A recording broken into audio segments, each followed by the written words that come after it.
My name is Audrey Nichols, and I was 34 the night my phone lit up at 11 minutes past 10. The screen said, Lily, emergency only. She was 8 years old. I answered on the first ring, and under the static and the rain I heard a small voice, almost a whisper. I'm alone, Auntie. I'm so hungry.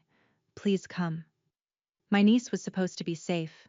She lived 2 hours away, at my parents' house in Hartsboro, where they had spent a year telling me she was thriving. I was already reaching for my keys. What I found when I walked into that kitchen made my blood boil. But here's what none of them knew. I count money for a living, and every dollar a person spends leaves a trail. Welcome back to Calm Drama Stories, where ordinary people face impossible family choices, and quiet courage outlasts cruelty. If stories about standing up for the ones who can't stand up for themselves are why you're here, drop a comment and be sure to subscribe. I drove the whole 2 hours with the wipers on high and my hands at 10 and 2. People who know me will tell you I don't panic. I left home at 18 with 2 suitcases and a scholarship I'd half earned, half begged for, and I built a small forensic accounting practice the slow way, one client at a time. You learn a certain stillness doing that work. You learn that screaming never finds the missing money. Patience does. So I didn't scream. I just drove. But somewhere past the county line I let myself ask the question I'd been avoiding for months. How did a child end up calling her aunt on a cracked pink flip phone at 10 at night? I'd given Lily that phone myself. A cheap prepaid thing. The Christmas after her mother died. My mother had laughed at it. She's got us, Carol said. What does she need a phone for? I'd insisted anyway. Old habit. I'm the one in the family who plans for the thing nobody thinks will happen. For a year, I'd asked to visit and been told the same thing in the same warm voice. Lily was settling in. Lily needed routine. Too many faces would unsettle her. I'd offered to take her for a summer, and my father told me a child needs one home, not a revolving door. I believed them because believing them was easier, and because they were her grandparents, and because the alternative kept me up at night. The rain came harder near Hartsboro.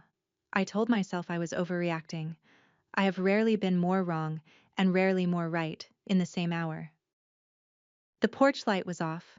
That was the first thing. My parents had lived in that house 30 years and the porch light was never off, because Carol said a dark porch looked poor.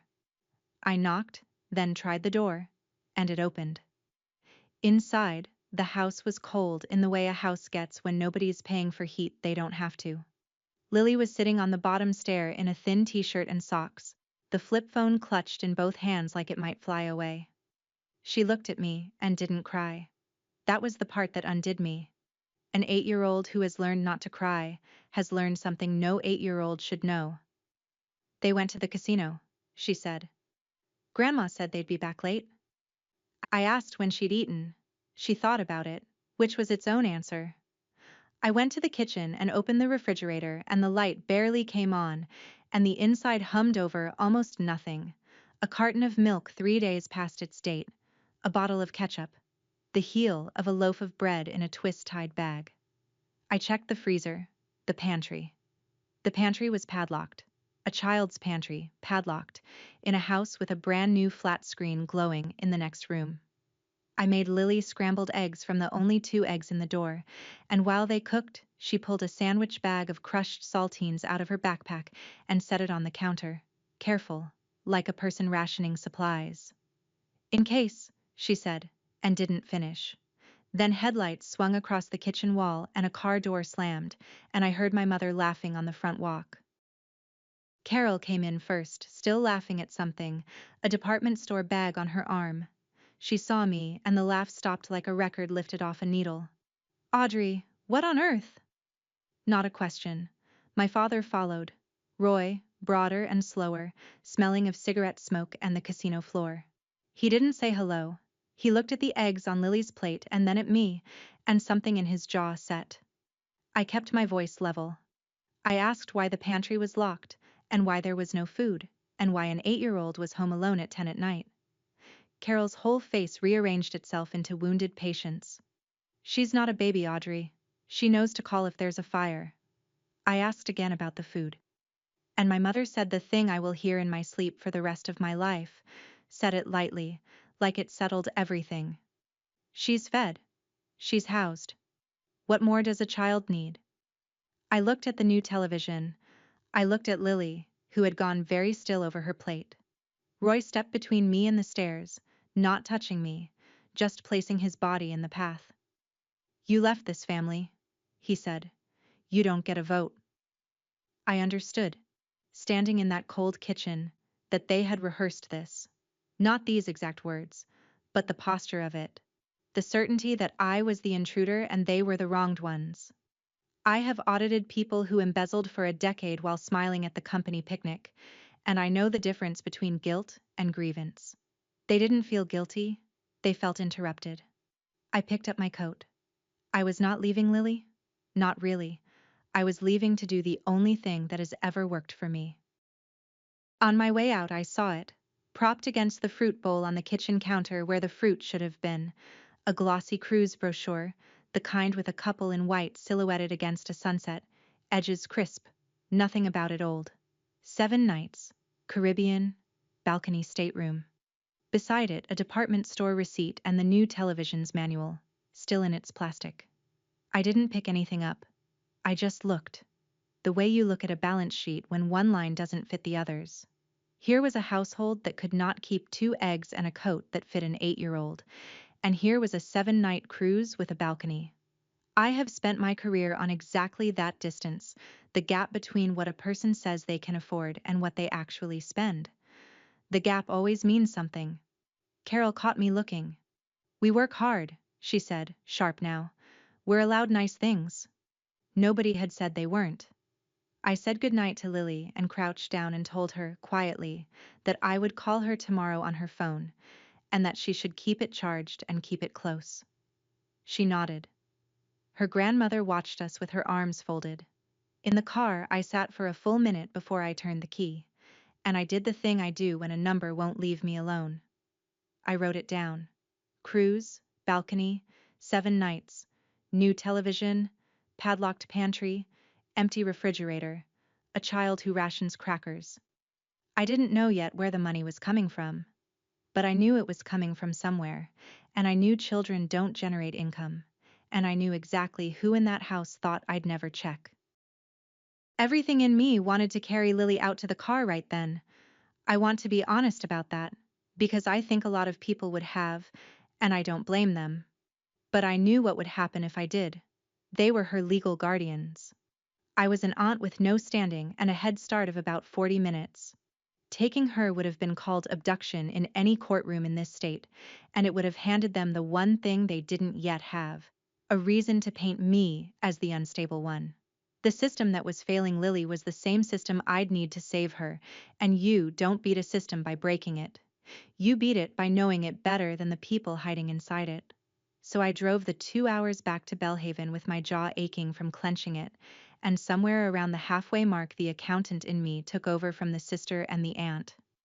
I stopped feeling and started listing. What did I actually know? A child's mother had died. A child was being neglected.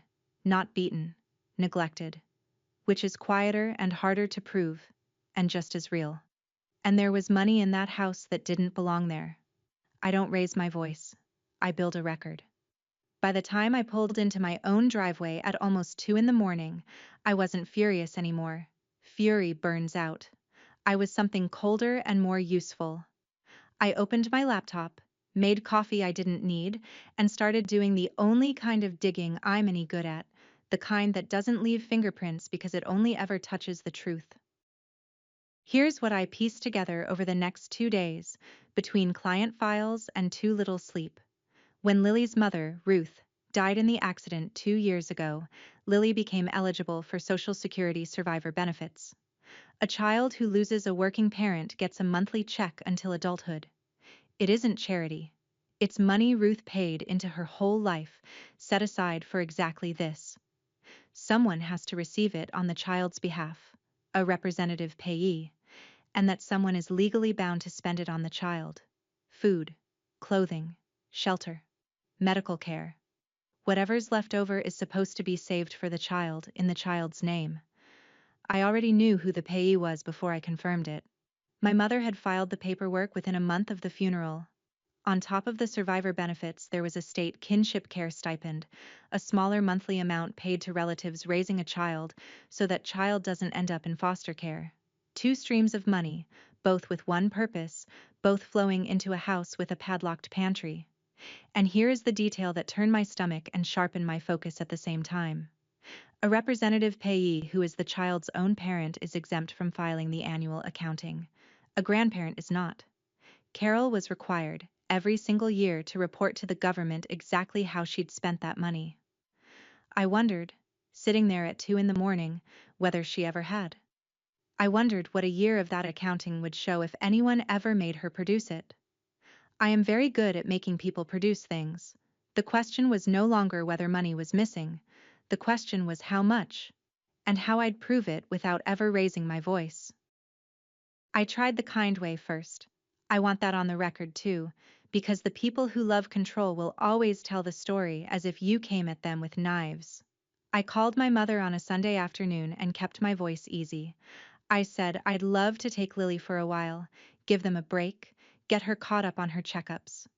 I even offered to send money for groceries every month.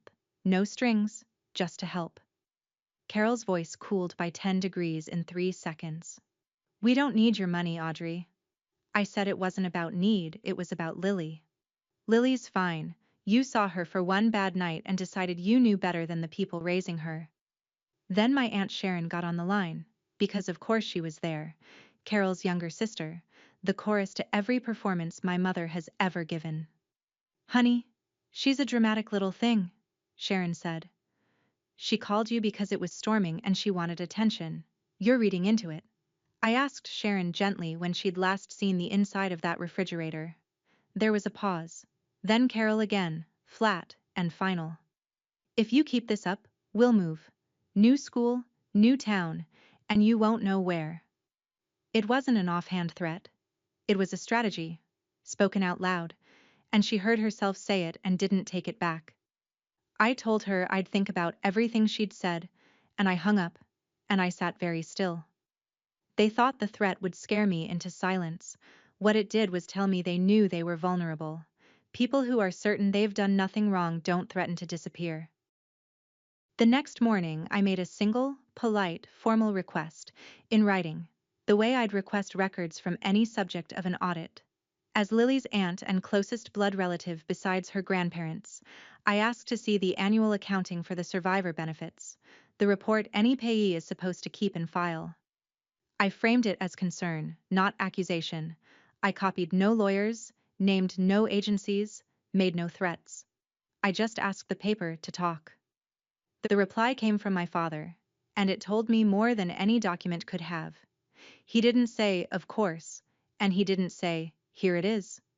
He said it was none of my business, that the government had no problem with how they did things, and that if I contacted anyone official, he would make sure I never saw Lily again.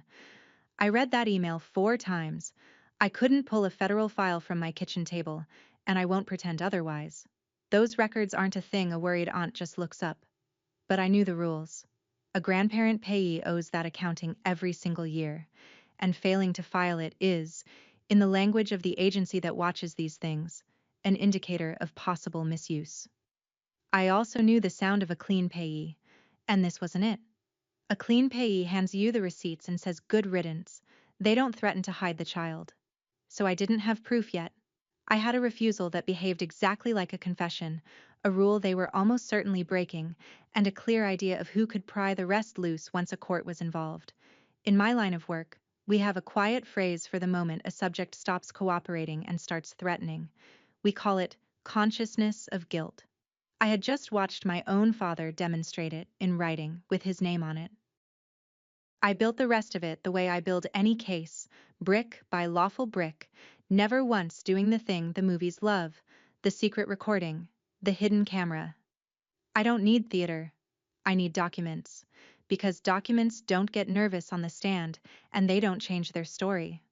I requested Lily's school records as the family member I am, and they told their own quiet tale. 11 absences in 1 semester.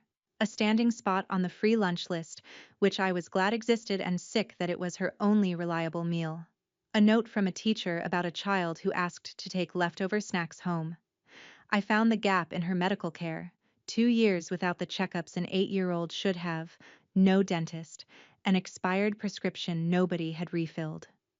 None of it was a bruise. All of it was a pattern, and patterns are what I do.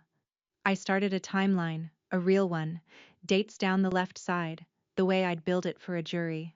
Money in, money out.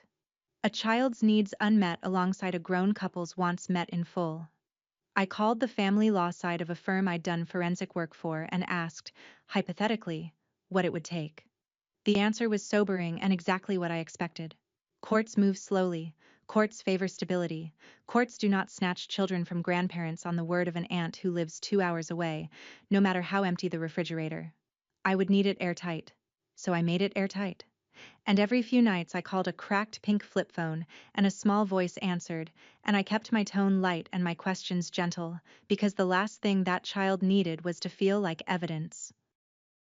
Those phone calls became the spine of the whole thing, though I didn't plan them that way. Lily would answer on the first ring, always, like she'd been holding the phone, and we'd talk about nothing for a few minutes so it wouldn't feel like an interview. Her drawings, a library book she'd hidden under her mattress so it wouldn't get taken.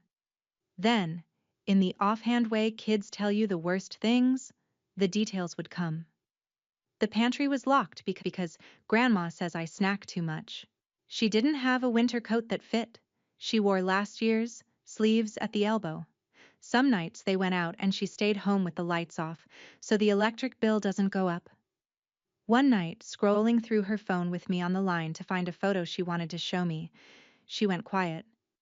"Auntie," she said, "there's a number in here that says Daddy." I asked her to read it to me. She did. Slow. 1 digit at a time. I wrote it down and stared at it. My brother Daniel had been gone for 1.5 years, and the family line was that he'd fallen apart after Ruth died and abandoned his daughter and run off. I'd half believed it, the way you half believe the worst about people when you're tired and far away. But here was his number, alive in his daughter's phone, saved by a man who plans to come back. "Have you ever called it?" I asked. "Grandma took it out of my contacts," Lily said. "I put it back in the notes part so they wouldn't see." 8 years old and already smarter about preserving the truth than the adults charged with raising her. I made a note that night, the kind I never lose, to preserve that little phone and everything in it before anyone thought to wipe it. I told her I loved her. Then I hung up and called the number. It rang 6 times. A man answered who sounded older than my little brother and exactly like him. "Hello?" I said his name. There was a silence so long I thought the call had dropped, and then Daniel said, in a voice that broke on the word, "Audrey? Is Lily okay?" And the whole story I'd been told came apart in my hands. Daniel hadn't run off. After Ruth died, he'd gone under in a way that frightened him, and he'd checked himself into a treatment program 3 states away, and then taken a long-haul contract on a fishing crew out of Alaska to dry out and earn and put himself back together. He'd left Lily with our parents because they'd begged for her, sworn they'd care for her, told him it was the best thing for everyone while he got well. He'd been sending money home for her every month. He'd called and called. "They told me she was thriving," he said. "They told me you were helping out, that you'd taken over a lot of it, and that I shouldn't confuse her by calling too much." I felt the floor tilt. Because they'd told me the mirror image. They'd told me Daniel abandoned her and I should stay out of it for the child's sake. They had stood between a father and a sister and a little girl, and fed each of us a different lie, and pocketed the checks from both directions. "Why didn't you just come home?" I asked, not as an accusation, as a brother question. "I tried calling the house in October," he said. "The number wouldn't connect. I figured they'd changed it." They hadn't changed it. They'd blocked him. I told Daniel to sit down, and I told him everything I'd found, and I heard a grown man start to cry 2,000 miles away. The next Saturday I drove back to Hartsboro, because I needed to see the performance with my own eyes before I tried to dismantle it. There was a church potluck. the kind of small-town gathering where reputations are built and maintained over casserole dishes. I parked across the lot and watched my mother hold court. Carol had Lily in a clean dress I'd never seen, hair brushed, and she paraded her like a trophy, accepting the soft murmurs of the other women. Such a blessing. You two are saints, taking her in. Not everyone would. Carol pressed a hand to her chest and said she only did what any grandmother would, and Roy stood by looking gruffly noble, and Sharon refilled the lemonade and nodded along. I'd brought a small bag of groceries and a coat in Lily's size, and when I walked up the temperature of the whole circle dropped. Audrey, my mother said, bright as glass, we weren't expecting you. A cousin I hadn't seen in years touched my arm and said, low, like she was doing me a kindness. After everything they've sacrificed, you really want to take the child too? There it was, the story they'd seeded in the soil all around them. The devoted grandparents and the jealous, childless aunt who wanted to wreck a happy home. I didn't argue. You can't outtalk a story that's been watered for a year. I just knelt down, helped Lily into the coat, and watched her face when the sleeves came down past her wrists. She looked at me like I'd performed a miracle, a coat that fit. That's what passed for a miracle in her life. I stood up, said a polite goodbye to the circle, and decided I was done being polite. Over the following week, I built the thing that changed everything, and I want to describe it plainly, because it's what I'd ask you to hold in your mind for the rest of this story. I couldn't subpoena a bank from my kitchen. That would come later, through lawyers and a court order. What I could do was reconstruct the shape of it from the pieces already in reach. I knew the benefit amounts. I knew survivor checks land on a fixed schedule, the third of the month, steady as a heartbeat, with the kinship stipend close behind. I had what Daniel could legally hand me, his own records of the money he'd wired into that household. And I had what anyone with eyes could see in that house, the new television, the patio set, and the dated cruise brochure I'd watched lean against an empty fruit bowl. I laid it out the only way I know how, a clean working ledger, dates down the side. Money owed to a child, on one side. On the other, a comfortable life nobody had earned, with a 7-night balcony cruise booked within days of a benefit landing. And in the space where Lily's expenses belonged, the groceries and the winter coat and the dentist, there was a silence you could hear. I couldn't prove the casino withdrawals yet, or the salon charges, or the catalog orders, but I knew they were there, the way you know a wall is hollow before you ever knock on it. I wasn't angry anymore. I had something better than anger. I had the skeleton of a case, and I knew exactly which court order would put the flesh on it.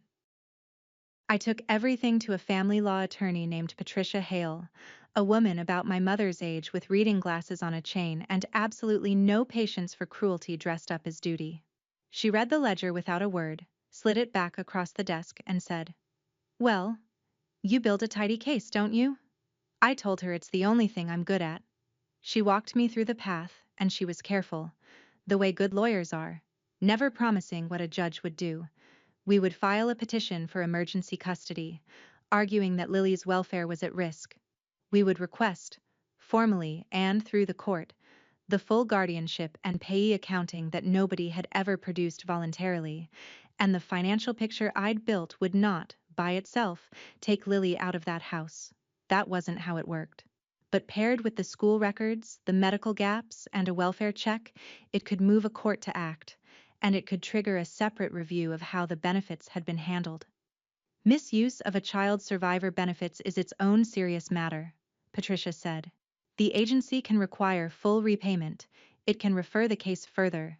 That's not our courtroom, but it's a door that opens once the numbers are on the table.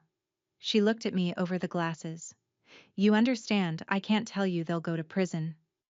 I told her I didn't want them in prison. I wanted Lily at a table with food on it, and a father who was allowed to call her. Then let's get the documents in front of a judge, she said, and let the documents do the talking. That was the whole strategy. Not a single raised voice, just the truth, filed in triplicate, on time.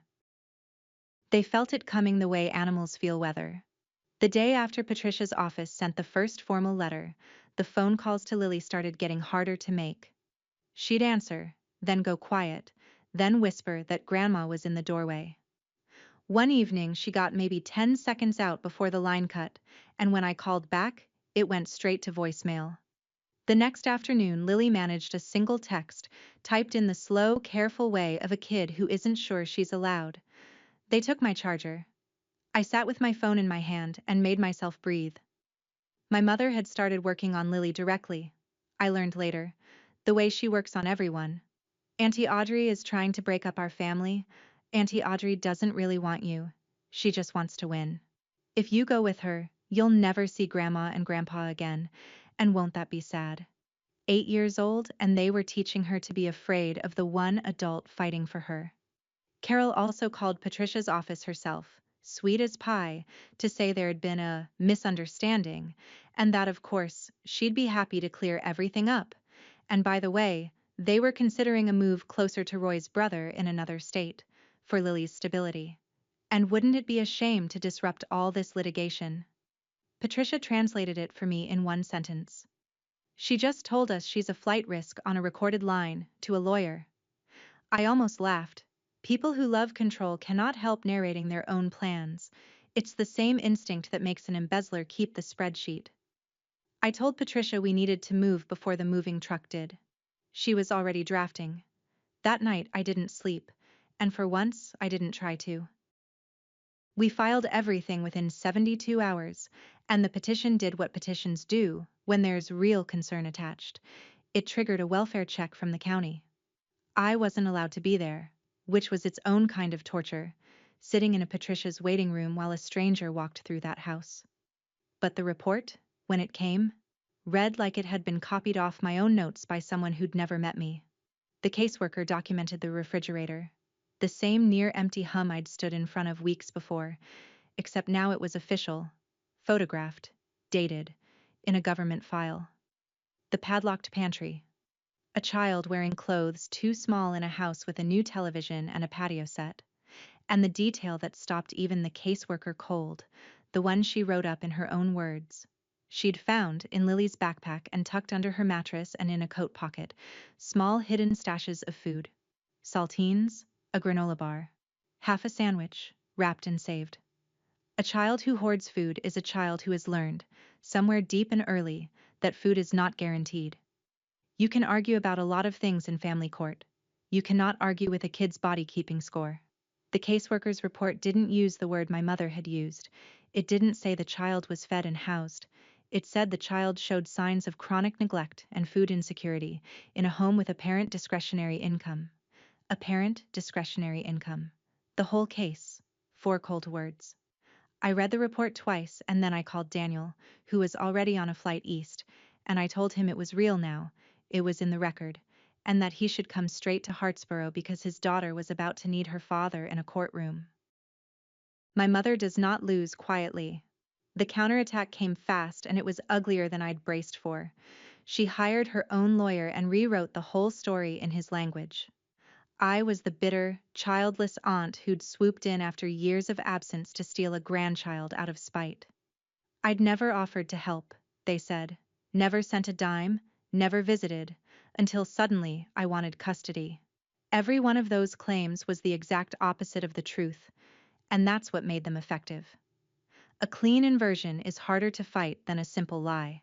They told the relatives, the church, anyone who'd listen, that the government was being weaponized against 2 seniors who'd done nothing but love a child no one else wanted. And it worked. On some of them. Cousins stopped returning my calls. An old family friend sent me a message I won't repeat. The pressure was constant and it was designed to make me doubt myself, and there were nights it nearly did. But there was one crack in their wall, and her name was Sharon. My aunt called me, late, when she thought Carol was asleep. She didn't apologize, not really. She talked in circles about how Carol had always been the strong one, how she herself had just gone along, how she'd told herself the babysitting money she took was harmless. Then her voice dropped. That child does hide food, she said. I've seen it. I told myself it was a phase. A long pause. I don't sleep good lately, Audrey. I didn't comfort her. I'm not proud of how little I felt for her in that moment, but I noted, the way I note everything, that the chorus was starting to lose the tune, and that a frightened witness who can't sleep sometimes becomes an honest one. The next morning, I told Patricia every word of that call. Then we hit the wall I'd been warned about, and it knocked the wind out of me anyway. At the first hearing, a brief one just to set the schedule, the judge declined to remove Lily from the home before the full hearing. Courts favor the status quo, especially with grandparents, especially when the relatives raising a child have a year of stability to point at and a lawyer to point at it for them. Lily would stay where she was until the matter was fully heard, weeks away. Patricia had told me this might happen. Knowing it might happen did nothing to soften it. I drove the 2 hours back to Belhaven that night, and I'll admit I sat in my car in the dark driveway and put my forehead on the wheel. Weeks. Weeks of that refrigerator and that padlock and my mother whispering in my niece's ear. But I have learned, in 20 years of chasing money people swear isn't missing, that slower is not the same as losing. The numbers don't expire. A documented truth only gets stronger while a lie has to keep being maintained. So I made myself useful instead of frantic. I got a court order to set up brief, supervised phone calls with Lily, so they couldn't cut the line again. I checked in with the caseworker so the file stayed warm, and I told Lily, on one of those monitored calls, in the calmest voice I owned, that this was taking longer than I wanted, but that I was not going anywhere, that I'd be in that courtroom, and that the truth was on its way even when it felt slow. "Promise?" she said. "I don't make promises I can't keep." I made that one. Then I went home and built the exhibit that would keep it. Daniel landed and drove straight to me, and when he walked through my door I almost didn't recognize him, then absolutely did. Thinner, steadier, a year and a half of hard work and harder honesty in his face. He'd brought a folder of his own, because grief had made him careful too.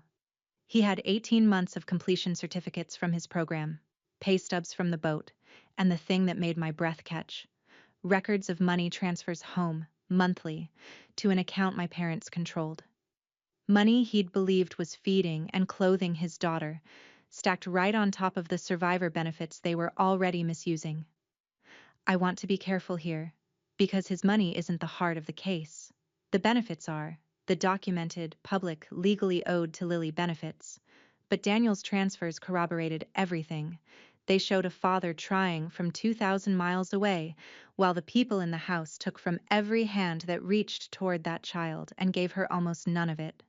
He sat at my kitchen table and read my ledger, and then the caseworker's report, and his hands shook. "I left her with them," he said. "I thought I was doing the right thing. I thought getting well was the right thing." I told him the truth, because he needed it more than comfort. Getting well was the right thing.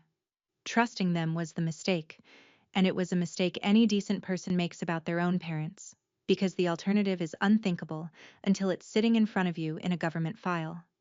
"Will the judge let me have her?" he asked. I told him I didn't know. I told him what I did know, that he was going to stand up in that courtroom and tell the truth, and that the two of us together were a wall they could not talk their way through.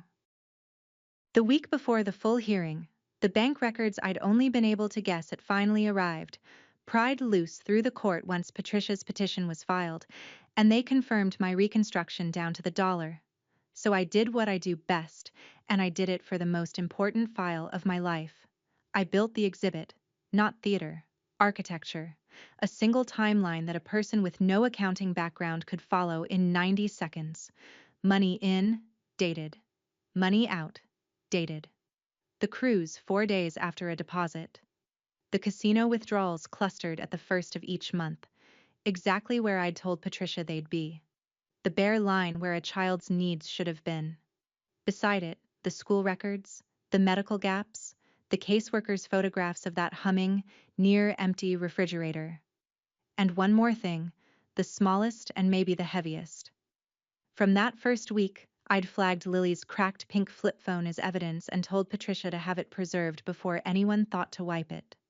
Now, with the call logs formally in hand, I finally read the whole record it had been keeping. 14 calls. 14 times that child had tried to reach me or her father across those months, and the nights the calls didn't connect lined up to the day, with the periods her grandparents had her phone for charging. A phone they'd dismissed as a toy had been keeping the truth the whole time. I organized all of it into a binder, tabbed and indexed, and I made 3 copies. And the night before the hearing, I laid it on my kitchen table and looked at it for a long time. There's a feeling you get sometimes when a case is finally whole, when every number has somewhere to be and nothing is left dangling. It isn't triumph. It's quieter than that. It's the feeling of a thing being true and being able, at last, to prove it. I closed the binder, set it by the door, and laid out my clothes for the morning like a soldier the night before. That same night, late, my supervised call with Lily came through, and her voice was smaller than usual. The hearing was the next morning, and somehow she knew the size of it. "Grandma says if the judge listens to you, I'll have to leave my room," she said. "She says you'll take me away from everybody." I closed my eyes. My mother was still working, right up to the buzzer, teaching a child to fear her own rescue. I kept my voice level, the way I had through this whole long thing, because Lily had had enough adults lose their composure at her. I told her nobody was going to make her disappear from anyone who truly loved her.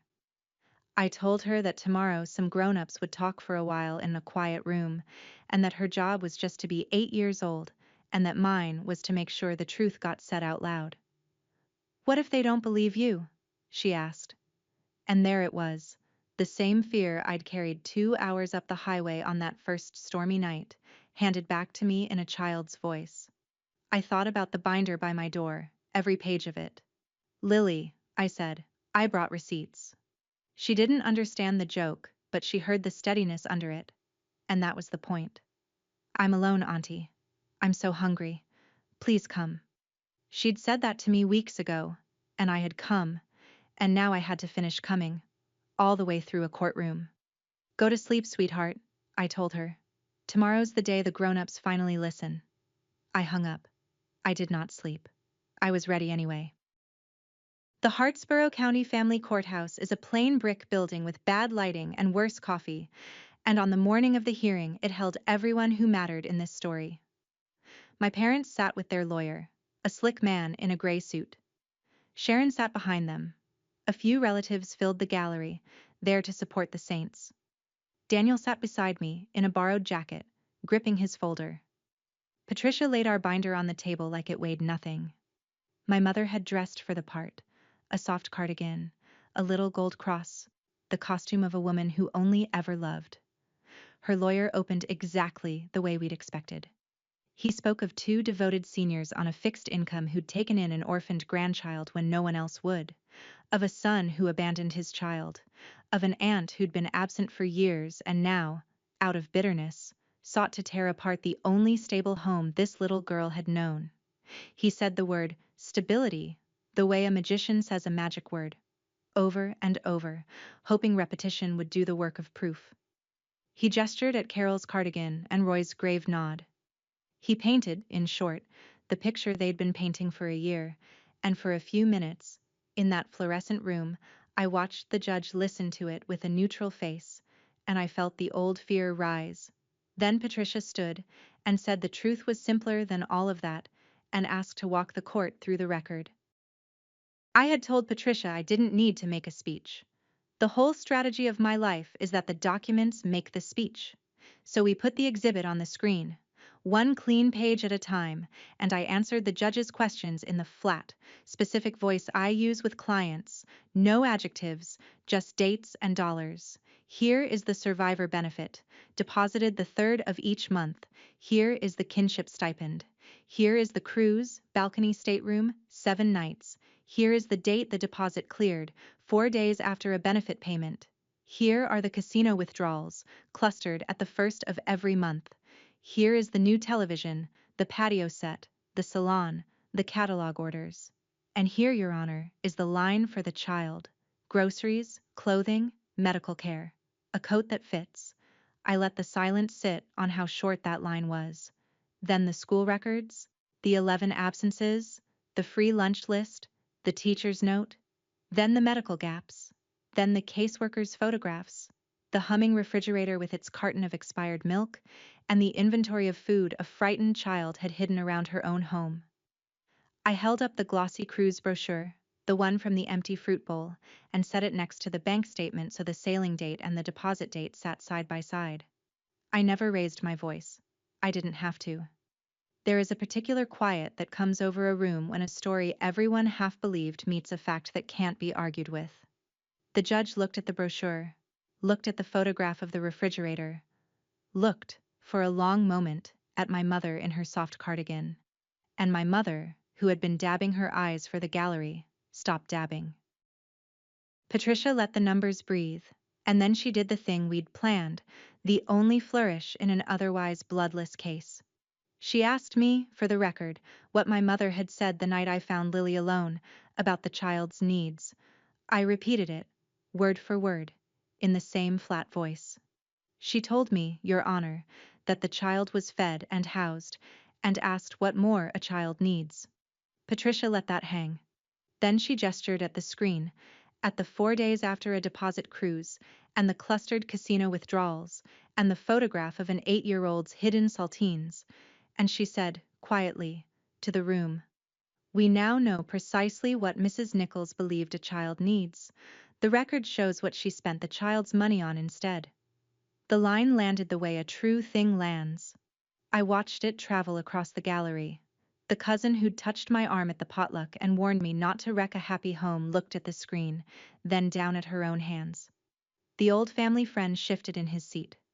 The story they'd all been fed for a year, the saints and the jealous aunt, dissolved in the time it takes to read a date off a bank statement. She's fed. She's housed. What more does a child need? My mother had built a whole defense on that sentence, and it had just become the most damning thing in the room. Across the aisle, I saw the exact moment Carol understood that her own words had turned on her. That was when she broke, and I want to describe it honestly, because for a year these people had owned the story of who was calm and who was unhinged, and the courtroom watched that story flip in real time. Carol started with tears, the practiced kind, pressing the little gold cross, telling the judge she'd given up her whole retirement for that child. When the judge's face didn't soften, the tears curdled into blame. Daniel dumped her on us, she said, voice climbing. He ran off and left us with a kid we never asked for, and now everyone wants to act like we're the criminals. Then the self-pity. Do you know what we sacrificed? Do you have any idea? And finally, when none of it caught, the anger, which had been there under everything the whole time. She turned on me from across the room. You ungrateful little thing, you were always like this, always thinking you were better than us. Her lawyer put a hand on her arm. She shook it off, and my father, who had said almost nothing, leaned forward and delivered the line he'd been delivering my whole life, the one he'd used in that cold kitchen weeks ago, certain it still had power. You left this family, Roy said. You don't get a vote. The judge, who had been patient, set down her pen. Mr. Nichols, she said, with the flat authority of someone who has heard every version of this, in this courtroom, the vote is mine, and I've seen the record. I didn't say a word. I didn't need to. For the first time in 34 years, my father's certainty had run into something harder than itself, and the whole room heard it crack. Then it was Daniel's turn, and my brother stood up in his borrowed jacket and did the bravest thing I've ever watched him do. He didn't perform. He just told the truth in order. He told the court about Ruth, and the months he couldn't get out of bed, and the program he checked himself into so he wouldn't become a danger to the one person he had left. He told them about the boat, the 18 months, the money he'd wired home every single month believing it was feeding his daughter. He told them how the house phone stopped connecting his calls, how he'd been told Lily was thriving and that calling too often would only confuse her. I trusted my parents with my little girl, he said, and his voice didn't break this time, it just got very quiet. They used that. They used me. They used the checks with her name on them. His lawyer entered his transfer records, the completion certificates, the pay stubs, all of it lining up beside my ledger like a second witness saying the same thing, And then, Patricia called the witness the other side never saw coming. After that sleepless late-night call, Sharon had reached out to my lawyer's office on her own, and her name had quietly gone onto our witness list. The judge had her sworn in. Carol hissed her sister's name. Sharon ignored her. Hands shaking, she told the court she had to say something because she couldn't sleep anymore. She told them about the babysitting money she'd taken, the conversations she'd overheard, the food she'd watched that child hide. I told myself it wasn't my business, she said. It was my business. She's 8. It didn't make Sharon a hero. She'd looked away for 2 years for a cut of the money, and a few honest minutes in a courtroom doesn't erase that. But it broke the last load-bearing wall in my mother's house of stories, and it broke it with the truth. The judge took a recess, and the longest 20 minutes of my life passed in a beige hallway with Daniel pacing and me sitting very still. When she came back, she spoke plainly, and I'll give it to you the way she gave it to us. The evidence of neglect and of the misuse of Lily's benefits was, in her words, substantial and well documented. She was removing Lily from her grandparents' guardianship that day. She was awarding custody to Daniel, her father, with a structured transition plan, supervised at first, stepping up as he proved the stability he was already, frankly, proving. And she named me as the standing support and temporary co-guardian to anchor the handoff. So Lily would never again be one closed door away from family. As for the money, the judge was careful, the way the law is careful. The question of the misused benefits, she said, would be referred to the appropriate agency for review, which could require my parents to repay what they'd taken and could open further proceedings. She did not promise prison. I had never wanted prison. I watched my mother's face as she realized she would have to give back, in dollars, what she'd told herself she deserved, and that the comfortable story of the sacrificing grandmother was now a government file with her name on it. It wasn't ruin. They'd keep their house. They'd keep each other. They would not, the judge made clear, keep that child or that child's money. And across the room, a little girl who'd whispered into a cracked phone on a stormy night was told, in the gentlest voice that hard woman owned, that she was going home with her dad. The first night, Daniel and Lily and I ate dinner at my kitchen table in Bellhaven, a real one, roast chicken and too many vegetables and a store cake with no occasion except that we could. Lily ate like she still wasn't sure it would last, and then, slowly, like she was starting to believe it might. She wore a coat that fit, hung by my door where she could see it. The cracked pink flip phone sat in her pocket out of habit, though she didn't need to whisper into it anymore. The next week we got her a real phone, with her dad's number and mine and nothing to hide. My parents kept their house and their version of events for the relatives who still wanted it, which was fewer than before. The agency review went forward. Last I heard, they'd been told to repay what they'd taken, on a schedule that would follow them a long while. I take no pleasure in that part. Or not much. They were not monsters in a story. They were two people who decided a child's needs were smaller than their own comfort, and who told themselves a warm lie until a cold ledger made it impossible. If there's a moral I'd carve over the door of that courthouse, it's a simple one, and I learned it from an 8-year-old with a prepaid phone. Daniel found work near me, and an apartment 2 blocks from mine, close enough that Lily can walk to my place after school, and does, most days, dropping her backpack and raiding a refrigerator I keep deliberately, gloriously full. She doesn't hide food anymore. It took months. It took a counselor and a lot of ordinary dinners, but the hiding stopped. Sharon wrote me a letter once, 3 pages, mostly about herself. I read it and didn't write back, but I didn't throw it away either. She told the truth when it counted, late and for the wrong reasons and after years of looking away, and I've decided that's a real thing even when it isn't a clean thing. We don't see my parents. Maybe someday, supervised, if Lily ever wants to. That'll be her call, when she's grown. Some doors you leave shut, and some you just leave for the child to open later. Blood made us relatives. It was showing up in a storm, building the truth one line at a time, and refusing to look away that made us a family. That's my story. One frightened call, 2 hours of rain, and a folder of facts that spoke louder than any shouting match ever could. If this reminded you that quiet courage and a clear record can protect a child when good intentions can't, take it as your sign to check on the kid nobody else is checking on. Share this with someone who needs to hear it. Drop a comment, hit subscribe, and I'll see you in the next one. My name is Sabrina Nolan. I'm 34. On my birthday, I sent a text to my family group chat. Just a simple message saying I was feeling sad that no one had reached out.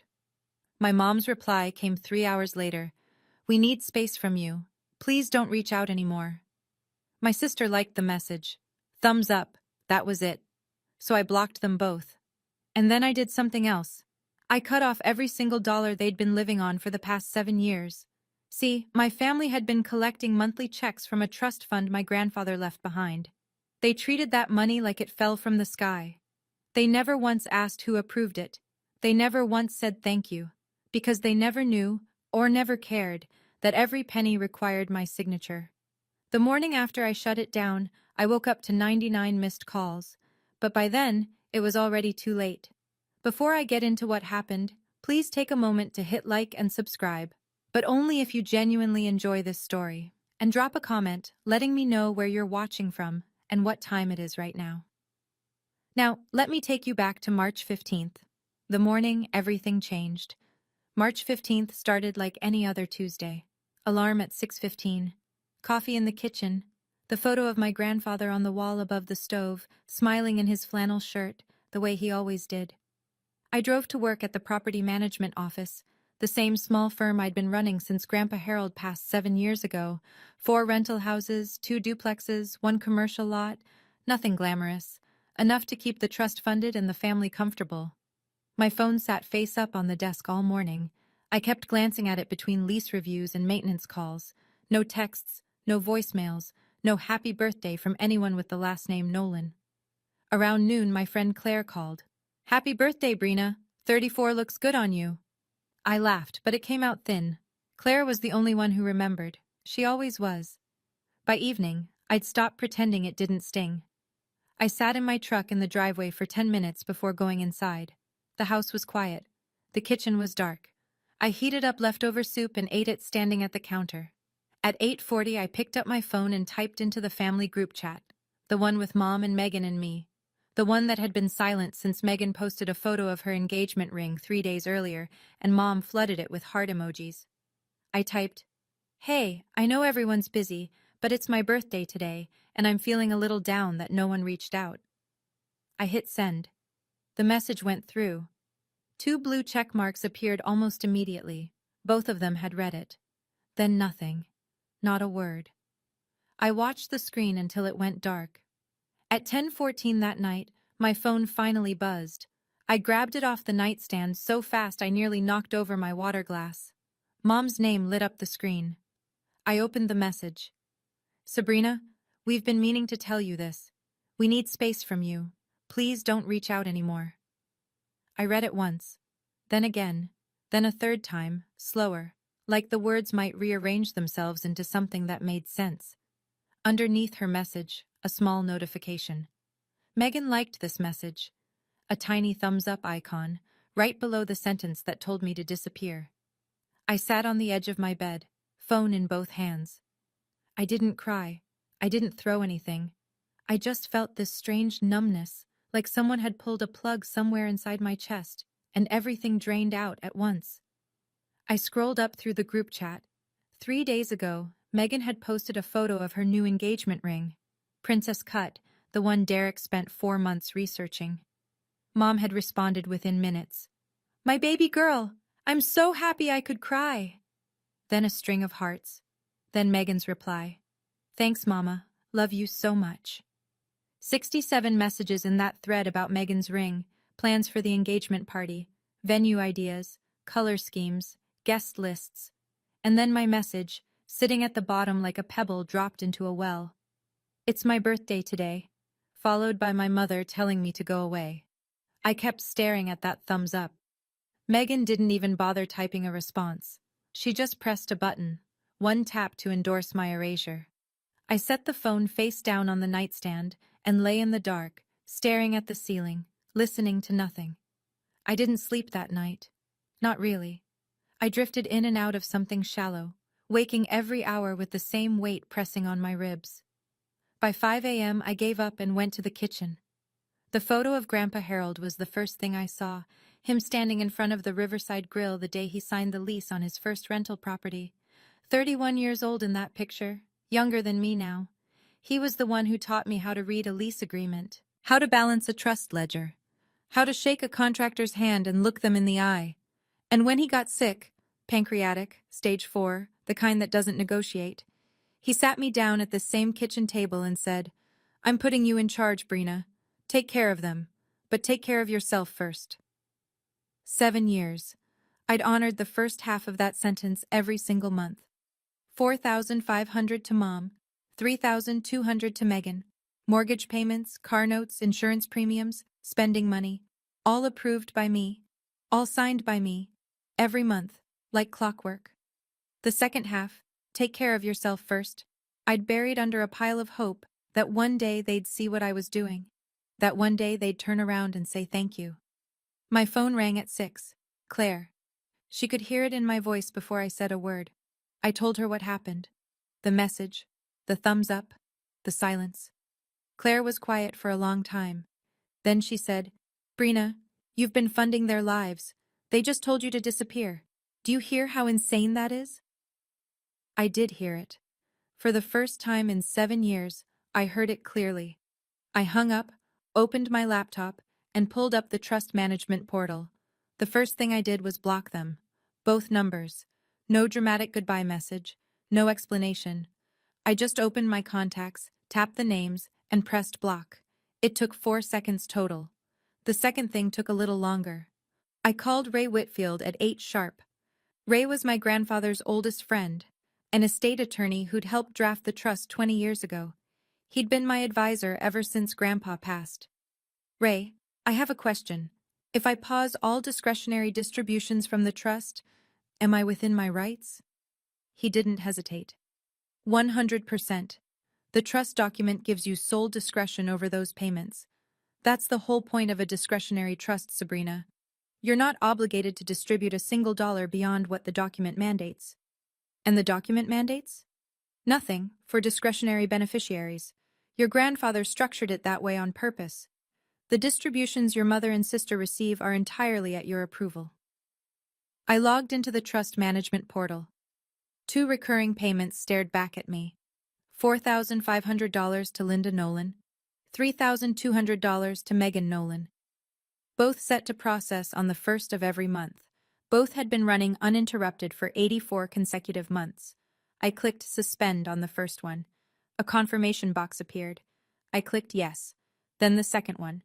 Same box. Same click. $7,700 a month. Gone. Just like that. The money was still in the trust, still technically accessible to the family under the right conditions. But nobody could touch it without my signature. And I wasn't signing anything. I closed the laptop and poured another cup of coffee. My hands weren't shaking. My chest didn't hurt anymore. For the first time in years, the kitchen felt quiet in a good way. 48 hours passed. I went to work. I filed paperwork. I ate lunch alone at my desk and drove home in silence. My phone didn't ring, because the only people trying to reach me were blocked. I found out later, through Ray, how it unfolded on their end. Linda noticed first. The first of the month came and went, and her checking account didn't get its usual deposit. She called the bank. The bank told her the incoming transfer from the Nolan Family Trust had been suspended. She asked them to reverse it, push it through, do something. They told her they couldn't. The account required trustee authorization for every distribution. So she called Ray. "Where's my money, Ray? The trust payment didn't come through." Ray kept it professional. He had to. Attorney-client privilege meant he couldn't disclose my decisions, but he could state facts. "All discretionary distributions require the trustee's written approval, Linda. That's always been the case." "But it's always been automatic." "It was never automatic. Someone approved it every single month." Silence on the line. "What do you mean someone approved it? It just comes in." "Linda, I'm not at liberty to discuss the trustee's decisions, but I can tell you that the trust document has always required authorization for every disbursement. Every single one, for the past 7 years. That was the moment it landed. 7 years of monthly deposits, 7 years of mortgage payments and car notes and shopping sprees and spa weekends, all of it flowing from an account that someone had to unlock by hand, month after month. And that someone was the daughter she'd just told to disappear. Here's the thing about cutting someone off. It's not just about the money. It's about what the money was holding together. I knew what would happen if I kept the trust frozen. Mom's mortgage, $2,100 a month, had been covered by the trust since Grandpa died. Without it, she had maybe 6 weeks of savings before the bank started calling. Megan's apartment, her car payment, her credit card minimums, all subsidized. Without the trust, she'd be underwater by the end of April. And Megan's engagement party, booked 3 months ago at the Riverside Grill under the trust account, was 3 weeks out. The venue expected a final payment of $6,200. Nobody had put a personal card down. Nobody had a backup plan, because nobody ever imagined the money would stop. I sat with that for a while. The weight of it. I'm not going to pretend I didn't feel it. These were my people. My mother, my sister. However broken things were between us, I'd spent 7 years trying to hold this family together with the only tool I had. And part of me, the part that still remembered being 12 years old and wanting Mom to say she was proud of me, that part whispered, just turn it back on, just let it go. They didn't mean it, but they did mean it. We've been meaning to tell you this. Those were her exact words. This wasn't a bad night or a burst of anger. They'd planned it. They'd discussed it without me. And then they'd waited until my birthday to deliver the message. Claire said it best when I called her that evening. You're not choosing between money and family. They already made the choice when they told you to disappear. I let that sentence sit in the silence for a long time. On the 4th day, I unblocked them, just long enough to check. 99 missed calls. I stopped counting after that because the notification just said 99 plus and wouldn't go any higher. Linda, Megan, Derek, even Aunt Patty, Mom's younger sister, who I hadn't spoken to since Thanksgiving. I opened the voicemail folder. Linda's messages came in waves, each one a different version of the same woman. The first few were confused. Sabrina, call me back. Something's wrong with the bank. Then concerned. Honey, I think there's been a mistake with Daddy's trust. Then the mask slipped. I didn't mean what I said, okay? I was having a bad week. Can we just talk? And then, by message number 11. You can't do this to your own mother, Sabrina. This is my money. Your grandfather left it for this family, not just for you. Megan's messages were shorter, more direct. Sabrina, this isn't funny. My engagement party is in 3 weeks. I need the venue deposit cleared. Then, 2 hours later. Seriously, call me back. This is about my future. I scrolled through every text, every voicemail, every missed call timestamp. Not one of them said happy birthday. Not one of them apologized for the message. Not one of them asked how I was doing or acknowledged that they'd told me to stop existing in their lives 4 days ago. Every single message was about money. Where's the deposit? When's the payment? Fix the trust. Call the bank. This is about Megan's party. This is about Mom's mortgage. I was the emergency contact for their wallets. Nothing more. I blocked them again, set my phone on the counter, and went to bed at 8:30. Slept better than I had all week. 99 missed calls and not a single one started with, I'm sorry. I want to ask you something. If someone in your family told you to stop reaching out, then blew up your phone when the money stopped, would you answer? Drop a 1 in the comments if you'd pick up.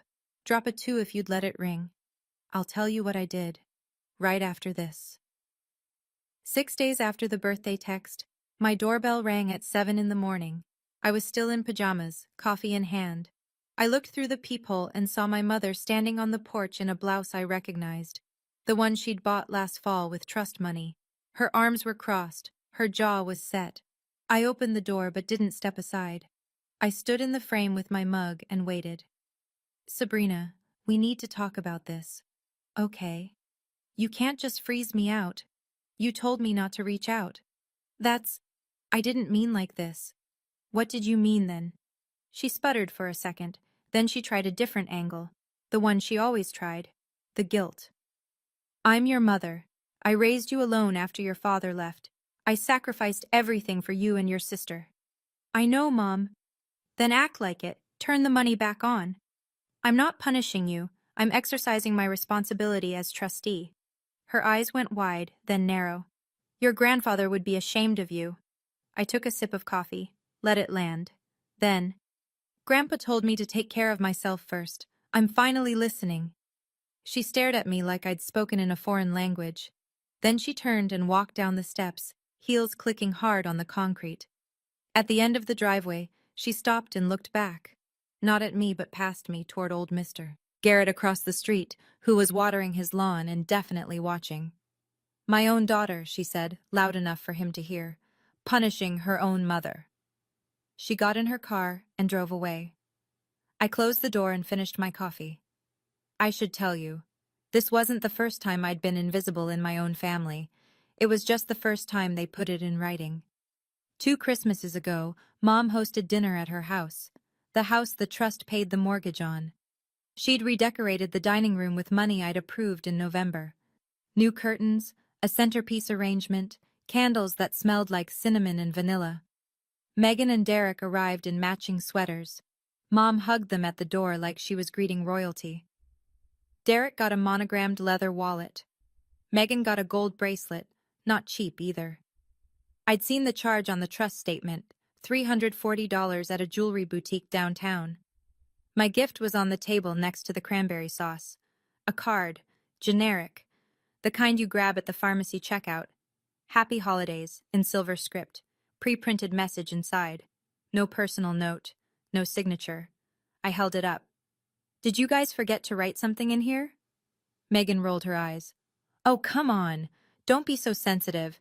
It's Christmas, not your therapy session. Mom said nothing. She just passed the mashed potatoes and changed the subject to Megan's new job, the part-time online sales gig that covered maybe a quarter of her expenses, while the trust handled the rest. I stayed through dessert. I helped wash the dishes. I hugged Mom at the door like I always did, and she patted my back the way you'd pat a dog you weren't particularly fond of. I drove home to my 1-bedroom apartment that night, set up the table for one, ate leftover pie in the kitchen with the lights off, and the next morning I logged into the trust portal and approved January's distributions, like I always did. A year before the birthday incident, Megan called me on a Wednesday afternoon. No hello, no small talk.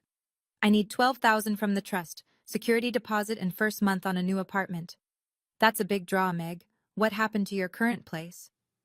It's too small. Derek's basically living with me now and we need more room. The new one's downtown, hardwood floors, balcony. It's perfect. I approved it. I always approved it.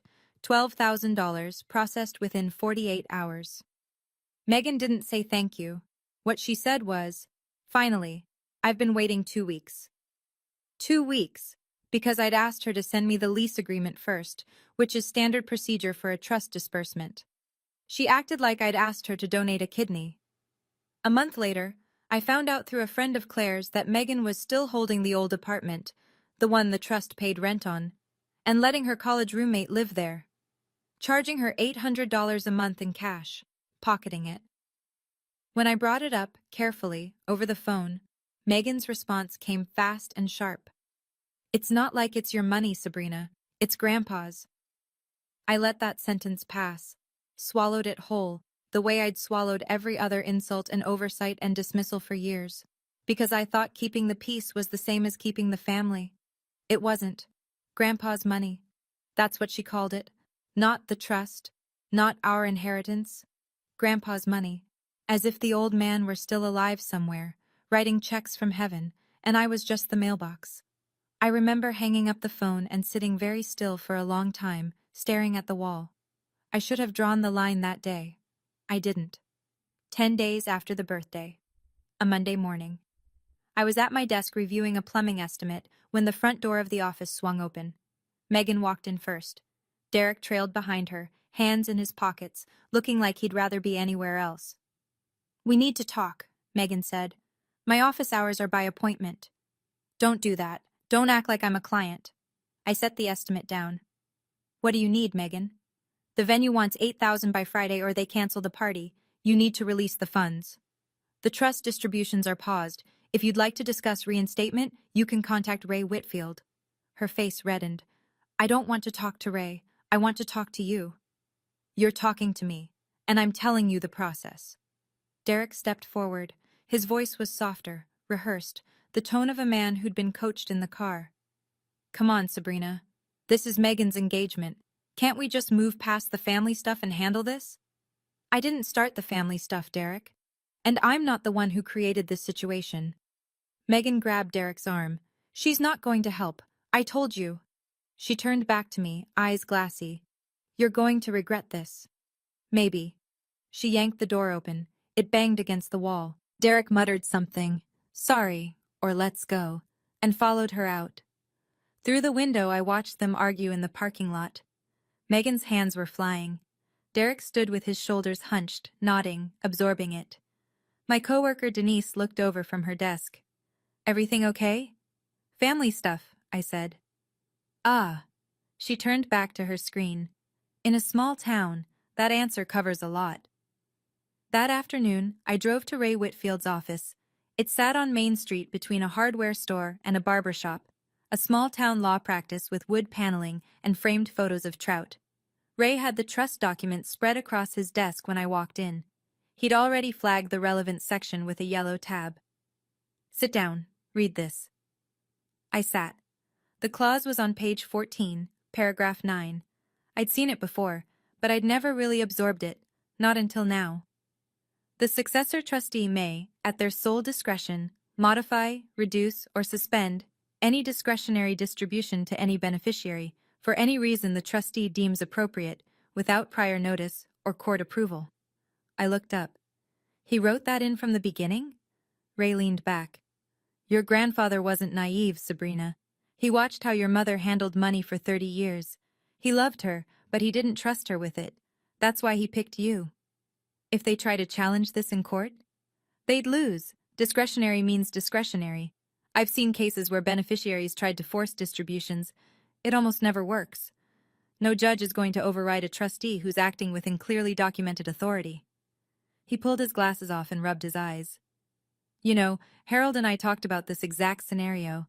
Not the birthday part, but the possibility that your mother would push you too far and you'd have to make a call. He told me once, and I remember it clearly. Ray, when Sabrina finally stands up, make sure she knows she's on solid ground. I didn't say anything for a minute. I just looked at that clause. Page 14, paragraph 9. Solid ground. I folded the document and slid it into my bag.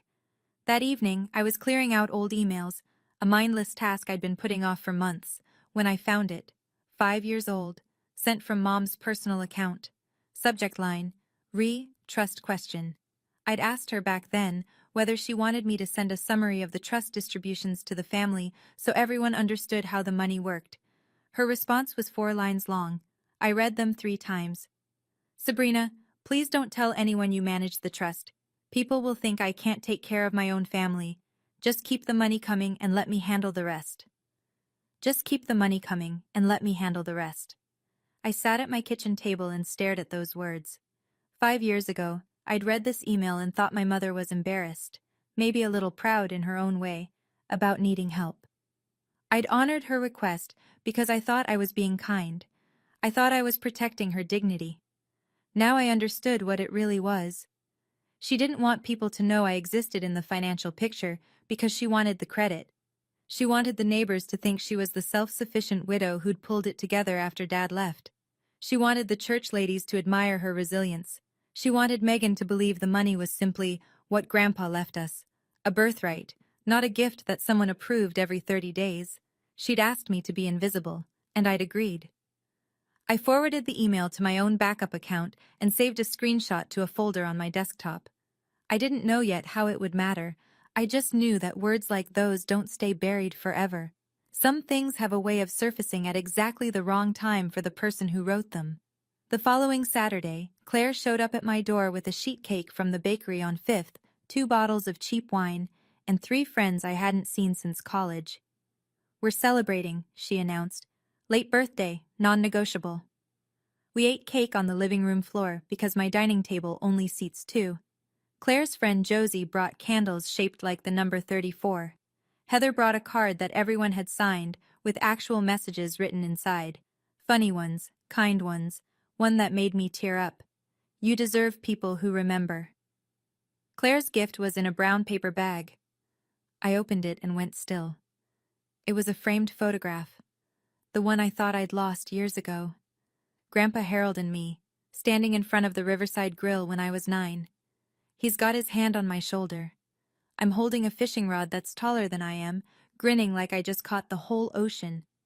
Where did you find this? Your grandpa gave me a copy, years ago. He told me to hang on to it, said you'd need it someday. I cried. For the first time since the birthday text, I actually cried. Not from sadness, but from something warmer. The feeling of being known by people who chose to know me. Claire raised her glass. This is what family looks like, Brina. People who show up. We toasted to that. 5 women on the floor of a 1-bedroom apartment, eating grocery store cake, laughing about nothing important. That same night, Megan posted an Instagram story, a mirror selfie in a white dress, trying on outfits for her engagement party. The caption read, 3 weeks to go, so blessed. She didn't know the venue hadn't been paid, or maybe she did, and the performance mattered more. I first noticed it at the grocery store. Mrs. Patterson at the deli counter, the one who always asked about my day, looked at me sideways and didn't say a word, just bagged my turkey slices and slid them across without eye contact. Then at the post office. 2 women from Mom's church circle stopped talking when I walked in. One of them, Betty Marsh, gave me a tight smile that wasn't a smile at all. By Sunday, I understood. Mom had been busy. The story she'd planted around town went like this. Sabrina was holding the family inheritance hostage. Sabrina was bitter and controlling. Sabrina was punishing her own mother over a petty misunderstanding. At church, Reverend Grant pulled me aside after the service. He looked uncomfortable, the way people do when they've been recruited into someone else's conflict. Sabrina, your mother came to see me this week. She's very upset. She says you're withholding family money. Reverend, with all respect, the trust document names me as sole trustee. I'm fulfilling my legal obligations. That's all I can say. He nodded slowly. I understand. I just thought you should know people are talking. They usually are. I walked to my truck, and I could feel eyes following me across the parking lot. In a small town, reputation is currency. And my mother had just drained my account. She'd done it carefully, too. Never mentioning the birthday text. Never explaining that she'd told me to stop reaching out. In her version, I was the aggressor. She was the victim. The same story she'd been telling for years, just louder now, because she needed it to work. I drove home and didn't say a word about it to anyone. Not yet. Timing matters. The Facebook post went up on a Wednesday evening. Megan didn't use my name. She didn't need to. Everyone in town knew. Some people would rather watch their family suffer than let go of control. My engagement party might not happen because one person decided her ego matters more than her sister's happiness. I've tried reaching out. I've tried being the bigger person. Nothing works. Sometimes the people who are supposed to love you are the ones who hurt you most. Within an hour, 43 likes, 21 comments, 6 shares. So sorry, babe. You deserve the world. That's horrible. Families should lift each other up. Praying for you and Derek. Some people really do change when money gets involved. Claire screenshotted the whole thing and sent it to me. I read every comment. Then I closed my phone and made dinner. I called Ray that night. They're making public accusations. Does this change anything legally? Not for the trust. Your authority is documented and ironclad. But socially? It could get uncomfortable. He paused. That said, Sabrina, if you ever need it, that post establishes a pattern. Public defamation by a beneficiary against her own trustee. It's not nothing. I'm not suing my sister, Ray. I'm not suggesting you do. I'm saying save everything. I saved everything. Screenshots of the post, screenshots of the comments, the timestamps, the shares, the likes. I put them all in the same folder as Mom's email, the one that said, just keep the money coming. A digital filing cabinet of every time my family told me I didn't matter, organized by date. It wasn't evidence for a courtroom, it was evidence for myself. Proof that I wasn't imagining things. Proof that I wasn't the monster they were building in public. The call came from a number I didn't recognize. I picked up out of habit. Property management means unknown numbers could be tenants with emergencies. Sabrina, it's Derek. I almost hung up, but something in his voice, quieter than usual, almost careful, made me stay. I'm calling from a friend's phone. Look, I know you're upset. I get it. They hurt you. But can we get past this for the engagement? Just release the party funds and we can deal with the rest later.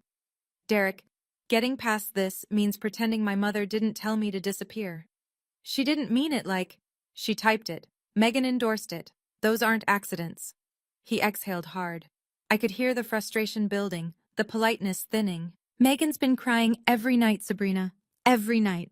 If this party falls through, everyone's going to blame you. You understand that? The whole town's already talking. Everyone already blames me, Derek. That's not new. So you're just going to let it all burn? I didn't light the fire. Long silence. Then his voice dropped. Not softer, but harder, colder. Fine. We're going to find a way to get that money, with or without you. The line went dead.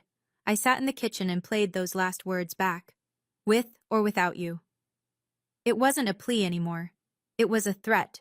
Vague, the kind people make when they don't actually have a plan, but want you to worry that they do. I opened my phone and wrote a note to myself. Derek called from unknown number, threatened to access trust funds without my authorization, March 27th. Then I locked my screen and went back to my evening. Whatever they were planning, the trust was airtight. Ray had made sure of that. They tried everything over the next week. Every angle, every door, every window. Linda called the trust company directly, First Regional Bank, which served as custodian of the trust assets. She spoke to 3 different people in the wealth management department. Each one told her the same thing. Only the named trustee can authorize distributions, Mrs. Nolan. But I'm a beneficiary. It's my father's trust. Yes, ma'am, but beneficiary status doesn't grant disbursement authority. You'd need the trustee's written approval. Well, what if she's not acting right? What if she's doing this out of spite? Ma'am, if you believe the trustee is breaching their fiduciary duty, you're welcome to consult an attorney and petition the court.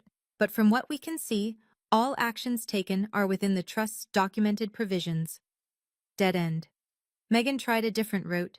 She went straight to the Riverside Grill and asked the owner, Mr. Hargrove, to let the engagement party proceed on credit, a promise to pay within 30 days after the event. Mr. Hargrove, a careful man who'd been running that restaurant for 20 years, said no. The booking had been made under the trust account. The final payment of $6,200 was overdue. No payment, no event. Can't I just put it on a card? Do you have a card with a $6,000 limit? She didn't. Derek looked into personal loans. 2 banks, 1 credit union. His credit was decent, but not strong enough for an unsecured loan on short notice. The engagement party was 12 days away. Meanwhile, I went to work. I managed the rental properties. I returned tenant calls and approved maintenance requests. I lived my life. The difference was, for the first time in 7 years, I wasn't living it for them. Megan came to my house at 9 on a Friday night. I could smell wine on her before she opened her mouth. She didn't knock. She pounded. When I opened the door, her mascara was smeared and her voice was too loud for the quiet street. You ruined my life. I've been planning this party for a year. A whole year, Sabrina. Keep your voice down, Megan. No, I want the whole neighborhood to hear what kind of sister you are. I stayed in the doorway, steady. Megan, you liked the message that told me to disappear. You didn't plan for me to be part of your life, so I'm not. That was Mom's idea. I just went along with it. The words hung in the night air. She didn't realize what she'd just said, or maybe the wine kept her from caring. So you planned it, I said. Thank you for confirming that. Her face crumbled. The anger dissolved into something messier. She started crying. Not quiet tears, but the ugly gasping kind, the kind that comes from running out of options. Just release the money for the party. Please. You can go back to being mad at us after. I just need this one thing. One thing. After 7 years of everything. After 84 months of silent signatures and thankless deposits and Christmas cards without names. One more thing. I'm not mad, Megan. I'm done. I stepped back and closed the door. Locked it. Stood there in the hallway listening to her cry on the porch until Derek's headlights pulled into the driveway and she stumbled to the car. Through the window, I watched them drive away. The street went quiet again. Mom's idea. I just went along with it. Planned, coordinated, intentional. That was Mom's idea. I just went along with it. She said it like it was a defense, like following someone's cruelty makes it less cruel. I need to know. If your own sibling admitted they planned to push you out, could you ever trust them again? Comment never or maybe. And stick around, because what happened at that engagement party? Nobody in that room saw it coming. The engagement party was set for Saturday, April 5th. Riverside Grill, 7 o'clock, 80 guests. I wasn't invited. I found out the details from Claire, who'd received her invitation 3 months ago, back when Megan still thought of her as a mutual friend, and not an extension of the sister she'd discarded. You sure you don't want me to skip it? Claire asked. No, go. I want someone I trust in that room. Here's what I knew that Megan didn't. The final payment had never gone through. I'd informed Mr. Hargrove's office 3 weeks earlier that the Nolan Family Trust would not be authorizing the charge. His bookkeeper confirmed receipt of my letter. The $6,200 balance was outstanding. Megan and Linda, apparently, assumed the venue would just let it slide. That the Nolan name, or whatever version of it Mom had been polishing around town, would carry enough weight to skip the formalities. They showed up that evening as if nothing was wrong. From what Claire described later, the restaurant looked beautiful. White tablecloths, mason jar centerpieces with wildflowers, Grandpa Harold's favorite, a 3-tier cake in the corner, string lights across the patio. Linda wore a new dress, navy blue, fitted, the kind she'd normally charge to the trust account. This time, Claire told me, she'd put it on a department store credit card. Keeping up appearances costs money even when the money's gone. Megan was radiant, at least on the surface. White cocktail dress, hair blown out, smiling for every photo. Derek stood beside her in a sport coat, shaking hands, playing the part. 80 people filled that room expecting a celebration. Nobody expected what came next, least of all the woman who'd told me to disappear. The first hour went smoothly. Cocktails circulated. Guests mingled on the patio overlooking the river. Derek's insurance colleagues clustered near the bar. Mom's church friends occupied a round table by the window. Megan floated between groups, laughing, posing, showing off the ring. At 7:45, Linda stood up and clinked her glass. The room settled. I want to thank everyone for being here tonight to celebrate my beautiful daughter and her wonderful fiancé. She smiled, that practiced, camera-ready smile she'd perfected over decades. This family has been through so much, but we always stick together. That's what Nolans do. A few people clapped. Someone raised a glass. Claire, sitting at a corner table near the kitchen, told me later she almost choked on her water. We always stick together. The woman who'd texted her eldest daughter to stop reaching out, standing in a room full of people declaring family unity with the confidence of someone who believed her own story. Around 8:15, one of Derek's coworkers leaned over to Claire. Hey, where's Sabrina? Isn't she Megan's sister? Claire kept it simple. She couldn't make it. That's too bad. I heard she manages the family's properties or something. Megan mentioned it once. Claire just smiled and sipped her wine. At 8:22, Claire remembered the time because she glanced at her phone. Mr. Hargrove appeared from the kitchen. He was a tall man, silver-haired, the kind of restaurant owner who wore a tie every day and still bussed tables when the place got busy. He walked directly to Linda's table, leaned down, spoke quietly. Mrs. Nolan, I'm sorry to interrupt. May I have a word with you in private? Linda's smile didn't waver. She touched her napkin and stood. They stepped through the kitchen doors, Linda and Mr. Hargrove, visible through the round window to anyone paying attention. Claire was paying attention. She couldn't hear the words, but she could see the body language. Mr. Hargrove held a clipboard. Linda's arms crossed, then uncrossed, then crossed again. The conversation lasted maybe 3 minutes before Linda's posture changed completely. Her shoulders dropped, her head tilted forward. Mr. Hargrove gestured at the clipboard, pointing, explaining. Later, through Ray, I got the details of what was said. Mrs. Nolan, the final payment of $6,200 hasn't cleared. The account on file, the Nolan Family Trust, was not authorized for this charge. There must be a mistake. That account has always worked. Ma'am, we contacted the trustee directly 3 weeks ago. We were informed that the trust would not be covering this event. Who told you that? The trustee, Miss Sabrina Nolan. Linda's face went white. She has no right to. Ma'am, she's the named trustee. She has every right. I'm sorry, but without payment, I can't continue the service. We've already extended a significant courtesy by allowing the event to begin. Linda started to argue. Something about the family being long-time customers, about Harold Nolan eating at this restaurant every Friday for 20 years. Mr. Hargrove listened politely. He didn't budge. That's when Megan appeared in the kitchen doorway. She'd noticed her mother missing and come looking. She caught the tail end. The trust would not be covering this event, and the volume control she'd been holding all night finally broke. What do you mean the money didn't go through? Through the kitchen window, 80 heads turned at once. The kitchen doors swung open. Megan came through first, face flushed, chest heaving.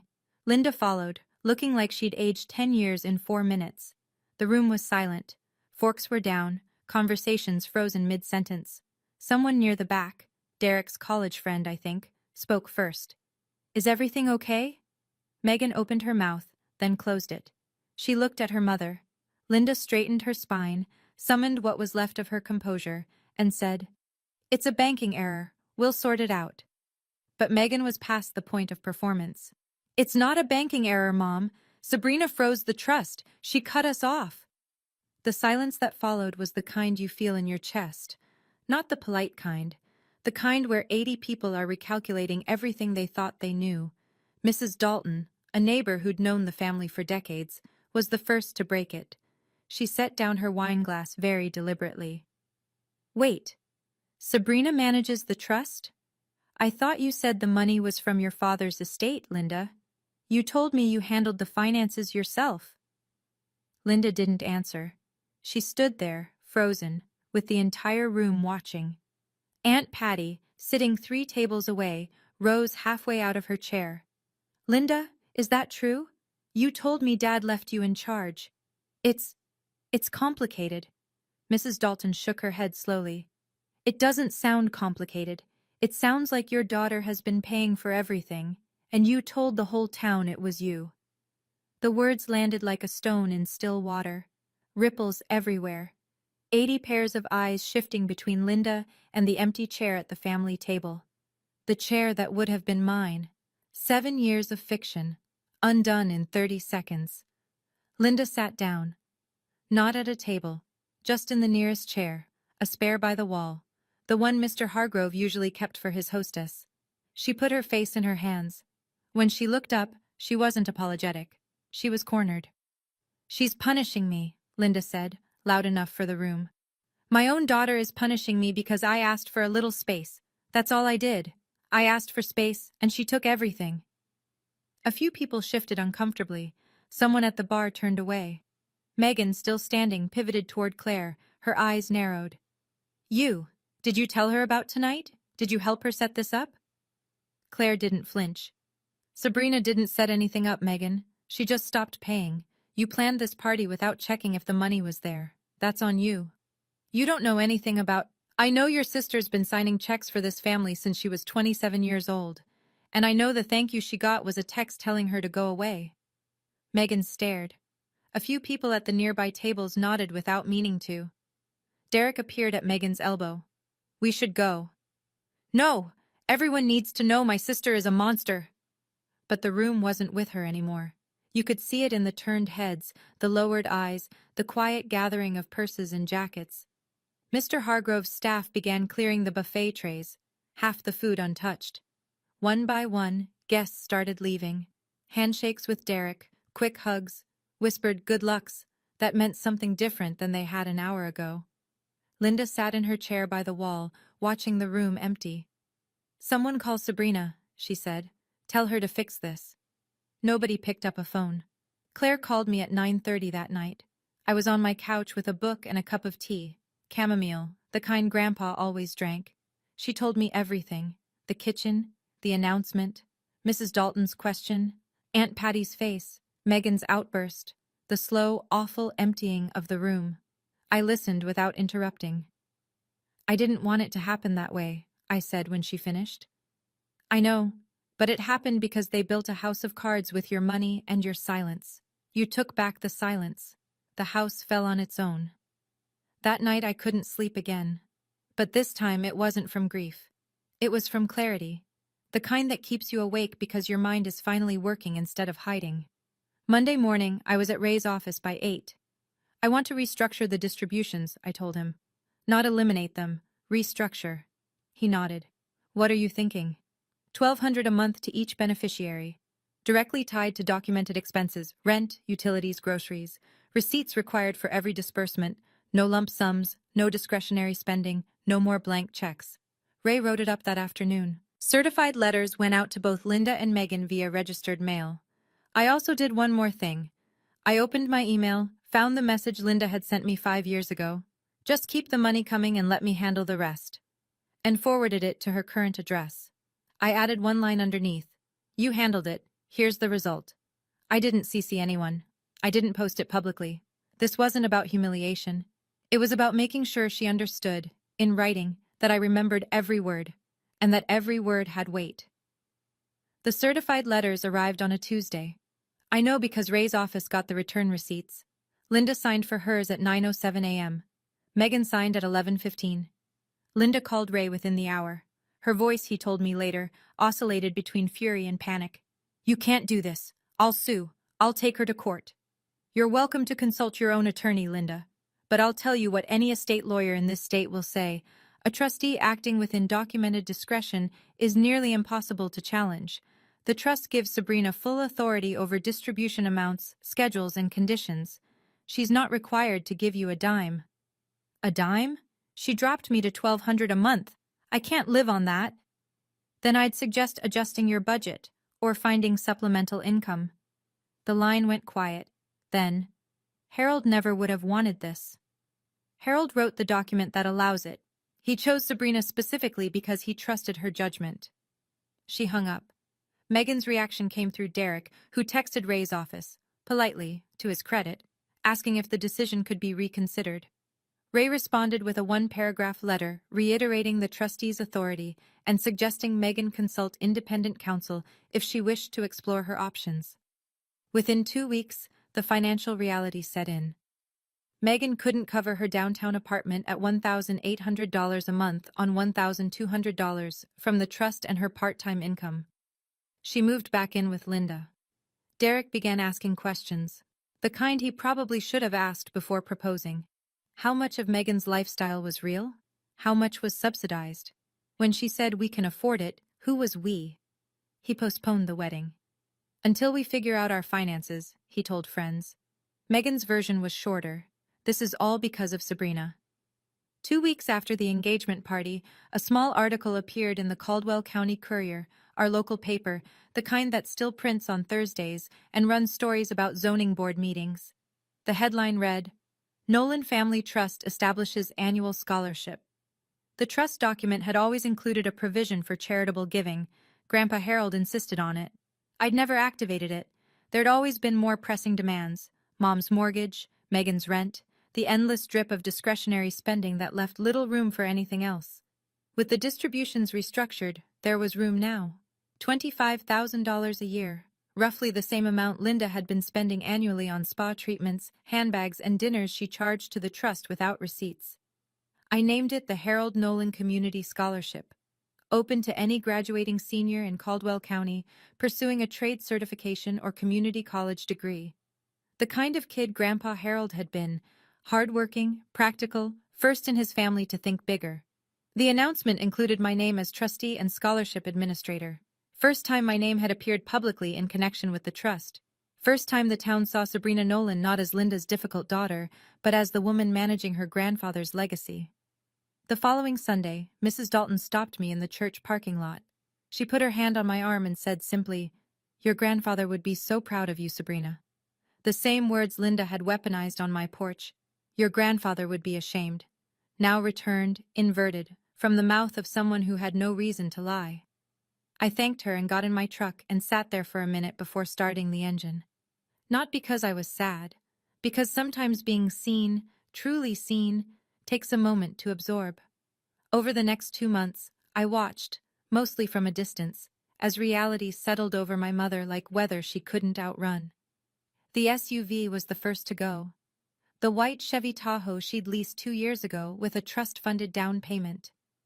Without the $4,500 monthly cushion, the payments became impossible. She traded it in for a 10-year-old Honda Civic that got her where she needed to go and nothing more. She found a job, part-time receptionist at Dr. Harmon's dental office on Oak Street. 20 hours a week, $12 an hour. It was the first paid work she'd done in over a decade, and from what I heard through Aunt Patty, the adjustment was hard. She came home exhausted. She complained about her feet, her back, the indignity of answering phones. But she did it, I'll give her that.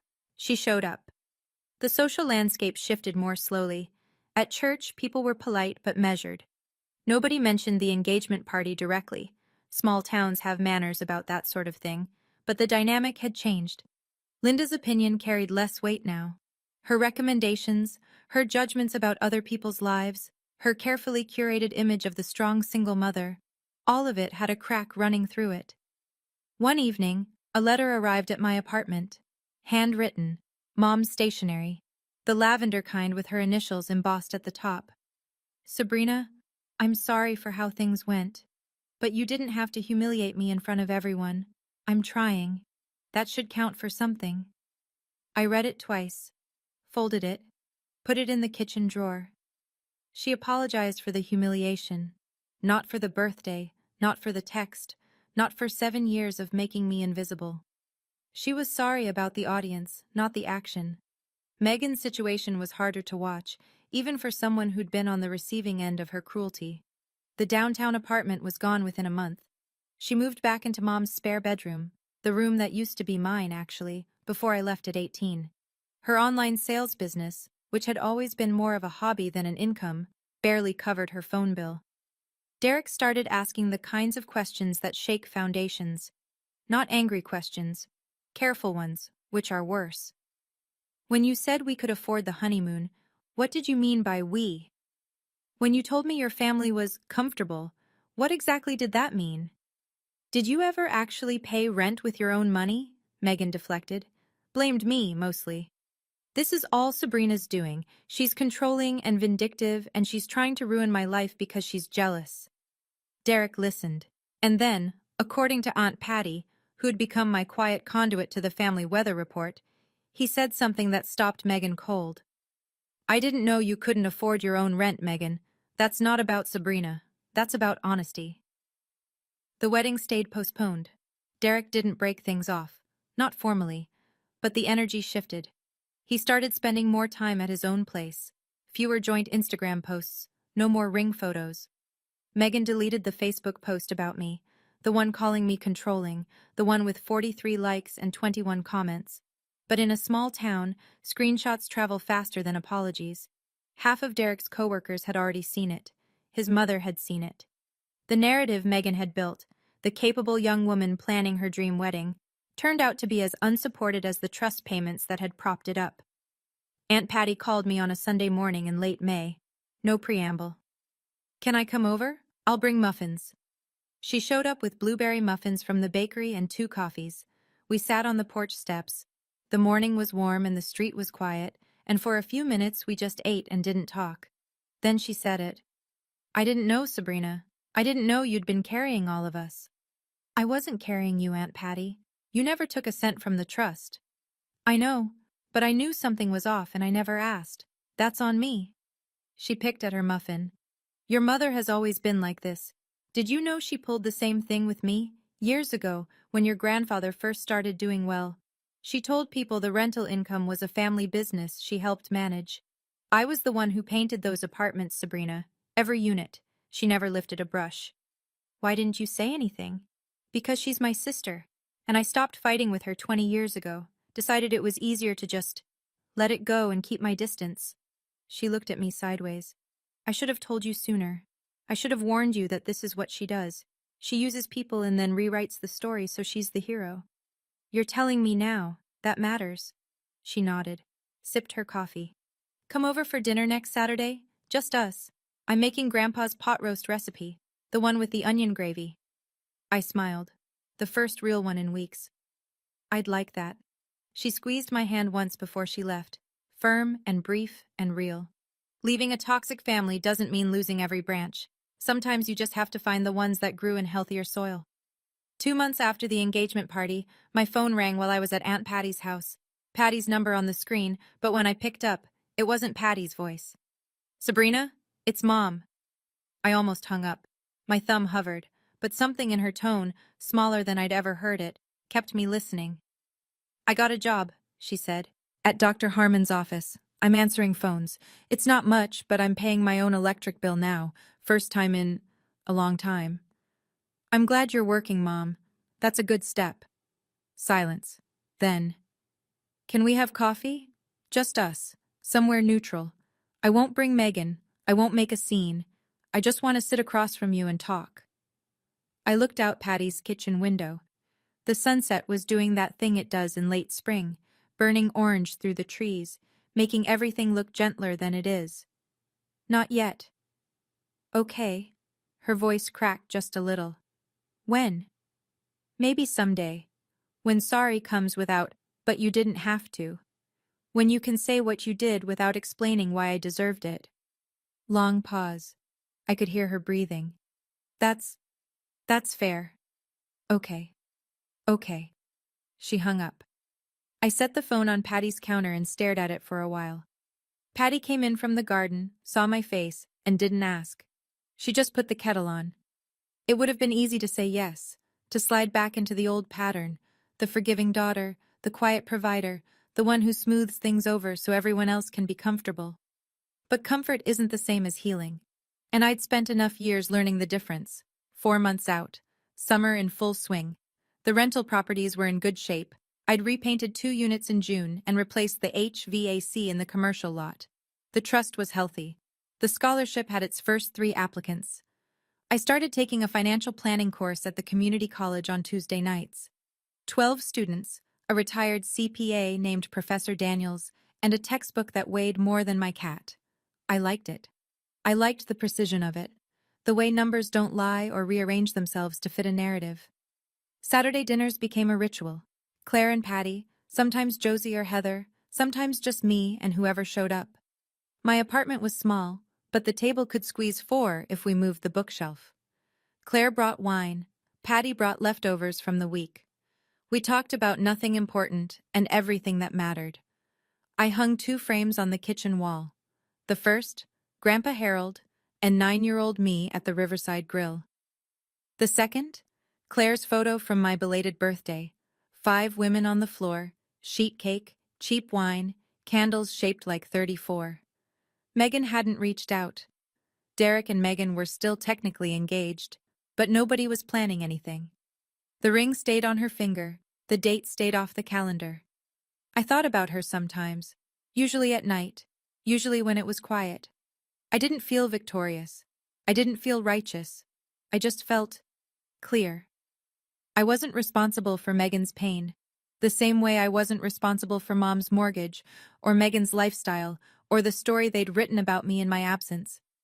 I was responsible for one thing: living a life I could respect. I'd spent 7 years being a foundation no one acknowledged. Now I was building something of my own. If you're still listening, I want to talk to you directly for a moment. If something in this story felt familiar, if you're the person who always gives but never gets remembered, who funds the party but isn't on the guest list, who keeps the lights on for people who don't notice when you leave the room, I want you to hear this. Setting a boundary is not revenge, it's not cruelty, it's not selfishness. It's the moment you decide that your own dignity has a seat at the table too. My mother thought space was a lever she could pull to keep me in line. She figured I'd panic, come crawling back, beg to be let in again. She didn't realize that I'd been the one holding the structure together. When I stepped away, the house didn't fall because I knocked it down. It fell because I was the only thing keeping it standing. I don't hate my family. That's important. Hate takes energy I'd rather spend elsewhere. I just love myself enough now to stop paying for people who can't be bothered to remember my birthday. Here's what I've learned. When someone tells you they need space from you, believe them. Give them every inch of it. And then pay attention to what happens when they realize what they actually lost. It's never about the money. It was never about the trust or the distributions or the venue deposit. It was about being seen, about mattering, about the difference between being needed and being valued. I was needed for 7 years, needed for my signature, my silence, my compliance. But I was never valued, not until I forced them to look at the space I used to fill. Don't wait 7 years. That's my only advice. Don't wait as long as I did. It was a Thursday night in November, 8 months after my birthday, when my phone buzzed on the kitchen counter. I was on the porch, wrapped in a blanket, drinking coffee that had gone lukewarm. The kind of evening where the air smells like dried leaves and wood smoke, and the street sounds like it's breathing. I went inside and picked up the phone. Unknown number. A text. Happy birthday, sis. I know it's 8 months late. I'm sorry. For all of it. Megan. I read it standing at the counter, in the same spot where I'd eaten soup alone on March 15th. The kitchen light was on this time, 2 photos on the wall, a pot of coffee still warm on the machine. I didn't reply. Not right then. But I didn't block the number either. I set the phone down, went back to the porch, and pulled the blanket tighter. The street was quiet. The sky was dark. Somewhere down the road, someone was burning leaves. Maybe. Someday. But this time, it starts with respect. Not a check. That's my story. If it hit close to home, I want to hear yours. Drop a comment below. Have you ever had to choose between keeping the peace and keeping your dignity? What did you pick? And if you want more stories like this, about people who finally chose themselves, check out the video in the description. I think you'll see yourself in it. Thank you for listening. It means more than you know. That seat is for my real daughter. Get out. My dad said that to me, at his retirement party, in front of 80 people. And then he pushed me. I hit the hardwood floor in a navy blue dress that used to belong to my mother. She'd worn it to her last anniversary dinner before the cancer took her. I wore it that night to honor my father. I didn't know it would be the night he denied I existed. But what my dad didn't know, what nobody in that room knew, was that the real daughter he'd just handed my seat to had been stealing from him for 8 months, and my husband had the proof in his jacket pocket. Before I go on, please take a moment to like and subscribe, but only if this story hits close to home. Drop your location and local time in the comments. I'd love to know where you're listening from. My name is Heather, I'm 31, and this is the story of the night I almost lost my father forever. Let me take you back to 3 years before that party, the day everything started to fall apart. My dad, Richard Purcell, spent 35 years as a foreman at a manufacturing plant outside of Dayton, Ohio. He punched in at 6, punched out at 4, and spent his Saturdays dragging me around construction sites in steel-toed boots 2 sizes too big for my feet. He'd point at a beam and say, "See how that carries the load, Heather? Everything holds up something else." I was 9 years old, and I had no idea what he was talking about, but I listened. And years later, I became a structural engineer, and I finally understood what he'd been teaching me all along, that the things you can't see are the things keeping everything standing. My mom, Linda, was an ER nurse. She worked nights so she could be home when I got off the school bus. She smelled like antiseptic and lavender, and she sang off-key while she cooked, and she made our tiny kitchen feel like the warmest room in any house I've ever been in since. She and Dad built their life around a small oak table he'd made by hand the year I was born. 3 chairs, 1 for each of us. No one extra, no one missing, Dad used to say. Mom was diagnosed with pancreatic cancer when I was 11. She died 14 months later. I was 12. Dad didn't fall apart, at least not where I could see it. He kept going to work. He kept making dinner. He kept sitting at that oak table, in his chair, across from mine. Mom's chair stayed empty. I never asked him to leave it that way. He just did. For 3 years after she died, it was just the two of us. And the silence in that house was heavy, sure. But it was ours. Then Dad told me he'd met someone. He said she'd never replace Mom. I believed him. Victoria Ashford walked into our lives wearing a cream-colored cashmere wrap and a smile so practiced it could have been licensed. She was pretty, polished, divorced, and she had a daughter named Brooke who was 2 years younger than me. Dad introduced them over dinner at the house, our house, and Victoria brought a bottle of wine that probably cost more than everything in our refrigerator combined. I'll give her credit. In the beginning, she tried. She asked about my classes. She complimented the curtains Mom had picked out. She even offered to teach me how to drive, which Dad thought was generous. I said no thank you. I already had my permit.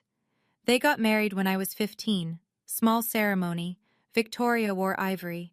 I wore the black dress Mom had bought me for 8th grade graduation because it was the only formal thing I owned. Nobody said anything about it. Within 6 months, things started to shift. Small things. Victoria replaced the oak table with a marble-top dining set. Something more modern, she said. Dad agreed. The old table went to the garage. The first Thanksgiving after the wedding, I came downstairs in my chair. The one Dad had carved my initials into when I was 8, was gone. We needed a matching set, Victoria said, smoothing a linen napkin across the new marble. Brooke moved in full-time around then. She took the guest room, which Victoria redecorated with sage wallpaper and a new vanity. Brooke was 13, chatty, eager.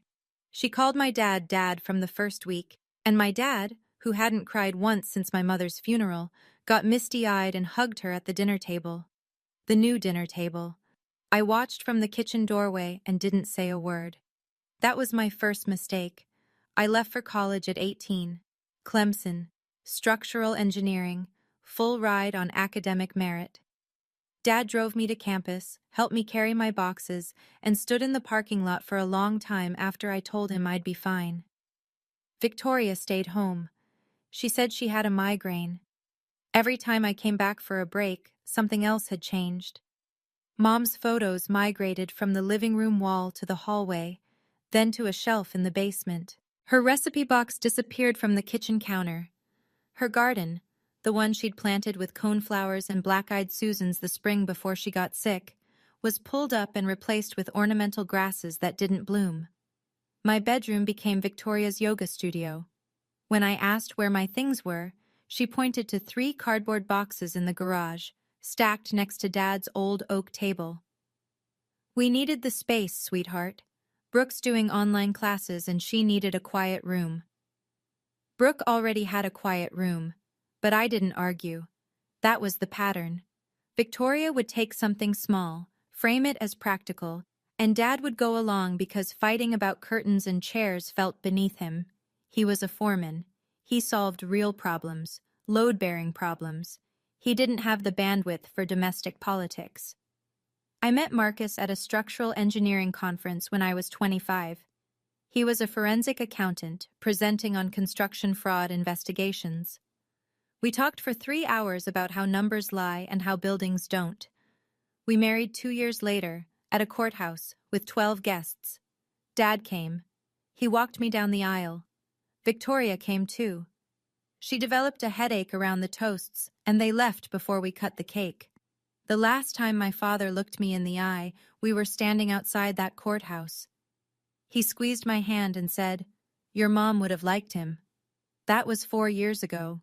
3 years before the retirement party, I was managing a bridge inspection in Tennessee when Christmas crept up on me. The project was behind schedule. The contractor had cut corners on the expansion joints, real load-bearing issues, the kind that kill people. And I couldn't leave until the county signed off on the remediation plan. I called Dad on December 23rd to explain. Voicemail. I left a message. "Hey, Dad, I'm stuck on a job site. I'm so sorry I can't make it home for Christmas. I'll come in January. I love you. Merry Christmas." No callback. I figured he was disappointed. I texted him Christmas morning. No reply. I called again New Year's Day. Voicemail. I called the landline. Victoria answered. Her voice was cool and flat. Heather, your father said he doesn't want to talk right now. I think you should respect that. So I did. I gave him space. I called again the next week, and the week after that, and every week for the next 3 years. 147 calls, 42 texts, not a single response. I never stopped trying. But I also never drove to the house and demanded answers. Twice I tried. Victoria met me at the door both times, arms crossed, same line. He doesn't want to see you, Heather. Please stop making this harder than it has to be. I could have pushed past her. I could have caused a scene. But something in me wouldn't beg. If my father wanted to cut me out, I'd let him. It would wreck me, but I'd let him. That was my pride talking, and Victoria knew exactly how to use it. 8 weeks before the retirement party, Marcus got a phone call from a number he didn't recognize. A woman's voice, older, careful. Is this Marcus Purcell?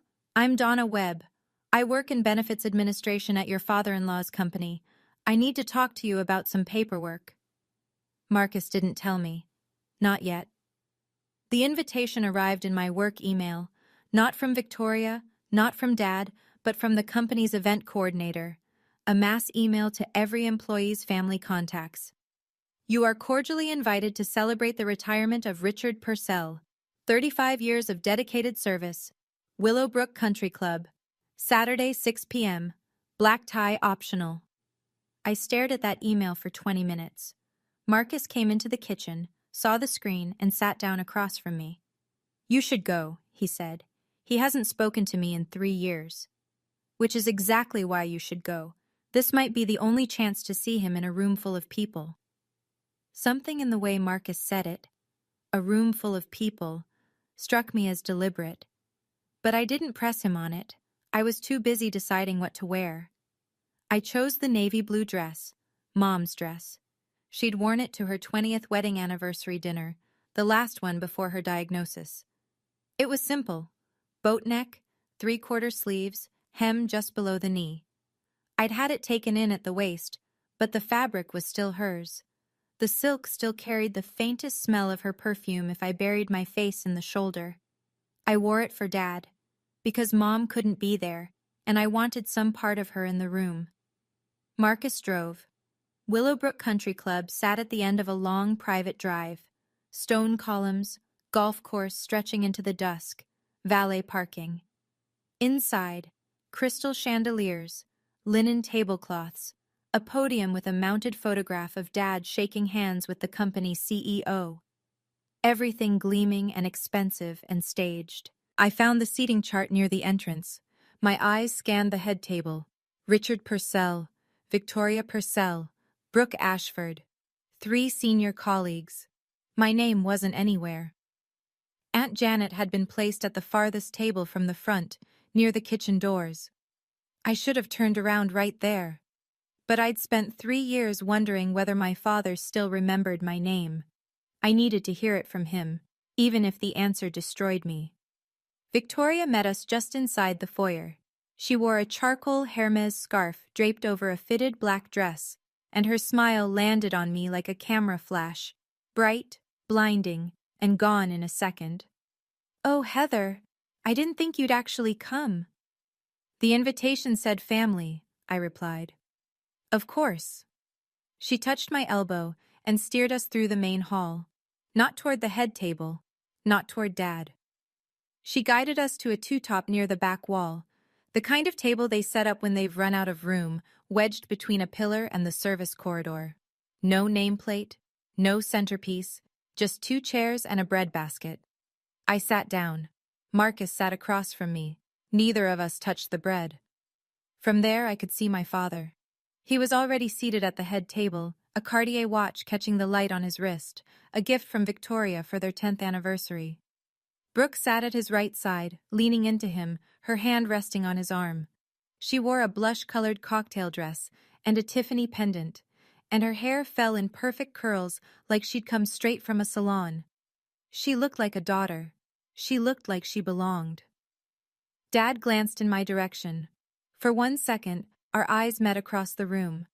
I waited for something. Recognition, guilt, confusion, anything. He turned away. Back to Brooke. Back to the table where my name didn't exist. A hand squeezed my shoulder. Aunt Janet. She'd crossed the entire room to reach us, weaving between tables with her reading glasses still on her head. She leaned down and whispered, close enough that I felt her breath on my ear. "I'm glad you came, honey.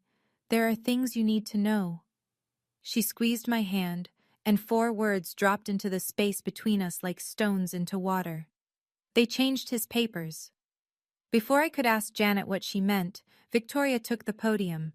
She tapped the microphone twice and the room settled into silence. "Good evening, everyone. Tonight, we celebrate the most incredible man, husband, and father I've ever known, Richard Purcell." Applause. Victoria smiled. Behind her, a projector screen blinked to life with a slideshow. 35 years of Dad's career compressed into 100 photographs. Dad on the factory floor. Dad shaking hands with executives. Dad at company picnics. And then the family pictures started. Victoria and Richard at a vineyard. Brooke and Richard at a football game. Victoria, Brooke, and Richard posing on the porch of the house I grew up in. Photo after photo after photo. Not one image of me. Not one image of my mother. 35 years of my father's life, and Linda Purcell had been edited out entirely. As if she'd never existed. As if I'd never existed. Victoria turned back to the crowd. "And I want to give a special recognition to Richard's daughter, Brooke, his pride and joy, who has followed in his footsteps and made him so proud." Brooke stood up from the head table and gave a little wave. People clapped. I felt Marcus's hand tighten around mine under the table. A man approached us during the applause. Gray-haired, khakis, company polo. Phil. He'd worked with Dad for 20 years. He looked at me with furrowed brows. "Aren't you Heather? Rick talked about you all the time. Showed us your college graduation photo, your engineering license. What happened?" I opened my mouth, but nothing came out. I didn't know what had happened. That was the worst part. I had spent 3 years constructing an explanation. Dad was angry, Dad needed space, Dad moved on, and none of it held anymore. "I don't know," I said, "but I'm here to find out." The slideshow ended. The waitstaff began circulating with entrees. Conversations resumed. Victoria returned to the head table and placed her hand on Dad's shoulder like a claim stake. I set my napkin on the table and stood up.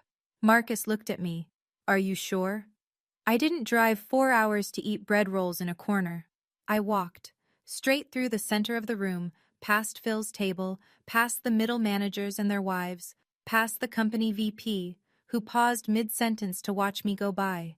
80 people, and I felt every pair of eyes follow me like I was crossing a courtroom floor. The head table was elevated on a low platform, just 6 inches, but enough to make you feel like you were approaching a stage. I stepped up. Brooke saw me first. Her smile faltered. There was one empty chair at the table's far left. It belonged to a colleague who hadn't shown up. I stood beside it and rested my hand on the back. "Dad." Richard looked up. His jaw tightened. "It's been 3 years," I said. "Can we talk?" Silence at the head table. Victoria leaned in and whispered something to Richard. I couldn't hear it, but I watched his expression harden. Whatever she said reinforced the wall she'd spent 3 years building. Dad pushed his chair back and stood up.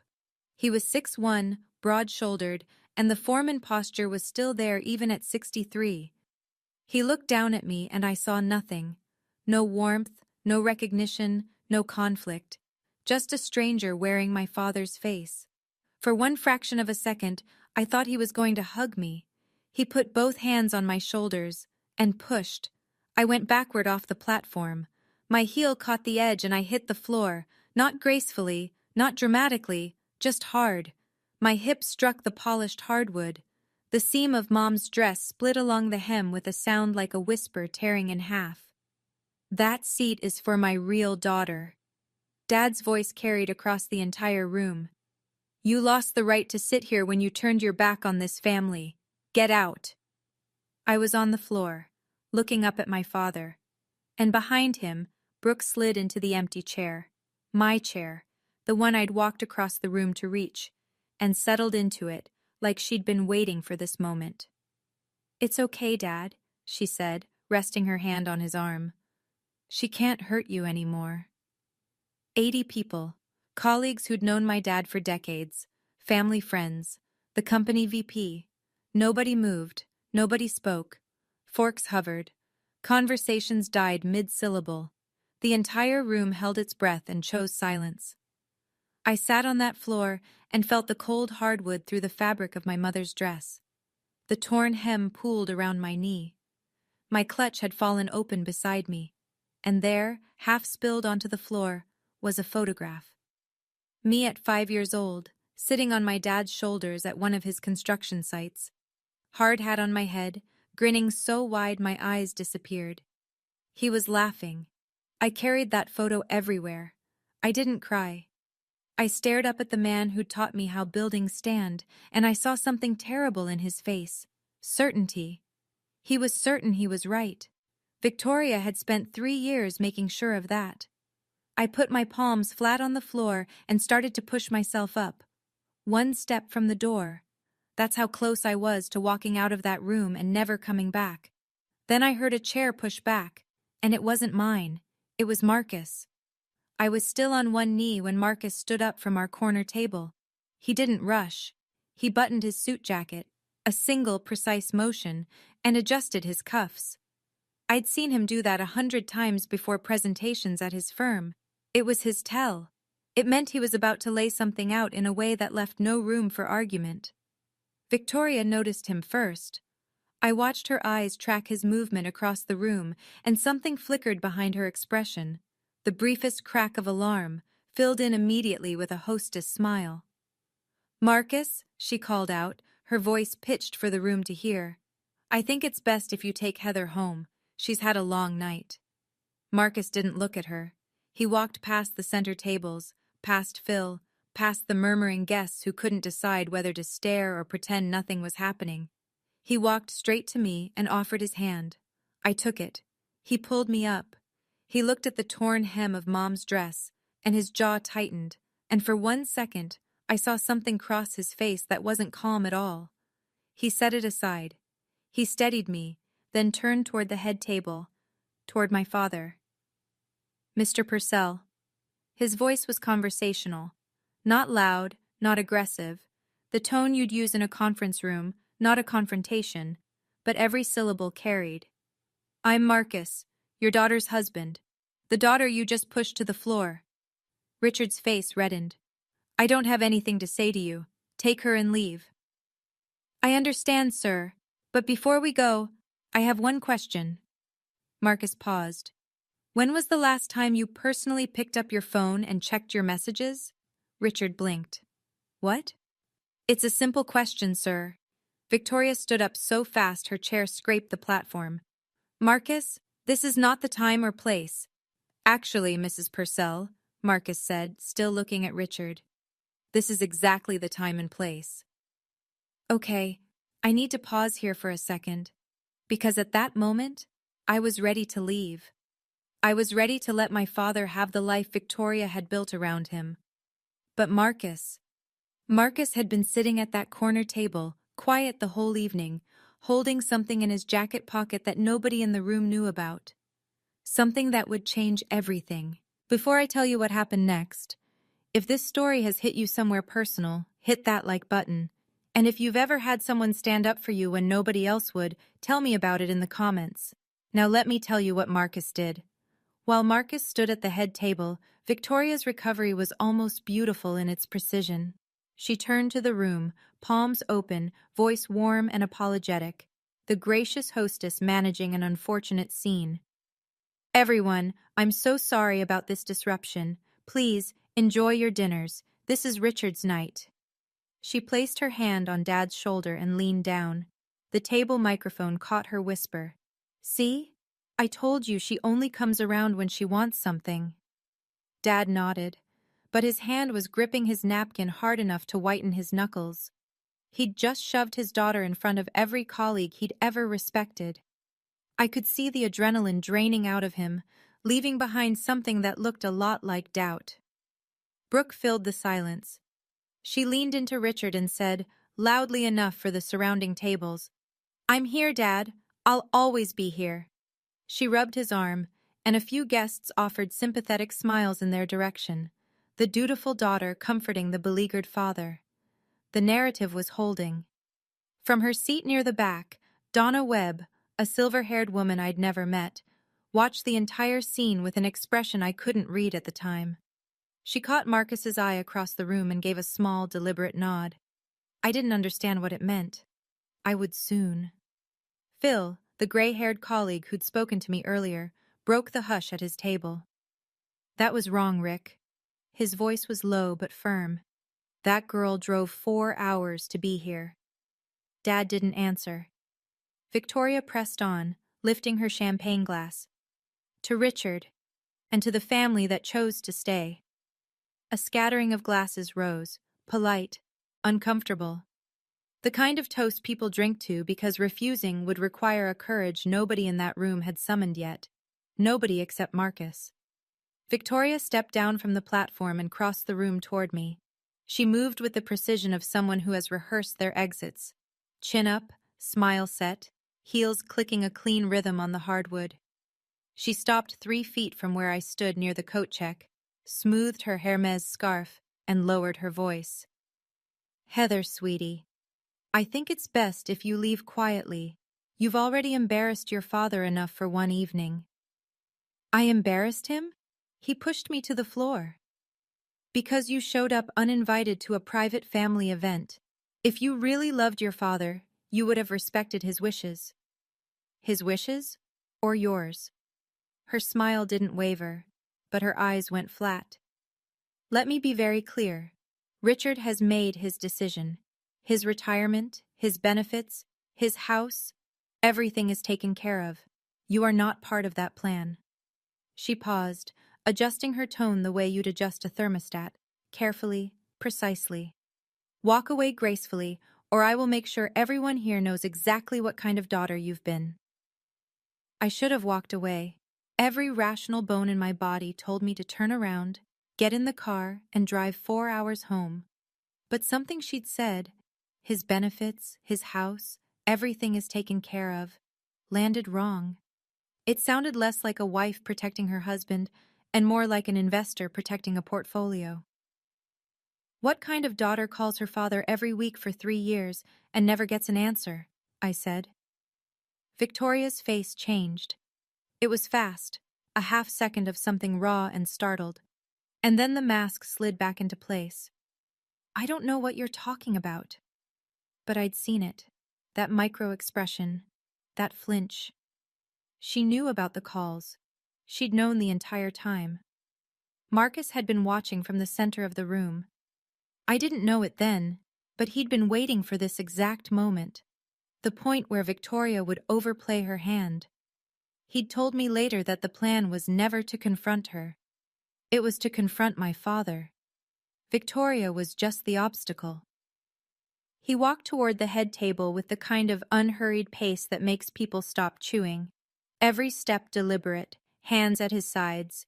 He passed Victoria without a glance and stopped directly in front of Richard. The room noticed. Conversations thinned. Forks paused. "Mr. Purcell," Marcus's voice was steady. "Before your wife called security, which I assume she's about to do, I'd like to ask you one more question." Richard glared. "I told you to leave. I heard you, and I will. Right after you answer this, when was the last time you personally reviewed your 401k beneficiary designations?" The question landed like a stone in still water. Richard's expression shifted from anger to confusion. "My beneficiary? What does that have to do with anything?" "When was the last time you checked?" "I don't know. Years ago. Victoria handles all the—" He stopped.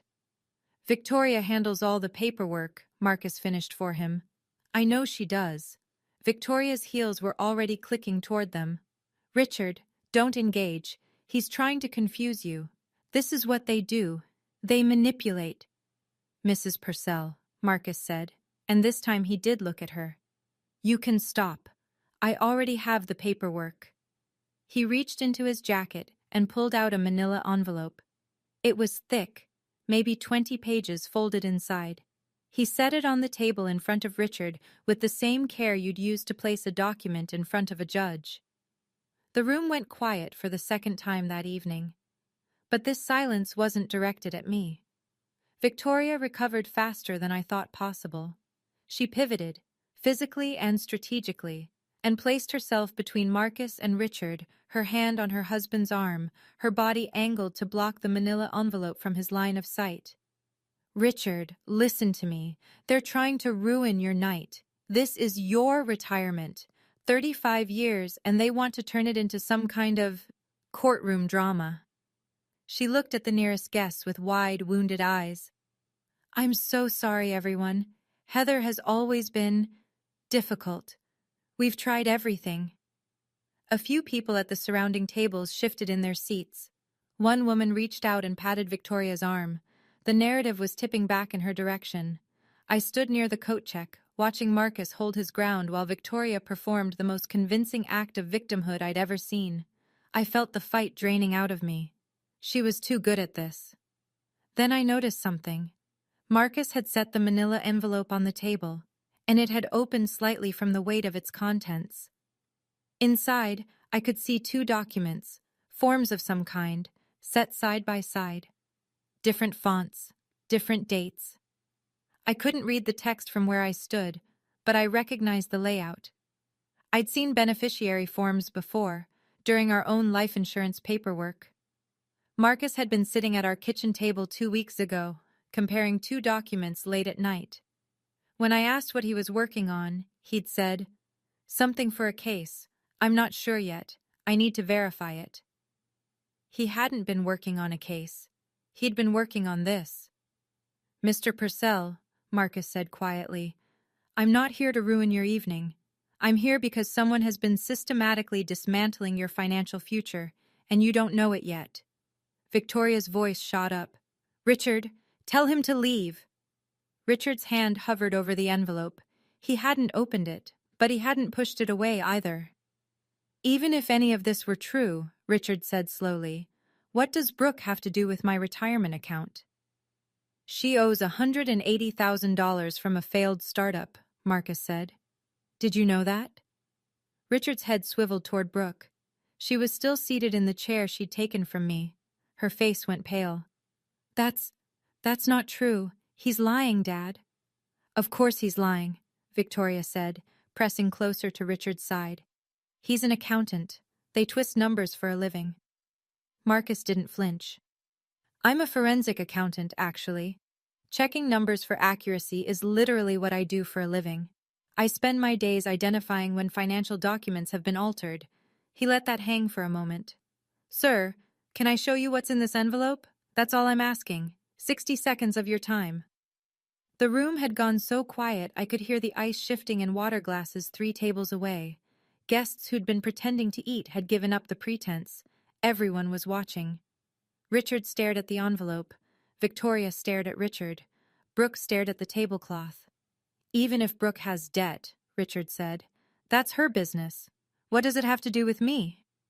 8 months ago," Marcus said, "someone submitted a change of beneficiary form on your 401k retirement account and your pension.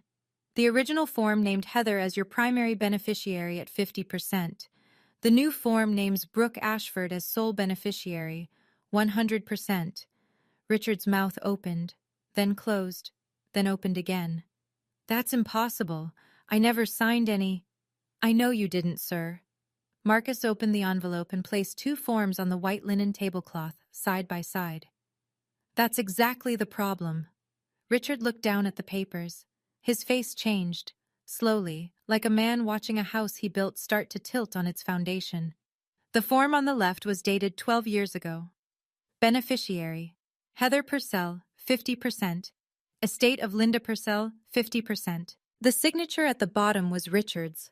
The looping R, the heavy downstroke on the P, all of it unmistakable to anyone who'd watched him sign permission slips and birthday cards for 30 years. The form on the right was dated 8 months ago. Beneficiary, Brooke Ashford, 100%. And the signature. Richard picked up the second form. He held it close to his face, then pulled it back. His lips moved like he was sounding out letters. This isn't my signature. The R is wrong. I always loop the R. This is straight. I've never written my R like that. I know, Marcus said. Victoria stepped forward. Richard, those documents are fabricated. Marcus printed them himself. You can't possibly... I've seen my own handwriting for 63 years, Victoria. His voice was different now, stripped of the anger he'd carried all evening, replaced by something thinner. Bewilderment. This is not my name. Brooke scraped her chair back and stood. Dad, they're setting us up. This is what Heather does. She manipulates. Sit down, Brooke. Richard didn't raise his voice. He didn't need to. He was still looking at the second form, turning it over in his hands like a man discovering termites in a beam he'd assumed was solid. Victoria tried one more angle. She softened her voice, almost tender. Richard, you signed those papers yourself. You just don't remember because you've been stressed about the transition. Retirement is overwhelming, honey. My mind is fine. He set the form down, looked at Marcus, looked at Victoria, looked across the room at me, still standing near the coat check, still wearing my mother's torn dress. Then a chair pushed back from a table in the far corner of the room. Donna Webb rose to her feet. Donna Webb was 58 years old and had worked in benefits administration at Dad's company for 22 years. She was the kind of woman who wore sensible flats and reading glasses on a beaded chain, and she carried a leather folio everywhere because she believed in paper trails the way some people believe in prayer. She'd processed every benefits enrollment, every insurance claim, and every retirement form Richard Purcell had filed since he was 39 years old. She crossed the room without hurrying. Excuse me, she said. I think I need to add some context here. Victoria turned on her. Donna, this is a private family matter. It has nothing to do with... Ma'am, I've been Mr. Purcell's benefits coordinator for 22 years. When someone submits a change to an employee's retirement beneficiary using what appears to be an irregular signature, that's a company matter. The room sharpened. Guests who'd been wavering between sympathy for Victoria and curiosity about Marcus now sat up straighter. Donna opened her folio. 8 months ago, a change of beneficiary form was submitted for Mr. Purcell's 401k and pension accounts. It arrived via email, which is unusual because in 22 years, Mr. Purcell has never once submitted paperwork electronically. He always came to my office in person. Richard nodded slowly. That's right. I always came to you, Donna. I flagged the discrepancy with HR 2 months ago, Donna continued. The signature didn't match our records, and the email it was sent from was a personal Gmail account, not Mr. Purcell's company email. She paused. I reached out to Marcus because he's listed as Heather's emergency contact and next of kin. I thought the family should know. Victoria's voice went thin. You had no right. I had every obligation, Donna said calmly. I've watched this man build his retirement for 30 years. I wasn't going to watch someone dismantle it with a forged signature. Marcus reached into the envelope again. This time he pulled out a printout. Several pages stapled together. Rows and rows of dates, times, and phone numbers. Mr. Purcell, your wife told you that Heather never calls, that she turned her back on this family, that she didn't care. Marcus set the printout next to the beneficiary forms. These are Heather's phone records from the past 3 years, obtained directly from her carrier. 147 outgoing calls to your phone number, 42 text messages, every week, sometimes twice a week, for 36 consecutive months. Richard picked up the printout. His finger moved down the columns, call after call after call. The dates lined up like a drumbeat. Every Sunday, almost without exception. That can't be right, he said. My phone never rang. I never saw. Check your phone, sir, Marcus said gently. Right now. Go to settings. Then blocked contacts. Richard reached into his pocket with the slow, deliberate motion of a man who already suspects what he'll find. He tapped the screen, navigated through the menus with the clumsy swipes of someone who'd never explored his own settings. He found the list. One number. Blocked. The area code matched the city where Heather and Marcus lived. Richard looked up from the phone. His eyes moved to Victoria, and for the first time all evening, I saw the man I remembered. The foreman who didn't tolerate sloppy work, who could spot a cracked weld from 30 feet away. The man who trusted what was in front of him over what anyone told him. You blocked her. His voice was barely above a whisper. You blocked my daughter. Victoria opened her mouth. Nothing came out. 147 calls. Richard's hands were shaking. She called me every single week. And you stood in this house and told me she didn't care. I didn't say a word. I didn't need to. 147 calls said everything I never could. Victoria's mask didn't slip this time. It shattered. She dropped the wounded wife act, and the gracious hostess act, and the I'm just protecting this family act, and what came through was raw, cornered fury. Fine. Yes. I blocked her number. Because Heather was toxic, Richard. She was trying to control you. She was trying to control you. She was trying to turn you against me and Brooke, and I was protecting this family from... She was my daughter. Richard's voice broke on the word. Not a shout. Something worse. A crack running through concrete. Victoria charged forward. She was a grown woman who refused to accept that you had a new life. Every time she called, you got confused. You got sad. You started asking questions about Linda, about the old house, about things I'd spent years helping you move past. Helping me move past my dead wife? Helping you heal. Brooke tried to intervene. Mom, stop. Just stop. Victoria wheeled on her own daughter with a ferocity that made Brooke flinch. Don't you dare. Everything I did, every single thing, was for you. Because your father left us with nothing, and I had to make sure that... She caught herself. But the sentence was already out there, hanging in the air like smoke. Richard stared at her. Had to make sure that what, Victoria? That Brooke would be taken care of. Victoria's voice dropped. The fight went out of her as quickly as it had ignited. Brooke's father abandoned us. He left us with debt and nothing else. And Brooke's company failed, and she owes more than she'll ever... I had to think about her future. I had to. So you stole mine, Richard said quietly. I redirected it. For our family. Our family. Richard repeated the words like he was tasting something spoiled. You erased my daughter, forged my name, and looted my retirement fund, and you call that family. Victoria had no answer for that.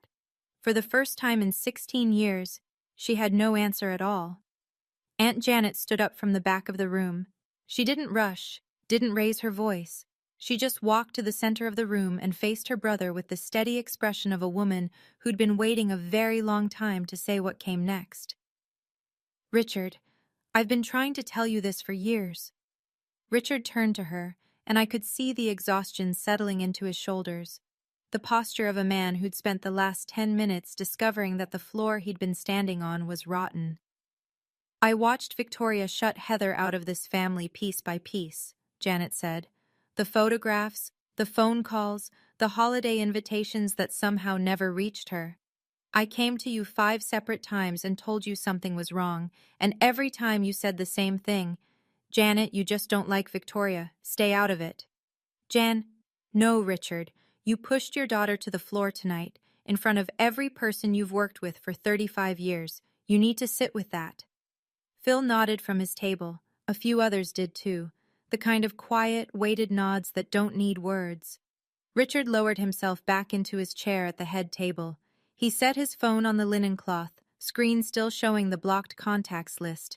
His hand rested on the printout of phone records. 147 calls mapped in black and white. The Cartier watch glinted under the chandelier. He didn't look at Victoria. He didn't look at Brooke. He looked at the empty space in front of him. The space where the retirement speech should have lived, where the champagne toasts and the proud family portrait should have happened. All of it gone, replaced by paper trails and silence. Janet's voice carried across the still room. I loved you enough to keep trying, Richard, but Heather loved you enough to call 147 times when you never picked up. Think about which one of us gave up. At that point, my father was sitting in the same chair he'd pushed me away from, staring at his phone like he was seeing it for the first time.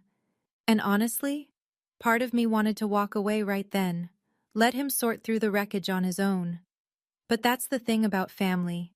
The people who hurt you the deepest are the ones whose apology would mean the most. So what happened next? Did Richard finally see it all clearly? Or did Victoria find one last lie to save herself? Stay with me. Richard stood up from the head table. He moved slowly, like someone walking through water, fighting current with every step. He stepped off the platform and crossed the ballroom floor. Victoria called after him. Richard, where are you going? Richard! He didn't turn around. 80 people watched my 63-year-old father walk the length of that room, past the tables of colleagues, past the champagne flutes and the linen napkins and the framed portrait of himself shaking hands with the CEO, past all of it. He stopped in front of me. We stood 3 feet apart, close enough to touch, close enough for me to see the vein pulsing at his temple and the shine in his eyes that he was fighting to control. His gaze dropped to my dress, the torn hem, the navy silk, the boat neck my mother had picked out 20 years ago. That's your mother's dress, he said. Yes. You wore your mother's dress to my party. I wore it for you, Dad, because Mom would have wanted to be here tonight. Something broke behind his face, not all at once, not a clean fracture, more like a dam that had been leaking for years, finally giving way at the center. He looked down at his own hands, the same hands that had pushed me to that floor 20 minutes earlier. I pushed you, he said. Yes. In front of everyone. Yes. He looked at the Cartier watch on his wrist. Then he looked at me. And whatever Victoria had spent 3 years whispering into his ear, Heather doesn't care. Heather chose to leave.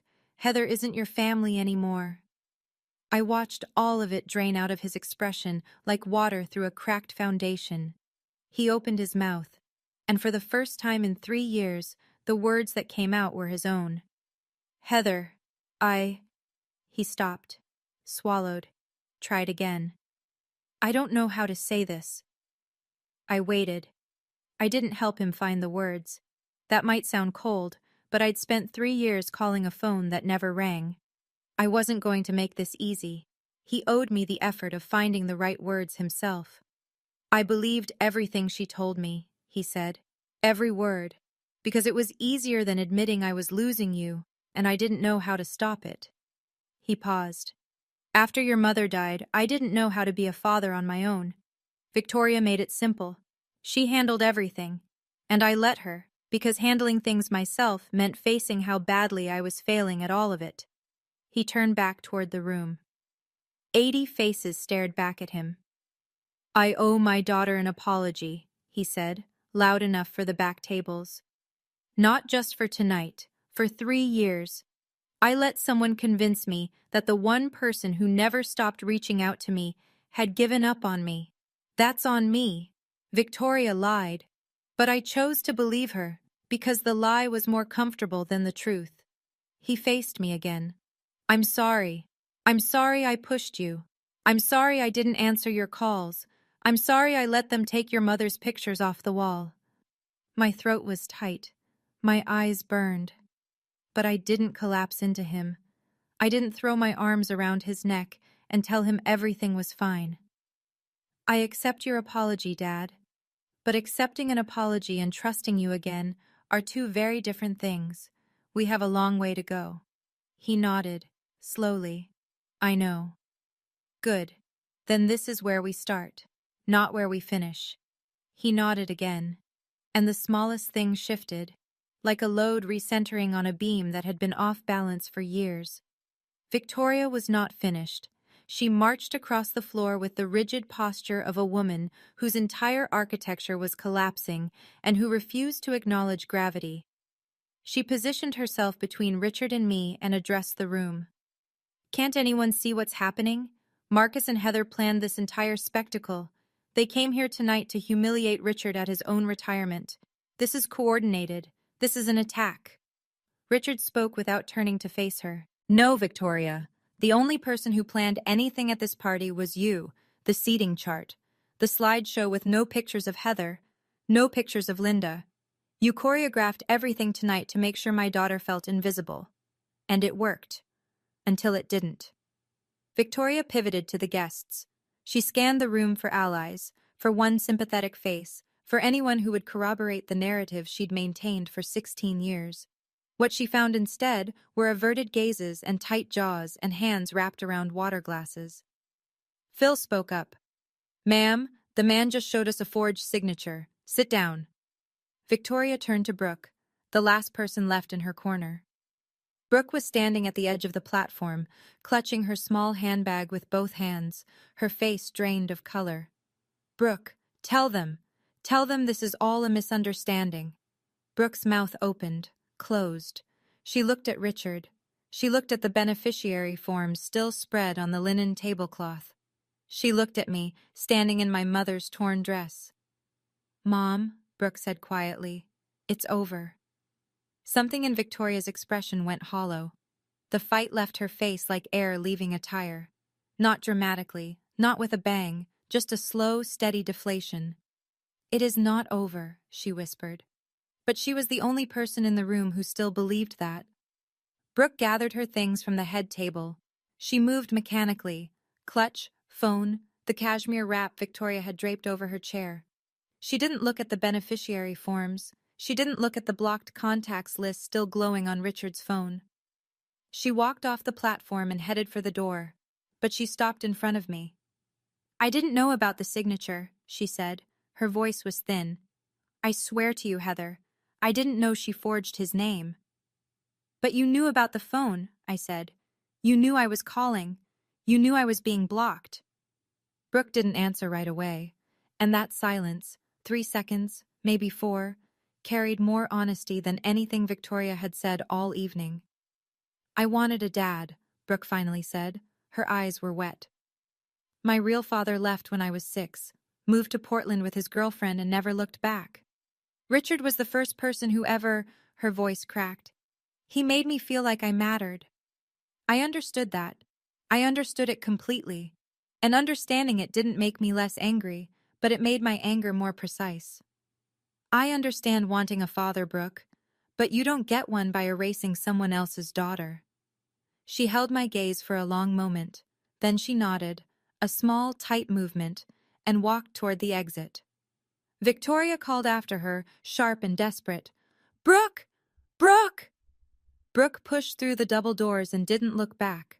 Around the room, a shift was happening, the slow, collective exhale of 80 people processing what they'd just witnessed. A few of Richard's colleagues stood up and drifted toward him. Handshakes, quiet words. Donna moved to Marcus's side and nodded once, the kind of nod that meant the job is done. I didn't hate Brooke. I hated what she'd allowed to happen. There's a difference. And it was one she'd have to sort out on her own. Victoria stood alone at the head table. The chair beside her was empty, Brooke's seat.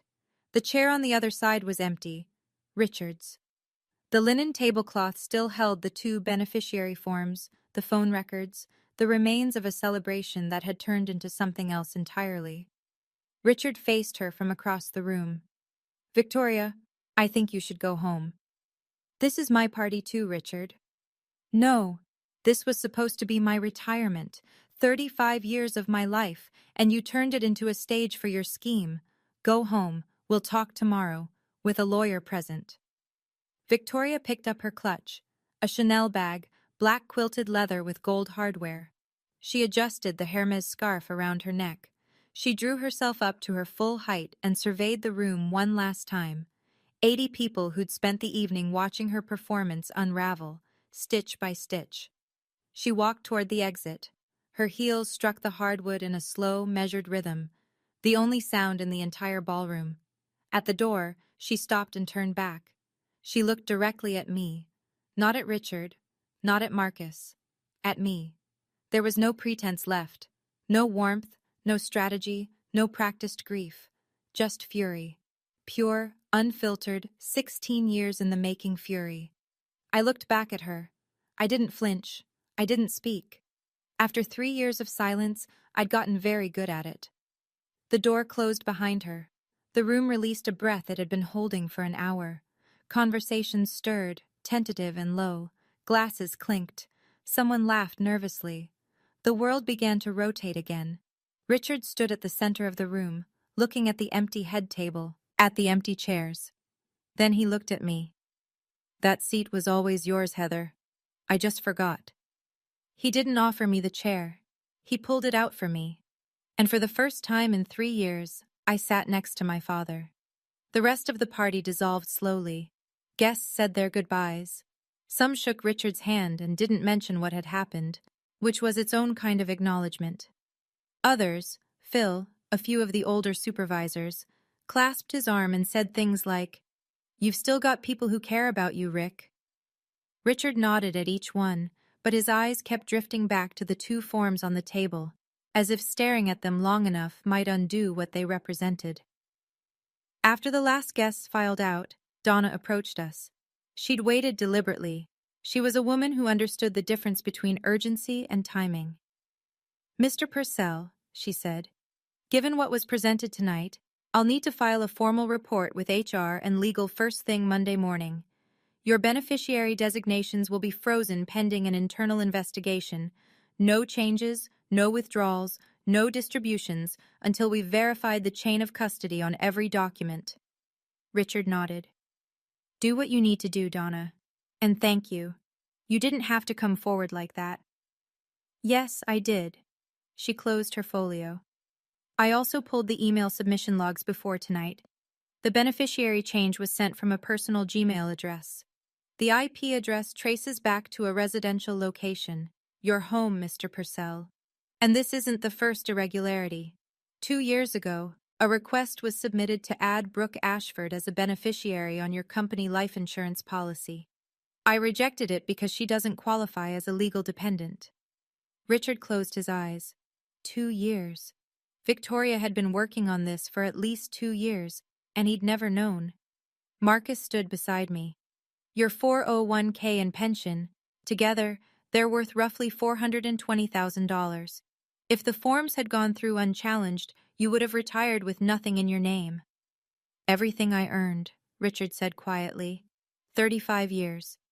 "Every cent of it," Marcus confirmed, "would have gone to Brooke Ashford the day you filed your final paperwork." Marcus and I drove home in the dark. The highway was empty. Fields slid past outside the windows like dark water, and neither of us spoke for the first 20 miles. I looked down at Mom's dress. The hem was torn from where I'd hit the floor. A thread hung loose near the knee. I ran my thumb over it and thought about how some things can be mended and some things can only be worn with the damage showing. "You knew," I said, "before tonight." "I knew for 2 weeks. Donna called me 2 months ago with her concerns. I spent the rest of the time pulling records, verifying signatures, cross-referencing the submission logs with the company's internal audit trail. I needed every piece to be airtight before I brought it to your father." "Why didn't you tell me?" Marcus kept his eyes on the road.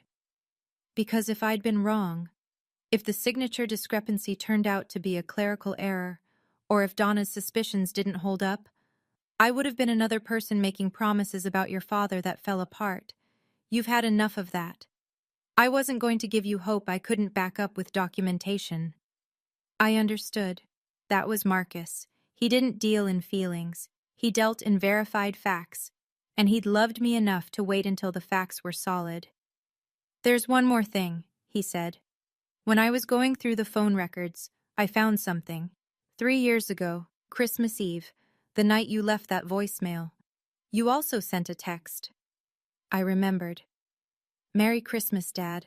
I'm sorry I can't make it. I love you. It was delivered, and it was read.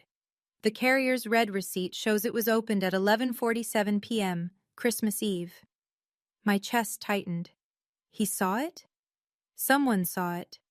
Marcus paused, and then deleted it, and blocked your number the next morning. Victoria had read my Christmas message to my father. She'd seen the words, "I love you, Dad," and erased them. 1 week later, the pieces started falling into place, slowly, unevenly, the way things do in real life when there's no editor trimming the awkward parts. HR completed its preliminary investigation by Wednesday. The second beneficiary form was confirmed as fraudulent. The signature analysis didn't match company records, and the submitting email address was linked to an account registered under Victoria's maiden name. Richard's original beneficiary designations were restored. Heather Purcell, 50%.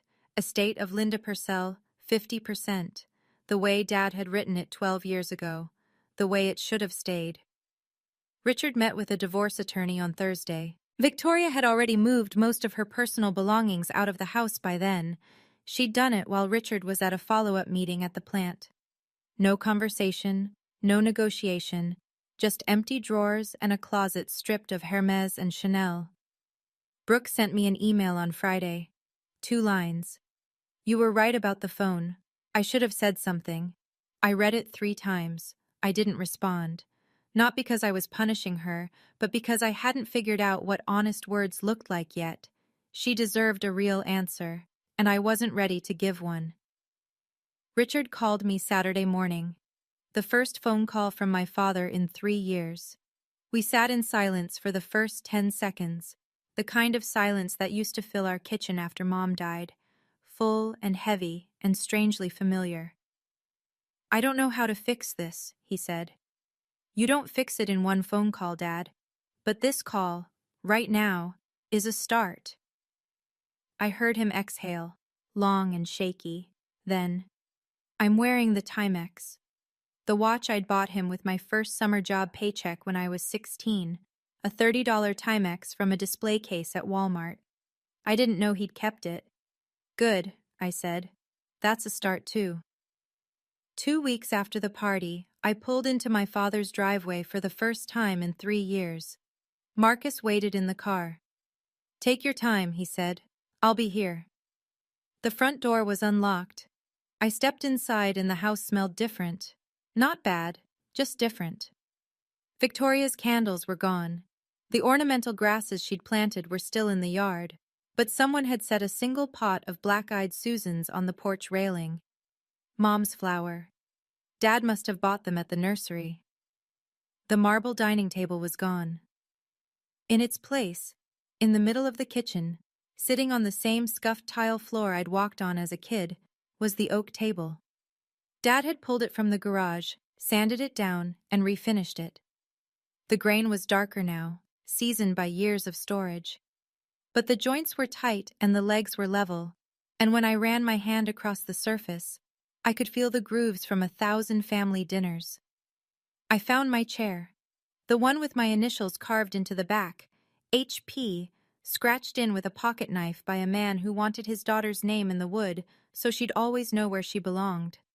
The chair wobbled slightly. Dad had re-glued the leg, but the joint wasn't perfect. "Some of the scratches won't come out," Dad said from the kitchen doorway. "That's okay, Dad. Neither will some of mine." He poured 2 cups of coffee in plain ceramic mugs. No Wedgwood china, no marble. Just 2 cups on an oak table in a kitchen that was starting to remember what it used to be. On the wall behind him, a framed photograph of my mother, Linda Purcell, smiling, back where she belonged.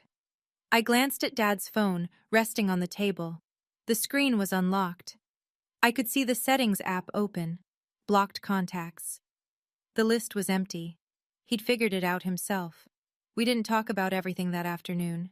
We didn't need to. Sometimes sitting at the same table is enough. People ask me if I've forgiven my father.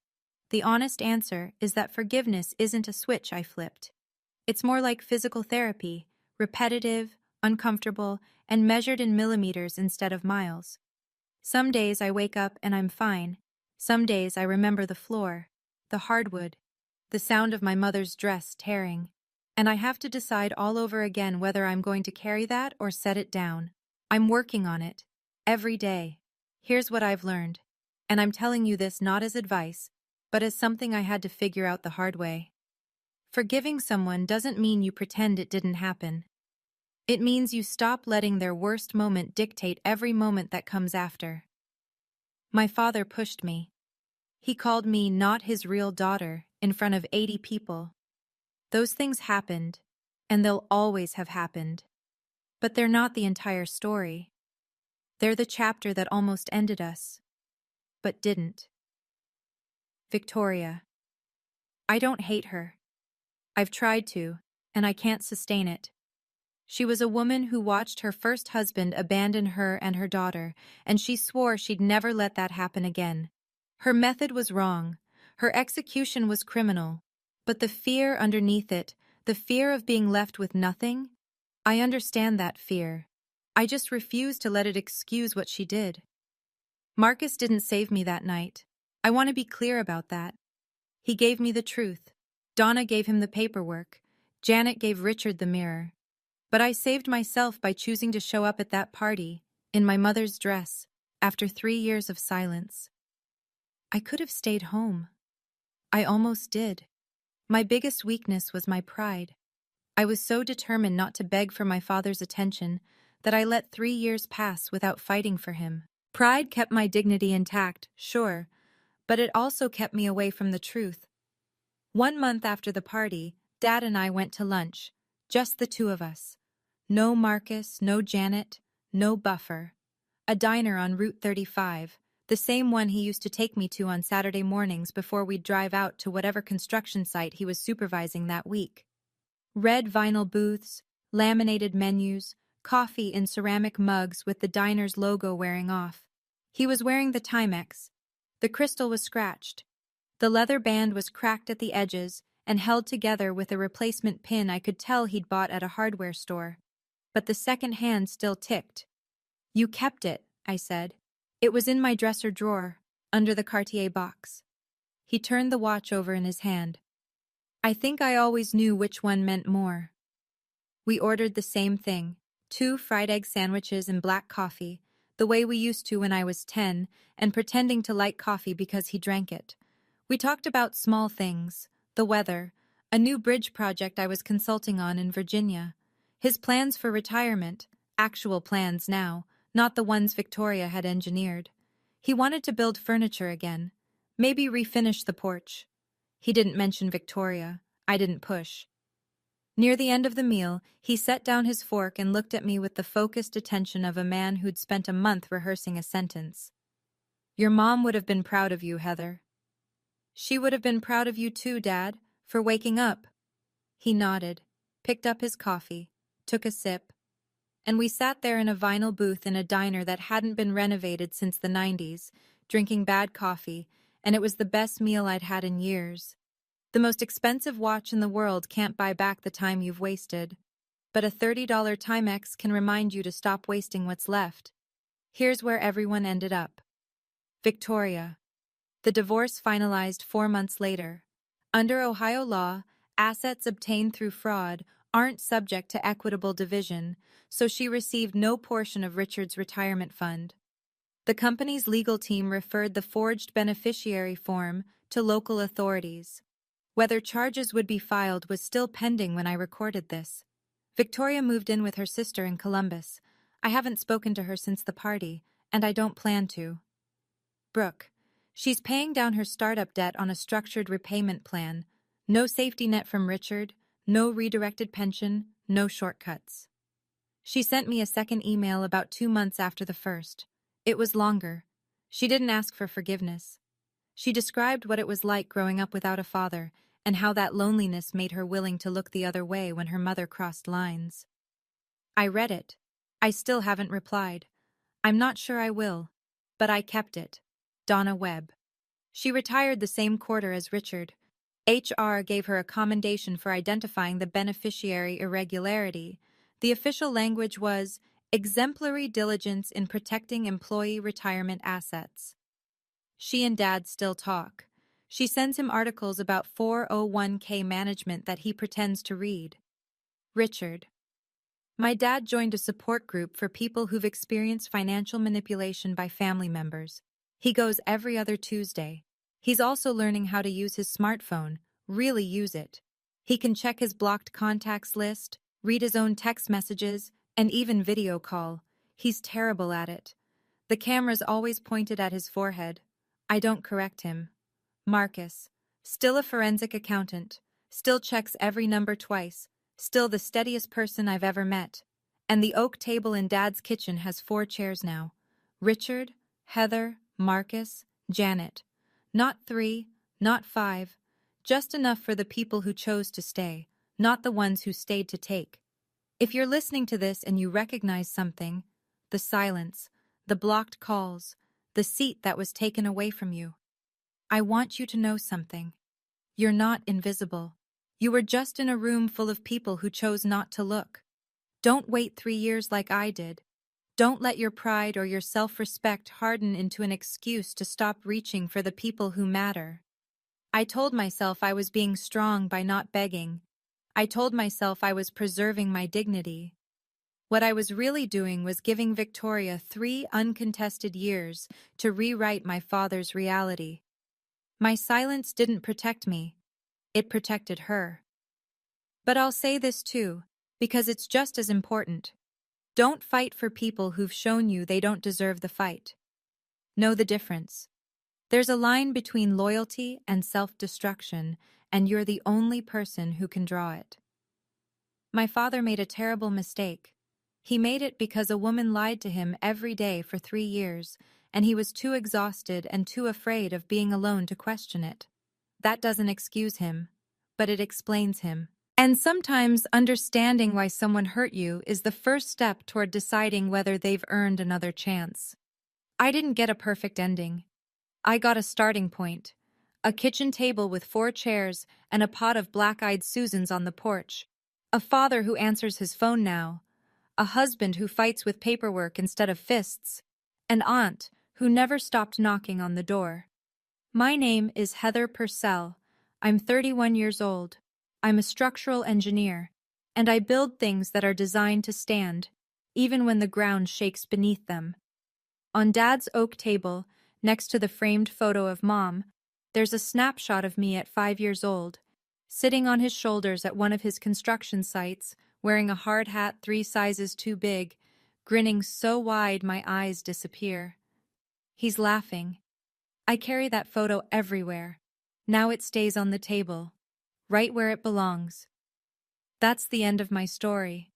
But before you go, I want to ask you something.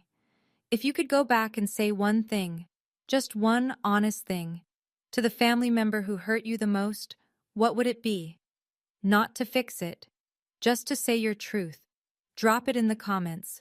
I read every single one.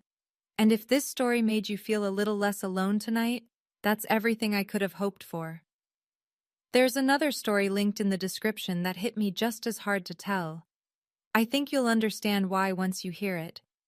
Thank you for staying until the end. Non-priority guest. That's what the place card said.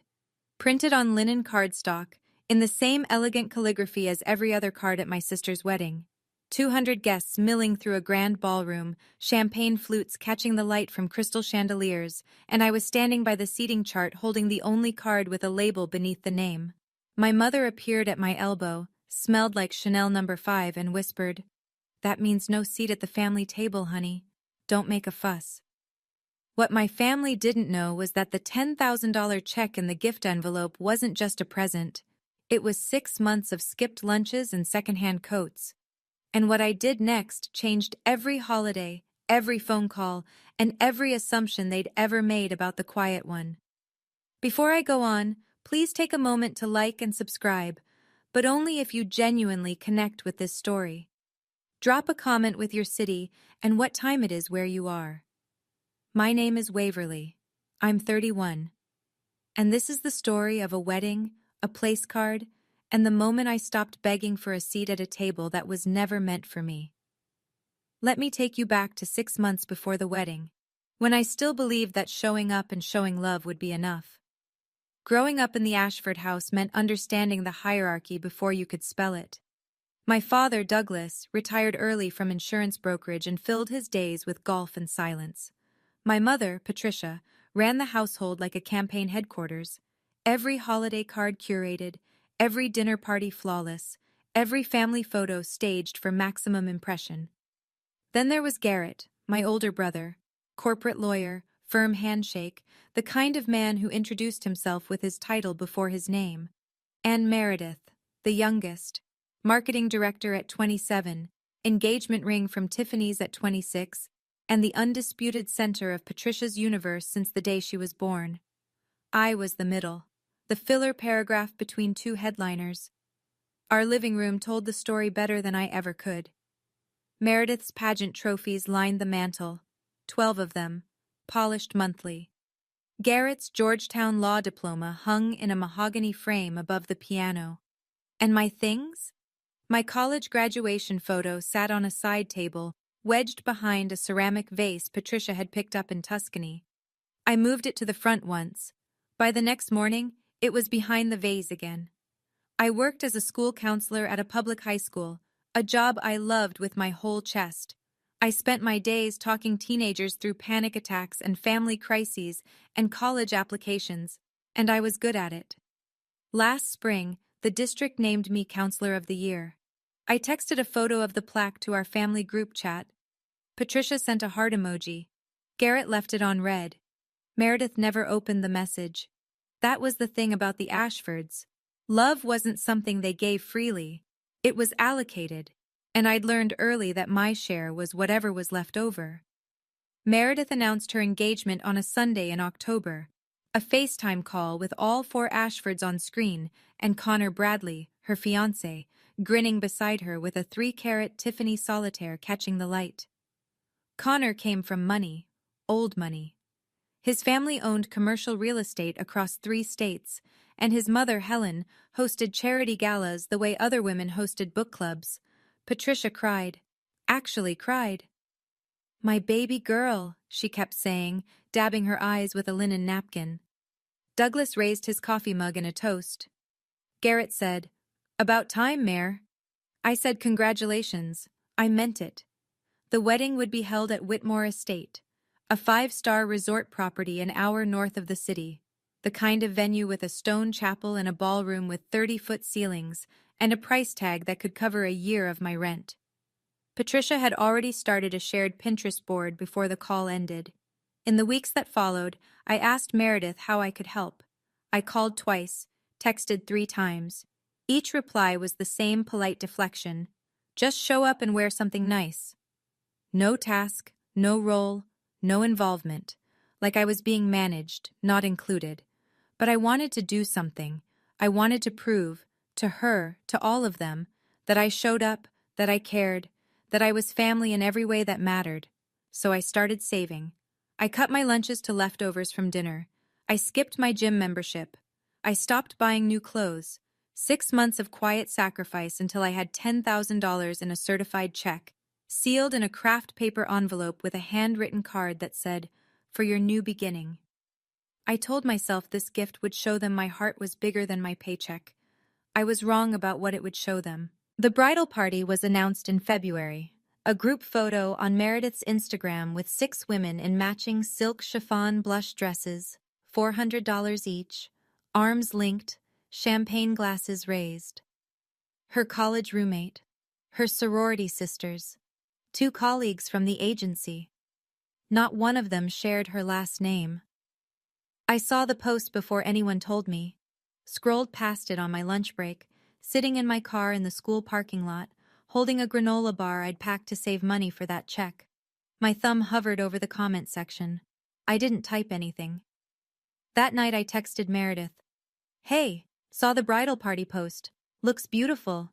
Was I considered for bridesmaid?" 3 dots appeared, disappeared, appeared again. I wanted to keep it to my closest circle. You understand, right? Closest circle. Her sister wasn't in her closest circle. I called Patricia hoping for, I don't know, some indignation on my behalf maybe, some maternal instinct kicking in. Instead I got, "Don't make this about you, honey. Meredith has her reasons." She said it the way she always did, sweet enough to sound loving, firm enough to shut me down. So I swallowed it, told myself I was overreacting, told myself bridesmaids were just a formality, that what mattered was being there for my sister's day. The next week, Meredith posted fitting photos, the girls in their blush silk, giggling, Moet on a silver tray in the background. She tagged every single bridesmaid by name. I wasn't tagged, I wasn't mentioned, I wasn't in the frame. And somewhere in the back of my mind, a small voice whispered that the seating chart I'd glimpsed on Patricia's laptop didn't have my name at the family table. But I wasn't ready to hear it yet. I helped anyway. That's what people-pleasers do. We help even when nobody asks, and then we wonder why nobody thanks us. 3 weeks before the wedding, the custom napkin vendor shipped to the wrong address. Meredith was in a meeting. Patricia was at a hair appointment. Garrett didn't answer his phone. So I drove 2 hours round trip on a Wednesday evening after a full day of work. A day that included talking a sophomore down from a panic attack in the girls' bathroom and sitting through a 3-hour IEP meeting to pick up 400 monogrammed cocktail napkins from a warehouse in the next county. When I got to Patricia's house and carried the boxes inside, she was on FaceTime with Meredith. "Everything's handled, sweetheart. Don't you worry about a thing." She didn't mention me. Not to Meredith. Not to the caterer she called next. Not to Aunt Laura when she stopped by that weekend. The narrative was always the same. Meredith planned everything herself. A week later, Garrett called. "Hey, can you spot me 200 for the bachelor party? I'll get you back." I sent it through Venmo before I finished my morning coffee. He never paid me back. He never mentioned it again. That evening, I sat in my Honda Civic in Patricia's driveway after dropping off the final centerpiece samples, eating a $6 deli sandwich for dinner because I was saving every spare cent for that $10,000 check. Through the kitchen window, I could see Patricia and Meredith laughing over wine, flipping through a seating chart on a tablet. I went inside to say goodnight, glanced at the screen. My name wasn't at table 1. "Oh, that's not final yet," Patricia said, angling the tablet away. "Don't worry about it." I should have worried. The rehearsal dinner was held at a private dining room downtown, the kind of place with a 12-page wine list and waiters who introduced themselves by first name. I wore a charcoal sheath dress I'd bought on clearance at Nordstrom Rack. It was the nicest thing I owned. I arrived on time. The main table ran the length of the room. Douglas and Patricia on one end, Meredith and Connor on the other, Garrett and his girlfriend in the middle, flanked by Connor's parents and his brother. 12 seats, every one of them spoken for. I was directed to the overflow table, a four-top near the kitchen door, alongside 2 of Patricia's tennis friends and a distant cousin's wife I'd met exactly once. "There weren't enough chairs at the main table," Patricia explained when I found her in the hallway. She straightened my collar like I was 12. "You understand, sweetie." At the main table, a sommelier was pouring Moet. At mine, the waiter set down a carafe of house wine. I watched them through the dinner, Patricia glowing, touching Meredith's arm, Garrett making Connor's brother laugh, Douglas quiet but present in a way he never seemed to be with me. At one point, Helen Bradley, Connor's mother, a silver-haired woman with a firm handshake and the kind of posture that suggested decades of knowing exactly who she was, leaned toward Patricia and said something I couldn't hear. Patricia laughed and waved a hand in my direction. "Oh, Waverly prefers quieter settings." I saw Helen glance at me, then at the overflow table, then back at Patricia. Her expression didn't change, but something in her eyes sharpened. And near the seating chart display, the wedding planner, a woman named Simone Reeves, caught my eye, held it for half a second, and looked away fast, like she wanted to say something but couldn't. 3 days before the wedding, my phone buzzed with a text from Meredith. "Hey, heads up. The dress code for family-adjacent guests is cocktail, not formal. Don't want you to feel overdressed." Family-adjacent. I read it 3 times. Family. Adjacent. Not family. Adjacent to family. Like a parking structure next to a building. Related by proximity, not by belonging. I'd already bought a navy formal dress, $180, which was more than I spent on clothes in a typical year. I'd picked it carefully, imagined standing beside my sister in photos, looking like I belonged in the same frame. "I'm your sister," I typed back. "Shouldn't I follow the family dress code?" The reply came fast. "Relax, it's just a label. Don't overthink it." Just a label. Everything about my place in this family was just a label. Don't overthink it. The Ashford motto for anyone who noticed the cracks. I messaged Garrett looking for some backup. He responded in seconds. "Just go with it. You know how Mir gets before events." Classic Garrett. Always smoothing the surface, never checking what was underneath. That night, Meredith posted an Instagram story. Her bridesmaids at a fitting, draped in custom Marquesa silk, $1,200 per dress, laughing in a sunlit studio with exposed brick and fresh peonies on every surface. The caption read, "My girls." I screenshotted the family-adjacent text. Something in me, instinct maybe, or just years of pattern recognition, told me to keep it. I didn't know what for. I didn't know I was collecting evidence. I just knew that the word adjacent felt like a door closing, and I wanted proof it had ever been open. The morning of the wedding, I woke at 6. I ironed my cocktail dress, the one Meredith approved, packed the craft paper envelope with the $10,000 check into my handbag, and drove 50 minutes to Whitmore Estate, under a sky that couldn't decide between sun and clouds. The venue was staggering. Stone columns, manicured gardens, a fountain the size of my apartment's living room, valets in black vests, a string quartet warming up somewhere beyond the hedgerows. I walked to the bridal suite with a small arrangement of white roses I'd bought at a roadside stand. The door was guarded by a woman in a headset. "Bridal party only," she said. "I'm the bride's sister." She checked her clipboard, ran her finger down the list, checked again. "I'm sorry, you're not on the access list." I called Patricia. She picked up on the 4th ring, her voice airy and distracted. "Oh, honey, Meredith wants the suite just for her girls this morning. Go get yourself a coffee. It'll be fine." It'll be fine. The Ashford lullaby. So I sat in the resort lobby, alone, holding my roses and my envelope, surrounded by $500 floral arrangements and the scent of diptyque candles, and watched through a wall of windows as my family filed into the bridal suite without me. Patricia with garment bags, Garrett with a bottle of champagne, Douglas with his hands in his pockets, looking like he always did, present but absent. Simone Reeves, the wedding planner, walked through the lobby carrying a box of place cards. She saw me on the leather sofa, stopped, opened her mouth, closed it, and then said quietly, "The ceremony starts at 4. Her eyes held something I didn't understand yet. Guilt, maybe, or pity. I thanked her and went back to my coffee. 2 hours later, I'd walk into that ballroom holding an envelope I'd saved 6 months for. I'd walk out holding something worth far more.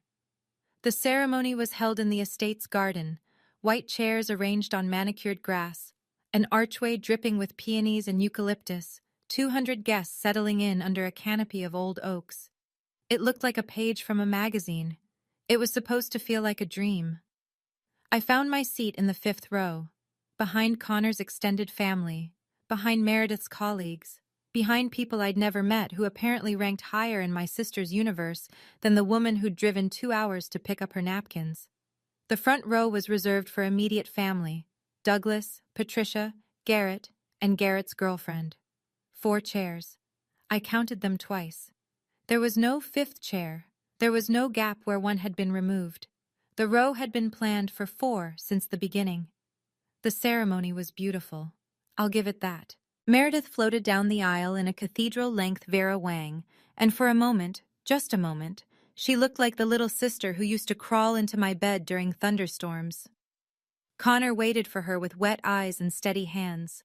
Meredith read her vows from a leather-bound journal. She talked about the family who shaped me, and her eyes traveled to Patricia, to Garrett, to Douglas. Not once did they travel to row 5. Not once did they find me. When Connor said, "Family is everything," I saw Helen Bradley, his mother, seated in row 2 in a tasteful navy suit, glance in my direction. Just for a second.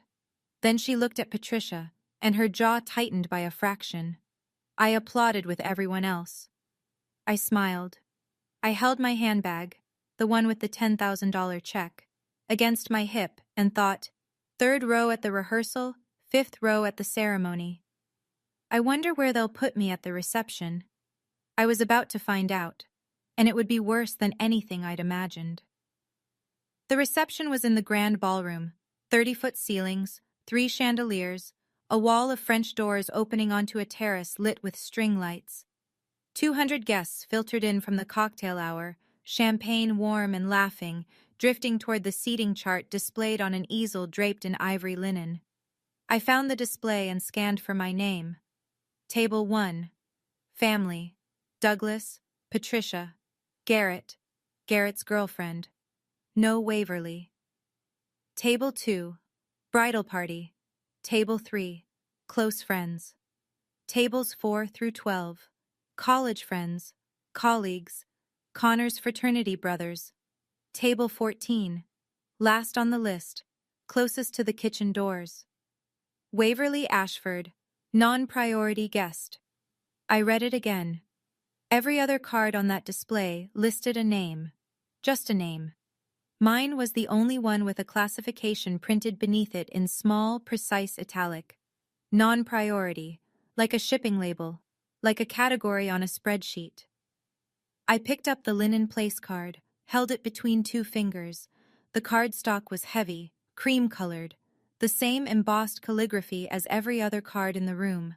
My name, rendered beautifully, above a designation that reduced me to cargo. Patricia materialized at my elbow. She smelled like Chanel and champagne. "That means no seat at the family table, honey. Don't make a fuss, okay?"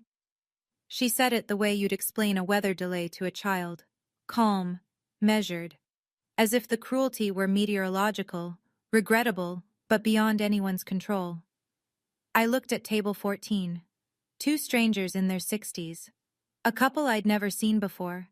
A single place setting with a smaller menu card. One of the couples caught my eye. The woman smiled politely. "So how do you know the bride?" I held the place card steady. "She's my sister." The silence that followed told me everything the card already had. Dinner service began, and with it, the final distinction. At the family table, table 1, a sommelier in a black vest uncorked bottles of Reserve Cabernet. Waiters in crisp white jackets presented the first course, seared scallops on a bed of truffle risotto. The main course followed, filet mignon, lobster tail, a sauce that caught the candlelight, laughter and clinking glasses. Patricia leaned into Meredith's shoulder. Garrett raised his champagne. Douglas ate quietly, content. At table 14, a waiter set down a plate of chicken breast, dry, unadorned, a side salad with vinaigrette from a squeeze bottle, no wine, a carafe of water. When I glanced at the menu card propped against the centerpiece, a modest arrangement, half the size of the peonies on the family table, it read, "Non-priority dining selection." I looked at the waiter. He was young, maybe 22, clearly uncomfortable. "Non-priority tables have a different menu package," he said. He couldn't meet my eyes. Package? Like I'd booked the economy option at a resort, except I hadn't booked anything. I'd been assigned. I looked across the ballroom at my family. Patricia was laughing at something Garrett said, her diamond brooch catching light from the chandelier. Meredith leaned against Connor, radiant, untouchable. The silk tablecloth at table 1 was ivory. The one beneath my plate was polyester. Nobody looked at table 14. Nobody checked on me. Nobody wondered where the bride's sister was sitting or why she was eating chicken while the family ate lobster. Except Helen Bradley. From table 2, I caught her watching. She said something quiet to Connor, who shrugged and said something back. She didn't look satisfied with the answer. I reached into my handbag and touched the craft paper envelope. 6 months. Skipped lunches. Secondhand everything. $10,000 for people who wouldn't spend a chair on me. I put down my fork.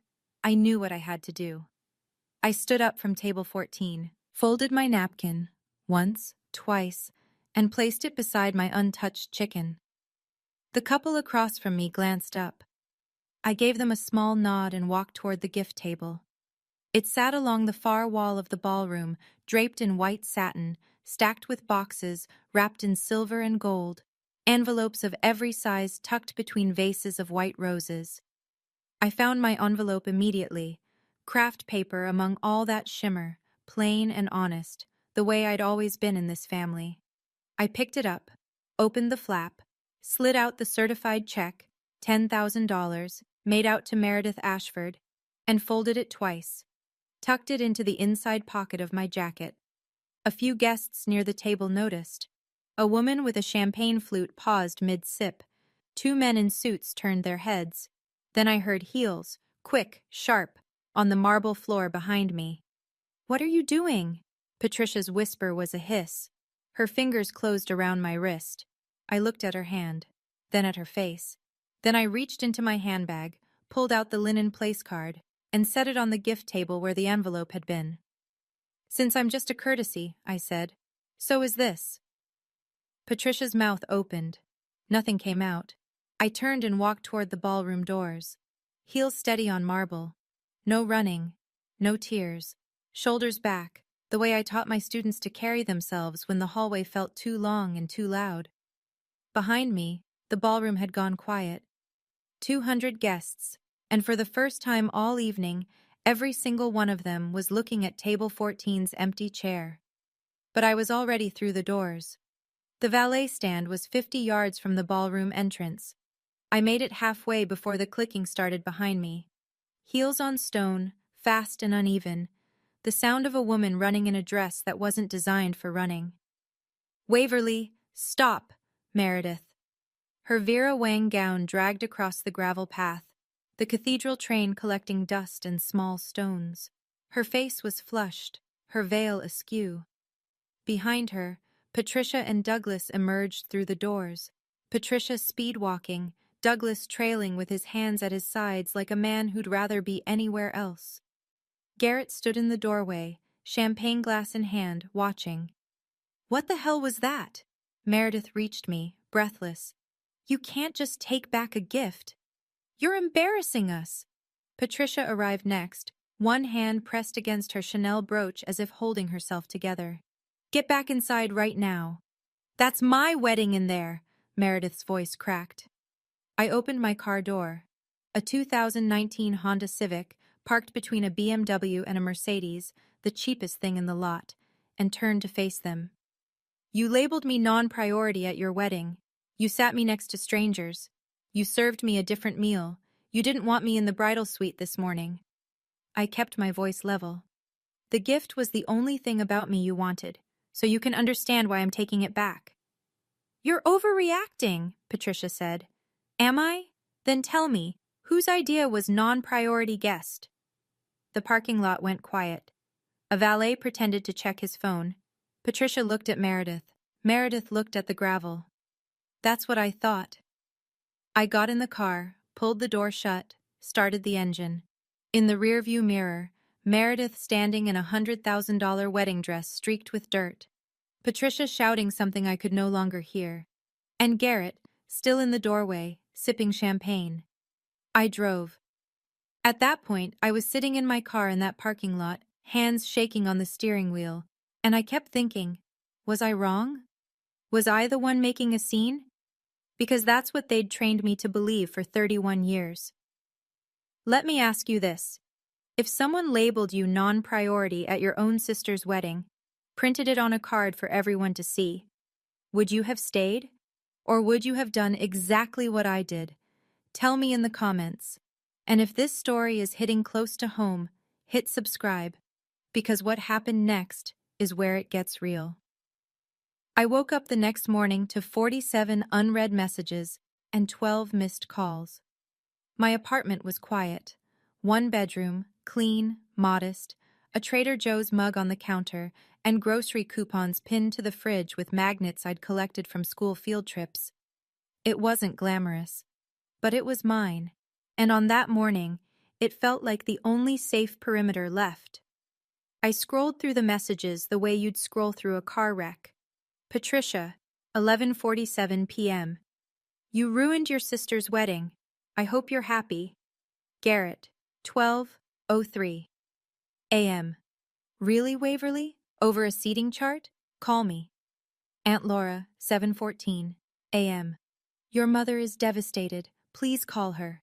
Meredith hadn't texted. Meredith had posted an Instagram story at 1 a.m., a candlelit photo of her and Connor on the dance floor, captioned, "Nothing could ruin this night." The subtext was louder than the music.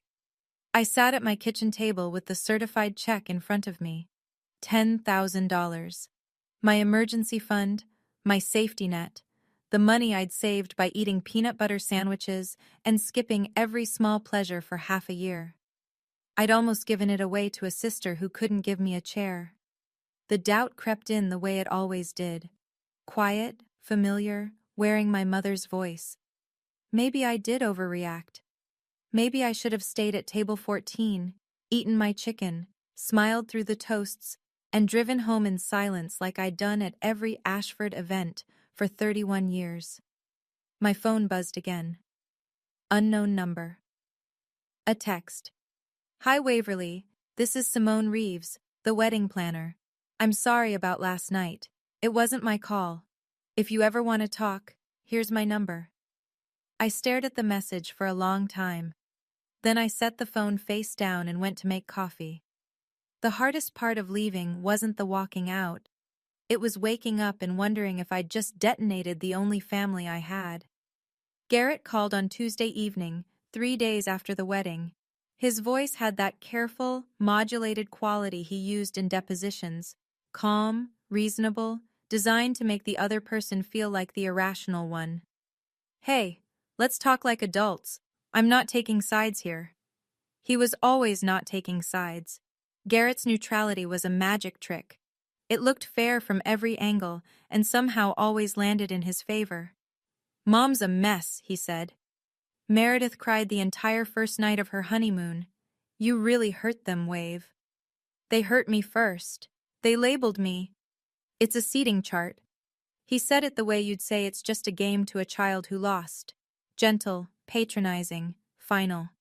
It's not that deep. Then why was I the only guest with a classification on my place card? Pause. I heard highway noise in the background. He was calling from his BMW, probably on his commute, fitting this conversation between a client call and a podcast episode. Look, he said, shifting gears, literally and rhetorically. What if you just send the check to Meredith with a nice note, an olive branch? Then we can all move past this at Thanksgiving. There it was, the real ask, dressed up as diplomacy. Move past what, exactly? The fact that my own family classified me as non-priority? Waverly? Did you know about the seating arrangement before the wedding, Garrett? Silence. 3 seconds. 4. That's not the point. Which meant, yes. An olive branch only works when both sides stop swinging, I said. His voice dropped the warmth. Fine, be stubborn, but don't come crying when you're alone at Thanksgiving. He hung up. I sat in my living room, phone in my lap, and thought, I've been alone at Thanksgiving my whole life. I just didn't have the empty chair to prove it until now. Patricia called on FaceTime. Her eyes were swollen, red-rimmed, damp, the full performance. Behind her, the redecorated living room gleamed, fresh-cut hydrangeas in a Waterford crystal vase, throw pillows arranged with surgical precision, image and substance living in separate zip codes. I didn't sleep all night, she said. Your father's blood pressure is up. This is what you've done to us. Every sentence was an arrow aimed at the softest part of me, The part that still wanted to be a good daughter. The part that had spent 31 years trying to earn a spot at the table by being quiet and useful and small. Meredith's honeymoon is supposed to start tomorrow and she can't even enjoy it because of you. The seating arrangement wasn't my choice, Mom. That money was meant for their future, Waverly. You're punishing your sister over a silly misunderstanding. A misunderstanding? You told me to my face that I didn't have a seat at the family table. I was trying to manage the situation. There were so many guests. 200 guests. And I was the only one labeled non-priority. Her expression shifted. The wounded mother mask slipped, and underneath it was something harder, something I'd seen in glimpses my whole life, but never had the courage to name. You know what? Patricia's voice went flat. Maybe if you'd done more with your life, people would treat you differently. The words landed like a closed fist. Not because they were true, but because she'd finally said out loud what she'd been whispering through every overlooked photo, every skipped invitation, every, "Don't make this about you." The quiet part, spoken. I ended the call without responding, set my phone on the counter, pressed my palms flat against the kitchen tile and breathed. Something shifted inside me then. Not anger, not sadness, something quieter, something final. That night, I pulled out every family photo album I had. I sat cross-legged on my apartment floor, lamp casting a yellow circle around me, and I flipped through 2 decades of Ashford holidays, vacations, and milestones. I was looking for something. Evidence, maybe, that I'd been loved the way I remembered, that the warmth hadn't always been a performance. Here's what I found instead. Christmas 2016. Patricia, Meredith, and Garrett in matching red sweaters by the tree. I was in the background carrying plates from the kitchen. Christmas 2019. Group photo in front of the fireplace. I wasn't in it. I'd been asked to take it. Garrett's law school graduation. A framed 5x7 on the mantel. My college graduation. That small photo behind the Tuscan vase. Every picture told the same story. I was in the margins, or behind the camera, or missing entirely. I opened my phone. My thumb hovered over Meredith's name. I started typing. Maybe I went too far. Then I stopped. Pulled up the screenshot from 3 weeks ago. Family adjacent. Looked at the place card I'd kept in my handbag, still sitting on my nightstand like a small monument to everything wrong with us. Non-priority guest. Linen cardstock. Beautiful penmanship. My name above a demotion. I deleted the apology draft letter by letter. My phone buzzed. Simone Reeves again. I know this isn't my business, but I have something you should see. Can we meet? I stared at the ceiling. The apartment was silent except for the hum of the refrigerator and the distant sound of a neighbor's television. I didn't know what Simone had, but something in me, the same instinct that made me screenshot that text, the same instinct that made me keep that place card, told me it was the answer to every question I'd been too afraid to ask. I texted back. When and where? We met at a small cafe on the east side, reclaimed wood tables, exposed brick, the kind of place where every latte has a fern drawn in foam. Simone was already there when I arrived, sitting in the corner with a laptop open and a cup she hadn't touched. She looked like a woman about to cross a professional line, and knew it. I've been doing weddings for 12 years, she said as I sat down. I've seen family drama, passive-aggressive toasts, drunk uncles, exes showing up uninvited. But what they did to you was deliberate, and I can't stay quiet about it. She turned the laptop toward me. Email 1. Meredith to Simone, sent 3 weeks before the wedding. My sister Waverly is on the guest list, but she's not priority. Please seat her at the back. Non-priority package, reduced menu, no wine pairing. Email 2. Simone to Meredith. Just to confirm, this is the bride's sister? Usually immediate family is seated at table 1. Email 3.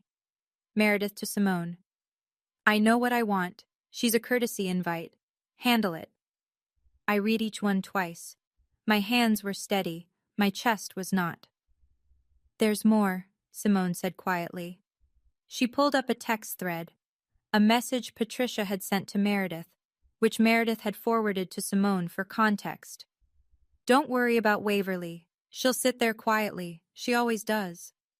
She always does.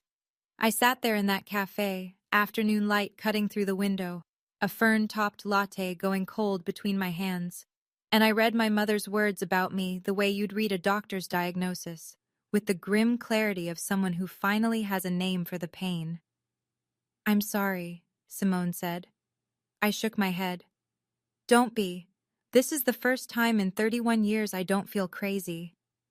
I drove home with Simone's emails saved to my phone and printed copies in a manila folder on the passenger seat. The cafe was 20 minutes from my apartment, and I spent every one of those minutes in silence. No radio, no podcast, no noise at all. When I got home, I sat at my kitchen table and opened 2 years of family group texts. With Simone's evidence as the lens, everything looked different. Not new, just finally in focus. April of last year, Garrett's girlfriend's birthday dinner. Forgot to mention it, but it's tonight at Marchetti's, 7 p.m. I got the text at 6:45. By the time I arrived, they were already on dessert. Thanksgiving. Patricia emailed the seating chart to the planning committee, Meredith and Garrett. I found out about my assigned dish, green bean casserole, every year, the one nobody touched, through a forwarded message 3 days before. Christmas, the family photo I remembered. The one taken while I was in the kitchen, rinsing plates. Nobody called me. Nobody waited. I wrote it all down in a notebook, blue ink on yellow legal paper. Not to build a case against them. I'd spent my whole career teaching students how to identify patterns in their own lives, how to distinguish between a bad day and a bad dynamic. This wasn't a bad day, this was architecture. My family had built a structure with no room for me inside it, and I'd spent 3 decades furnishing the hallway. Simone's emails were the hard evidence. The pattern was the whole picture. Somewhere between the second and third page of notes, I stopped writing and put the pen down. I realized I didn't need my family to admit they were wrong. I needed to stop telling myself they were right. I closed the notebook and placed it on top of the manila folder. Then I made dinner. A real dinner, with a glass of wine and a plate I actually sat down to eat, for the first time in months. Helen Bradley called the next afternoon. I didn't recognize the number, but the voice was unmistakable, measured, southern, warm in the way that old silver is warm, with a weight to it. "Waverly, this is Helen, Connor's mother. I hope I'm not overstepping." "Not at all. I'll be honest with you." She paused, and I heard the creak of a chair. Her sunroom, maybe, the one Connor had mentioned once, full of orchids and natural light. I saw what happened at the reception, and it's been sitting with me ever since. She told me what she'd witnessed, how she'd asked Patricia at the rehearsal dinner why I was at the overflow table, how Patricia had said I preferred quiet settings, how Helen had watched me at table 14 during the reception and known, the way any mother would know, that something was deeply wrong. "And after you left," Helen continued, "I asked Connor. He told me Meredith said it was a mix-up, a miscommunication with the planner. It wasn't. I know that now. Connor confronted Meredith about it after the honeymoon. She told him you chose that table." I closed my eyes. Even after everything, the lie still stung. A fresh coat of paint on an old wound. "Connor doesn't know who to believe," Helen said carefully. "But I raised my boy to value honesty. And if your sister lied to him about something this straightforward, I worry about what else she might not be telling him." The silence between us held something I hadn't expected from a stranger: solidarity. "You don't owe anyone an apology for refusing to be invisible, sweetheart." I thanked her, meant it more than she knew. After we hung up, I sat with the phone in my lap and realized something had shifted. I wasn't alone anymore. The truth had witnesses now. I laid everything out on my kitchen table like a counselor building a case file. Simone's emails, Patricia's text, Helen's account of Meredith's lie to Connor, the screenshot of family adjacent, the place card I'd kept, 5 pieces, 5 moments of proof that what had happened at that wedding wasn't a mistake or a misunderstanding or me overreacting. It was a plan, executed by people who assumed I'd absorb it the way I'd absorbed everything before, quietly, gratefully, without making a fuss. I didn't want to destroy my family. I want to be clear about that. I didn't want a dramatic unraveling or a scorched earth takedown or a viral post. I wanted one thing, for the truth to be visible. For the people who'd spent 31 years writing me into the margins to sit in a room and look at their own handwriting. So I made a decision. I'd call Patricia, ask for a family meeting, Sunday brunch, her house, all of us. I'd give them one chance to acknowledge what they'd done. One honest conversation, face to face, no texting, no FaceTime filters. And if they lied, if they spun it, minimized it, turned it back on me the way they always did, I'd put the emails on the table and let the truth do what the truth does. I called Patricia. She picked up on the second ring, her voice bright with cautious optimism. "I'd like to have a conversation," I said. "All of us. Sunday brunch. Your house." "Oh, honey," relief flooded her tone. Of course. I'll make your favorite. That quiche you love. We'll sort everything out." She thought I was coming to surrender. I could hear it in the lilt of her voice, the speed of her yes, the prodigal daughter, crawling home. I hung up and looked at the manila folder on the counter, pressed my hand flat against it, felt the weight of the pages inside. My mother thought I was coming back to apologize. She had no idea I was coming back with receipts. Right before that Sunday brunch, I stood in my kitchen holding that manila folder and thought, I could just let this go. I could accept my place at table 14 for the rest of my life and call it peace. But then I read Patricia's text one more time. She'll sit there quietly, she always does. And I decided, not this time. If you've ever had a moment where you stopped being quiet for the people who never spoke up for you, I want to hear about it. Tell me in the comments. And stay with me, because what happened at that brunch? No one saw it coming. Sunday morning. The Ashford house looked the way it always looked when company was expected. Hydrangeas in the foyer, the good china on the dining table, fresh squeezed orange juice in a crystal pitcher. Patricia had been cooking since dawn, and the air smelled like quiche and performance. Everyone was there. Douglas sat at the head of the table with the newspaper folded beside his plate, doing what he did best, occupying space without filling it. Garrett leaned back in his chair, scrolling through his phone. Meredith sat between Connor and an empty chair, mine, with her hand resting on Connor's forearm in a display of marital unity so deliberate it might as well have been choreographed. Connor looked uncomfortable. His jaw was tight, and he kept glancing at Meredith the way you glance at someone you're still deciding whether to trust. I arrived at 10 sharp, manila folder in my bag, weight against my hip. Patricia met me at the door with a hug, warm, lingering, theatrical. "I'm so glad you came, honey. Let's put all this behind us." "Good to see you being mature about this," Garrett said without looking up from his phone. Meredith offered a tight-lipped smile. "Hey." I sat down, spread the napkin across my lap, rested my bag on the floor beside my chair, the folder inside it. Patricia served the quiche, poured the juice, arranged everything with the precision of a woman who believed that if the table looked right, the family would too. Connor turned to me. "Hey, Waverly. I'm sorry about the seating thing. Meredith told me it was a mix-up." I looked at him, then at Meredith. She was suddenly very interested in her quiche. Everyone at that table thought I'd come to surrender. They were already rehearsing their gracious acceptance. Patricia opened with the script I could have written in my sleep. "Waverly, we love you. Family forgives. That's what we do." She reached across the table and squeezed my hand. "Let's talk about how we move forward." Move forward. The Ashford euphemism for, you apologize, we forget, nothing changes. "I think Waverly knows she went a little far at the reception," Garrett said. setting down his fork with the casual authority of a man accustomed to controlling rooms. For the record, taking back a gift at a public event could technically be considered theft of a conditional gift in certain jurisdictions. I'm not saying it is, but… Garrett, I held up a hand. Don't. Meredith jumped in, her voice pitched to wounded. I planned that wedding for an entire year, and the only thing anyone remembers is my sister grabbing an envelope off the gift table. Patricia nodded. Just say you're sorry, return the check, and we'll forget it happened. Clean slate. I let the silence sit for a moment. Let them think they were winning.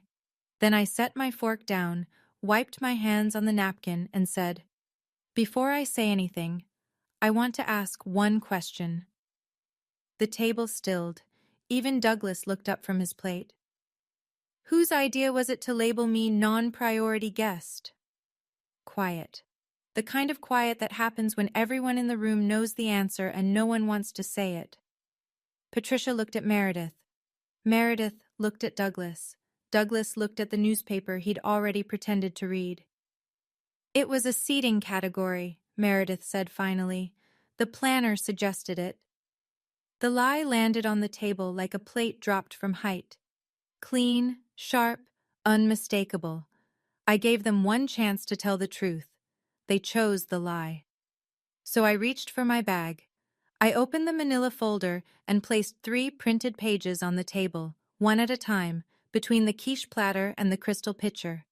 The first page, Meredith's email to Simone Reeves, sent 3 weeks before the wedding. My sister Waverly is on the guest list, but she's not priority. Non-priority package, reduced menu, no wine pairing. And then, when Simone asked for clarification, she's a courtesy invite. Handle it. The second page, Simone's reply. Just to confirm, this is the bride's sister? And Meredith's response. I know what I want. The third page, the text message from Patricia to Meredith, forwarded to Simone for context. 6 words. She'll sit there quietly. She always does. I didn't raise my voice. I didn't stand up. I just said, the planner didn't suggest it, Meredith. You instructed her. And Mom, you co-signed it. Meredith's face went white. Patricia's hand froze in the air, her coffee cup suspended between the saucer and her lips. Connor reached across the table and picked up the first page. Read it. Turn to the second. His jaw clenched so hard I could see the muscle jump.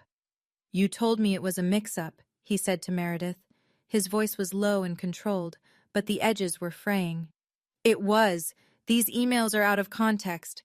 The context is right here. Connor held up the page. You called your own sister a courtesy invite. Meredith's eyes welled. You don't understand. I was under so much pressure. Connor set the paper down, pushed his chair back, and stood. I need some air. He walked through the kitchen and out the back door.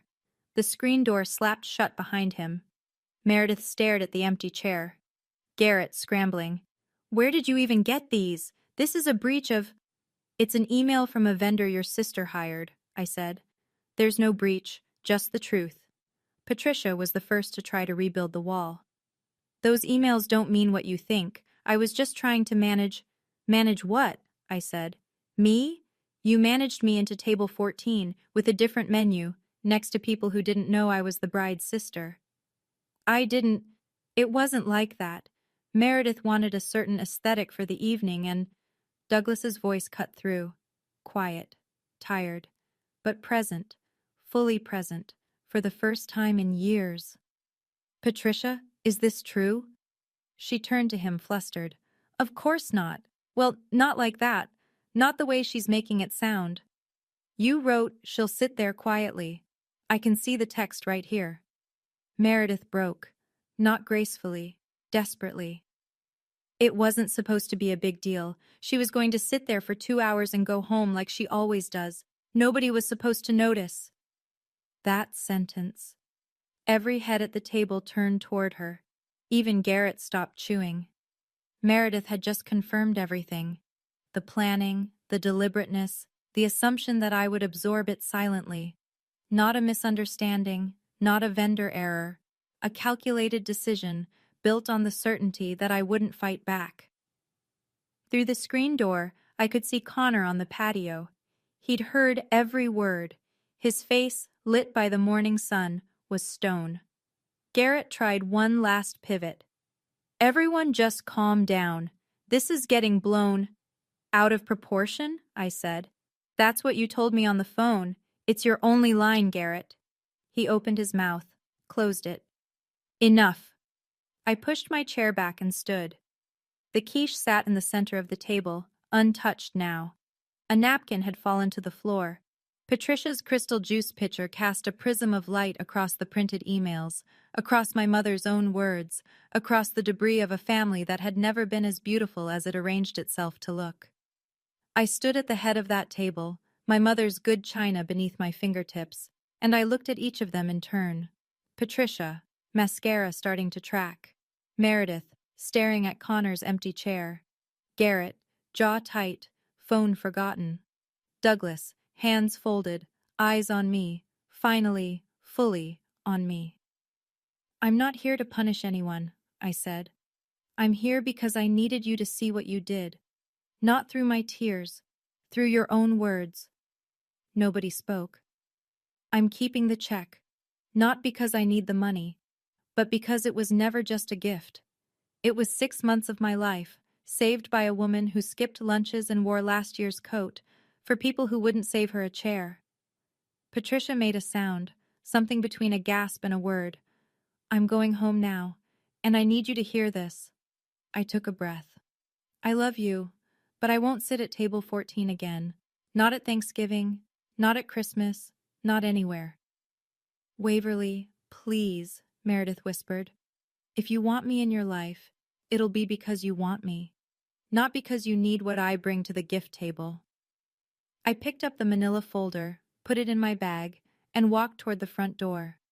Down the hallway, past the framed photos, Meredith's pageant trophies, Garrett's diploma. And there, half hidden behind the Tuscan vase, my small graduation picture. I didn't touch it. I didn't need to. I opened the front door and stepped onto the porch. Behind me, Patricia was crying. Real tears or rehearsed ones, I couldn't tell anymore. And that was the point. When you can't tell the difference between your mother's grief and her performance, it's time to stop being the audience. I drove home in silence, and for the first time, the silence didn't feel like loneliness. It felt like space. The truth moves faster than spin. I learned that in the week after the brunch. Helen Bradley called me Monday evening. Connor had told her everything, the emails, Meredith's outburst, the lie about the seating being a mix-up. Helen was, in her own southern way, livid. "I shared the situation with our family at Sunday dinner," she said. Not gossip. Helen didn't gossip, she informed. The Bradleys value integrity above all else, and if a woman treats her own sister like surplus inventory, it raises questions about how she'll treat a marriage. Word spread through the Bradley network the way truth always does, steadily, irreversibly, without volume but with weight. Connor's brother called Meredith cold. Connor's father stopped returning Patricia's calls. The honeymoon was canceled, or postponed, as Meredith told Instagram, just rescheduling for something even better. But the silence on Connor's account told the real story. On the Ashford side, the fractures were spreading too. Aunt Laura, Patricia's own sister, called me that Wednesday. She'd heard Patricia's version first, then mine, then Simone's emails, which I'd shared with her permission. "I always knew Patricia played favorites," Laura said quietly. "I just never said it out loud." Then she told me something that made my stomach drop. Patricia had been calling extended family all week with a different narrative. Waverly had psychological issues. Waverly refused to participate in the wedding. Waverly was unstable. My mother wasn't just spinning the story, she was rewriting me. But the emails existed. Simone existed. Helen existed.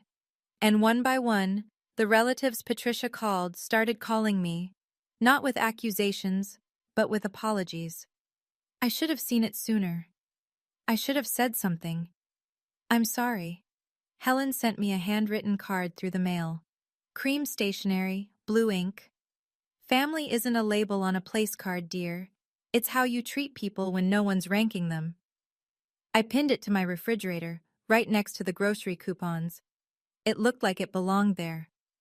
Patricia's campaign lasted 8 days before it collapsed. She called everyone, aunts, uncles, cousins, even Douglas's old college roommate. The message was consistent and rehearsed. Waverly had made a scene at the wedding, stolen back a gift, and humiliated the family. Waverly was struggling emotionally. Waverly needed help.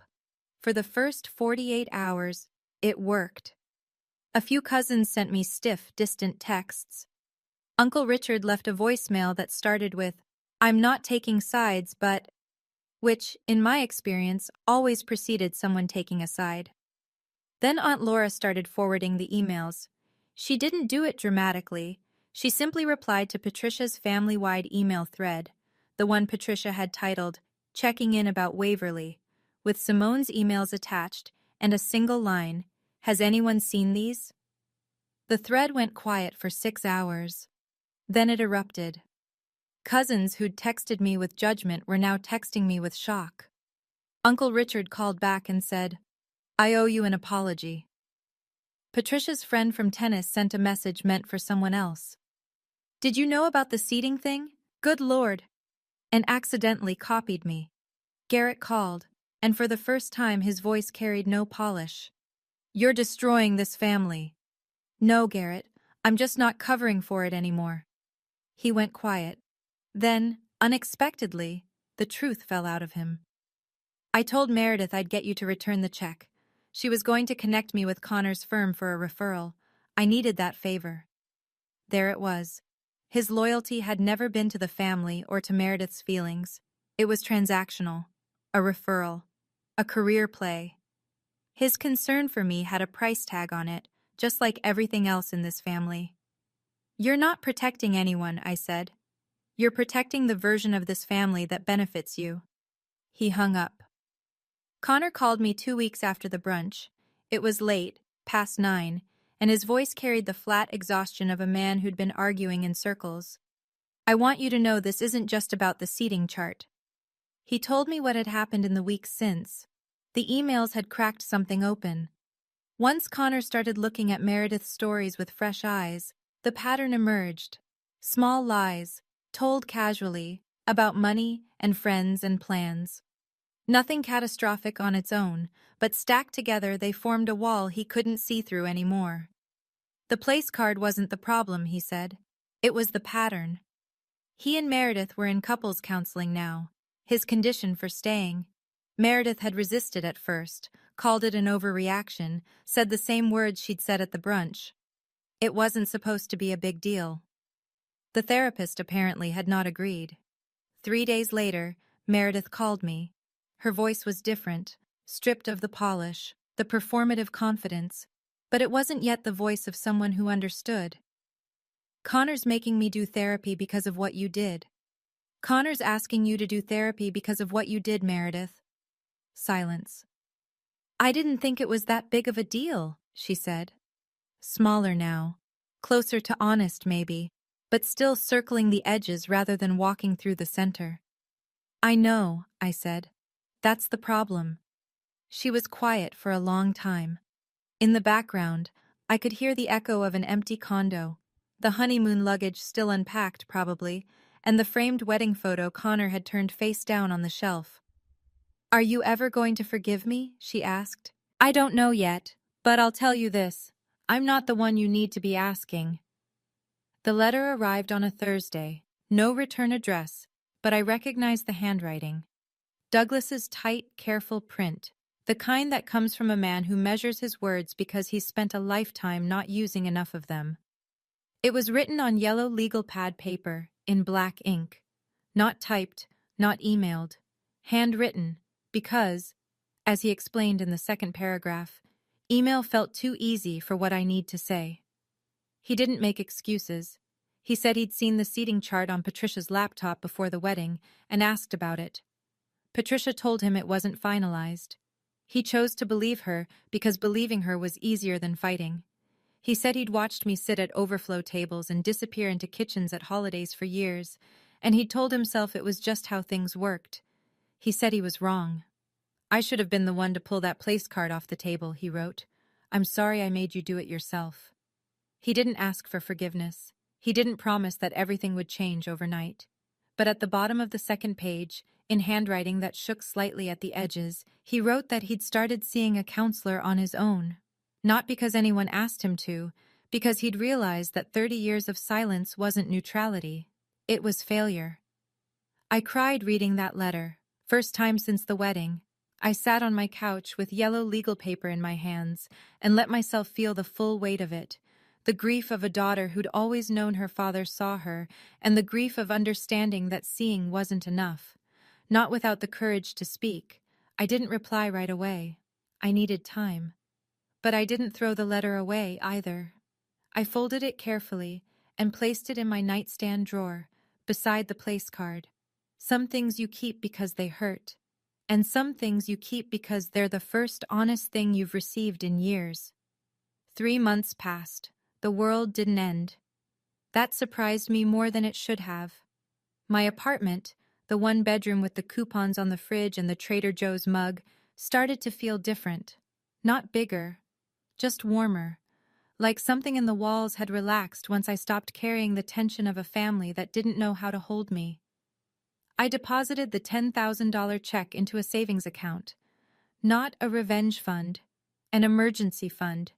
A promise I made to myself that I would never again be in a position where I needed my family's approval to feel safe.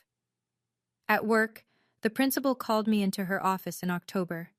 The district had approved a new position, head counselor. She offered it to me first. I took it, and the irony wasn't lost on me. I'd spent my career teaching teenagers how to set boundaries, how to recognize unhealthy patterns, how to stop shrinking themselves to fit spaces that were never built for them. It just took me 31 years to take my own advice. I went no contact with Patricia and Meredith, not a dramatic declaration. I didn't block them or send a manifesto. I just stopped answering. The door wasn't locked. It was just closed. Garrett called once. A formal apology. The words right, the tone hollow. He'd heard from Aunt Laura that the extended family was distancing from Patricia, and suddenly remorse became convenient. I thanked him, kept it short. Douglas, I saw once. We met for coffee at a diner near his house. Just the two of us, no Patricia, no script. The conversation was hard, lots of silence. But the silence was different from before. It was the silence of two people trying, not two people avoiding. Helen Bradley invited me to Thanksgiving. You'll always have a seat at our table, she said. I hadn't decided yet, but I noticed the word she used. Seat. Not label, not category. Seat. I bought myself a thin silver bracelet that week. Had one word engraved on the inside. Enough. It wasn't expensive. It wasn't a brand anyone would recognize. But I chose it for myself, and that made it the most valuable thing I owned. There's a bench in the park near my school, under a sycamore tree that drops leaves the size of dinner plates every October. I'd been eating my lunch there since I started the job, 5 years of sandwiches and silence, and watching kids throw footballs on the grass. On a Friday afternoon in late October, I sat on that bench and opened my phone to the drafts folder. The unsent message to Meredith was still there, the one I'd started typing the night I almost caved. Maybe I went too far. I selected it, deleted it, watched the cursor blink in the empty field, then closed the app. I didn't feel anger, didn't feel triumph. I felt the clean, quiet relief of someone who'd put down a bag they'd been carrying so long they'd forgotten it had weight. I spent a long time sitting there, watching a family, mother, father, 2 kids, set up a picnic on the grass nearby. They bickered about where to spread the blanket. The dad burned his tongue on soup from a thermos. The little girl spilled apple juice on her brother's shoe, and everybody laughed. It was imperfect and ordinary, and nobody at that picnic was earning their seat. My phone buzzed. Simone Reeves. Hope you're doing well. My newest client's family just called about seating arrangements for a winter wedding. I told them every guest gets the same table setting, the same menu, period, no categories. Thought you'd want to know. I smiled. The first real, full, uncomplicated smile in months. I didn't change Simone's career. She changed her own.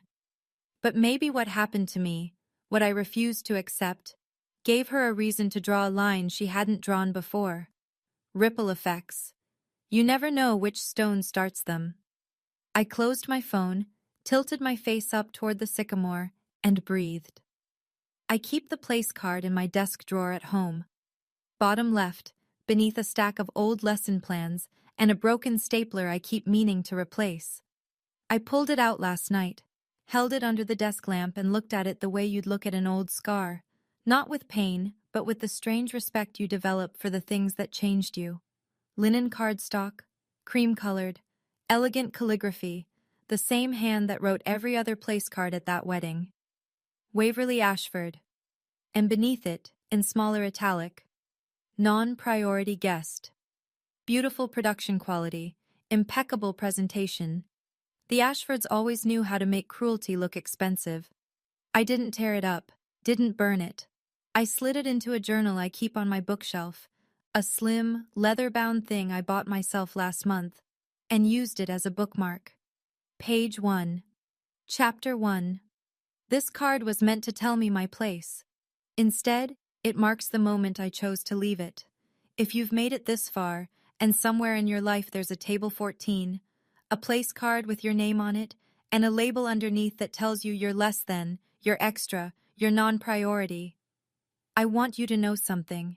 You are not non-priority. You never were. And the people who made you believe that? They weren't labeling your worth. They were revealing their own. I closed the journal and set it on the shelf. Next to it, in a simple black frame, hung my Counselor of the Year plaque. Not on a mantelpiece behind a vase, not half hidden in a hallway.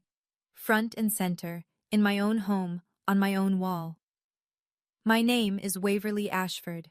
I'm 31 years old, and I am nobody's courtesy. So now I want to ask you, if you were in my shoes, if your own family handed you a place card that said you didn't belong, which would you choose? Would you stay and smile? Or would you walk away with your self-respect? Drop your answer in the comments. I read every single one. And if this story made you feel something, if it made you think about your own table 14, then I think you'll connect with the next story too. Check the description for the link. Thank you for being here. It means more than any place card ever could. If it wasn't for pity, no one would have invited you, my dad said, glass of Bordeaux in hand, 250 guests within earshot, at my own sister's wedding. I hadn't spoken to my family in 15 years. When Claire's invitation arrived, handwritten, tucked inside a plain envelope with no return address, I knew this wasn't just a wedding, it was a trial.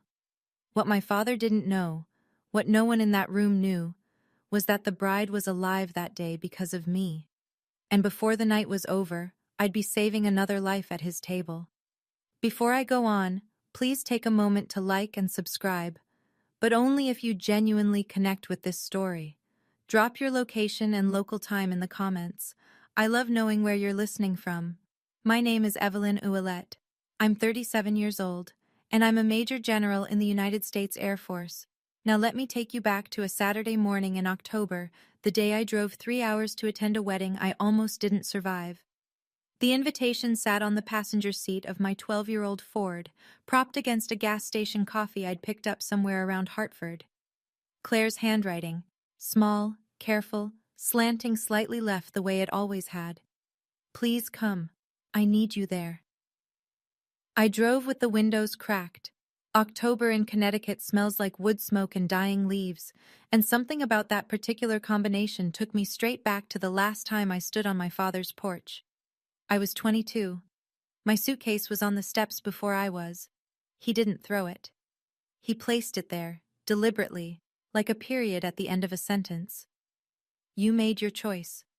3 words, 15 years ago. Still louder than anything I've ever heard through a cockpit headset. I pulled off Route 15 near Fairfield and sat in the breakdown lane for 3 full minutes. Checked my mirrors, checked my breathing. looked at my own eyes in the rear view. "You've landed helicopters in sandstorms," I said out loud. "You can walk into a wedding." The GPS said 7 minutes to Greenfield Country Club. I could see it before I arrived. Stone pillars at the entrance, a marble fountain, ivy climbing the facade like it was apologizing for the building's excess. A valet in a black vest waved me toward the front circle. I shook my head and parked in the overflow lot, 300 yards from the entrance, between a caterer's van and a gardener's truck. I didn't come to prove anything. I came because my sister asked. The welcome board stood inside the lobby on a gilded easel. A framed photo collage, white matting, silver script. The Ouellette family. Established 1988. Every member was there. My father, his wife, Claire, various cousins, everyone except me. The year they'd chosen, 1988, was the year I was born. And somehow, I'd still been edited out. To make sense of that welcome board, you'd need to go back to a kitchen table in Westport, Connecticut, 15 years earlier. I was 22, fresh out of a kinesiology degree, holding an acceptance letter from Air Force Officer Training School, like it was a winning lottery ticket. My father sat across from me at the breakfast bar of our 5-bedroom Tudor, the house he'd bought with 20 years of 16-hour days, building Ouellette Insurance Group from a one-desk office in Bridgeport. "I built this company so my daughters would never have to struggle," he said, "and you want to fly helicopters." I told him I wanted to save people, that I'd watched my mother spend 3 years in hospitals, and I'd promised myself I'd learn how to pull people out of the worst moments of their lives. That selling homeowners policies in Fairfield County wasn't it for me. He took it personally. He took everything personally. My mother had died when I was 16. Cancer. The slow kind. The kind that lets you watch. My father married Margaret 2 years later. Margaret, who sat in the living room that morning and told Gerald, loud enough for me to hear, "Let her go. She'll come crawling back." She was wrong about that. My father changed the locks that afternoon, removed me from the family health insurance by the end of the week. Every photograph of me in that house disappeared within a month. I know because Claire told me, years later, in whispered phone calls Margaret didn't know about. I left with one suitcase, $1,100 in savings, and the clothes on my back. I didn't take a single thing from that house that I hadn't earned. From my old bedroom window on the second floor, Claire, 15 years old, still in braces, watched me go. She was crying. I could see her, and she could see me, and neither of us could do a thing about it. The cocktail hour was already underway when I stepped through the double doors. Crystal chandeliers, champagne towers, actual towers, the kind where the liquid cascades from glass to glass. String quartet playing Debussy in the corner, women in Armani and Diane von Furstenberg, men in custom suits that cost more than my first car. I'd bought my dress on sale. Navy blue, simple cut, no label worth mentioning. It fit well. That was enough. Heads turned. Whispers carried the way whispers do in high-ceilinged rooms, bouncing off marble and landing exactly where they're aimed. "That's Gerald's other daughter, the one who left." I thought she was... Wasn't there some kind of falling out? A woman I vaguely recognized from childhood offered a tight smile and moved on before I could place her name. A man with a club pin on his lapel nodded at me, then immediately angled his body toward someone else. My father's social orbit had clear gravitational rules, and I was outside it. I found him across the room, at table 1 naturally.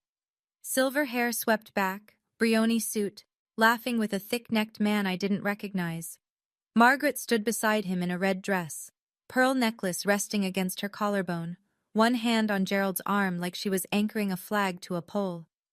I remembered what Margaret once told our neighbor, Mrs. Foley, at a 4th of July cookout.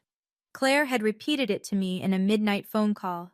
Evelyn couldn't handle the real world, so she ran away to play soldier. I took a glass of Pinot Noir from a passing tray and found my table. Table 22, last one, by the kitchen door. My place card didn't read Evelyn Ouellette. It read Guest of the Bride. Table 1 had white roses and orchids. Table 22 had silk flowers. Not even good silk. The bartender, a kid in his 20s with kind eyes, caught me standing alone and poured a generous glass. "Whoever put you at table 22 doesn't know what they're missing," he said. I almost laughed. I heard her before I saw her, the rustle of tulle, the sharp click of heels moving faster than any bride should on her wedding day. "You came," Claire's voice cracked on the second word. "Oh God, you came." She hit me like a wave. Arms around my neck, face buried in my shoulder, the scent of jasmine perfume and hairspray, and something underneath that was just Claire. The little girl who used to climb into my bed during thunderstorms. She was wearing Vera Wang, off-the-shoulder cathedral train, hand-sewn beading that caught the light like scattered stars. She was beautiful. She was also shaking. "Dad doesn't know I sent the invitation," she whispered, pulling back just enough to look at me. Her eyes were the same green as our mother's. "Margaret found out and tried to stop it. I told her I'd cancel the entire reception if she interfered." "Claire, no, listen to me." She gripped both my hands. "I have something planned tonight. Trust me. Just stay. No matter what Dad says, please stay." I searched her face for an explanation, but she gave me none. There was something behind her eyes, not anxiety exactly, something closer to resolve. David appeared beside her. The groom, tall, steady-looking, with the kind of quiet confidence that doesn't need a loud room. He extended his hand. "Claire told me everything," he said. "It's an honor, Evelyn." Everything. The word snagged on something in my chest. What exactly had Claire told him? She squeezed my hands one last time. "You're the reason I'm standing here today, Ev. And tonight, everyone will know." Before I could ask what she meant, her maid of honor pulled her away for photos. I caught one last detail as she turned, the inside of her wedding band, where most brides engrave a date or initials. Claire's ring had a single word: Phoenix. It meant nothing to me then. It would mean everything by midnight. Gerald found me 17 minutes into cocktail hour. I'd been counting. He was holding a glass of something amber. Bourbon, probably. The Pappy Van Winkle he always favored at events. And he wasn't smiling. He crossed the room with the stride of a man who owns the building, even though he didn't. He just owned the people in it. No greeting, no handshake, no, "It's been a long time." I didn't realize Claire's guest list included charity cases. I set my wine glass down on the nearest high top. "Hello, Dad. You look well." "You have some nerve showing up here." His voice dropped to a register meant only for me, but his eyes scanned the room to make sure we had an audience. "If you embarrass this family tonight, I'll make sure Claire regrets inviting you." "I'm here for Claire, not for you." His jaw tightened. I'd forgotten how much he hated being dismissed. Margaret materialized at his elbow. She had a gift for that, appearing at the exact moment Gerald needed reinforcement. She wore a smile the way a guard dog wears a bow. "Oh, Evelyn, how unexpected." She pressed a hand to her chest. "I told Gerald someone from the charity list must have gotten mixed up with the invitations." I let the line land without flinching. Years of flight training teach you that. When turbulence hits, you don't jerk the controls. You hold steady and ride through. Gerald leaned closer. "Claire has a trust fund, an apartment on Chapel Street, her car, half this wedding. All of it runs through me." He paused, letting the math settle. "You want to test how far that goes?" There it was, the same playbook, 15 years later. Money as leash, love as currency, control disguised as generosity. 15 years and you still can't read a room," he said, straightening his Patek Philippe. "Some people just don't belong." He walked away. Margaret followed, heels clicking like punctuation. Margaret didn't leave me alone for long. 20 minutes later, she reappeared at my elbow and steered me, physically, hand on my back, toward a cluster of guests near the terrace doors. "Everyone, this is Gerald's older daughter." She gestured at me like I was a display piece. "She left the family years ago to, well, what is it you do again, dear? Something with planes?" I'm in the Air Force. Right. Margaret tilted her head with practiced sympathy. She always had trouble settling down. Some people need structure, you know? The group, two couples, country club polished, uncomfortable, offered thin smiles. Nobody spoke. In my father's social circle, contradicting his wife was like contradicting him, and nobody contradicted Gerald Ouellette at his own daughter's wedding. Margaret pressed on. She had a talent for asking questions that were actually statements. And is there a husband, children, or is it still just you and the uniform? Just me and the uniform. I smiled. Let her have the line. It wasn't worth the fight. In the military, we call this hostile territory. The difference is, in hostile territory, at least they're honest about wanting you gone. One of the women, Patricia, slim, silver earrings, standing slightly behind a heavy-set man in a Tom Ford suit, glanced at my wrist. Her eyes lingered on my watch. It was a Marathon GSR, olive drab, built for search and rescue operations, water-resistant to 300 meters. It was worth about $400, which made it the cheapest timepiece in the room by a factor of 50. Patricia looked at the watch, then at me, then back at the watch. Something registered behind her eyes, a question she didn't ask. I filed that away. Margaret was already moving on, her Cartier bracelet catching the light, her Hermes clutch tucked under one arm like a small, expensive weapon. Gerald caught my arm in the hallway between the cocktail lounge and the ballroom. Not hard, just firm enough to say I still decide when you stop walking. The corridor was empty. Oil paintings on the walls, brass sconce lighting, carpet thick enough to swallow footsteps. The kind of space designed to make ugly conversations look civilized. Let me be very clear. His voice had dropped the party register entirely. This was boardroom Gerald. You are here because Claire is young and sentimental. The moment this reception ends, you disappear. Again. Claire is 30. She makes her own decisions. Claire's decisions are funded by my money. Her apartment, her car, half this wedding, mine. He held up a finger. You want to test how far that goes? I looked at him. Really looked. Same posture, same controlled expression, same absolute certainty that he was right about everything, always. The man hadn't changed in 15 years. He'd just gotten more expensive. And then he crossed a line that no amount of Brioni wool could disguise. Your mother, your real mother, would be ashamed of what you've become. The hallway went very quiet. My mother died when I was 16. She spent her last coherent afternoon telling me to chase whatever made me feel alive. She held my hand and said, "Promise me you won't live small, Evelyn." I promised. 3 weeks later, she was gone. And now my father was using her ghost as a weapon. My hands clenched, my vision narrowed. For one full second, the training dropped away, and I was just a daughter who missed her mom, standing in a hallway with a man who should have protected that memory instead of weaponizing it. 4 seconds in. Hold. 4 seconds out. Combat breathing. It works in cockpits. It works in hallways. You don't get to use Mom's name to hurt me. Not anymore. I turned and walked away. Behind me, his voice followed like a stone thrown at my back. You were always the weak one, Evelyn. That's why you ran. Dinner was called at 7. 250 guests filtered into the ballroom, round tables, white linens, Waterford crystal stemware catching candlelight in every direction. The band played something soft and classical as people found their seats.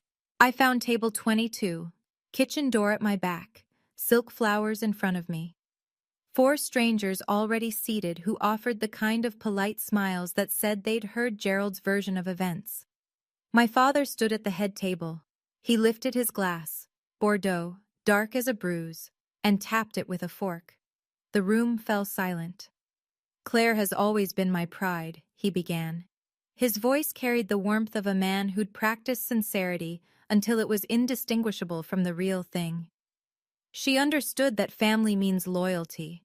She understood that when you're given everything, you don't throw it away to chase some Fantasy. He paused just long enough for the subtext to settle. A few guests glanced toward my corner of the room. Some quickly looked away. Others didn't bother being subtle. I raised my daughters to know their worth. Another pause. And Claire always knew hers. 250 people. And my father had just told every single one of them I was the daughter who didn't make it. I held my wine glass steady, took a sip, smiled at no one in particular. At table 1, Claire's knuckles were white around David's hand under the tablecloth. I could see her face from across the room, jaw set, eyes bright with something that looked like barely contained fury. She caught my gaze across the ballroom and gave the smallest nod. Wait, that nod said. I know what he just did, and it's almost time. I didn't know what she meant, but I stayed. So there I was. Table 22, plastic flowers, my father's speech still ringing in my ears. If you've ever sat at a dinner table where every word was a weapon disguised as a compliment, you know exactly what I'm talking about. My father had 250 people believing I was the family failure. But here's the thing about being underestimated. People stop watching what you're capable of. And what happened next? Nobody saw it coming. If this story is hitting close to home, hit subscribe, because we're just getting to the part that changed everything. Dinner was half finished when Margaret brought reinforcements. She crossed the ballroom with the thick-necked man I'd seen earlier. Richard Hale, I'd learn. Gerald's business partner, Margaret's older brother. The kind of man who measured his own importance by the square footage of his boat. Richard, this is Evelyn. Margaret's hand rested on his arm. Gerald's daughter who chose the military over the family business. Richard looked at me the way you'd look at a minor traffic accident. Briefly interesting, ultimately someone else's problem. Scotch in one hand, the other tucked in the pocket of his Tom Ford suit. A Rolex day-date caught the candlelight at his wrist. Military, huh? He took a sip. Good for you. Someone has to do it. I just prefer people who can actually build something, not just follow orders. The other guests at table 22 developed a sudden fascination with their entrees. Richard wasn't finished. What do they pay you anyway? 80, 90 a year? He swirled his scotch. I spend that on my boat. The pay is decent, I said. The work is rewarding. Margaret's smile sharpened. Rewarding? You mean like a participation trophy? They laughed together, Margaret and Richard, a choreographed performance that had Gerald's fingerprints all over it. This wasn't spontaneous cruelty, it was a campaign. They were reinforcing the story my father had been telling for 15 years. Evelyn is the one who couldn't cut it. Evelyn is the cautionary tale. I looked down at my watch. The Marathon GSR. $400. Built for rescue operations in conditions that would kill a Rolex in 12 minutes. Richard caught me looking. Nice watch, he said. Very practical. No offense, sweetheart, but the real world doesn't run on salutes, he added, leaning back. It runs on balance sheets. I took a sip of wine and said nothing. Some battles aren't worth fighting. Not yet. Gerald arrived at table 22 as if on cue. The three of them now stood around my chair like a tribunal. Gerald on my left, Margaret behind me, Richard across the table, leaning forward on his elbows. I see you've met my business partner. Gerald clapped Richard's shoulder. Richard, Evelyn here thinks flying helicopters is a career. Hey, Richard shrugged. At least she's not asking for money, right? They laughed. I didn't. Patricia, Richard's wife, the woman who'd studied my watch during cocktails, sat 2 seats away. She frowned, a crease forming between her brows. She opened her mouth as if to say something, then pressed her lips together and looked down at her plate. Gerald pulled a chair beside mine and sat. His cologne was overpowering, something expensive and suffocating. He dropped his voice low enough to seem confidential, loud enough for the table to hear every word. You see all these people, Evelyn? Every one of them knows you're the daughter who abandoned her family, and you showing up doesn't change that. He straightened a cufflink. It just proves you're still looking for something you'll never get. I held his gaze. And what's that? My approval. The table went silent. Even Richard stopped drinking. My father wasn't wrong. Not entirely. There was a 22-year-old girl still living somewhere inside my chest who wanted exactly that. Her father's hand on her shoulder, his voice saying, "I'm proud of you, Evelyn." She'd been waiting 15 years.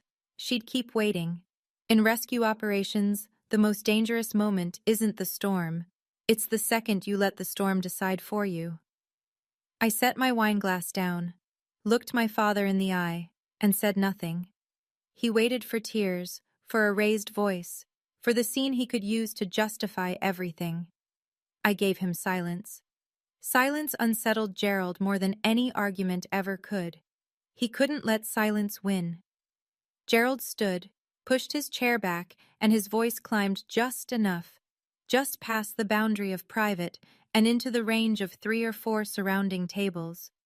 "If it wasn't for pity, no one would have invited you." The clink of silverware stopped. Conversations at nearby tables died mid-sentence. A waiter carrying a bread basket froze 3 steps from the kitchen door. At table 19, a woman put her hand over her mouth. At table 20, an older man in wire-frame glasses looked at Gerald and slowly shook his head. Margaret, standing behind me, didn't intervene. She touched Gerald's arm, the gesture of a woman who wanted to appear concerned while making sure the performance went on. Richard shifted his weight. "Gerald, come on," he murmured. But he didn't defend me. He just looked at his shoes. I lifted my wineglass, took a sip, and smiled. 15 years ago, those words would have broken me. I would have cried, grabbed my coat, driven home blinded by tears, and spent the next decade trying to convince myself it didn't matter. 15 years ago, I was 22 and terrified and alone. I wasn't 22 anymore. "Funny thing about pity," I said, just loud enough for our table. "The people who give it usually need it the most." Gerald stared at me. He'd expected tears. He'd expected surrender. My calm unnerved him more than anger would have. His mouth opened, closed, opened again. For the first time in 15 years, my father had nothing to say. I held his gaze, sipped my wine, let the moment land. From across the ballroom, I saw Claire rise from the head table. She leaned into David's ear. He nodded. She smoothed her dress, squared her shoulders, and began walking toward the stage, toward the microphone. My father had just delivered his closing argument. He didn't know the defense hadn't started yet. I excused myself before the entree plates were cleared. Nobody at table 22 protested.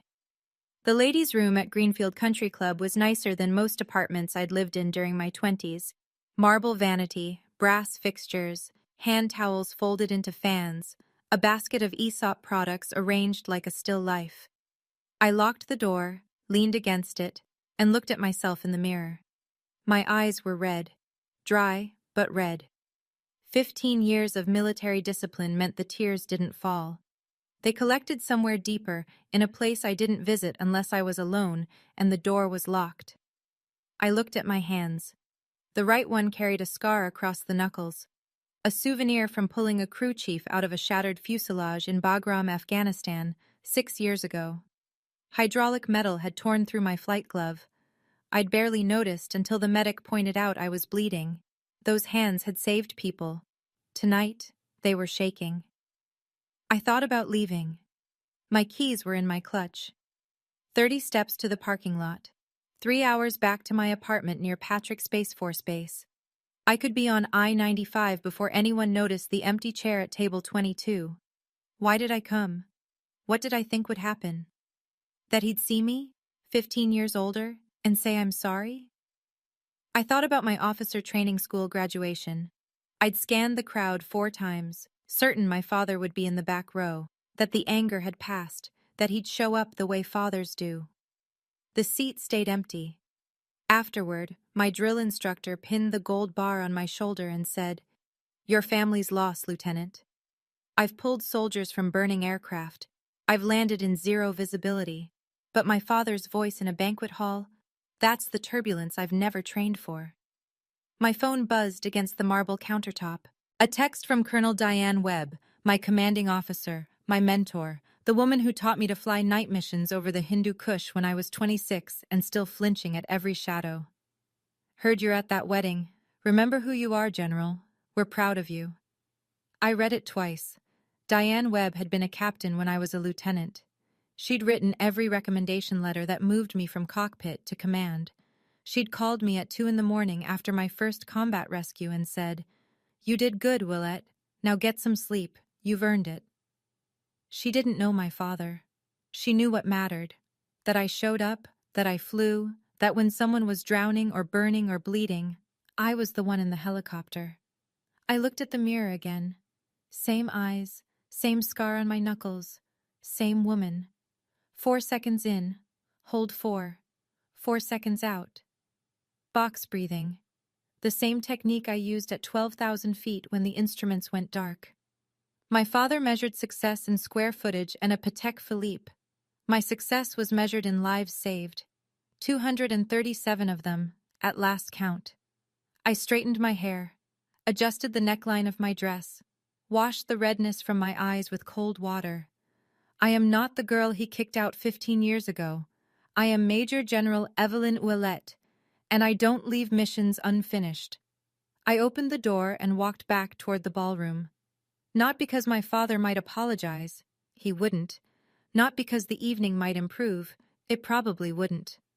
Because Claire asked me to stay. And in 15 years of service, I've never once abandoned someone who asked for my help. Gerald noticed my return. I could tell by the small, satisfied twitch at the corner of his mouth, the expression of a man who believed he'd won. He whispered something to Margaret. She covered her smile with her wineglass. I imagined the narrative forming in real time. See? She went to the bathroom to cry. She's fragile. She always was. Let them think that. I sat down at table 22 and placed my napkin across my lap with the kind of deliberate precision that comes from years of mess hall etiquette drilled into you by senior officers who believed civilized meals built civilized leaders. I picked up my fork, took a bite of the salmon. It was actually quite good. Something had shifted, and the people around me could feel it, even if they couldn't name it. I wasn't slumped. I wasn't avoiding eye contact. I was sitting the way I sit in a command briefing, spine straight, shoulders level, chin parallel to the ground. This wasn't etiquette. It was posture built by 15 years of standing in front of colonels and brigadier generals and senators who could end your career with a phone call. At the next table, an older man watched me. White hair, trimmed mustache, the kind of tan you get from years of outdoor work. He sat upright in a way that echoed my own, a posture civilians don't carry. He studied me for a long moment, then leaned toward the woman beside him. "Watch her, Dorothy." His voice was low but carried. "That's Officer Baring, and not low rank either." I didn't hear him say it. I wouldn't learn about Thomas Brennan until later. But something in his expression, when our eyes met briefly, a nod, slight and knowing, told me I wasn't entirely alone in this room. Not every ally announces themselves. Some just recognize the uniform, even when you're not wearing it. Thomas Brennan waited until Gerald's group had migrated back to table 1 before he approached. He was 68, maybe 70. Hard to tell with men who've spent decades on flight lines and runways. Broad-shouldered, deliberate movements, the kind of handshake that said he'd spent his career gripping throttles and saluting flags. "Thomas Brennan," he said, pulling out the empty chair beside me. "Retired Colonel, Air Mobility Command, 28 years. Evelyn Ouellette." He sat down, and his eyes went straight to my wrist. "That's a Marathon GSAR." It wasn't a question. "Rescue wing?" I felt something loosen in my chest, the small involuntary relief of being recognized by someone who speaks your language. "You know your watches, Colonel." "I know my people."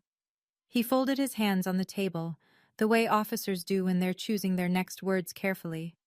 "And whoever seated you at table 22 made a serious miscalculation." We talked for 4 minutes. He didn't ask my rank directly. That would have been forward, even by military standards. but I noticed the shift in his register midway through the conversation. He stopped calling me Miss Ouellette. He started calling me ma'am. In the Air Force, that word carries weight. A retired colonel doesn't call you ma'am unless he believes you outrank him. He stood, extended his hand, firm grip, eye contact, 3-second hold. Military handshake, the kind you give to someone who's earned the same calluses you have. I don't know your rank, and you don't have to tell me, he said quietly.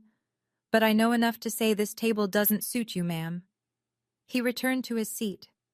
Dorothy, his wife, glanced at me with a look that was equal parts curiosity and respect. I turned my watch over on my wrist. On the back, beneath the serial number, a small engraving, USAF. Thomas had seen it, and he understood exactly what it meant. The maid of honor speech came between the entree and dessert.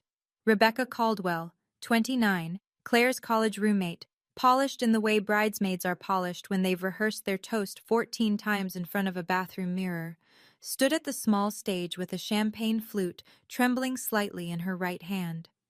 She told the usual stories. How Claire burned pancakes during freshman year. How she'd adopted a stray cat that turned out to be pregnant.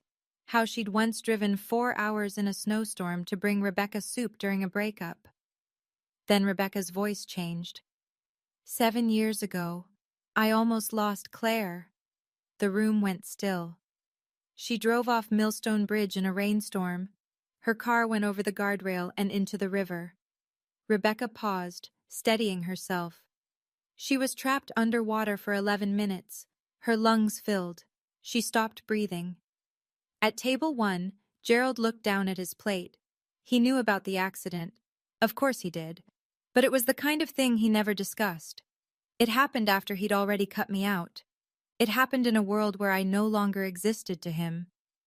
A military rescue helicopter was dispatched, Rebecca continued. The pilot didn't wait for the dive team. She jumped into the river herself, pulled Claire out with her own hands. Claire had no pulse for 2 minutes. That pilot performed CPR on the riverbank, in the rain, alone, until Claire started breathing again. Rebecca looked up. I don't know who that pilot was, but Claire does, and she told me something I'll never forget. That pilot is the reason she's alive to marry David today. My heart was hammering. The radio frequency from that night flashed through my memory like a strobe. Survivor trapped in submerged vehicle, Millstone Bridge, 2300 hours. I hadn't known it was Claire. Not until I'd pulled her out of the water and seen her face in the floodlight. She knows. Claire knows it was me. What I didn't understand was how, or how much. David found me during the dessert shuffle, that 10-minute window when half the guests are at the cake table and the other half are refilling drinks. He slid into the chair next to mine with the ease of a man who'd been planning this moment. I only have a minute, he said, keeping his voice below the music.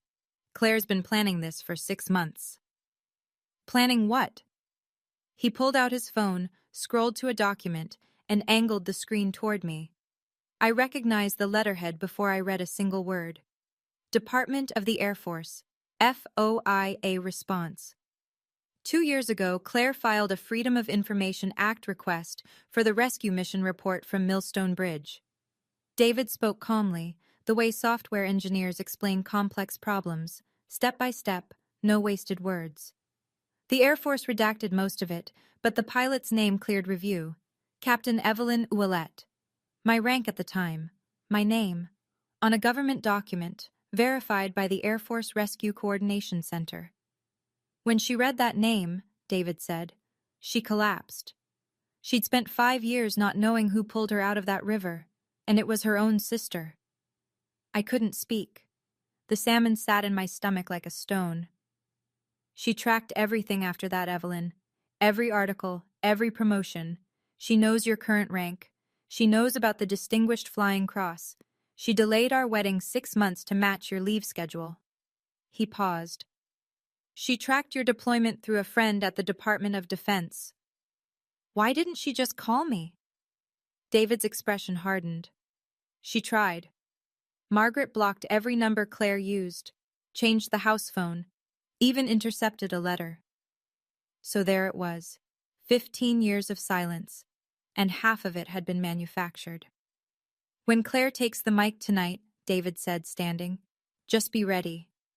He squeezed my shoulder, brief, warm, respectful, and walked back toward the head table. David's words sent me back 7 years, to a cockpit I could still feel around me if I closed my eyes. 2,300 hours. Rain hitting the windscreen of the HH-60 Pavehawk so hard the wipers were useless. My co-pilot, Lieutenant Graham, reading coordinates off the GPS, while our pararescueman checked his harness in the cabin behind us. Dispatch. Civilian vehicle off Millstone Bridge, submerged in 8 feet of water. Driver trapped. Local fire responding, but no dive team on scene for 20 minutes. 20 minutes was too long. Water temperature, 41 degrees. Survival window with submerged lungs, 6, maybe 7 minutes. I made the call. I unclipped my flight vest, handed control to Graham, and jumped. The water was black and freezing and tasted like diesel. I found the car by feel, passenger window shattered, current pushing debris against the frame. I reached inside, found a shoulder, an arm, a seatbelt, jammed. I pulled my rescue knife and cut the strap. I dragged the body to the surface and kicked toward the bank, laid her on the mud, tilted her head back, checked for breathing. Nothing. Checked for pulse. Nothing. I started compressions. 30 pushes, 2 breaths. 30 pushes, 2 breaths. The rain was in my eyes. My hands were numb. I counted out loud, because counting kept me focused, and focused kept her alive. On the 3rd cycle, the floodlight from the helicopter swept across us, and I saw her face for the first time. Claire. I didn't freeze. Training doesn't let you freeze. But something inside me cracked. A fissure that ran from my sternum to my spine, and I have never fully repaired it. She coughed at 2 minutes and 14 seconds. The most beautiful sound I'd ever heard. I saved 237 people in my career. Claire was number 112. The only one I cried for. I never told anyone. I filed my report. Captain Evelyn Ouellette, mission number 4471-RC, and flew the next morning. That's the job. You don't use rescues as leverage. You don't trade saved lives for family reconciliation. You just fly. She was number 112, and for 7 years I never told a soul. I kept flying, kept pulling strangers from wreckage, kept pretending that one rescue didn't rearrange something fundamental inside me. If you've ever done something extraordinary for someone who never knew, or someone who did know but couldn't say thank you, drop silent hero in the comments. Now, back to that country club, because Claire had the microphone. And she was about to blow the roof off my father's carefully constructed lie. The band stopped playing at 9:15. Claire stood on the small stage at the front of the ballroom, spotlight angling down on her Vera Wang like she'd been placed there by a cinematographer. The microphone trembled slightly in her hand, the only sign that the woman up there was terrified. "Before we cut the cake," she said, "I need to do something I should have done years ago." Gerald, at table 1, straightened his tie and leaned back with the satisfied posture of a man expecting tribute. Margaret put a hand on his arm and beamed. Their daughter, thanking her father in front of 250 guests. The natural order of things. "Most brides thank their parents for raising them," Claire continued. Her voice was steadier now, finding its footing. "I will thank my father, but not for the reasons he expects." Gerald's smile held, but something around his eyes shifted, a flicker of uncertainty he couldn't quite suppress. Claire looked out across the tables, searching.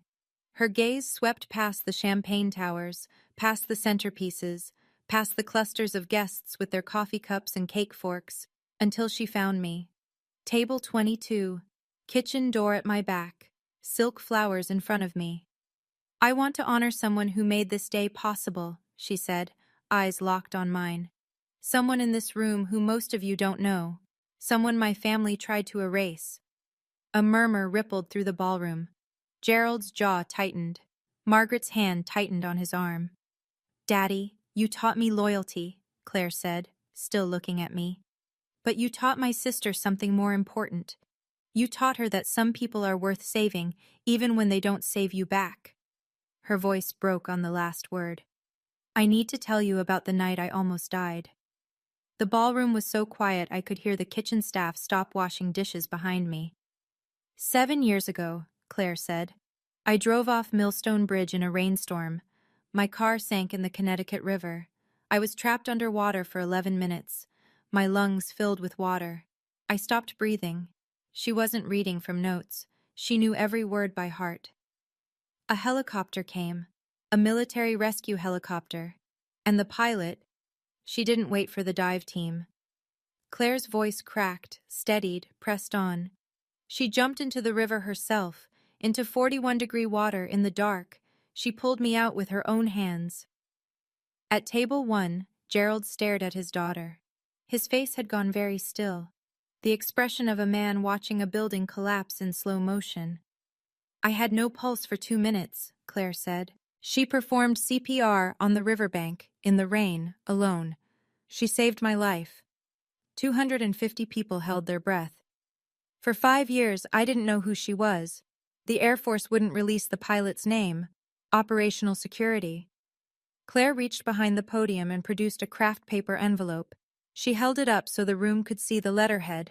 Department of the Air Force. Freedom of Information Act response. 2 years ago, I filed a FOIA request, and I got this letter. She opened the envelope, held the document at arm's length so the official seal was visible even from the back tables. The pilot's name was Captain Evelyn Ouellette. She looked at me. My sister. The gasp moved through the room like a physical wave, table by table, breath by breath. A woman at table 8 covered her mouth. A man at table 14 gripped his wife's hand. Gerald stood perfectly still, mouth open, no sound coming out. Margaret's hand fell from his arm. My father kicked out the woman who saved my life, Claire said, and for 15 years, she never said a word about it. Claire wasn't finished. After the rescue, Evelyn kept serving.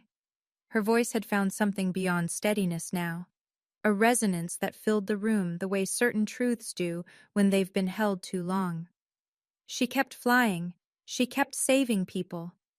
She looked down at a printed page. I could see the USAF seal from across the room, the blue and white letterhead of an official biography. Major General Evelyn Ouellette.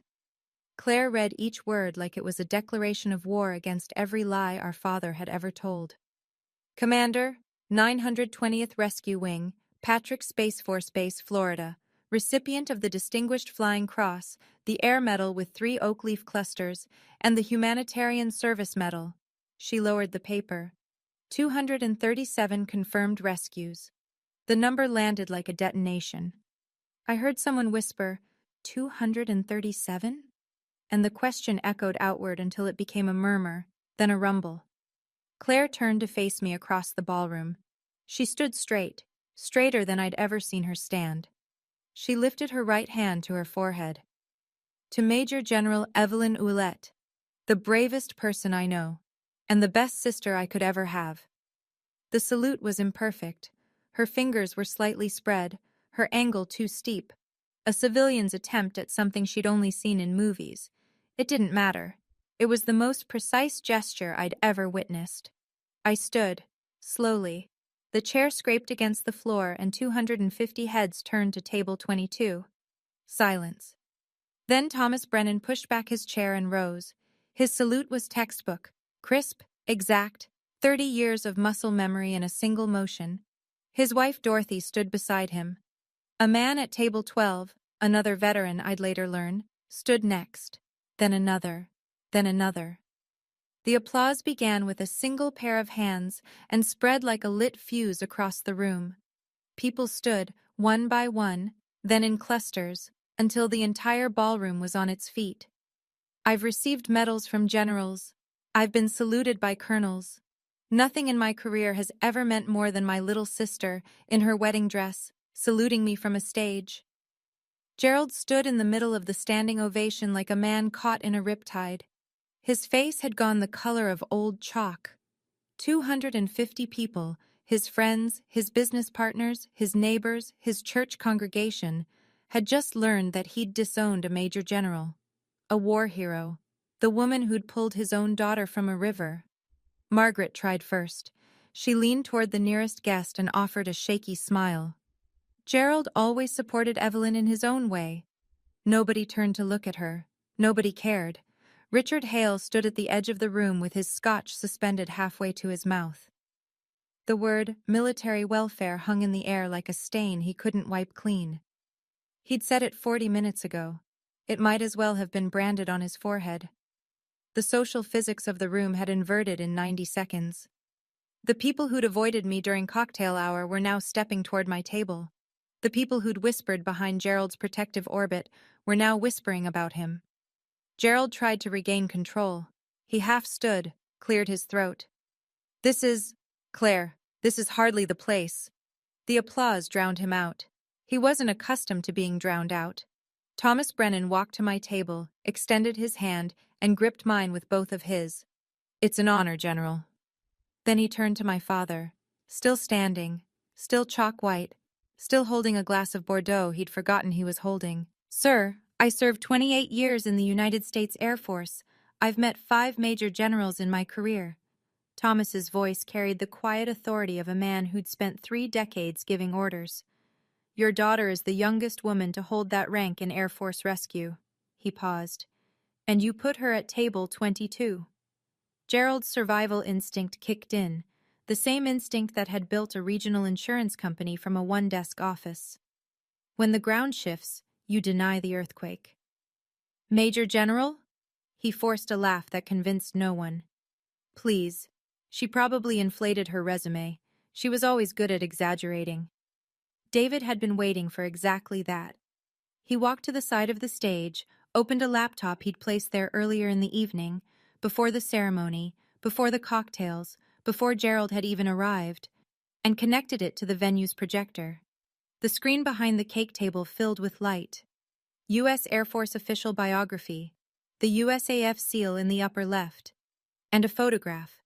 Me, in full dress uniform, 2 stars on each shoulder, standing in front of an HH-60 Pave Hawk with the 920th Rescue Wing insignia painted on the tail.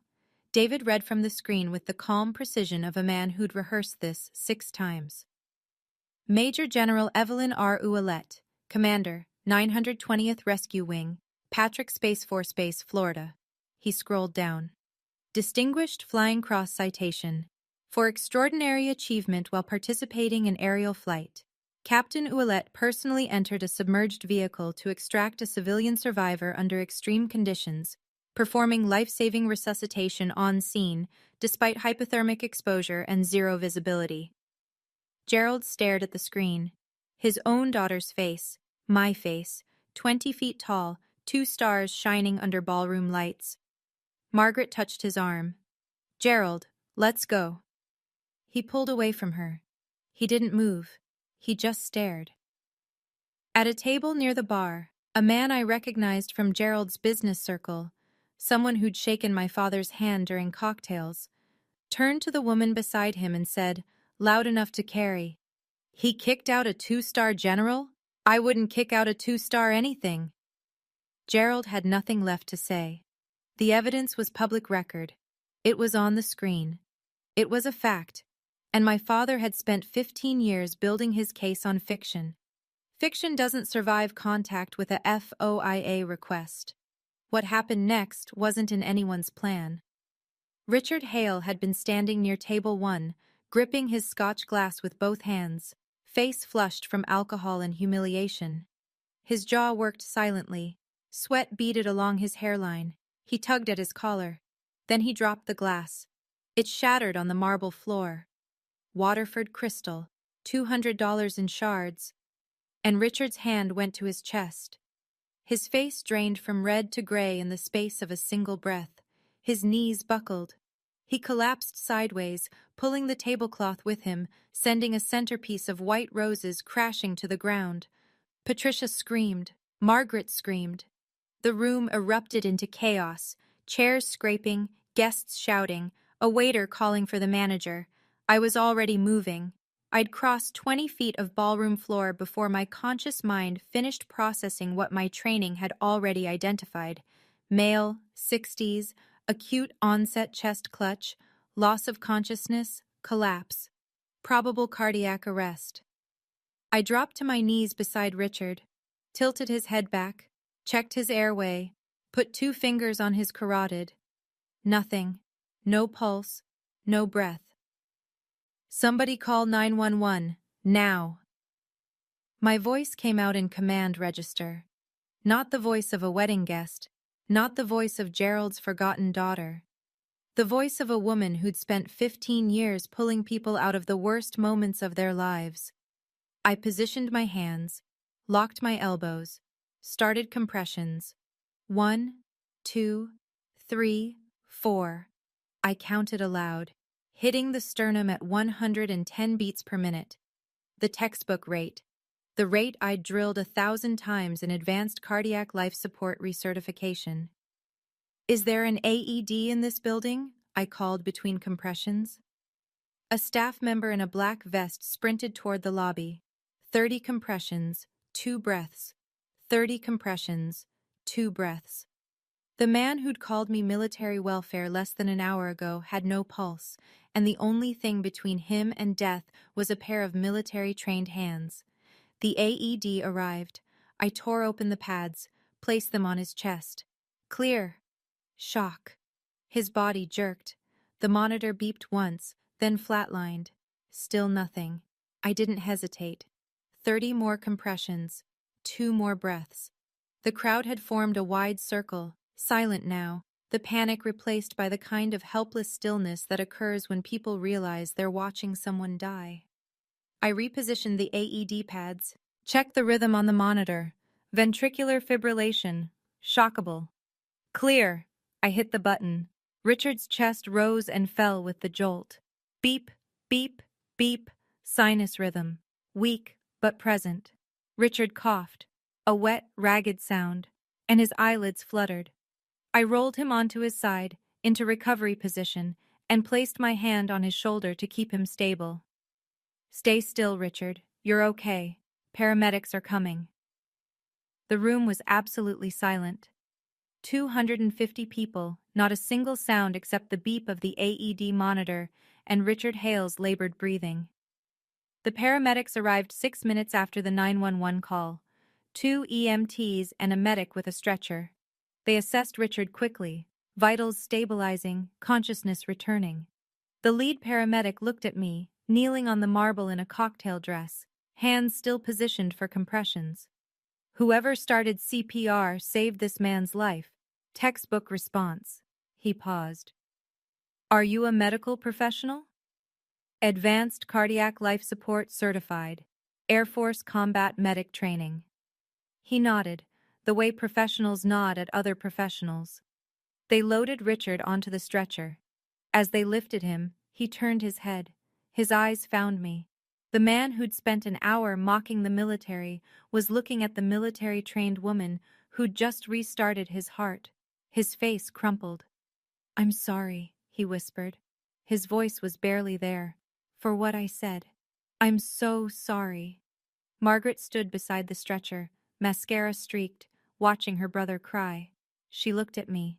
The contempt was gone. In its place was something she probably couldn't name. Gerald stood 5 feet away, arms at his sides, mouth open. 15 years of narrative, gone in 6 minutes of CPR. Don't apologize, I told Richard. Just breathe. That's all that matters right now. The paramedics wheeled Richard out through the service entrance. The ballroom lights seemed brighter now, or maybe I was just seeing more clearly. My dress had a crease at the knee from kneeling. My hands were still warm from compressions. 250 people stared at me. Claire appeared at my side and held out the microphone. I shook my head once. She pressed it into my hand and whispered, "Please." I looked at the mic. I'm not a speaker. I'm a pilot. I give orders over radio frequencies and briefing rooms, not ballrooms. But Claire's face told me this wasn't about speeches. I took the microphone. I didn't come here tonight for recognition. My voice was steadier than I expected. I came because my sister invited me. The room listened. I've spent 15 years serving people I've never met, pulling them from water, from fire, from wreckage. I would have served my family too, if they'd let me. I found Gerald in the crowd. He hadn't moved from his spot near table 1. His Bordeaux sat untouched. His Brioni suit looked like it belonged to someone else. Dad, I forgive you. I held his gaze. Not because you've asked, but because I need to. Carrying resentment doesn't suit me. It never did. He blinked, said nothing. But I want you to understand something. I didn't fail. I chose differently, and that choice has saved 237 lives, including your daughter's. I set the microphone on the nearest table, didn't linger, didn't wait for a response.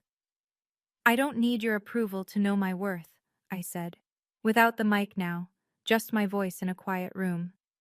But I do hope, for Claire's sake, that one day you'll learn to measure people by what they give, not what they owe you. The ovation was louder this time, longer.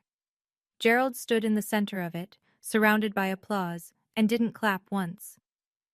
What happens when 250 people recalibrate at the same time isn't dramatic. It's quiet.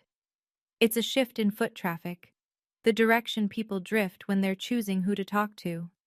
They drifted toward table 22. A woman from the country club set pressed my hand and said she'd had no idea. A couple from Gerald's church told me their son had served in the Marines. A teenager with braces asked if I'd really flown helicopters in sandstorms, and for the first time all night, I laughed. Thomas Brennan introduced me to a man named Hamilton Reed, silver-haired, firm handshake, the kind of calm that comes from running large organizations. He was chairman of the Veterans Charitable Foundation, a nonprofit based in Hartford. General, we've been looking for an honorary chair for our annual gala, Hamilton said. Someone with operational experience and, frankly, the kind of integrity this room just witnessed. Would you consider it? I'd be honored. Thank you. Across the room, Gerald stood in the corner that used to be his stage. His business associates, the men who'd laughed at his jokes during cocktails, who'd nodded along during his toast, now kept a careful distance. One of them, a man in wireframe glasses I'd seen at table 20, pulled Gerald aside. I couldn't hear the words, but I saw Gerald's face. Whatever was said, it wasn't congratulations. Margaret sat alone at the head table, makeup ruined, staring at the tablecloth. The narrative she'd spent a decade constructing, Evelyn the failure, Evelyn the runaway, Evelyn who plays soldier, had dissolved in 30 minutes. Patricia Hale found me near the bar. Her eyes were red. Thank you for saving my husband. She gripped my hand with both of hers. And I'm sorry for all of it. For the first time all evening, Gerald Ouellette was seated at the metaphorical table 22. And nobody was coming to keep him company. The evening wound down the way wedding receptions do, slowly, then all at once. Guests trickled toward the valet stand. The band played one last slow song. Caterers began clearing tables. I stepped onto the terrace. The October air hit my face like cold water, clean, sharp, smelling of fallen leaves and the last of someone's cigar smoke. Connecticut in autumn, the season that feels like an ending and a beginning at the same time. I heard him before I saw him. Gerald stepped through the terrace doors alone. No Margaret on his arm, no Richard at his flank, no audience. Just a 64-year-old man in a suit that suddenly seemed too large for him. He stood beside me at the stone railing, looking out at the dark lawn. Neither of us spoke for a long time. The fountain gurgled below us. A car door slammed in the parking lot. I was wrong. 3 words. 20 seconds of silence before them. He said them the way men like my father say things they've never said before. Quietly, stiffly, as if each syllable cost him something he'd been hoarding for years. I know, I said. He gripped the railing. His knuckles went white. Your mother. Your real mother. She would have been proud. His voice broke on proud.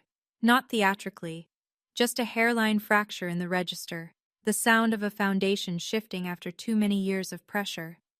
She would have been proud of both of us, Dad, if we'd given her the chance. He was quiet again. The fountain filled the silence. Can we start over? I looked at him, really looked. The silver hair, the lines around his mouth, the Patek Philippe that suddenly looked like just a watch. I'm not sure we can start over, but we can start from here, with honesty. He nodded. He didn't reach for me, and I didn't reach for him. We weren't there yet. Maybe we'd never be. I'll call you, he said. If you'll answer. I'll answer. I don't need you to be the father you weren't, Dad. I need you to be the father you can still become. For Claire. I paused. Maybe someday, for me. He stayed on the terrace. I walked inside. The distance between us was smaller than it had been that morning, not by much, but enough. Claire caught me in the lobby, halfway to the door. Her cathedral train was bunched over one arm. Her mascara was wrecked. Her veil was gone, lost somewhere between the toast and the CPR, probably trampled under a paramedic's boot. She was grinning like she'd won something bigger than a wedding. Ev, wait. She pulled a canvas tote bag from behind the coat check counter. She'd hidden it there before the ceremony, she told me later, and pressed it into my hands. I need to show you something. Inside was a scrapbook, handmade. Thick paper, glue stick edges, the slightly crooked layouts of someone who loved the work more than the result. I opened it. The first page, a local newspaper clipping from 7 years ago. Unnamed Air Force pilot saves drowning victim at Millstone Bridge. The pilot's name was redacted. Claire had circled the headline in red marker. I turned the pages. Printouts from Air Force websites, screenshots of press releases, a photo from a humanitarian service medal ceremony, my promotion to colonel. Someone had underlined the date. A regional news feature about a flood rescue in North Carolina, where I'd commanded the response team. 7 years of collecting. 7 years of watching me from a distance, assembling the life I'd lived without her. The last page, my official USAF portrait. 2 stars, dress uniform, standing in front of the Pavehawk with the 920th Rescue Wing insignia on the tail.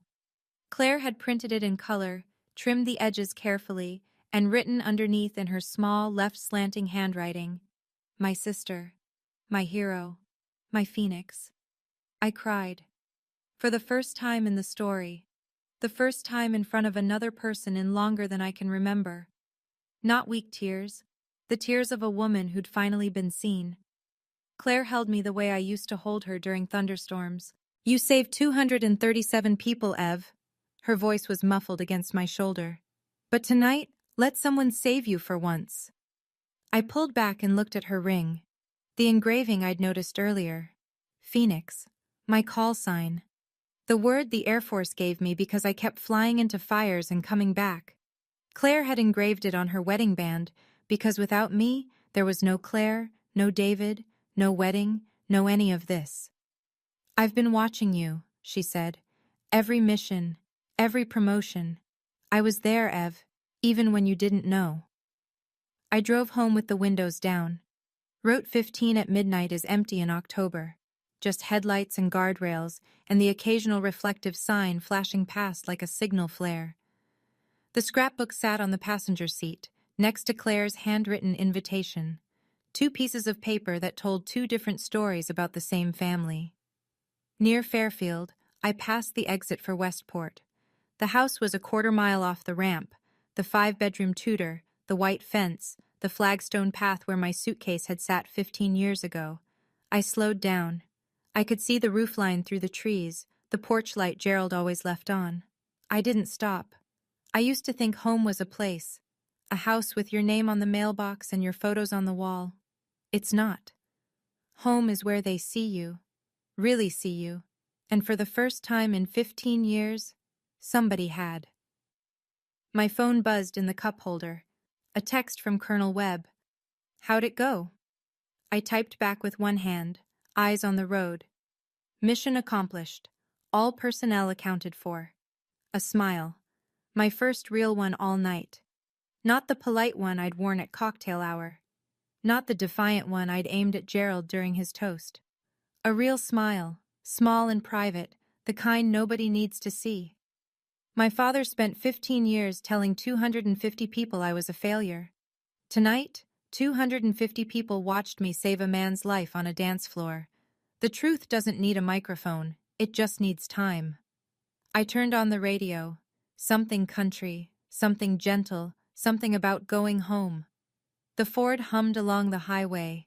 The Connecticut dark closed around me like a curtain, soft and final. I didn't look back.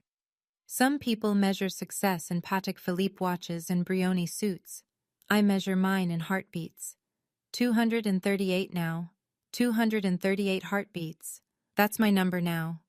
If this story made you feel something, if you've ever been the person at table 22 who turned out to be the strongest one in the room, I'd love to hear your story. Drop it in the comments. And if you haven't already, please subscribe and hit the bell. I release stories like this every week. There are more in the description below, including one about a woman who showed up to her ex's company gala with a very different kind of invitation. See you in the next one.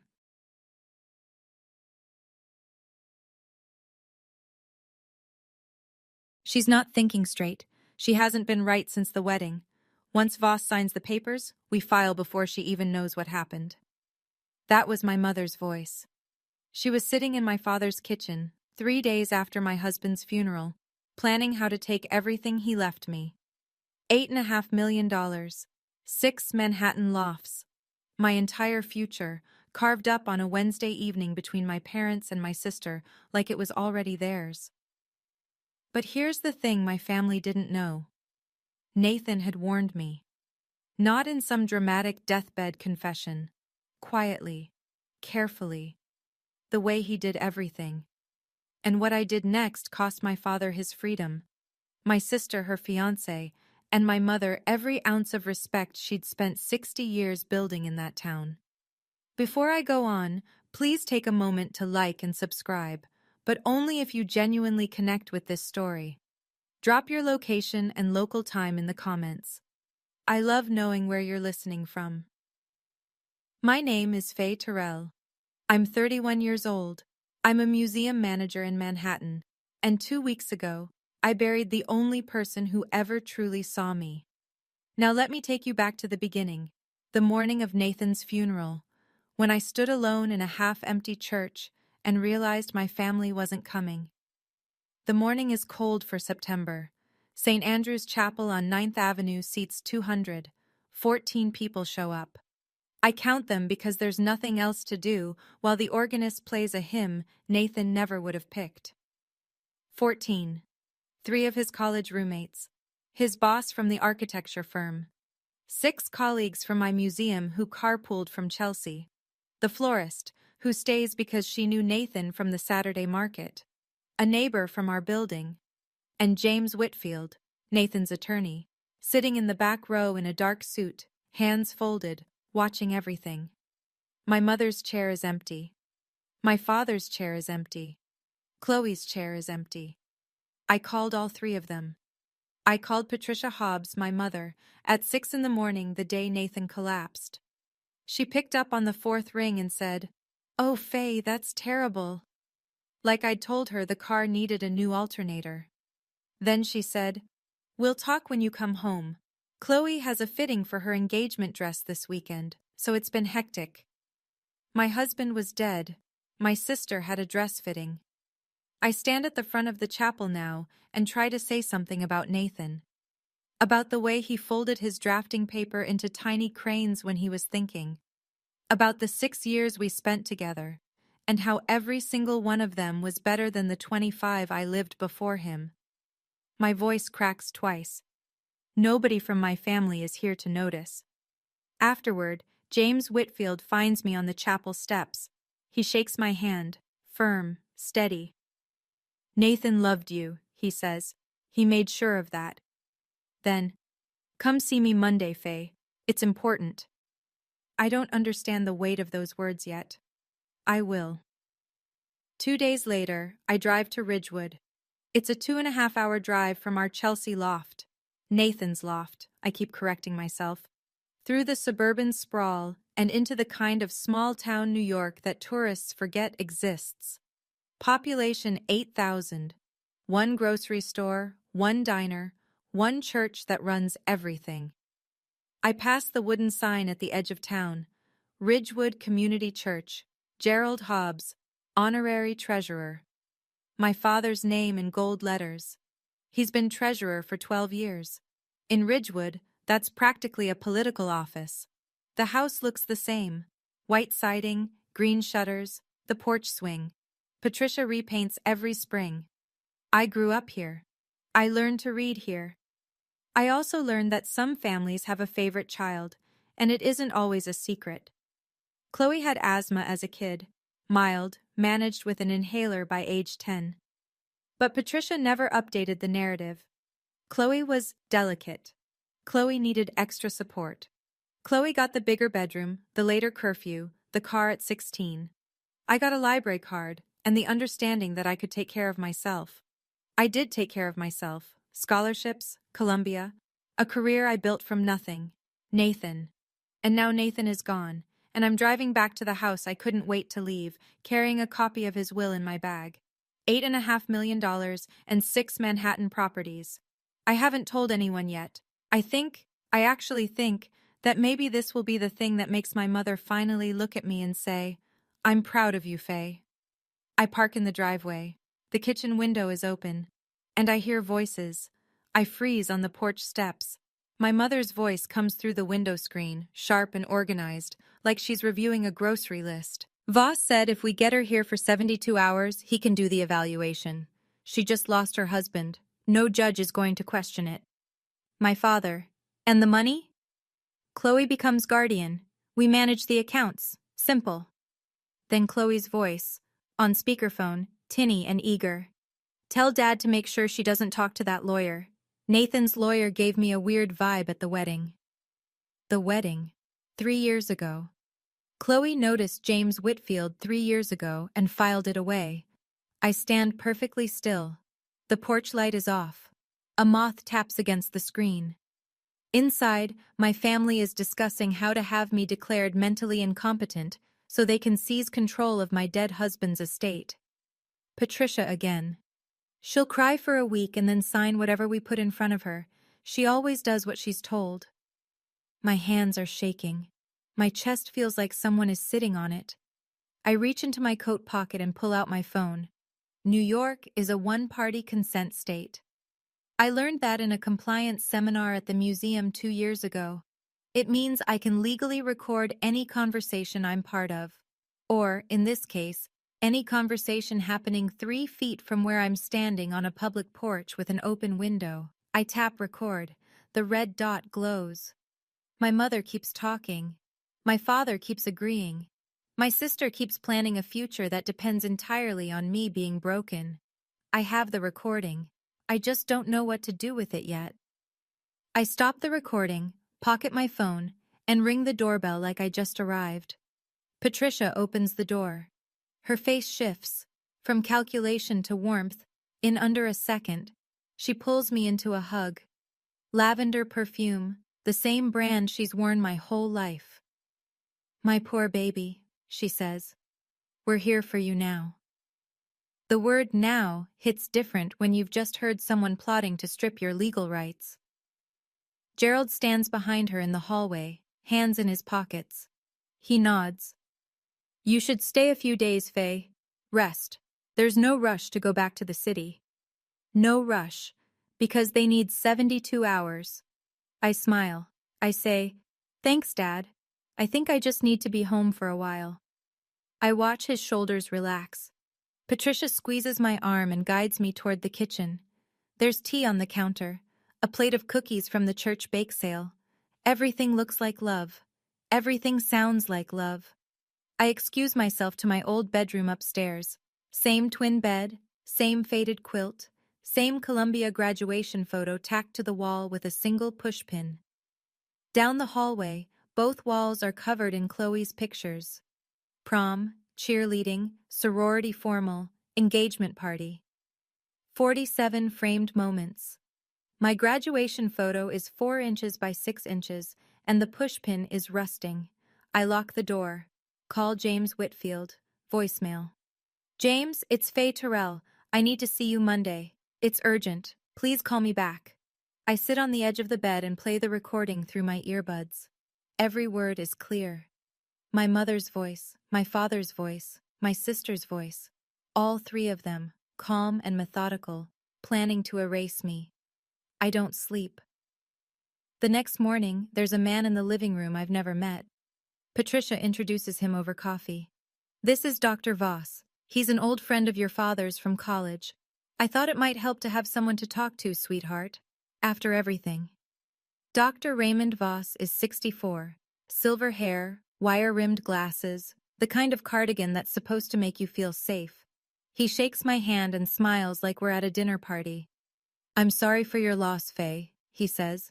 Your parents are worried about you. We sit in the den. Patricia stays, positioned on the love seat like a chaperone.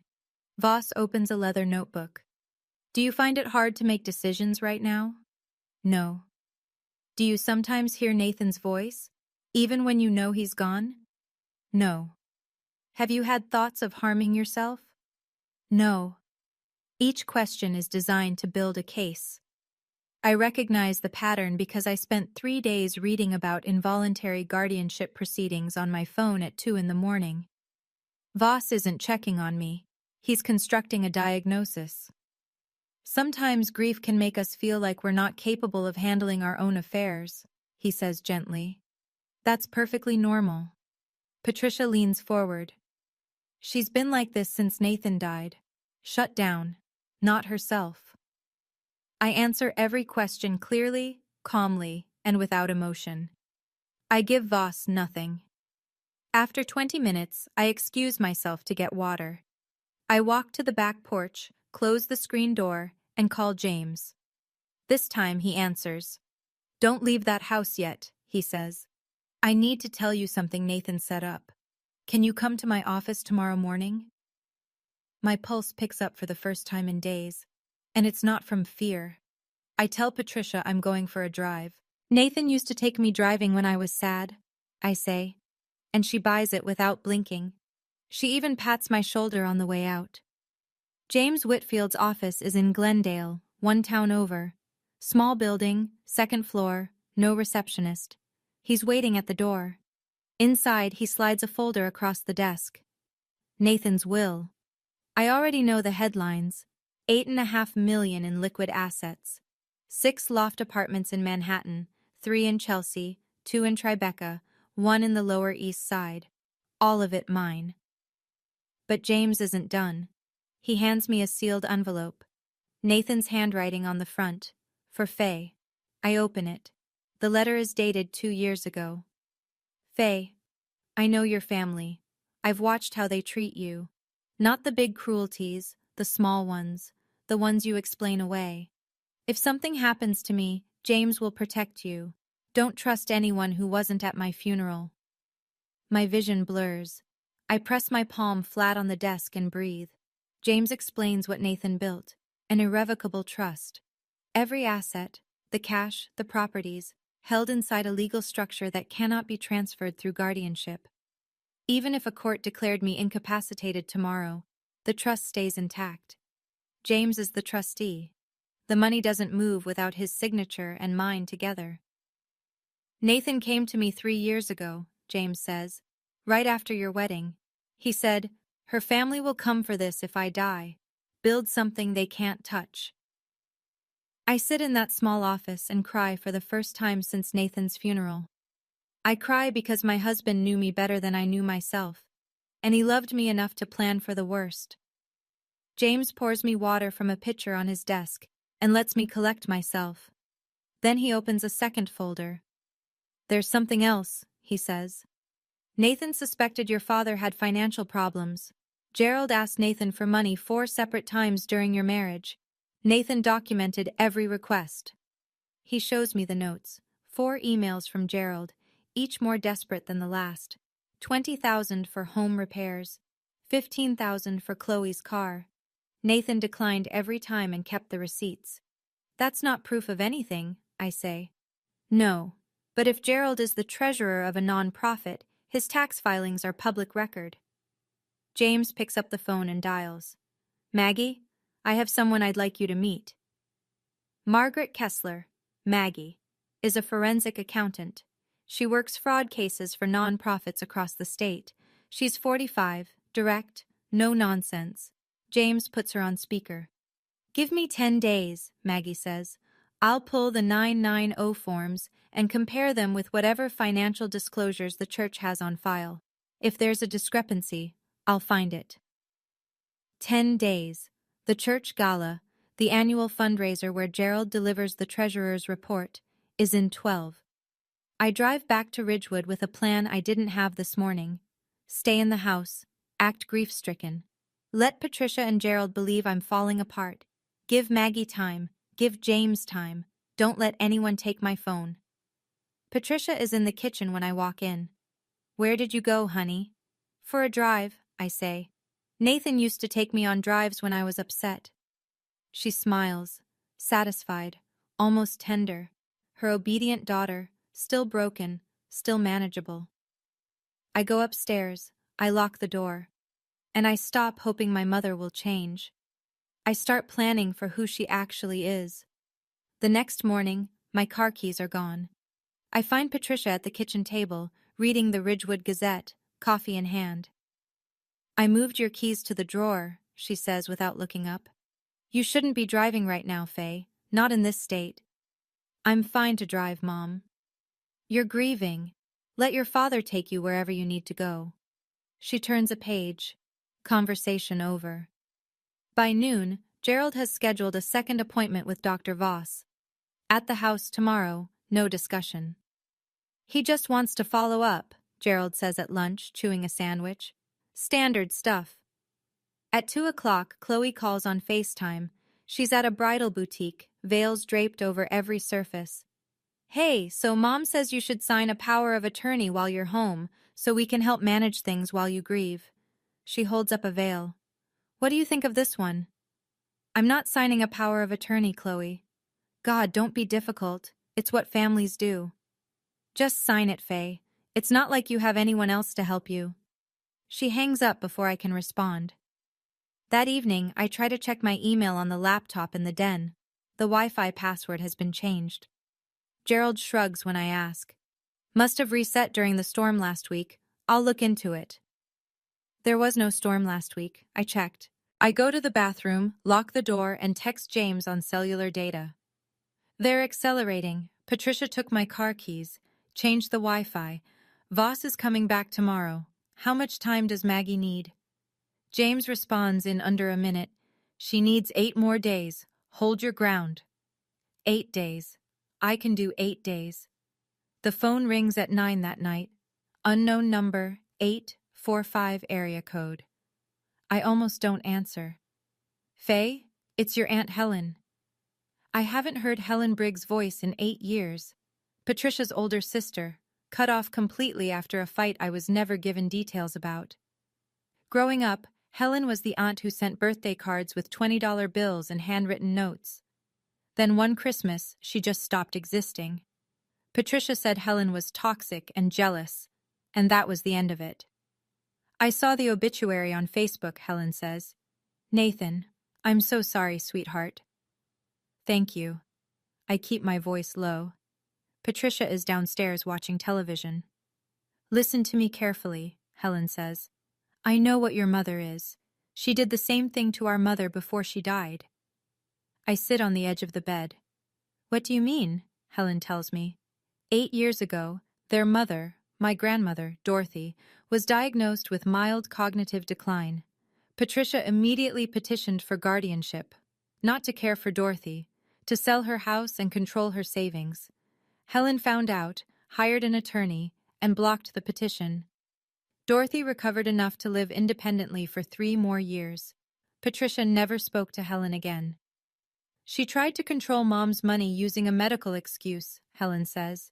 And she's doing it to you now. I can feel it. I close my eyes. The pattern is so clear it's almost elegant. Same playbook, same target. A woman in the family who's vulnerable and alone. If you need a witness, Helen says, I'm here. I will not let her do this to you. When I hang up, I have 3 allies, James, Maggie, and now Helen, the aunt my mother tried to erase because she told the truth. Voss arrives at 10 the next morning with a leather briefcase and a printed form.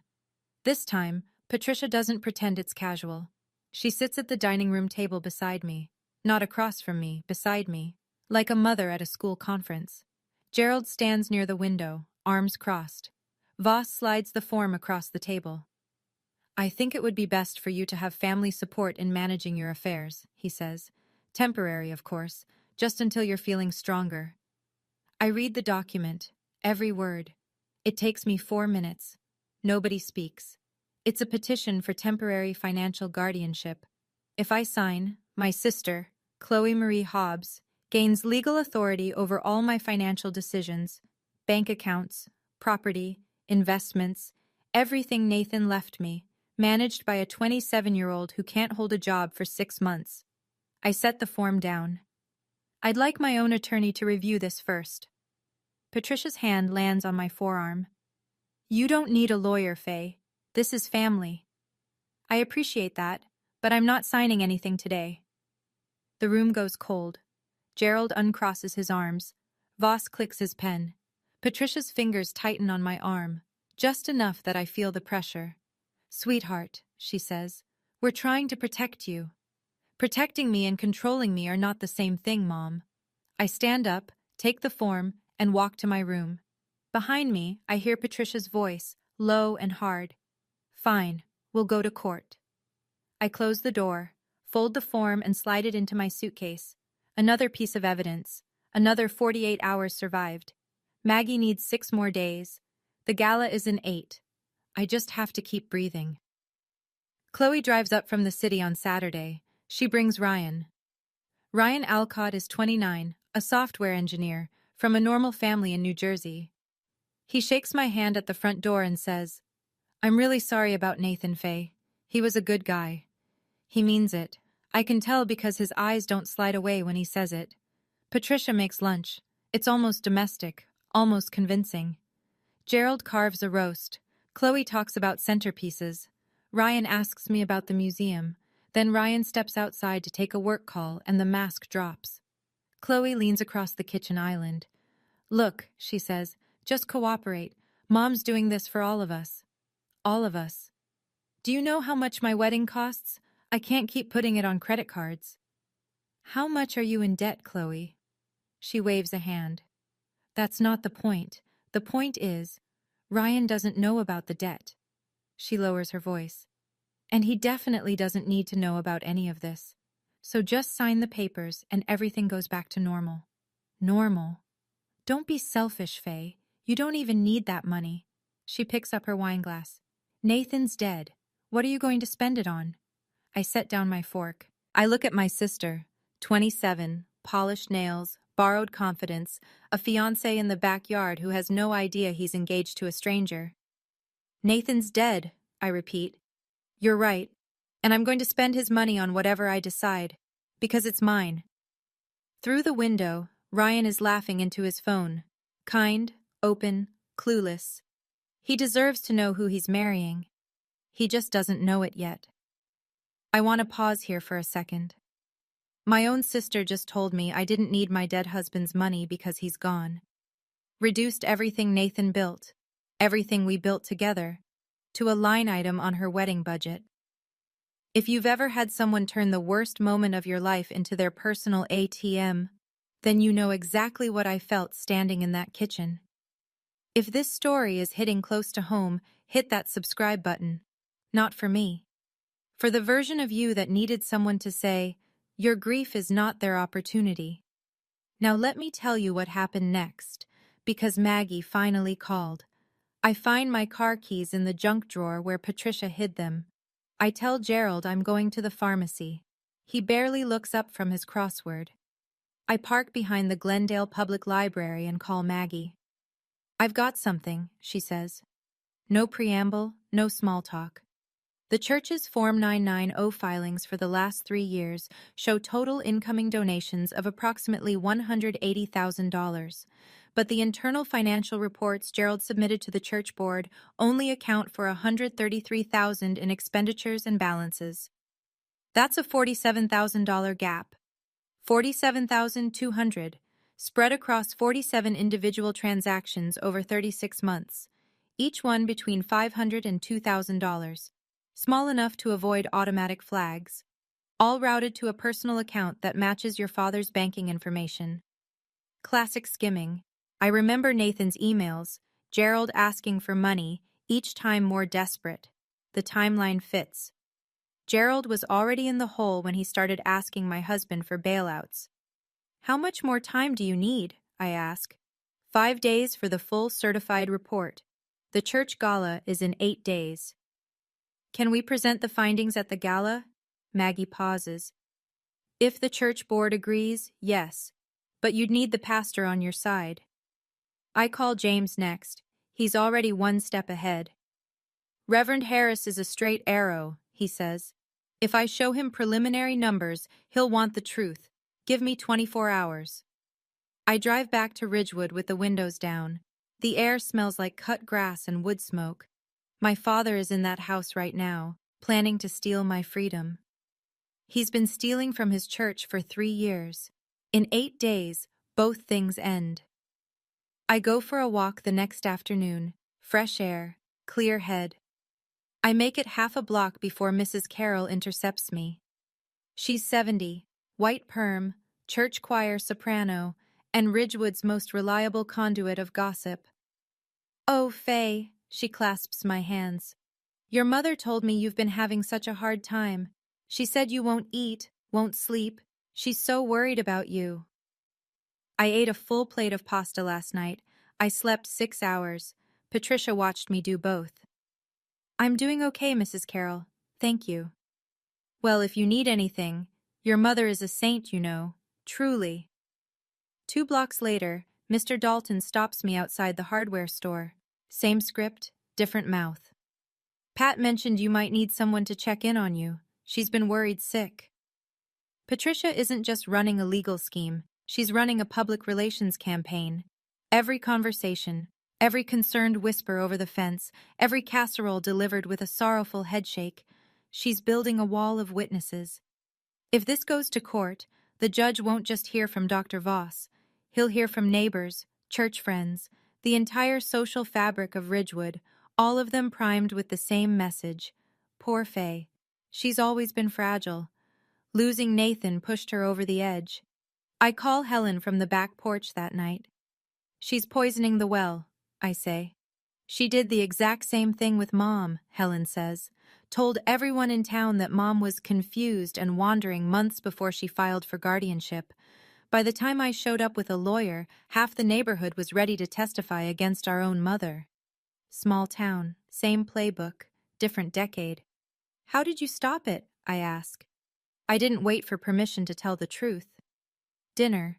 Pot roast, mashed potatoes, string beans from Gerald's garden. Patricia lights a candle.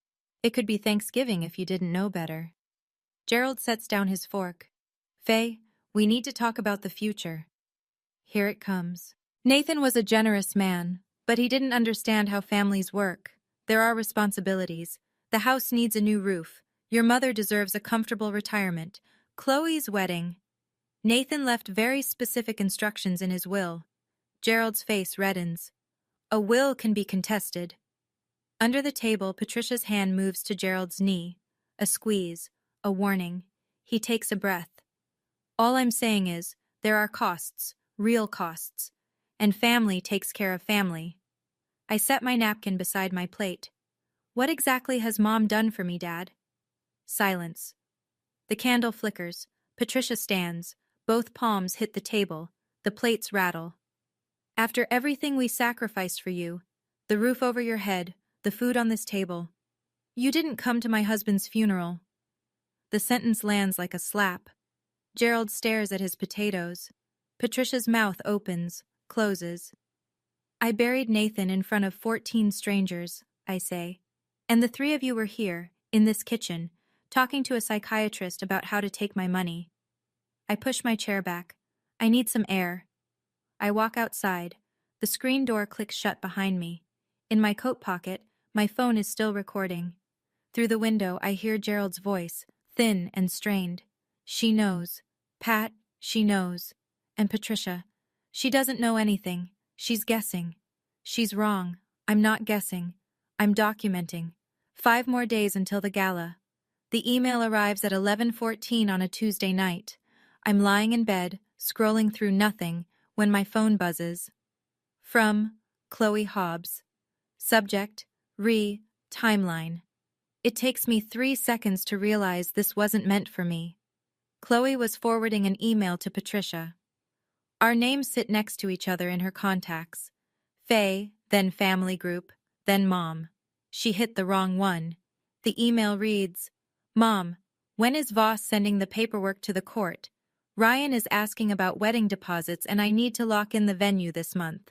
Here's the updated budget, attached. Everything marked F accounts is what we'll pull once the guardianship goes through. Don't tell Ryan. The attachment is a spreadsheet. I open it. Florist, $4,200. F accounts. Venue deposit, $12,000. F accounts. Photographer, $3,800. F accounts. Dress, final fitting, $6,500. F accounts. Catering, $18,000. F accounts. Total wedding budget, $48,300. Sources, F accounts. F accounts. Phase accounts. My dead husband's money, allocated line by line to my sister's wedding, and she hasn't even gotten the guardianship yet. I screenshot everything, the email, the attachment, the timestamp. I send it all to James with one line. Chloe sent this to me by accident. Premeditation and financial motive. James replies at midnight. This is gold. Combined with your recordings and the audit, we have a very strong case. Don't let her know. I go back to Chloe's email and delete it from my inbox. Then I delete it from the trash folder. If she checks her sent messages, she won't see a bounce back. She won't know. $48,000. My sister planned her entire wedding on money she hadn't stolen yet. 4 more days. Helen checks into the Glendale Motor Lodge on Wednesday afternoon, 6 miles from Ridgewood, close enough to matter, far enough to stay invisible. We meet at a coffee shop on Route 9. Helen is 62, taller than Patricia, broader shoulders, the kind of face that doesn't bother with makeup. She's wearing a corduroy jacket and carrying a manila folder. 8 years of silence, she says, and your mother still hasn't changed her act. The folder contains copies of everything from the guardianship battle over their mother, Dorothy. A petition Patricia filed claiming Dorothy was a danger to herself. Letters from Patricia's attorney demanding control of the house. And Helen's counterfiling. A doctor's report confirming Dorothy was cognitively sound enough to live independently. She tried it with our mother, Faye. Same doctor trick, same isolation, same story to the neighbors. Poor Dorothy, she's confused, she wanders, she needs help. Helen taps the folder. I stopped her then. You're stopping her now. I stare at the documents. The same language, the same strategy, separated by 8 years and 1 generation. Patricia didn't invent a new plan for me. She dusted off the old one. I'll be at the gala, Helen says. I'll sit in the back. I won't say a word until it's time. I nod. My throat is tight. Your grandmother held on for 3 more years after I filed that counter petition, Helen says. She used to talk about you, said you were the one in the family who got out. She reaches across the table and squeezes my hand. Nathan sounds like he was a good man. He was. Then don't let them take what he built for you. I drive back to Ridgewood with the windows up and the radio off, turning Helen's words over like stones. James meets with Reverend Thomas Harris on Thursday morning. I'm not there. I can't be, not without tipping off my parents. But James calls me afterward from his car. He's in, James says. Reverend Harris is 58, ordained for 30 years, and the kind of man who shakes your hand with both of his. He's led Ridgewood Community Church since before Gerald became treasurer. He's also a former auditor for the Episcopal Diocese, which means he reads financial statements the way most people read menus. James showed him Maggie's preliminary numbers. The $47,200 discrepancy, the 47 transactions, the routing to Gerald's personal account. He didn't say a word for 2 full minutes, James tells me. Then he said, 12 years I trusted that man. Harris convened an emergency session of the church board, 4 members, closed door, confidential. They reviewed the numbers. They called Maggie directly, and they made a decision. At the annual gala, instead of Gerald's usual treasurer's report, Maggie will present the certified independent audit. It will be framed as a routine transparency initiative, something the board has been planning for months. Gerald won't suspect a thing because there's always a financial segment at the gala. This year, someone else is delivering it.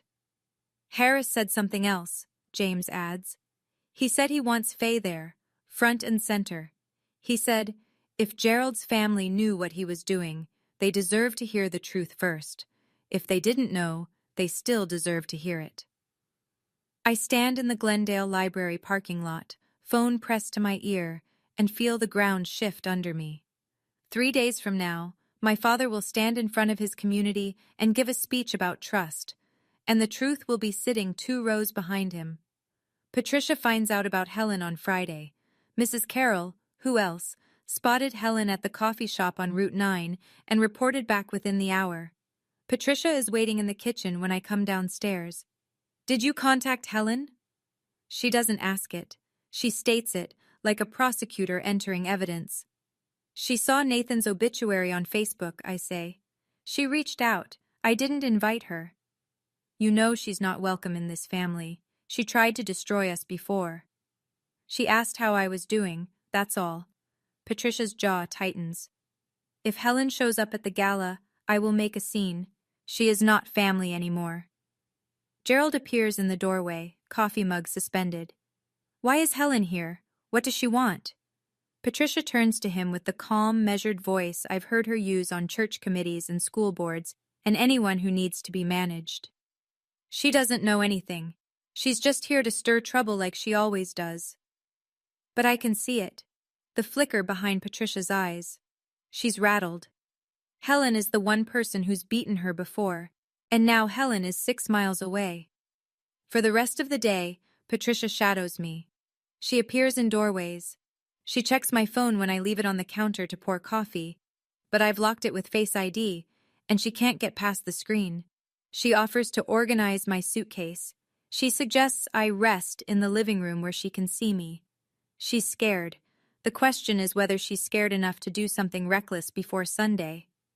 Helen always wanted to tear this family apart, Patricia says at dinner, to no one in particular. Don't let her get in your head. I eat my chicken. I say nothing. 2 more days, Saturday night. The gala is tomorrow. Maggie emails the final report to James at 7:42 p.m., 41 pages. 47 flagged transactions over 36 months. Every dollar traced from the church's donation account to Gerald's personal checking account. Total, $47,200. James texts me. Report is certified. Harris has briefed the board. Maggie will present at 7:30 after Gerald's welcome remarks. Everything is set. I text Helen. Be there at 7, sit in the back. Don't talk to Patricia until it's time. Helen. I've waited 8 years for this. I'll be there at 6:30. I go downstairs. Patricia is in the living room, ironing Gerald's shirt for tomorrow. A blue Oxford, his church best. Your father is giving the treasurer's report at the gala, she says. The whole town will be there. He's been rehearsing all week. She holds up the shirt, inspects the collar. He's so proud. I'll be there too. Her face brightens. That's wonderful, sweetheart. It'll be good for you to get out. I watch her press the iron over the cuffs. She's pressing her husband's shirt for the night his life unravels, and she has no idea. Part of me wants to feel something about that. Pity, maybe. Or guilt. I go back upstairs. I sit on the bed. I read Nathan's letter one more time. Don't trust anyone who wasn't at my funeral. James wasn't invited to the funeral, but he was there. Maggie never met Nathan, but she's fighting for what he built. Helen was erased from this family 8 years ago, but she drove 3 hours to stand in the back of a church hall for me. Tomorrow, my father will stand in front of his community and lie, and the truth will be sitting right behind him. I sat in my old bedroom that night and read Nathan's letter for the 10th time. He knew what they would try. And he built a wall around me anyway, from a place I can't reach anymore. If you've ever had someone love you enough to protect you even after they're gone, then you understand why I couldn't waste what he gave me. We just crossed 200,000 subscribers. Every single one of you matters. If this story deserves a share, send it to someone who needs to hear it tonight. Because what happened at the gala the next evening, even I didn't see all of it coming. Ridgewood Community Church Fellowship Hall, Sunday evening, 7 o'clock. 120 people in folding chairs around circular tables covered in white cloth, mason jars with wildflowers, a banner across the stage, Building Together, annual community fundraiser. Gerald walks to the podium in the blue Oxford shirt Patricia ironed last night. He adjusts the microphone. He smiles. Good evening, everyone. Thank you for being here. Applause. Warm, familiar, automatic. Gerald Hobbs has stood at this podium every September for 12 years. He's as much a part of this gala as the chicken dinner and the silent auction. Patricia sits front row center. Chloe is beside her, Ryan on Chloe's other side. I'm at a table near the middle of the room. Helen is in the back, corduroy jacket, hands folded in her lap. James stands near the side exit. Maggie sits 2 seats from Reverend Harris at the board table. Gerald taps his notes. This church has always been built on trust, and I'm honored to have served as your treasurer for 12 years.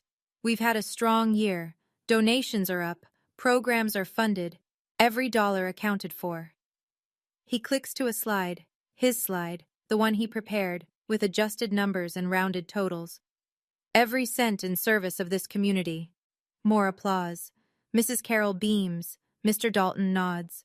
Gerald finishes with a flourish. Thank you for your trust. It means the world to me and my family. He steps back.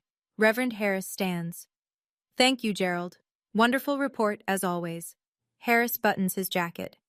And now, as part of our ongoing commitment to transparency, the board has arranged an independent financial review of our accounts. I'd like to introduce Margaret Kessler. Gerald's smile falters. Patricia sits up straighter. Maggie stands, smooths her blazer, and walks to the podium. Maggie connects her laptop to the projector. The church's financial data fills the screen. Real numbers this time. Good evening. My name is Margaret Kessler. I'm a certified forensic accountant retained by the church board to conduct an independent review of Ridgewood Community Church's financial records for the past 3 fiscal years. She clicks to the first slide. 2 columns. Left, Form 990, Public Filings, showing total donations received.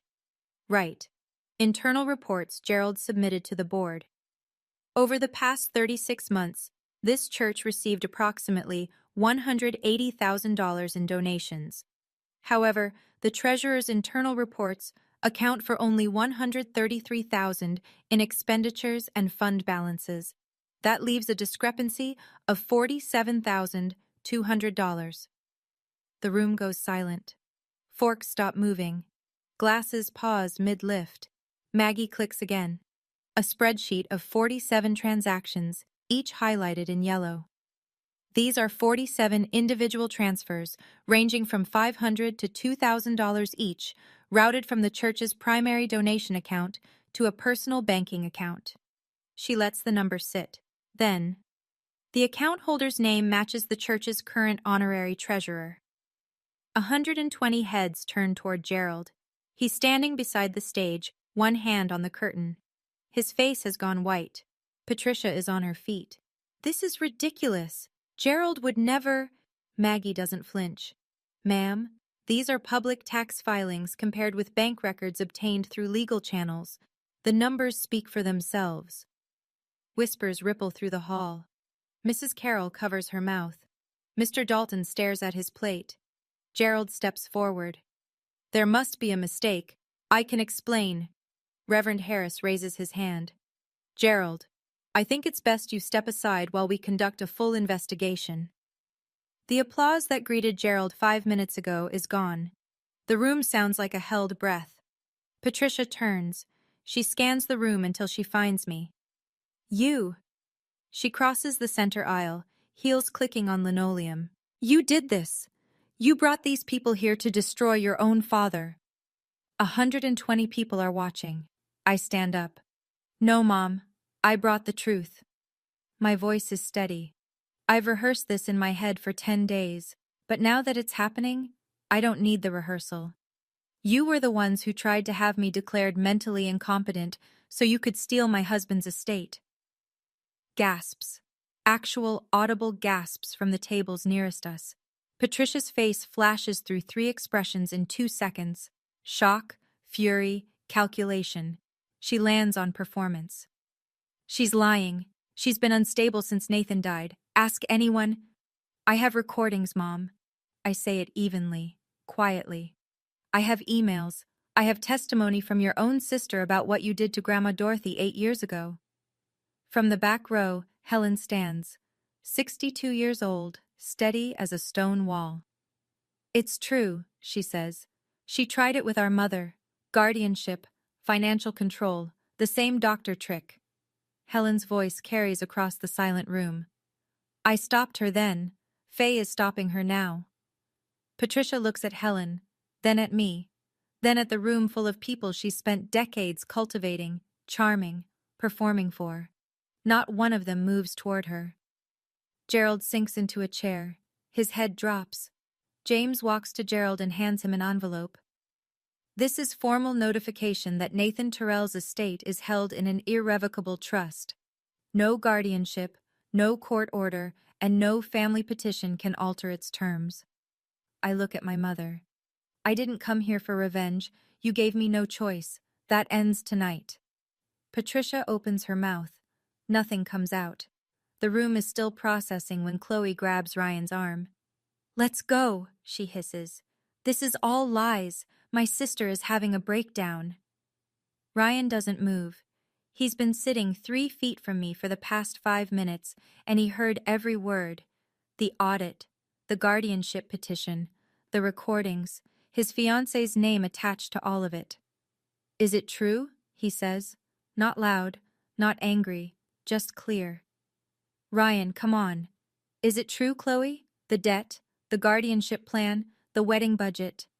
It's not what it sounds like. You told me your family was close. Ryan pulls his arm free. You told me Faye was okay with helping pay for the wedding. You told me your parents were good people. They are good people. Your father just got caught stealing from a church. Ryan stares at her.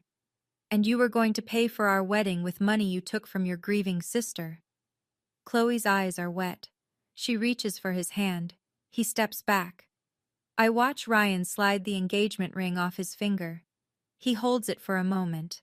A simple platinum band, the one Chloe showed off on every social media platform for 6 months, and sets it on the table, gently. No throw, no scene. Just a man putting something down he can't carry anymore. I was going to marry someone who doesn't exist, he says. He walks out the side door. Chloe turns to Patricia, tears streaking her mascara, desperate for rescue. But Patricia is surrounded, Reverend Harris on one side, Mrs. Carroll on the other, both talking at once. For the first time in her life, Chloe reaches for her mother and finds no one reaching back. The ring sits on the table, catching the overhead light. Reverend Harris takes the microphone. I want to thank everyone for their patience tonight. His voice is measured, pastoral, the voice he uses for funerals and difficult sermons. The church board will be launching a full investigation into the financial discrepancies presented this evening. Gerald Hobbs has been relieved of his duties as honorary treasurer, effective immediately. We will cooperate fully with the appropriate authorities. The room absorbs this like a blow to the chest.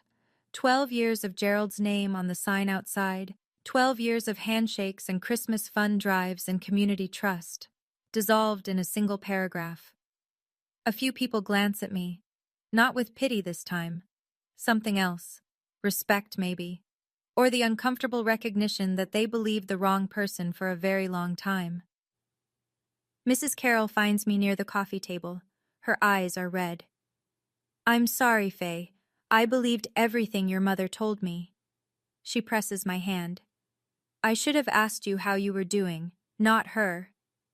Gerald hasn't moved from the chair near the stage. He sits with his hands between his knees, staring at the floor.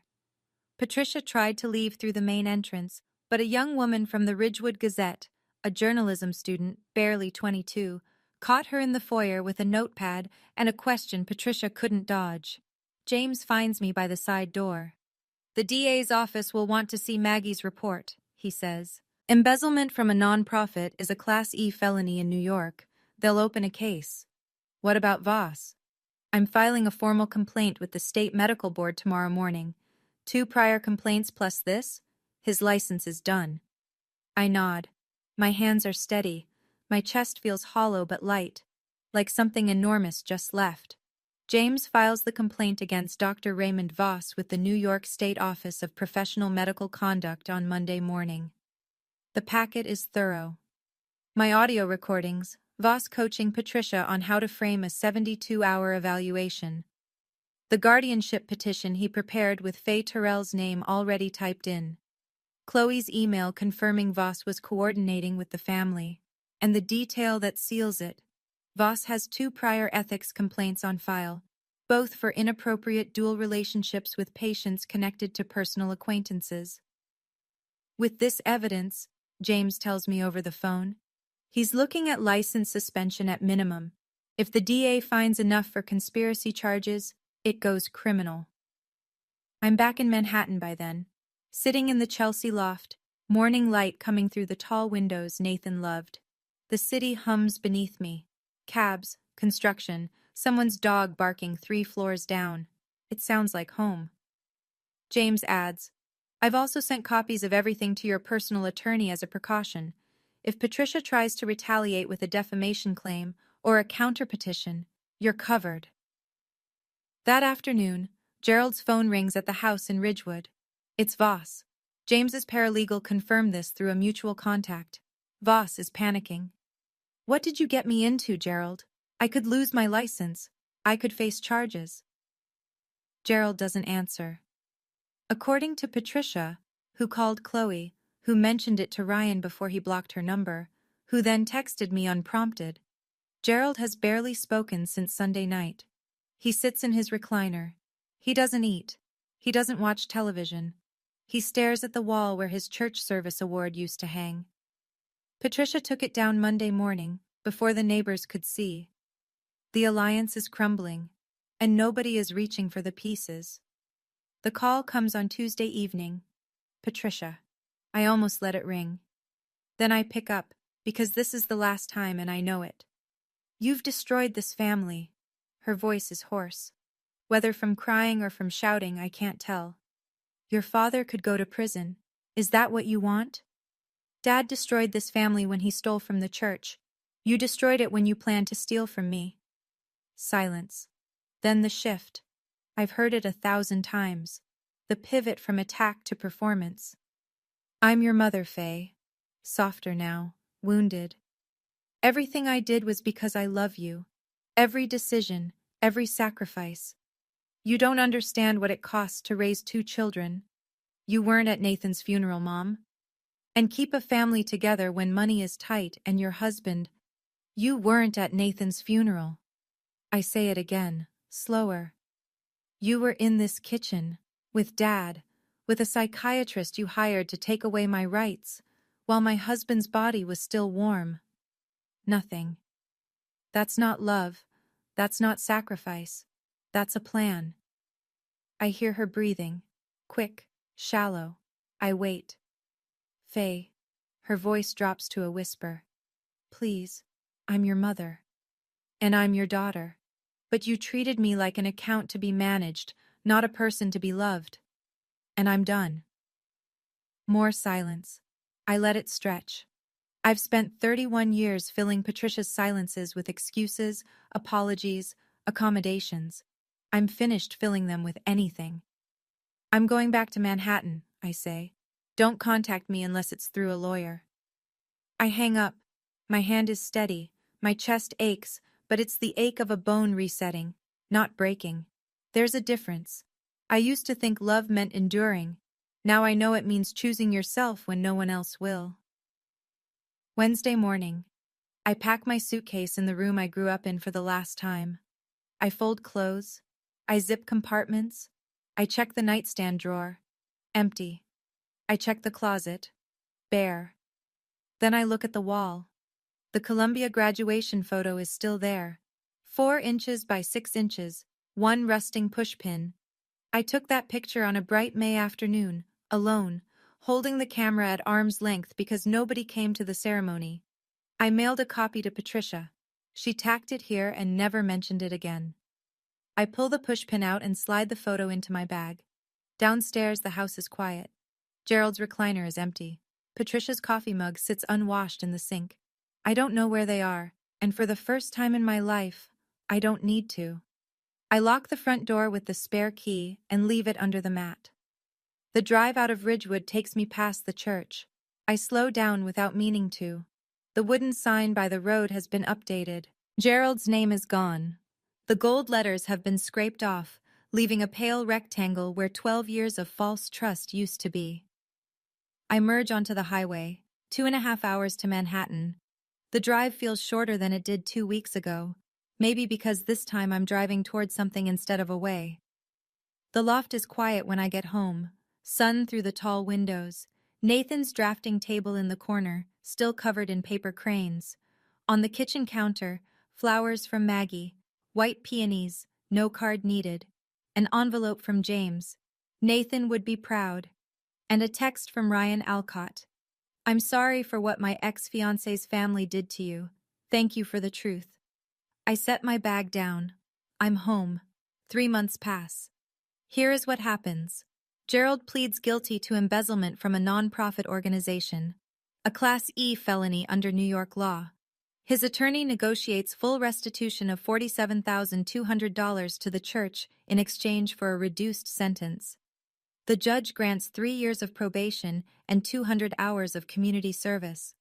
Gerald Hobbs, honorary treasurer for 12 years, now picks up litter on the county highway every Saturday morning. Dr. Raymond Voss's medical license is permanently revoked by the New York State Office of Professional Medical Conduct. The board cites a pattern of inappropriate dual relationships and willful participation in a fraudulent competency evaluation. The DA's office opens a separate investigation into conspiracy to commit fraud. Voss hires a criminal defense attorney. His practice closes. Patricia is not charged. There isn't enough direct evidence to prove criminal conspiracy. She never signed the guardianship petition, and her name isn't on any financial documents. But she loses something the law can't restore. The neighbors stop calling. The church removes her from every committee. Mrs. Carroll, who once called her a saint, crosses the street when she sees Patricia coming. In a town of 8,000, social death is its own sentence. Chloe moves back to Ridgewood. The engagement is over. Ryan blocked her number, returned her belongings in a box, and told their mutual friends exactly why. She owes $32,000 in credit card debt, with no one left to bail her out. I get promoted to associate director at the museum. I use part of Nathan's estate to establish the Nathan Terrell Memorial Scholarship for emerging artists, first-generation college students who don't have anyone coming to their graduation. The money didn't change my life.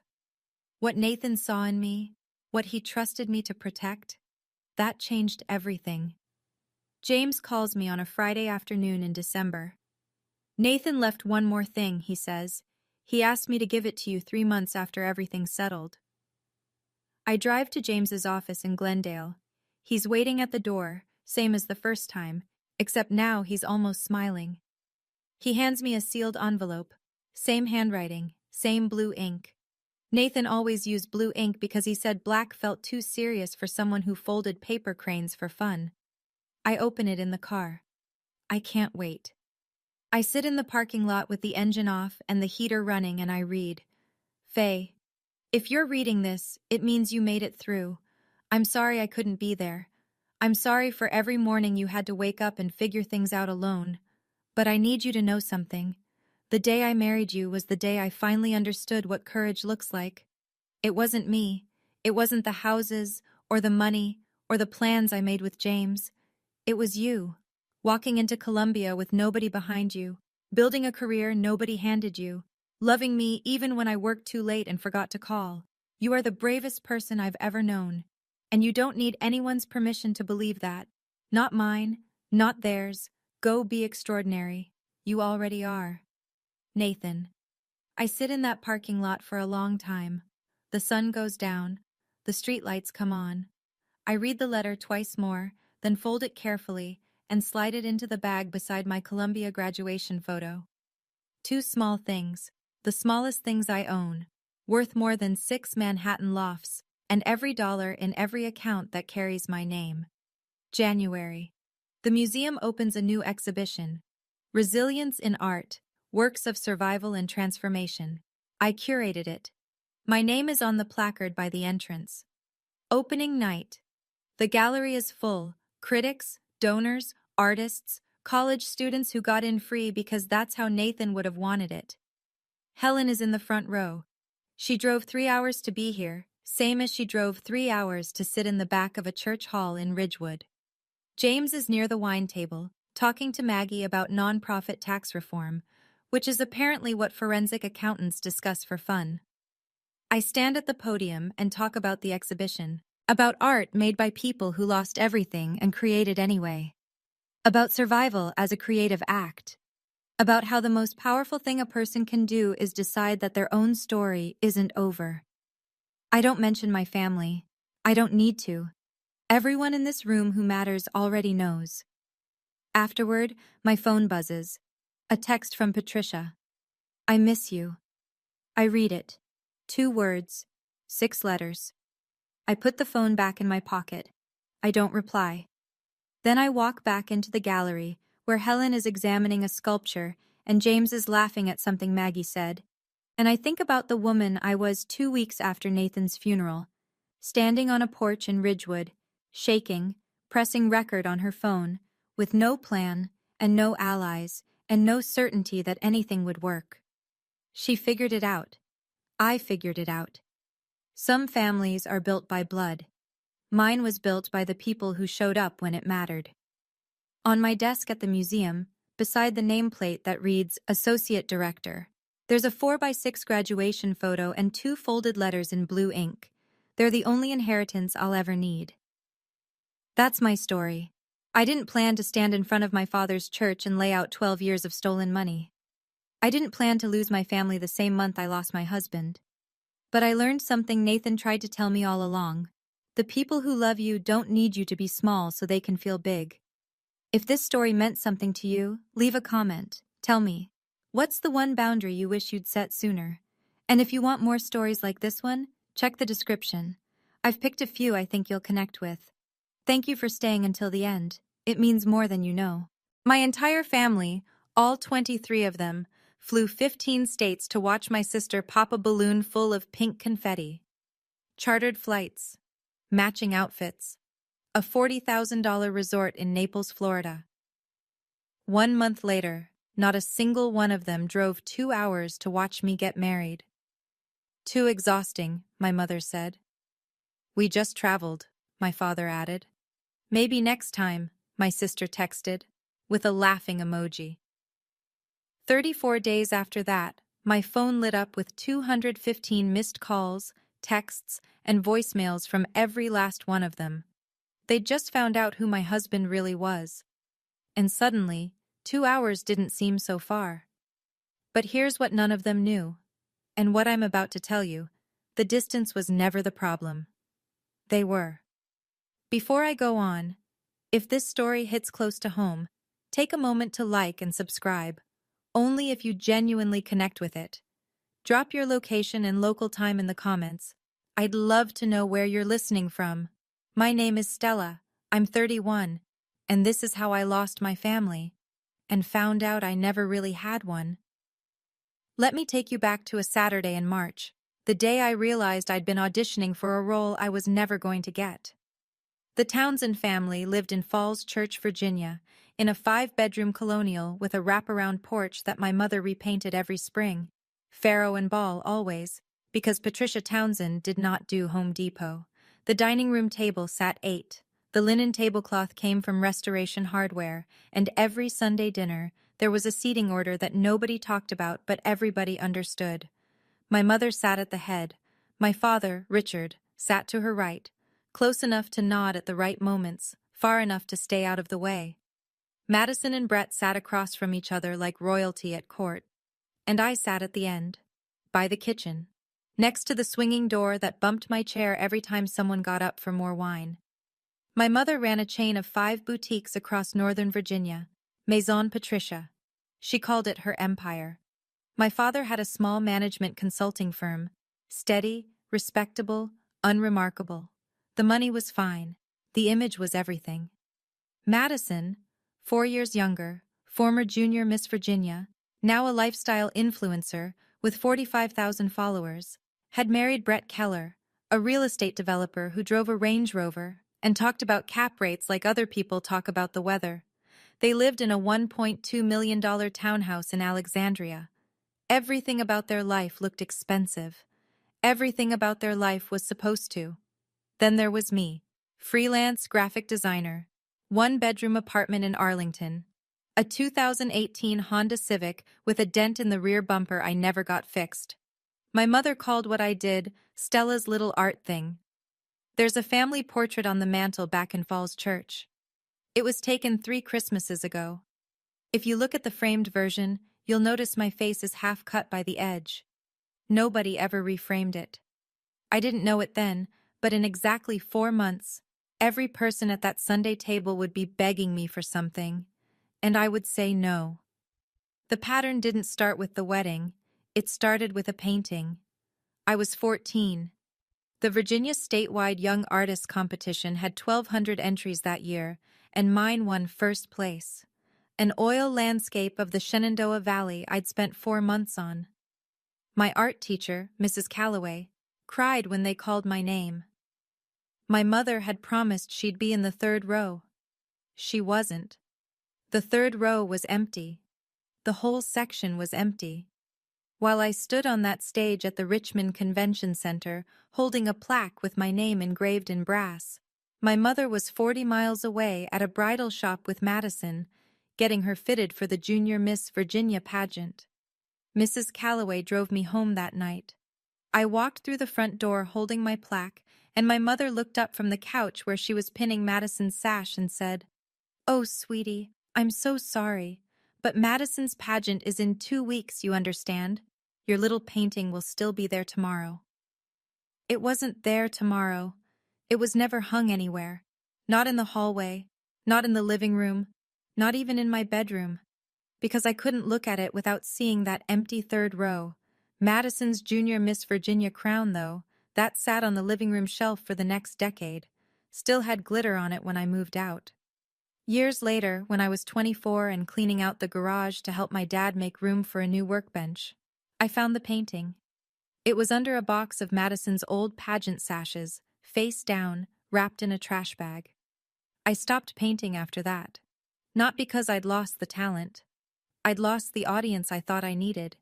It would take me another 7 years to realize I'd been looking for the wrong audience all along. I met David at a coffee shop in Georgetown on a Thursday afternoon in October.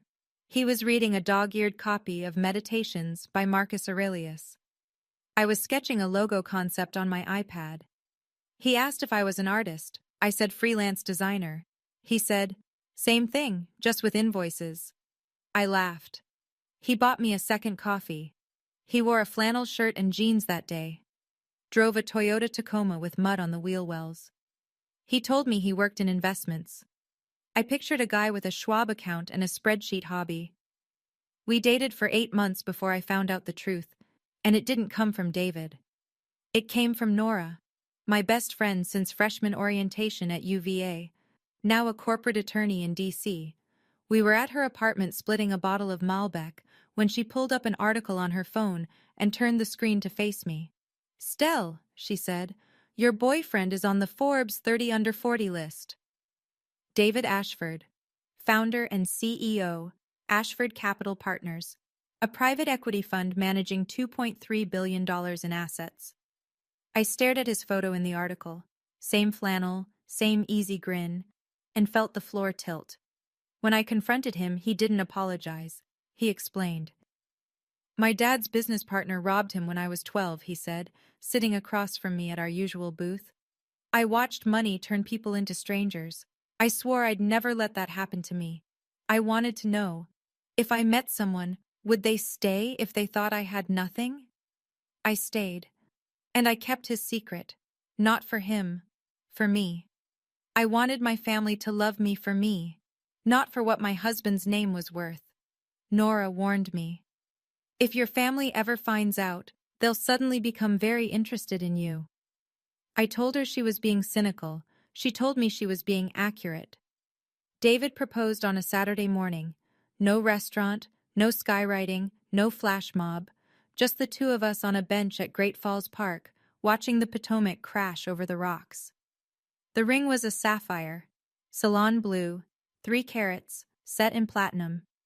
To anyone who actually knew stones, it was extraordinary. To my family, it looked nice. I posted a photo to the family group chat that evening.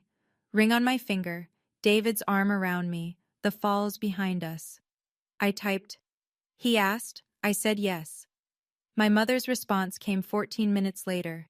"That's nice, sweetie." Then, immediately, "Girls, has anyone finalized the color palette for Madison's reveal? I'm thinking blush and gold. Thoughts?" That was it. That was my engagement announcement in the Townsend family. When Madison got engaged 2 years earlier, my mother hired a photographer to capture Brett on one knee at the Jefferson Memorial. She threw an engagement party for 80 people at their country club. She posted 14 times on Instagram in a single weekend. I know because I liked every single one. For me, a heart emoji and a pivot to balloon colors. I sent out wedding invitations 3 months before the date. Willowbrook Vineyard, Virginia. A beautiful property in the Shenandoah foothills, exactly 1 hour and 50 minutes from Falls Church by car. I chose it because the wisteria bloomed in March, and the ceremony arbor overlooked the Blue Ridge. Also because it was close to home, easy to get to, no planes required. 6 weeks passed. Not a single RSVP came back. I started calling. My father picked up on the third ring and hemmed for 30 seconds before he said, "Your mother thinks it might conflict with Madison's schedule." "Madison's baby isn't due for 4 months, Dad." Silence. Long, heavy, familiar silence. I should have seen it then. But hope makes you keep your eyes half shut when they should be wide open. Madison's gender reveal was held at the Ritz-Carlton in Naples, Florida. Event planner, balloon arch that cost more than my monthly rent, a live jazz band, drone footage of the confetti drop over the Gulf. My mother had the whole thing catered with a raw bar and a 6-tier cake in the shape of a baby carriage. 23 family members flew in. Aunt Linda from Connecticut, Aunt Rachel from Oregon, Uncle Jim from Washington State. Cousins I hadn't seen since my grandmother's funeral showed up in matching blush sundresses because Patricia Townsend had sent a group email with a mood board and a mandatory dress code. I flew down too. Paid for my own ticket, my own hotel room, sat at a table near the kitchen. The same position at every family function, just with better lighting. David came with me. He wore a navy polo and khakis. Nobody asked him a single question all night, except Brett, who leaned across the table during dessert and said, "So what do you do?" "Investments," David said. Brett smirked. "Like a day trader thing?" David sipped his wine. "Something like that." Then Brett turned to his buddy Greg across the table and started in on his favorite topic, himself. "I'm trying to get a meeting with Ashford Capital," he said, loosening his tie. Biggest PE fund doing coastal development on the East Coast. If I land them, we're talking generational wealth. He slapped the table. Whoever runs that fund, I'd kill to get 15 minutes with him. David sat 3 feet away. I squeezed his hand under the tablecloth. He didn't flinch. I overheard my mother near the cake table telling Aunt Linda the total cost, $40,000. She'd contributed $15,000 of it herself. Nothing but the best for my Maddie, she said, dabbing her eyes with a monogrammed cocktail napkin. I thought about my wedding invitations, sitting unanswered in 23 mailboxes, and I clapped when the confetti fell. The RSVPs started coming back 4 weeks before my wedding. Every single one said the same thing: decline. Aunt Linda: we just flew to Florida last month, sweetie. We're completely travel exhausted.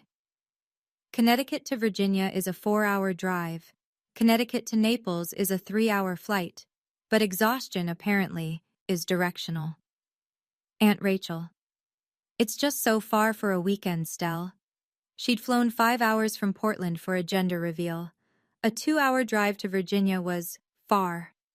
Madison: I'm pregnant, Stell. I can't be bouncing around. Send pics, though. She was 5 months along. The same 5 months along she was when she flew to Florida and danced until midnight in heels. My father texted, I'll try, Stella. You know how things are. He didn't try. He didn't come. And then, 10 days before the wedding, my mother called.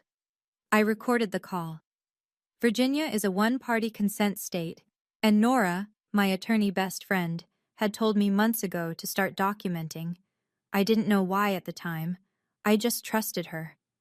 Honey, my mother said, her voice dipped in that saccharine tone she used when she was about to say something cruel.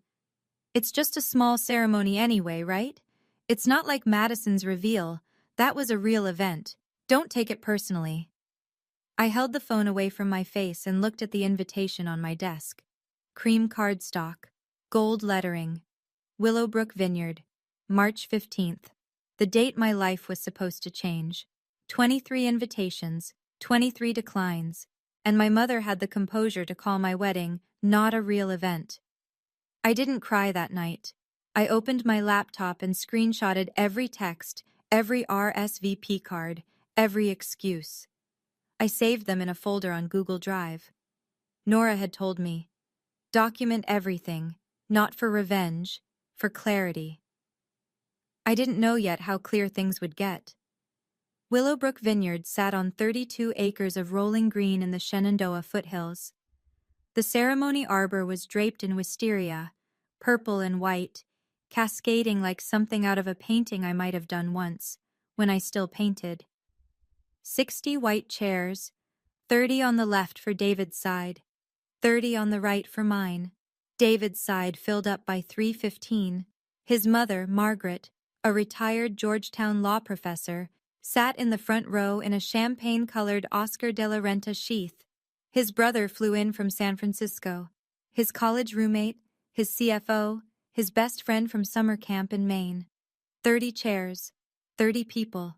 My side had Nora, 3 friends from UVA, 2 former co-workers from the design firm where I'd spent my first 2 years out of school. 6 people, 24 empty chairs. The wedding planner, a sweet woman named Darcy, who'd been professionally cheerful all morning, touched my elbow and whispered, "Should we rearrange the seating? Move some guests over?" I looked at those 24 chairs. The afternoon light hit them like a photograph. "Leave them," I said. "I want to remember this." David found me 10 minutes before the ceremony. He held both my hands and said, "Their absence is not your failure, it's their loss. And one day, they'll know exactly what they missed." Margaret read a poem during the ceremony, something about roots and rivers and the people who choose to stay. I cried.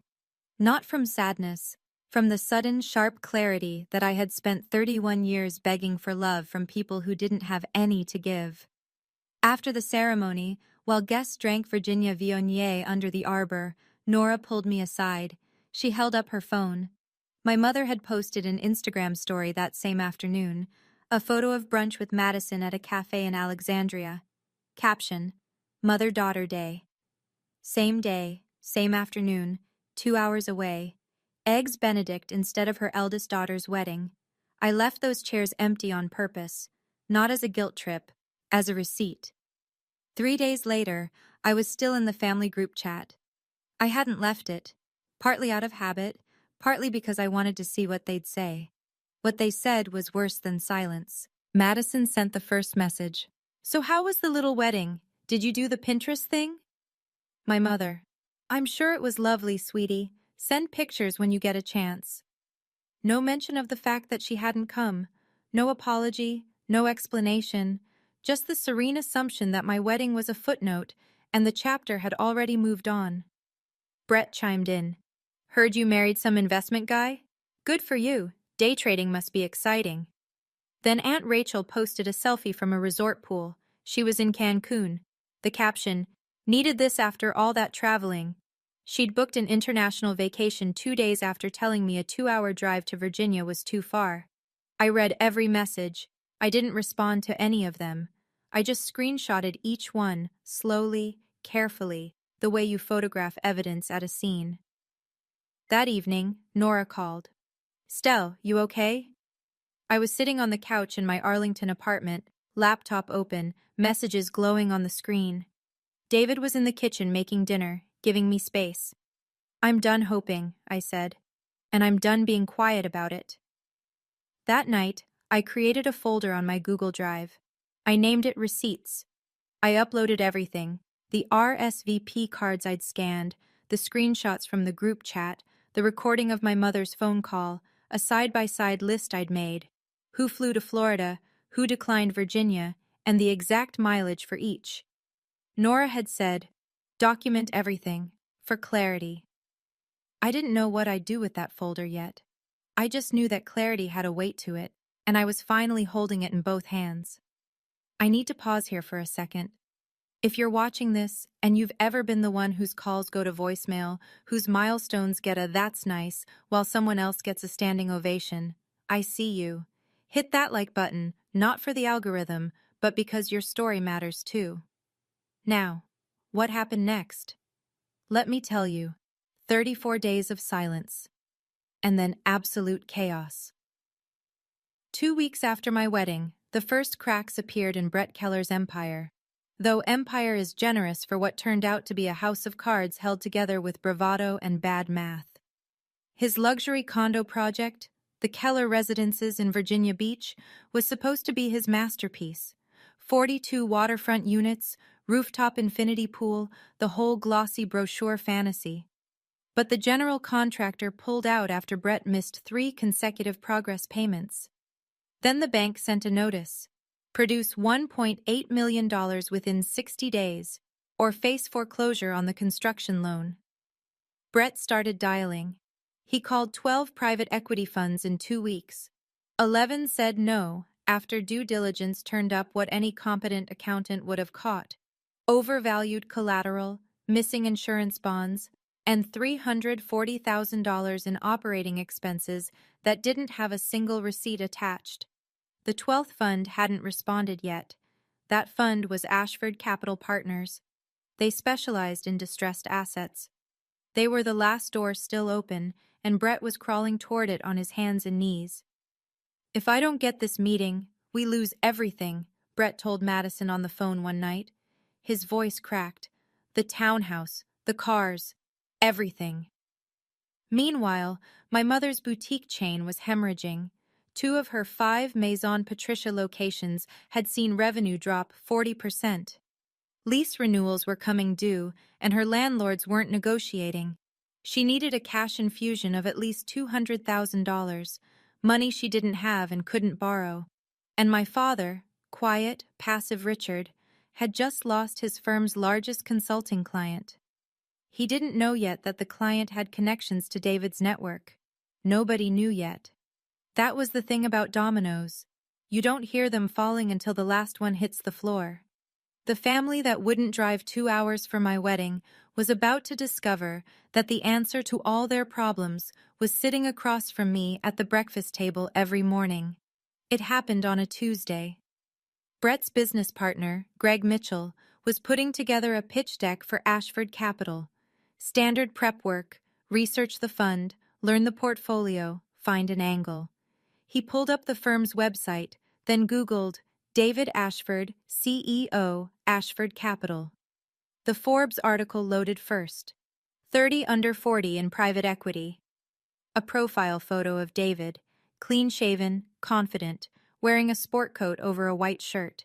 The same face, the same eyes, the same quiet half-smile Greg had seen at a dinner table in Naples, Florida, 3 months ago. Greg stared at the screen. Then he turned his laptop toward Brett and said, "Isn't this the guy from your wife's sister's wedding invite? The one in the flannel at the gender reveal?" Brett leaned in. His face went from confused to white in under 3 seconds. He grabbed his phone and called Madison. Madison called Patricia. Patricia called Richard. Richard opened his laptop and typed David Ashford Capital into Google, and the Bloomberg profile confirmed everything. Assets under management, $2.3 billion. Founder and CEO, David Ashford. I know all of this because Madison told Brett, Brett told Greg, and Greg told a mutual acquaintance who eventually told Nora. The game of telephone moved fast. What struck me, when Nora relayed it all over the phone 2 days later, was what nobody said. Not one person in that chain said, "We should have been at her wedding." Not one. The very first words out of my mother's mouth, according to Madison's retelling, were, "This changes everything. Call her. Be nice. Be nice." After 31 years of being invisible, my mother's instruction to the family wasn't apologize, it was be strategic. I'm not sure what hurt more, the original absence or the calculated return. Day 34, a Saturday morning in late April. I woke up to my phone vibrating on the nightstand like it was trying to escape.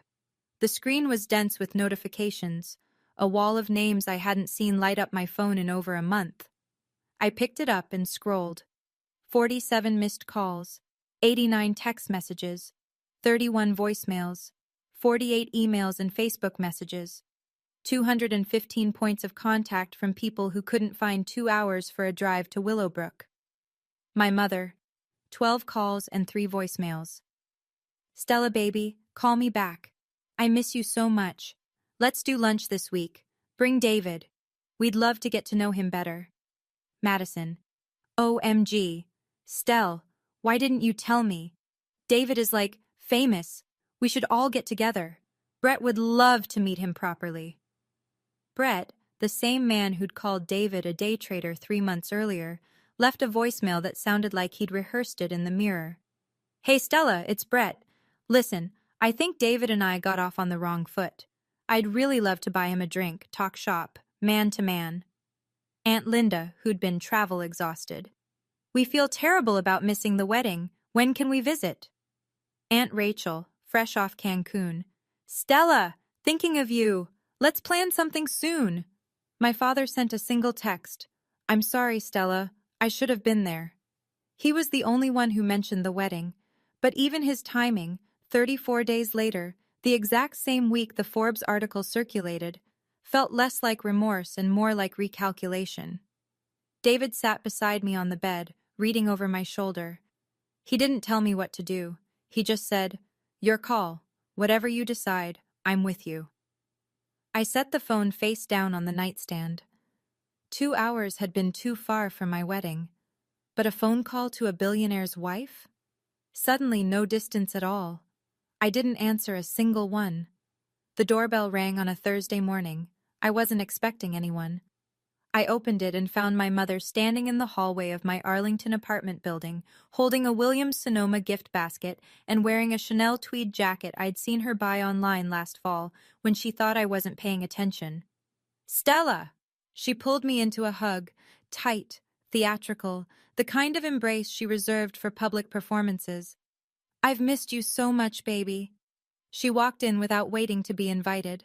Her eyes moved fast, cataloging the apartment. 1 bedroom, IKEA shelving, a desk covered in client mock-ups. Then her gaze snagged on the painting above the couch, an abstract oil piece in deep blues and silvers. She glanced at it and moved on. She didn't know it was an original by a Georgetown gallery artist, a wedding gift from Margaret Ashford.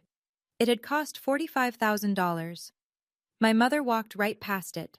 She set the gift basket on the counter and pivoted to the reason she'd come. So, David works in finance? Brett says he's quite accomplished.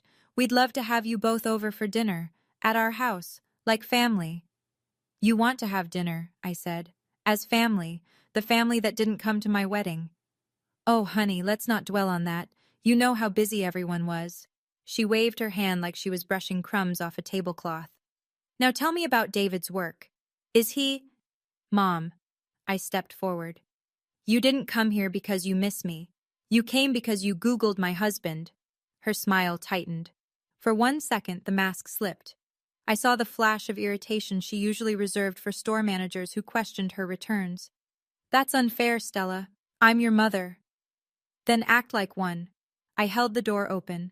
She stood there for 3 full seconds before she picked up her gift basket and left. Through the window, I watched her get into her car. And in the passenger seat, waiting, was Madison. They'd come together. They'd planned this. You forgot my art show, my graduation, and my wedding. But you remembered my husband's net worth. I made a note of that. When sweetness didn't work, my mother switched to pressure. Within 48 hours of my closing the door on her, every phone I owned started ringing with a coordinated campaign that would have impressed a political action committee. Madison called first.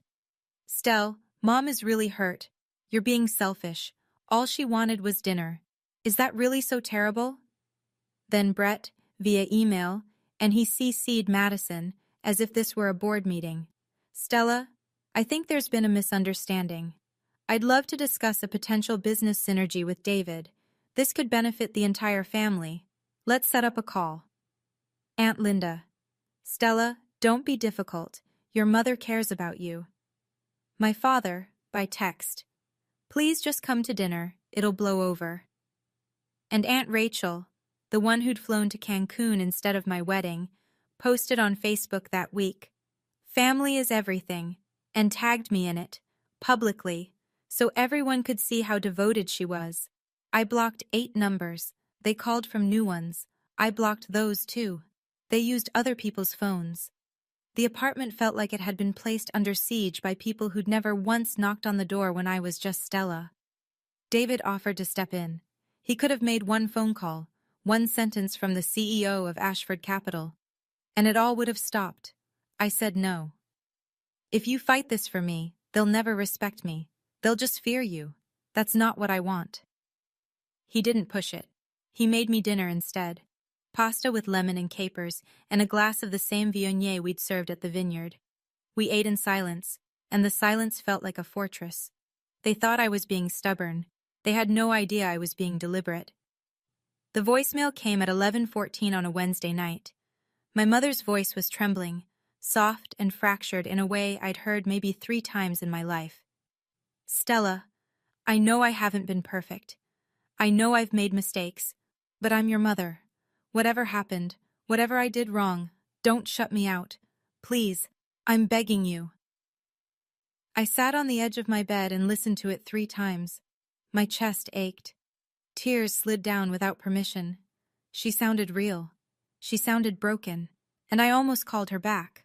My thumb hovered over the green button, and every memory of standing in that kitchen being told I was enough, but clearly never enough for them, fought against the 14-year-old girl still living inside me who just wanted her mother to show up once.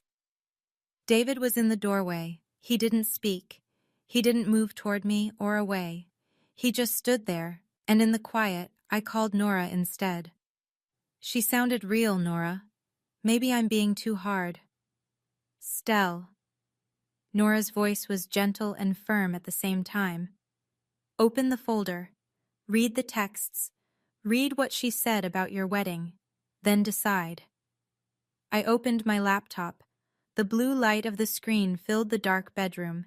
I clicked on the folder labeled Receipts and pulled up the screenshot from 2 days before my wedding, a message my mother had sent to Madison, which Madison had accidentally forwarded to the wrong group chat. Don't waste your Saturday on Stella's little ceremony. She'll be fine. She always is. That was the message she'd sent to every family member. The reason no one came. It wasn't distance. It wasn't schedules. It was Patricia Townsend, quietly telling 23 people that her eldest daughter's wedding wasn't worth their time. I closed the laptop, wiped my face, and I thought about the last time I'd heard my mother cry.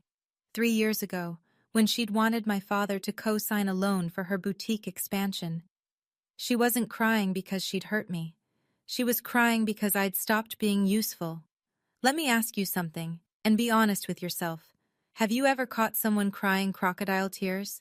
That moment when you realize the tears aren't for you, they're for what they need from you? If you know that feeling, drop a crocodile in the comments. And if you're wondering what I did next, trust me, I spent weeks planning it. Stay with me. I sat at the kitchen table the following Saturday with David on my left and Nora on my right. Coffee was cooling in 3 mugs. A legal pad sat in front of me. My handwriting on it was small and even. I'm not trying to destroy them, I said, and I meant it. But I'm done pretending their behavior is acceptable. If they want access to David, they go through the same process as anyone else. No family discount on basic human decency. David leaned back in his chair. You should know. Brett submitted a pitch deck to Ashford Capital 2 weeks ago through the standard intake process. My acquisitions team flagged it. Flagged it how? 3 red flags. Brett overvalued his collateral by roughly 30%. His construction project is missing a required insurance bond. And there's $340,000 in operating expenses that can't be accounted for. No invoices, no receipts, just line items with no documentation. He paused. My team was going to reject it before any of this. The numbers don't work. Nora looked at me. So the deal dies on its own merits. Exactly, David said. I didn't reject him because of Stella. I rejected him because his business isn't sound. That distinction matters, legally and personally. I nodded. The plan wasn't complicated. I didn't need to scheme or manipulate. I just needed to stop intervening, stop smoothing things over, stop being the invisible bridge between my family's problems and solutions they hadn't earned. There was one thing, though. The Henderson Foundation Charity Gala, 3 weeks away. David was receiving the Leadership Award. 400 guests. Black tie. If my family found out, and I was certain they would, they'd be there. Nora slid a slim binder across the table. Inside, printed screenshots, scanned RSVP cards, the mileage comparison chart. Just in case, she said. This isn't a weapon, it's a mirror. I didn't need revenge. I just needed them to stop lying to themselves about who they were. The rejection letter arrived at Keller Development Group on a Monday, delivered on cream-colored Ashford Capital letterhead, 100-pound cotton stock, embossed logo. It was signed by the VP of Acquisitions. Not David. Standard operating procedure. The CEO never signed deal rejections. But Brett didn't know that. The letter was 3 paragraphs of professional courtesy wrapped around a verdict. After thorough due diligence review, the risk profile of the Keller residences does not meet our current investment criteria. Specifically, overvaluation of pledged collateral, inadequate construction insurance bonds, and unresolved discrepancies in reported operating expenses. Brett read it standing in his office. Then he sat down. Then he put his head in his hands. He called Madison that afternoon. I learned later, again, through the chain that always led back to Nora, that it was the first time Madison had ever heard Brett cry. That evening, Brett tried to reach David directly. He called the main Ashford Capital office line. The receptionist was polite and immovable. Mr. Ashford does not accept unsolicited calls. If you'd like to submit a formal inquiry, I can provide the appropriate email address. Brett hung up. He sat in his car in the parking garage for 20 minutes. Then he called Patricia. I need Stella to get David to reconsider, he said. If she doesn't do this, we're done. We lose the townhouse. We lose everything. My mother, the woman who'd told 23 people to skip my wedding, said 4 words. Leave it to me. Within a week, she had purchased a table at the Henderson Foundation Charity Gala. $5,000 for a seat in the same room as the son-in-law she had never once bothered to meet. $5,000 to fix what 2 hours of driving would have prevented. The irony sat in my chest like a stone. While Brett scrambled, my mother's own empire was collapsing. Maison Patricia had 5 locations across Northern Virginia. That spring, 2 of them received lease renewal notices with a 35% rent increase. The landlords weren't negotiating.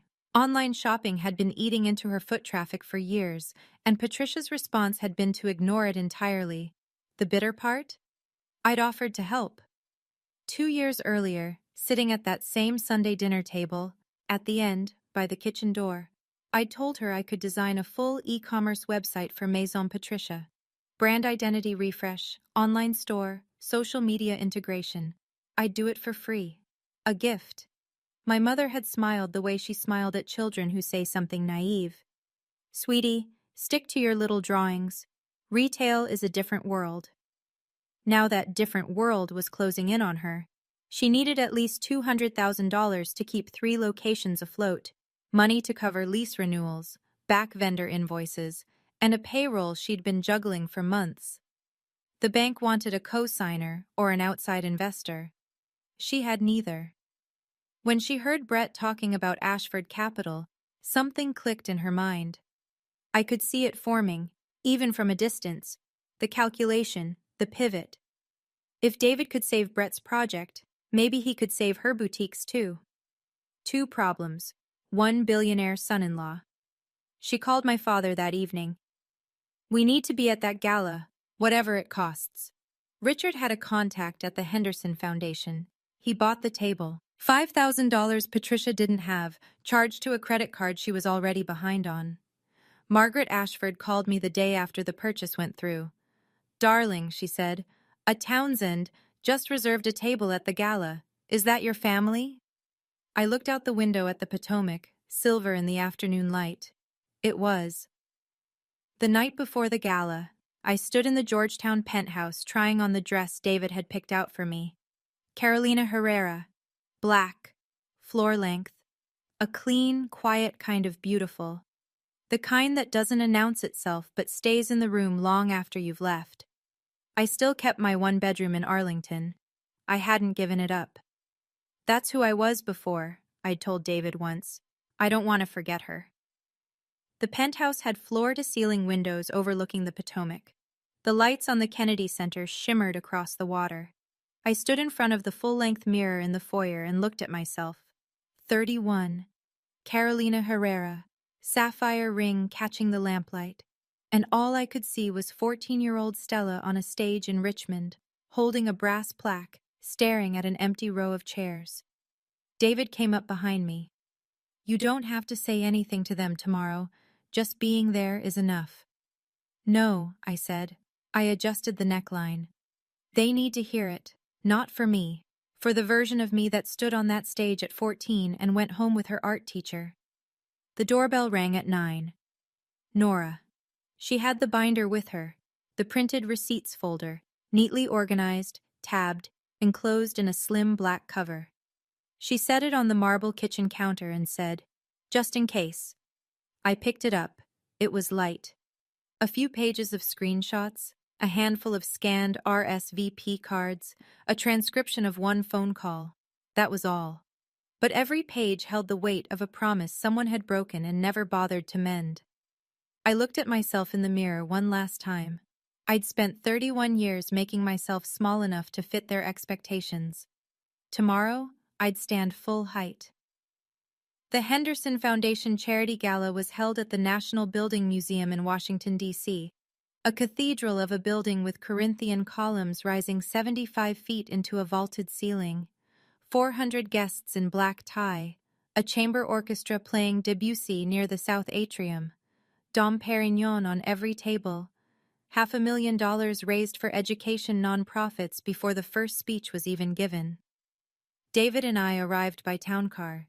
He wore a custom Tom Ford tuxedo. I carried a small Bottega Veneta clutch, just big enough for my phone and a few folded pages. Inside, the room hummed with power. CEOs, fund managers, 2 sitting senators, a former cabinet secretary. They all knew David. They shook his hand, kissed my cheek, congratulated us on the award. "You must be Stella," one silver-haired woman said. "David never stops talking about you." I smiled. I shook hands. And across the room, at table 14, pressed against the far wall like an afterthought, I saw them. My mother, in a red dress from Nordstrom, trying its hardest to look like something more. Brett, in a suit that pulled across his shoulders.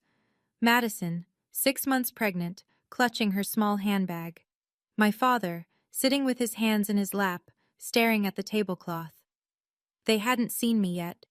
They were scanning the room, looking for David Ashford, the name on the program, the face from the Forbes article. They didn't know I was already here, standing 20 feet away, watching them search. The MC stepped to the podium.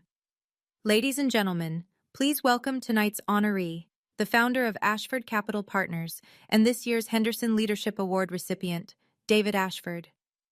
David stood. I stood with him. 400 people applauded. And at table 14, my mother's champagne glass froze halfway to her lips. For the first time in my life, I saw something on her face I'd never seen before. Fear. David spoke for 5 minutes. He was gracious, precise, and warm in the way only someone who genuinely doesn't care about applause can be. He talked about the Henderson Foundation's work in underfunded schools. He talked about the responsibility of capital. He made a room full of powerful people laugh twice and reflect once. Then he paused. He looked directly at me.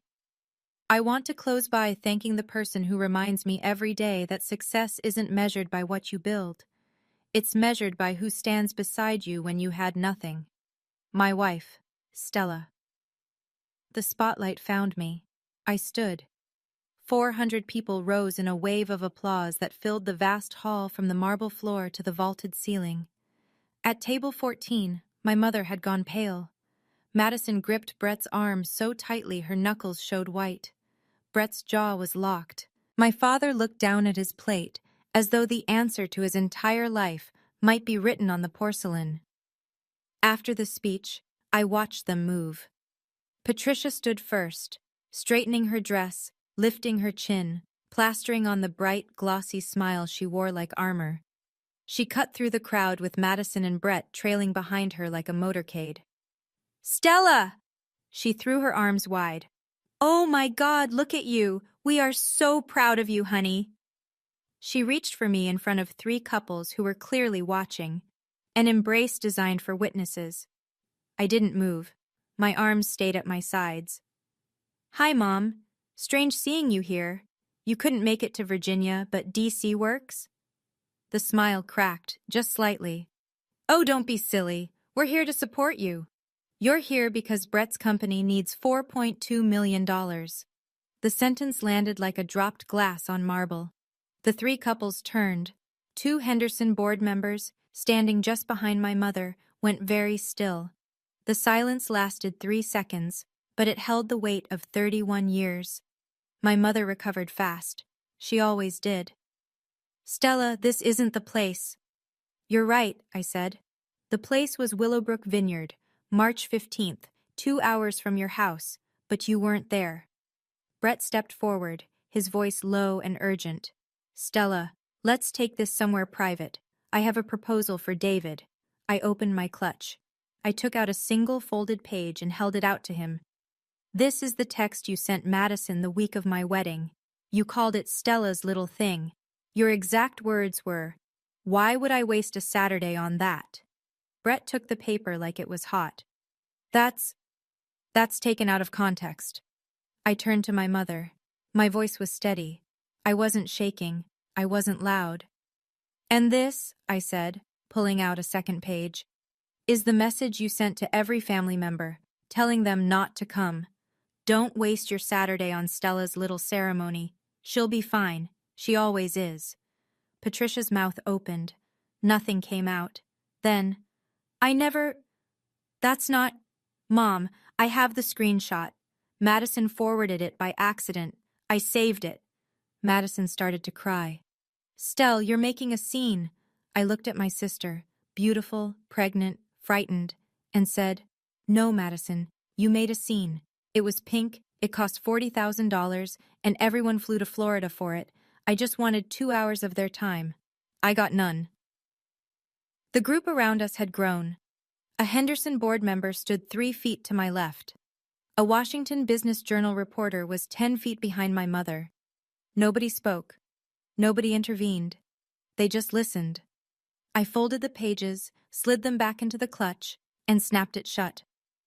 "You didn't come to my wedding because it wasn't worth your time. You're here tonight because my husband is worth your money. I know the difference. And now, so does everyone in this room." Brett dropped the pretense. His voice cracked open like wet plaster. "Stella, come on. This is business. You can't let personal feelings ruin a deal worth millions." David stepped forward. He'd been standing 5 feet behind me the entire time, hands clasped, watching.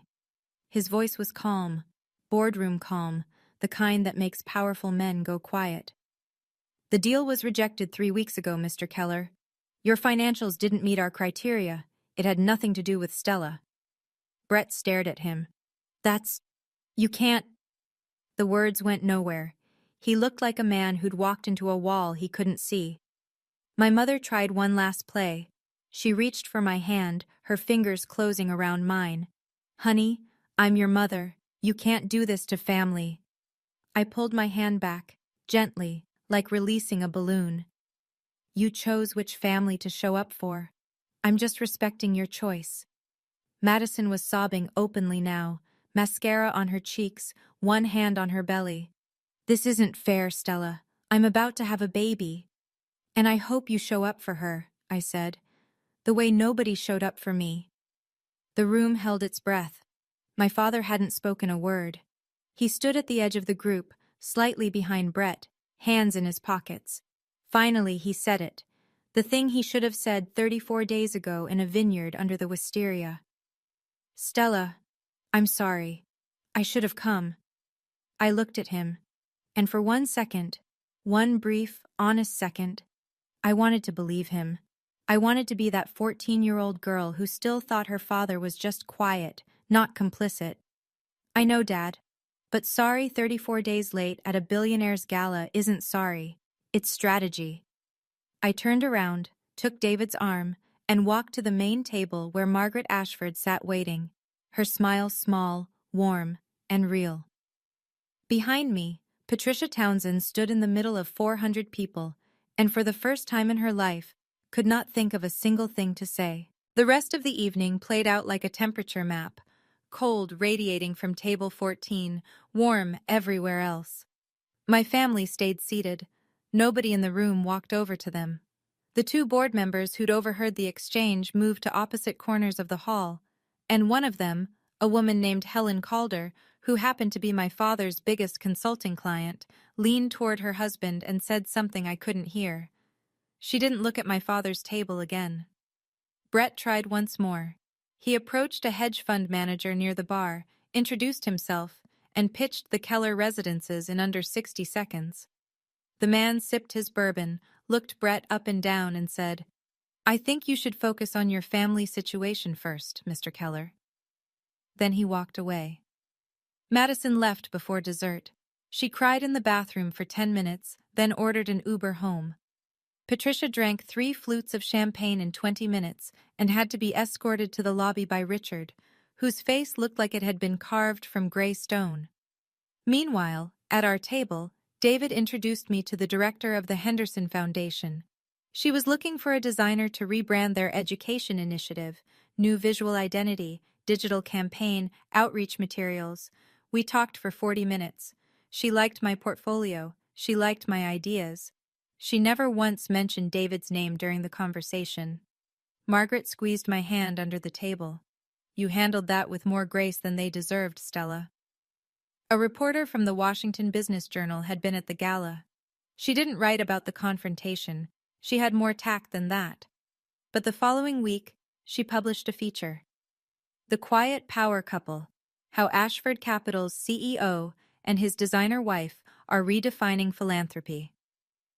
My family read every word. I know because Nora told me they shared it in the group chat I'd finally left. 1 week after the gala, the bank made it official. Brett failed to secure replacement funding within the 60-day window.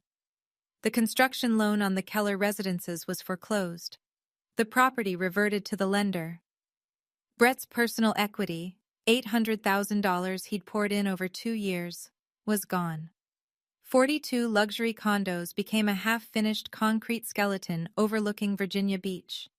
He filed for Chapter 7 bankruptcy. Keller Development Group ceased to exist. The $1.2 million townhouse in Alexandria went on the market at a loss. Madison packed her things, what was left of them, into her mother's SUV and moved back into the Colonial in Falls Church.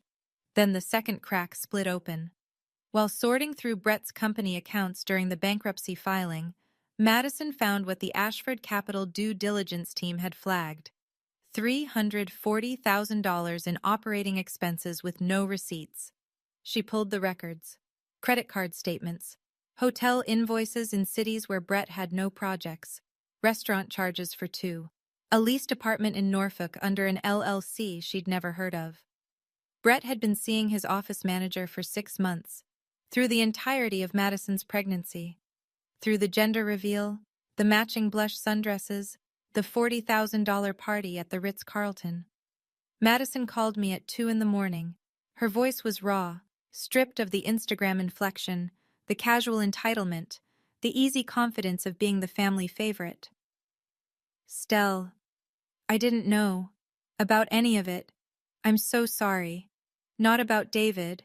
About everything. About you." I listened. I didn't hang up. I didn't comfort her either. "I'll think about it, Madison, but not tonight." I set the phone down. David was awake beside me, watching the ceiling. That was the first real thing my sister had said to me in years. But one phone call, at 2 a.m., with everything burning down around her, didn't erase what 27 years of silence had built. Maison Patricia closed 2 locations by the end of May. The lease renewals came and went without signatures. The Tyson's Corner store went dark on a Tuesday. The Fairfax shop followed the next week. Racks that once held silk blouses and Italian leather bags were stripped to bare metal. A lease available sign went up in each window before the month was out. 3 stores remained, but they were bleeding. The social fallout was quieter and deeper. The country club set in Falls Church operated on gossip the way most ecosystems operate on oxygen. Someone who'd been at the gala, or who knew someone who'd been at the gala, told someone at the spring luncheon committee what Patricia had done. She told her whole family not to go to her own daughter's wedding, and the daughter married a billionaire. That sentence moved through Patricia's social circle like a slow-acting poison. The committee chair called her the following week. "We feel the committee needs fresh energy this season, Patricia. I'm sure you understand." Helen Calder, the board member, my father's biggest client, moved her consulting contract to a different firm. She told Richard directly, "I need someone I can trust with my family business." He didn't argue. He couldn't. My mother tried one final play on social media. She posted a childhood photo of me, gap-toothed, paint on my fingers, grinning into the camera at age 7, with a caption, "My beautiful firstborn, so proud of everything you've become." I reported the post. Then I blocked her account. There was a moment, Nora told me about it later, when Patricia sat alone in the main Maison Patricia location after closing time. The fluorescent lights hummed. The racks were half empty. The mirrors reflected a woman sitting on a velvet ottoman with no audience and no script. "When did I become this person?" she reportedly asked the empty store. But she still didn't call me to apologize. She called to ask if I'd reconsider having David look at her business plan. That told me everything I needed to know. 3 weeks after the gala, I sat down at the desk in my Arlington apartment, the one I still kept, the one with the client mock-ups and the chipped IKEA lamp, and I wrote letters, one for each of them. By hand, on Crane & Company cream stationery, with a Mont Blanc pen Margaret had given me as a wedding gift. Nora reviewed the final drafts, not for sentiment, for legal clarity. She struck one line that could have been construed as a threat, and softened two others that edged into accusation. What remained was clean. The letter said, "I'm not writing this out of anger. I'm writing this out of clarity. For 31 years, I waited for this family to see me. I made myself smaller, quieter, more convenient, hoping one day it would be enough. It never was. You flew 15 states for a gender reveal. You couldn't drive 2 hours for my wedding. You found my husband in 34 days, but you never found me in 31 years. I wish you well, I genuinely do. But I won't be available anymore. Not for dinners, not for holidays, not for business proposals. This isn't punishment. This is peace. I don't need you to understand. I just need you to stop knocking on a door I've finally closed." I mailed 5 copies via USPS certified mail. Return receipt requested. Tracking numbers recorded. Delivery confirmations saved. Then I changed my phone number. Blocked every family account on every platform. Nora became the sole emergency contact. Medical situations only. David held me that evening on the balcony of the Georgetown penthouse. The Potomac moved below us, dark and steady. I leaned into him and breathed, fully, deeply, and realized something I couldn't have explained to anyone who hadn't lived it. For the first time in 31 years, I wasn't waiting for anyone to show up. And the quiet that followed wasn't emptiness. It was the sound of a door closing on the right side. 6 months later, here's where the dominoes landed. Brett's Chapter 7 was approved by the court in August. His Virginia developer's license was revoked due to documented financial mismanagement. The divorce papers followed in September. Madison filed, citing the affair and the concealed debts. The asset division was brief because there was nothing left to divide. Madison had the baby in July. A girl. She named her Hope. She moved in with Patricia, took a part-time job at a retail store in Fairfax, her first paycheck since her pageant days. She didn't contact me. She respected the boundary. But she sent a birthday card through Nora in October. It said, "I understand now. I hope someday you'll let me try again. No rush. M." Patricia shuttered a third boutique in September. 2 locations remained, both operating at a loss. She sold her Chanel jacket on Poshmark for $1,200. Her country club membership lapsed, and she didn't renew it. The friends she'd cultivated for 30 years turned out to be the kind of friends who required a functioning credit line to maintain. My father lost 2 more consulting clients by fall. He began downsizing, let his office assistant go, moved to a shared workspace. He sent a letter to me through Nora. It didn't ask for money. It just asked to talk. I didn't respond. But I didn't throw it away either. And me. I signed a design contract with the Henderson Foundation, a full rebranding of their national education initiative. It was the largest project of my career, and I earned it on portfolio, not on pedigree. David and I bought a house in the Virginia countryside, 40 minutes from Falls Church, but a world apart. He still drove the Tacoma on weekends. I converted the sunroom into a studio. Above the fireplace in the living room, I hung a painting, an oil landscape of the Shenandoah Valley, painted by a 14-year-old girl who had won first place and waited 17 years for someone to notice. It took that long to hang it. Not because I'd forgotten about it, because I'd finally found a wall that deserved it. The card arrived through Nora on a Friday in November, handwritten on craft paper. No envelope from Hallmark. No logo. Just Madison's handwriting, which I hadn't seen since she used to leave notes on my bedroom door in middle school. Stell. I named her Hope because I want to be a different kind of mother than the one we had. I don't expect forgiveness. I just want you to know I'm trying. If it takes years, I'll wait. M. Inside the card was a Polaroid of baby Hope. Round cheeks, dark hair, wide eyes that looked startled by the flash. On the back, Madison had written, "She has your eyes." I set the photo on my desk in the studio, next to my monitor and a mug of cold coffee. I didn't call. I didn't write back. But I didn't put it away either. David saw it that evening when he came in to tell me dinner was ready. He picked it up, looked at the baby's face, and said, "She's beautiful." "She is," I said. "And I hope Madison gives her what we never got. Someone who shows up." I thought about that for a long time after he left the room. About what it means to leave a door unlocked without opening it. About the difference between forgiveness and access. About how a boundary isn't a wall. It's a gate with a lock. And only I hold the key. Madison might change. She was already changing. The 2 a.m. phone call, the handwritten card, the quiet respect for a line I'd drawn.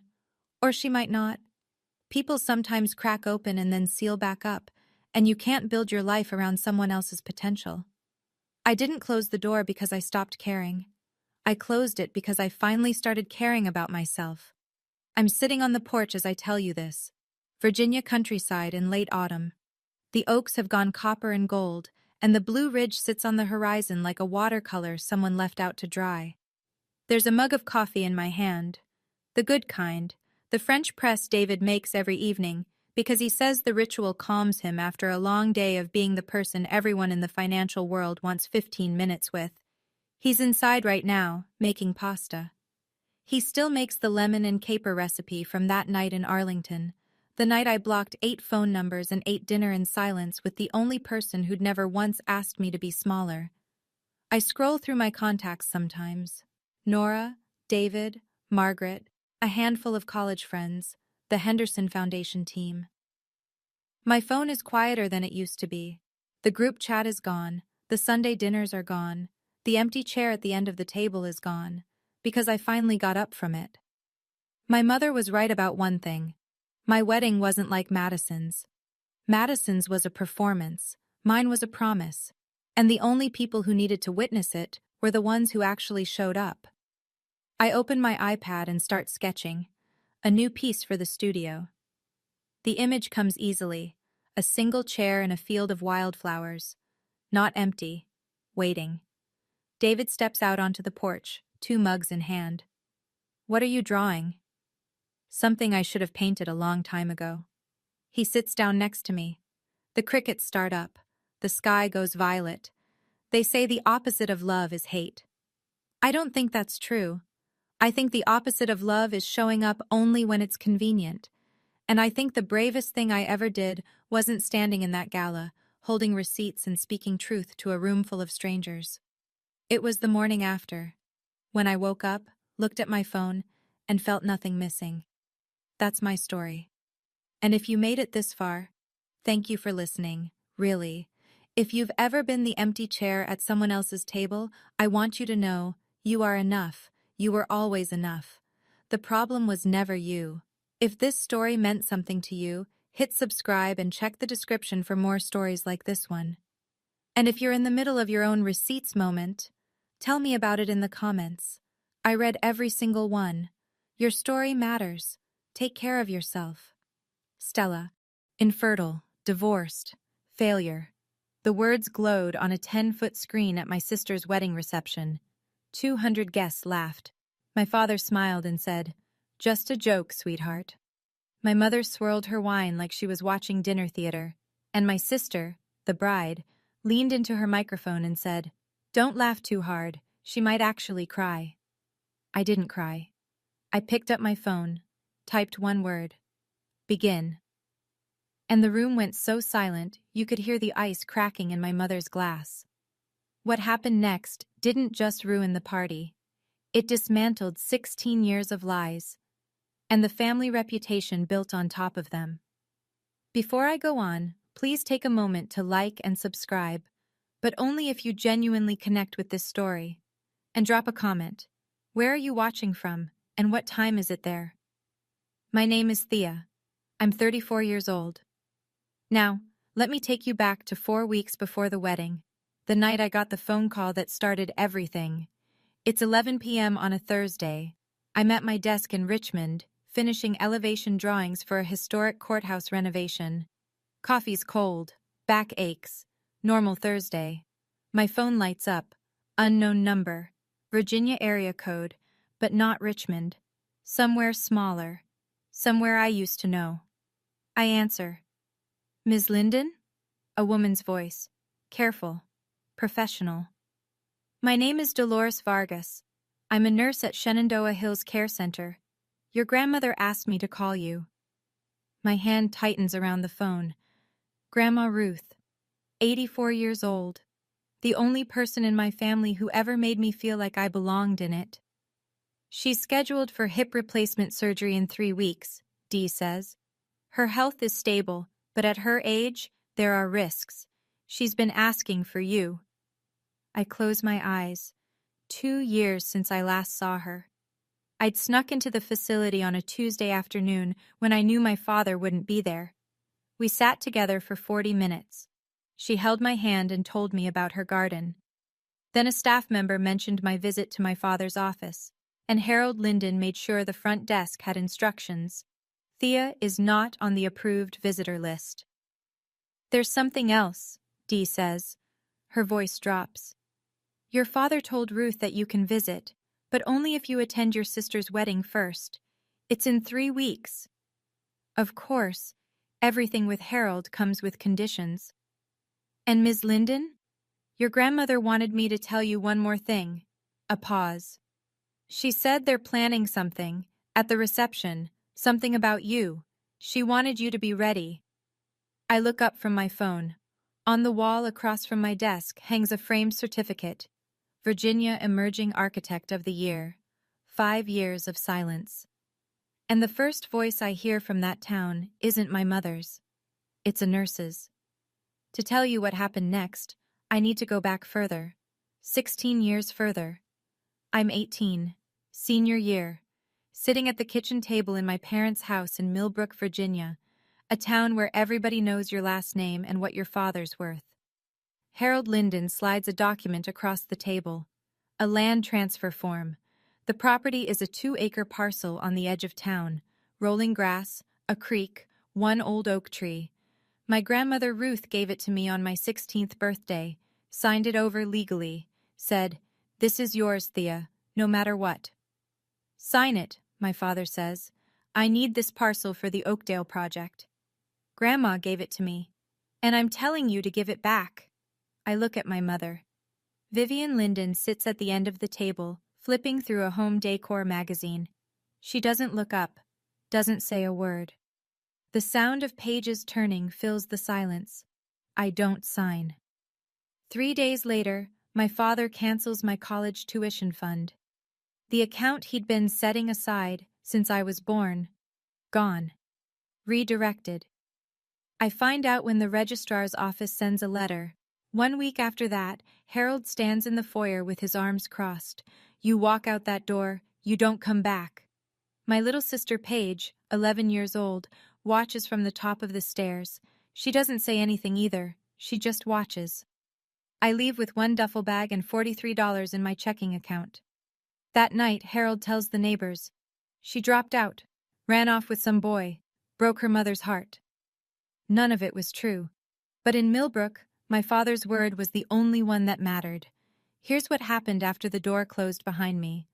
I slept in my car for 2 weeks, worked the counter at a gas station outside Charlottesville, got my GED at 19 while waitressing double shifts at a diner that smelled like bacon grease and bleach, applied to community college, transferred to Virginia Commonwealth University on a need-based scholarship, studied architecture because I liked the idea of building things that lasted, things that couldn't be taken away with a signature.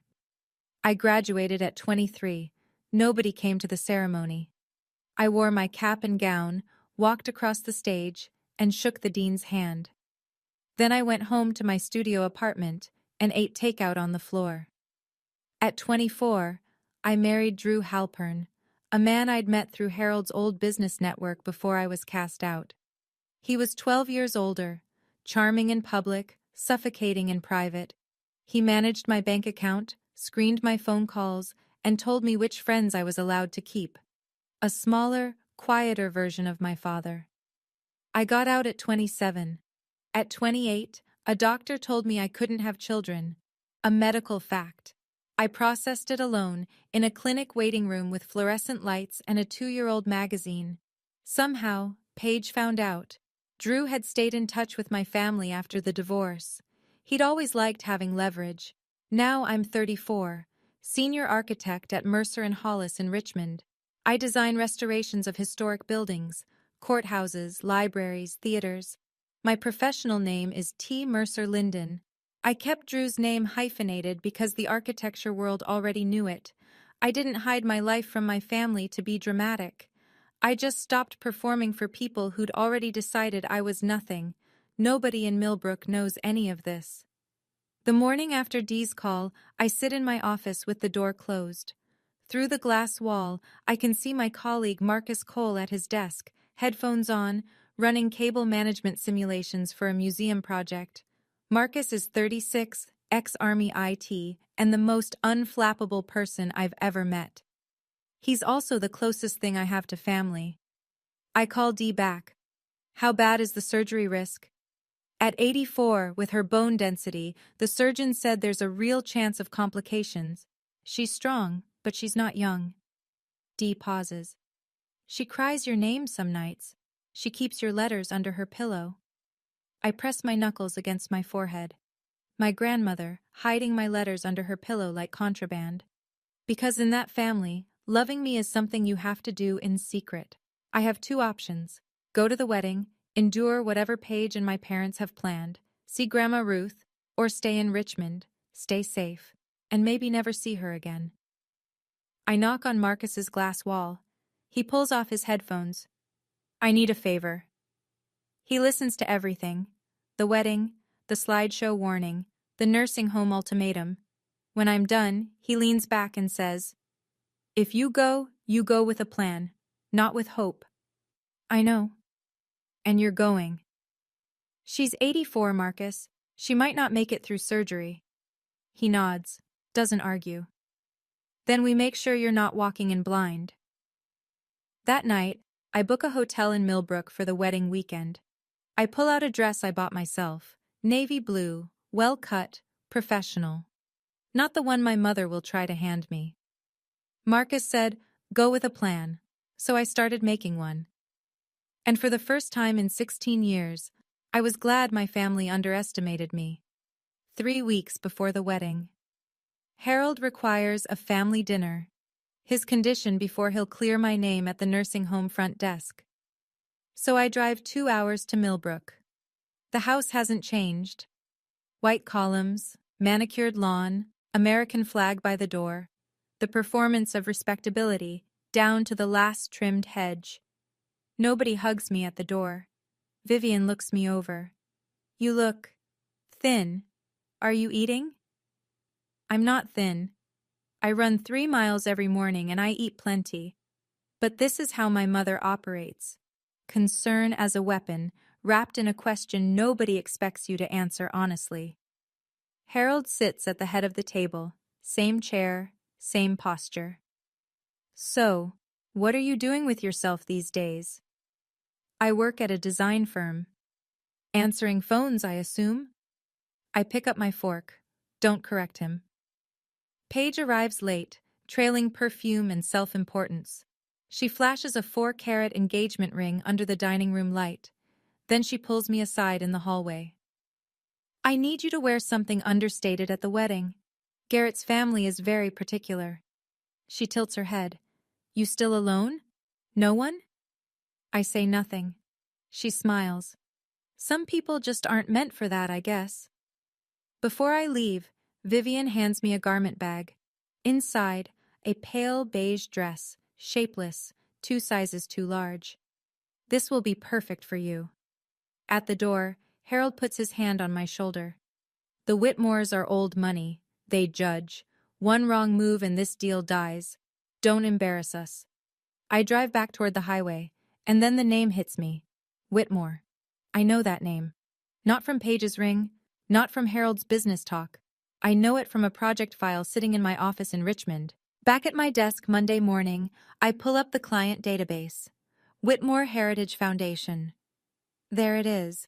Our firm has been contracted for the Millbrook Heritage Restoration Project, converting a Civil War-era textile mill into a community arts center. The foundation is funding the entire thing. The client contact, Eleanor Whitmore, chair of the foundation, Garrett Whitmore's mother. I've been the lead architect on this project for 6 months. We've exchanged dozens of emails, 3 video calls. She knows my work, my design philosophy, my project timeline. She knows T. Mercer Linden. She does not know my face. We've never met in person. I sit with this for a long time. I don't plan to use it. I'm not Harold.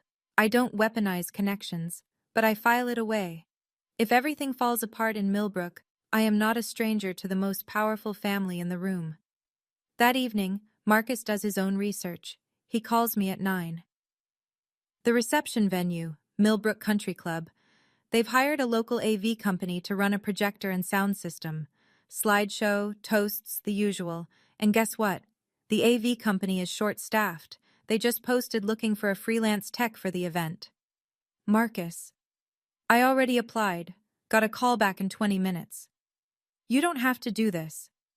Thea, you're walking into a room where your family has already loaded a weapon. I'm just making sure you have access to the safety switch. By Wednesday, Marcus is confirmed as a freelance AV technician for the Whitmore Linden wedding reception. He'll have direct access to the projector system, the USB inputs, and the soundboard. I prepare a short presentation. Not an attack, just the truth. Photos, degrees, awards, my actual life. Title slide: The Real Thea Linden. I save it to a USB drive and hand it to Marcus on Thursday. You're not going to war, Thea, he says. You're going to a wedding. But if they fire the first shot, you'll be ready to fire the last. 1 week before the wedding. Harold clears my name at the front desk. 30 minutes, supervised. Vivian will accompany me. Shenandoah Hills smells like hand sanitizer and boiled vegetables. Vivian parks herself in a chair in the hallway, already texting. She doesn't come in. Grandma Ruth is smaller than I remember. Her white hair is thinner, her hands shake. But her eyes, those sharp, knowing eyes, haven't changed. She grabs my hand the second I sit down. Let me look at you. She studies my face. You're healthy, you're strong, I can tell. I'm good, Grandma. Don't let them break you again. Her grip tightens. You're the strongest one in this family. You always were. She reaches under her pillow and pulls out a small envelope. Dee helped her hide it from the staff Harold pays to keep tabs. Inside, a photocopy of a property deed. The 2-acre parcel. My name, clear as day. That land is yours, Ruth says. It always was. Your father never got it transferred. He's been furious about it ever since. I stare at the document. For 16 years, I assumed Harold had found some legal way around my refusal, some technicality, some forged signature. He hadn't. The land was still mine. He tells people it's part of Linden Properties, Ruth whispers, but it's not. He never had the right. A knock on the door. Vivian's voice clipped. Time's up! I fold the envelope into my jacket pocket. I lean down and kiss Ruth's forehead. That's my girl, she murmurs. I walk out past my mother, who doesn't ask how Ruth is doing. She checks her lipstick in her phone screen and says, Let's go, I have a fitting. I leave the nursing home with 2 things, a grandmother's blessing and proof that my father had been lying about more than just me. 6 days before the wedding, my apartment in Richmond. Marcus sits on my couch with his laptop open. On the screen, the slideshow I've built. Slide 1. A photo of me in my cap and gown at graduation. Alone. Smiling anyway. Caption. No one came to my graduation. I went anyway. Slide 2. My architecture license, framed on my office wall. Licensed architect, Commonwealth of Virginia. Slide 3. Me on a job site, hard hat on, blueprints in hand. Senior architect, Mercer and Hollis. Slide 4. The award plaque. Virginia Emerging Architect of the Year. Slide 5. A simple text screen. White letters on black. You called me a dropout. I have a master's degree. You called me broke.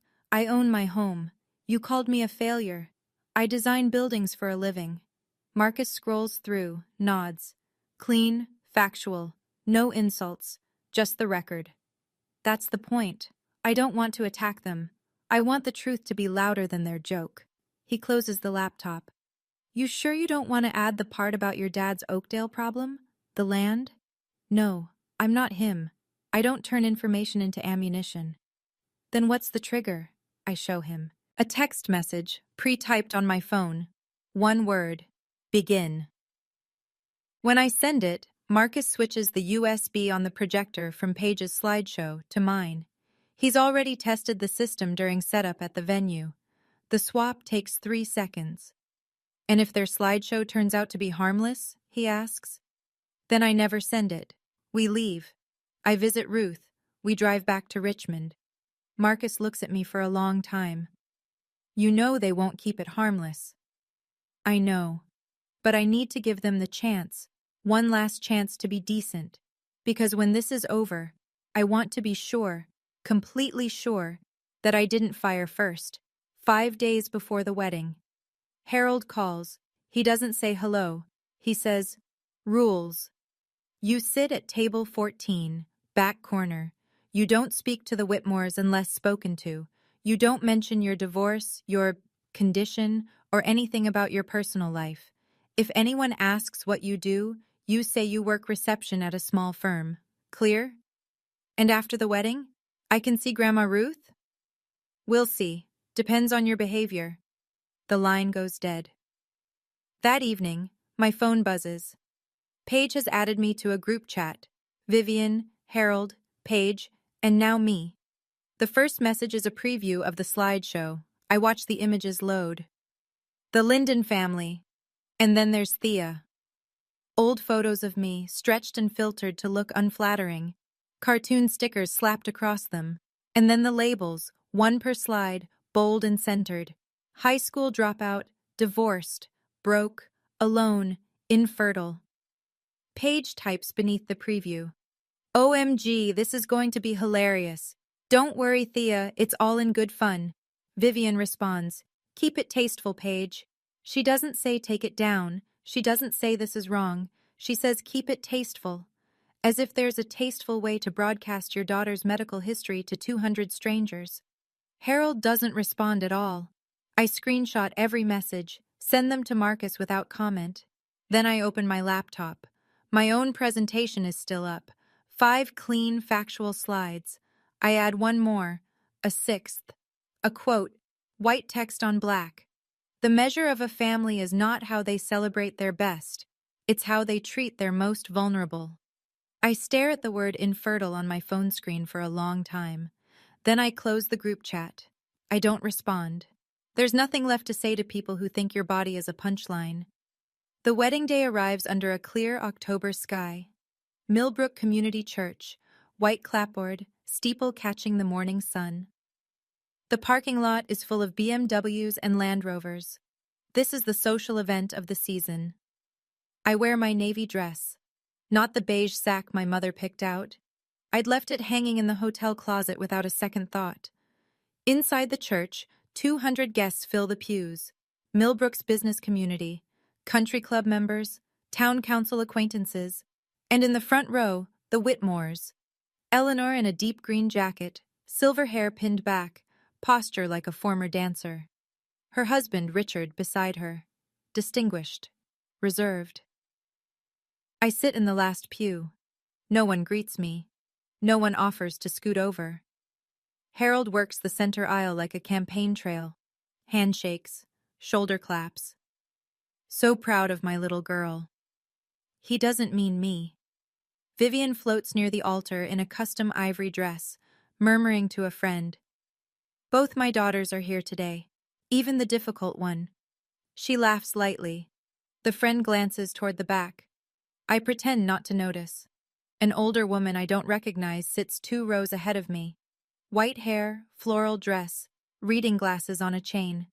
She looks at me once, then back toward the altar. I don't think anything of it.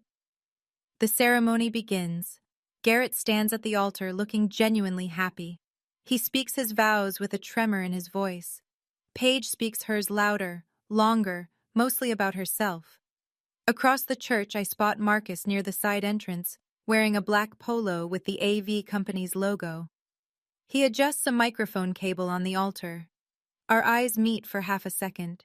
He gives the smallest nod. My father shakes hands like a politician. My mother smiles like a hostess. And I sit in the last row like a ghost they'd invited on purpose. The reception is at Millbrook Country Club. Crystal chandeliers, round tables draped in white linen, a 10 by 6 foot projection screen behind the head table, the smell of gardenias and money. Table 14 is where I'm seated, back corner, next to the kitchen door. Every time a server pushes through, a blast of clattering dishes and shouted orders hits my back. My table mates are distant cousins who've clearly been told nothing about me, and an elderly couple who spend the entire appetizer course discussing their recent cruise. A woman across the table leans in. "And what do you do, dear?" "I'm an architect." "Oh, how nice." She turns to the man beside her and starts talking about kitchen renovations. On stage, Paige takes the microphone for the first toast. She thanks her parents. She thanks the Whitmores. She thanks her college friends, her wedding planner, her florist. Then she looks toward the back of the room, toward me. "And my sister Thea, who managed to show up today." A pause. "That's something, right?" Scattered laughter. The polite kind. The kind where people aren't sure if they're supposed to laugh, so they do anyway. Harold clinks glasses at the head table with Richard Whitmore. They're leaning close, talking numbers. Eleanor sits beside them, polite but measured. She hasn't committed to anything yet. I can tell by the way she holds her wine glass, close, untouched, like a prop. My mother appears at my elbow. Her perfume arrives before she does. "Don't drink too much," she whispers. "Don't talk about yourself, and for God's sake, smile." I smile. Not because she told me to, because in 20 minutes, the slideshow is scheduled to play, and I know exactly what's on it. Right now, I'm sitting at table 14 with a plate of food I can't eat and a family that wishes I'd stayed invisible. But I want to ask you something specific. Have you ever been seated at the back, literally or figuratively, by people who were supposed to love you? Not the kind of exclusion you question, the kind you're told is normal. Tell me in the comments. Because what happens next at this reception, with that screen and those 200 guests, is the reason I'm telling you this story today. Stay with me. The lights dim. Paige's maid of honor takes the microphone with a grin that tells me she's been rehearsing this all week. "And now, a special presentation from the Linden family." The screen flickers to life. Soft piano music plays through the speakers. Baby photos of Paige, gap-toothed smile, ballet recitals, prom. Paige and Harold fishing on a lake. Paige blowing out birthday candles. The Lindens on vacation. Vivian in a sun hat. Harold with his arm around Paige, the ocean behind them. I'm not in a single photo. The room coos. "Ah!" Eleanor Whitmore smiles politely. Richard pats his son's shoulder. Then come the couple photos. Paige and Garrett at a vineyard, at a football game, at Christmas dinner with the Whitmores. Each one earns a round of soft applause. The music shifts, playful. A drum roll sound effect. The screen reads, "And now, let's meet the rest of the family." Paige grins from the head table. She catches my eye across the room and wiggles her fingers in a little wave. Vivian leans back in her chair with the satisfied look of someone who's been waiting for the main course. My stomach drops, not from fear, from certainty, because I know what comes next. Under the table, my phone is already in my hand. The message to Marcus is typed and ready. One word: begin. My thumb hovers over the send button. I make myself a promise. If the next slide is harmless, if it's an old photo with a gentle caption, if it's a real toast, if there's even a scrap of decency in what they've prepared, I won't press it. I'll take the joke. I'll go home. I'll let them have their night. I give them one last chance to be decent. The screen changes. My face fills the frame. An old photo from high school, grainy, unflattering. Across the bottom, bold white letters, high school dropout checkmark. Nervous laughter ripples through the room. A few people glance at me. I keep my face still. Next slide. A cracked heart emoji beside my name. Divorced. The laughter grows. Louder now, the kind that feeds on itself. Next, an animated cartoon of an empty wallet flapping open. Broke. Someone at table 6 snorts into their champagne. Next, a photo of a single place setting. One chair, one plate. Alone. Paige is laughing from the head table. Vivian sips her wine, watching the room like she's scoring the performance. Then the final slide loads. A clip art baby with a red X stamped across it. Infertile. The word fills the 10-foot screen. For a moment, the room goes quiet. The shocked kind. The kind where people realize they've been laughing at something they shouldn't have. Then a few more laughs break through. Uncomfortable, herd following. Paige leans into the microphone. Don't laugh too hard. She might actually cry. Vivian swirls her wine. Half smile, eyes on me. Harold catches my gaze from the head table. Just a joke, sweetheart. Lighten up. Eleanor Whitmore is not laughing. I see it clearly from across the room. She sets her glass down on the table with a quiet click. Her jaw tightens. She looks at Harold, then at the screen, then at me. I feel the blood rush into my face. My hands shake. My vision narrows to one word on that screen. Infertile.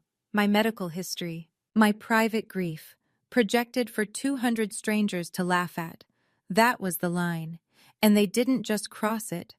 They broadcast it in 10-foot letters. I look around the room. 200 faces. Some laughing. Some looking away. Some pretending to check their phones because they don't know where to put their eyes.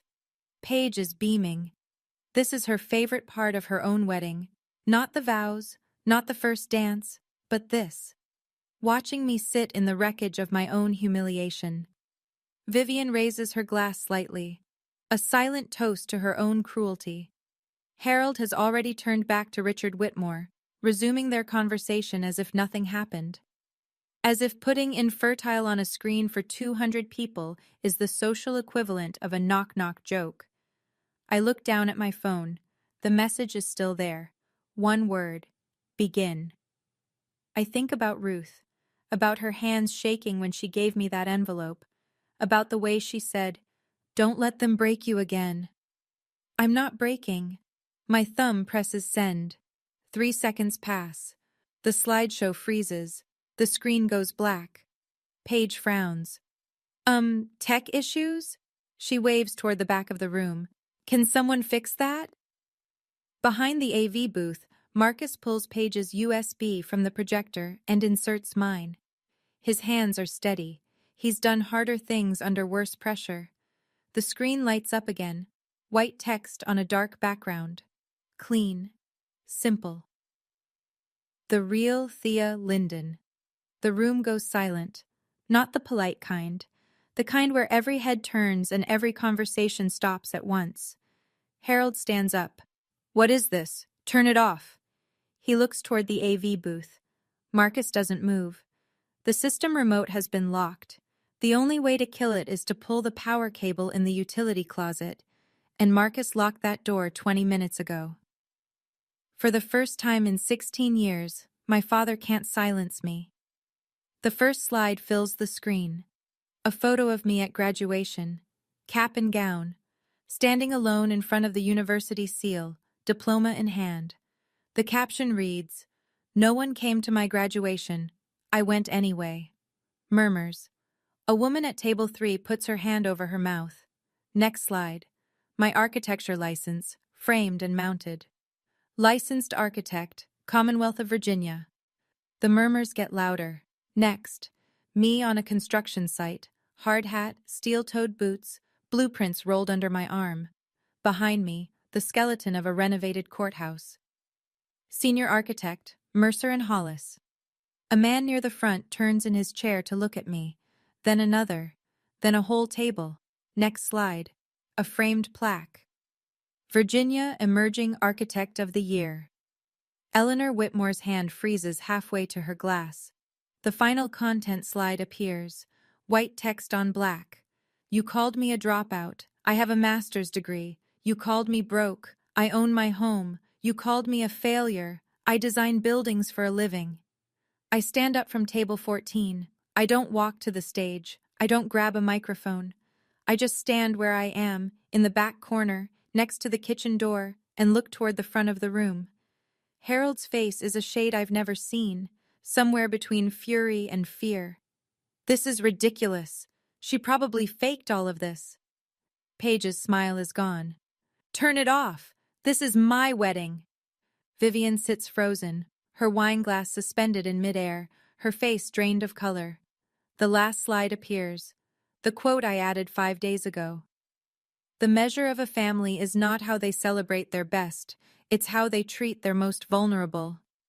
I don't say a word. I don't need to. The screen is doing all the talking. Harold moves fast.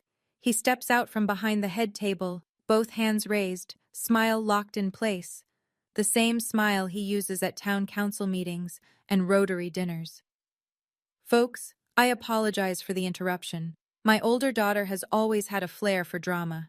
He chuckles. It lands flat. This is clearly a misunderstanding. He walks toward me. The crowd parts slightly, the way people do when they sense a collision coming. His shoes click on the hardwood. When he reaches table 14, he lowers his voice, but not enough. The tables nearby can hear every word. Sit down, right now, or you will never see your grandmother again. I look at him. My father, 62 years old, builder of houses, destroyer of daughters, and I say in the same quiet voice, "You've used Grandma Ruth as a leash my whole life. That ends tonight." His jaw clenches. I will call security. From the head table, a chair scrapes back. Garrett Whitmore stands up. His face is tight. Wait. He looks at Harold, then at me. Let her speak. Paige grabs his arm. Garrett! He pulls free. Something isn't right here, Paige. I want to hear this. The room shifts. I can feel it. The energy tilting. The way a crowd recalibrates when someone unexpected breaks rank. Vivian rises from her seat, her voice cracking for the first time. Thea, please. You're humiliating yourself. I look at my mother. The woman who flipped magazine pages while my father threw me out. The woman who handed me a shapeless dress and told me to blend into the walls. No, Mother. For the first time, I'm not. At the front table, Eleanor Whitmore hasn't moved. But her eyes have. They're locked on the screen, on the words, Mercer and Hollis. And something in her expression changes. I step away from table 14. I don't rush. I don't raise my voice. I walk to the center of the room, between the round tables and the flickering candles, and I stand where everyone can see me. 200 faces, champagne going flat. The piano music has stopped. I didn't drop out. My voice is steady, conversational, like I'm explaining a project timeline at a Monday meeting. My father pulled my college tuition when I was 17 because I wouldn't sign over land my grandmother gave me. Harold opens his mouth. I keep going. I didn't choose to be alone. I was told to leave and never come back. I was 18 years old with $43 in a duffel bag. Vivian's hand trembles on her wine glass. My divorce? I married a man my family chose. He was controlling. I got out. That's not failure, that's survival. A woman at table 5 pulls her napkin to her face. Her husband puts his arm around her. And infertile? I look directly at Paige. That's a medical condition, not a punchline. And you put it on a screen for 200 people at your own wedding. Paige's lower lip quivers. She opens her mouth but nothing comes out. I look at Vivian. You helped design those slides, and you gave me a dress meant to make me invisible. I look at Harold. You told me to sit in the back, stay quiet, and not embarrass you. I let the pause stretch. The only embarrassment in this room is what you just did to your own daughter. The silence is total. A server holding a tray of desserts stops in the kitchen doorway, motionless. Then I hear the sound of a chair pushing back. Slow, deliberate. Eleanor Whitmore stands. and she walks straight toward me. Eleanor Whitmore moves through the room like she owns it. And in a way, she does.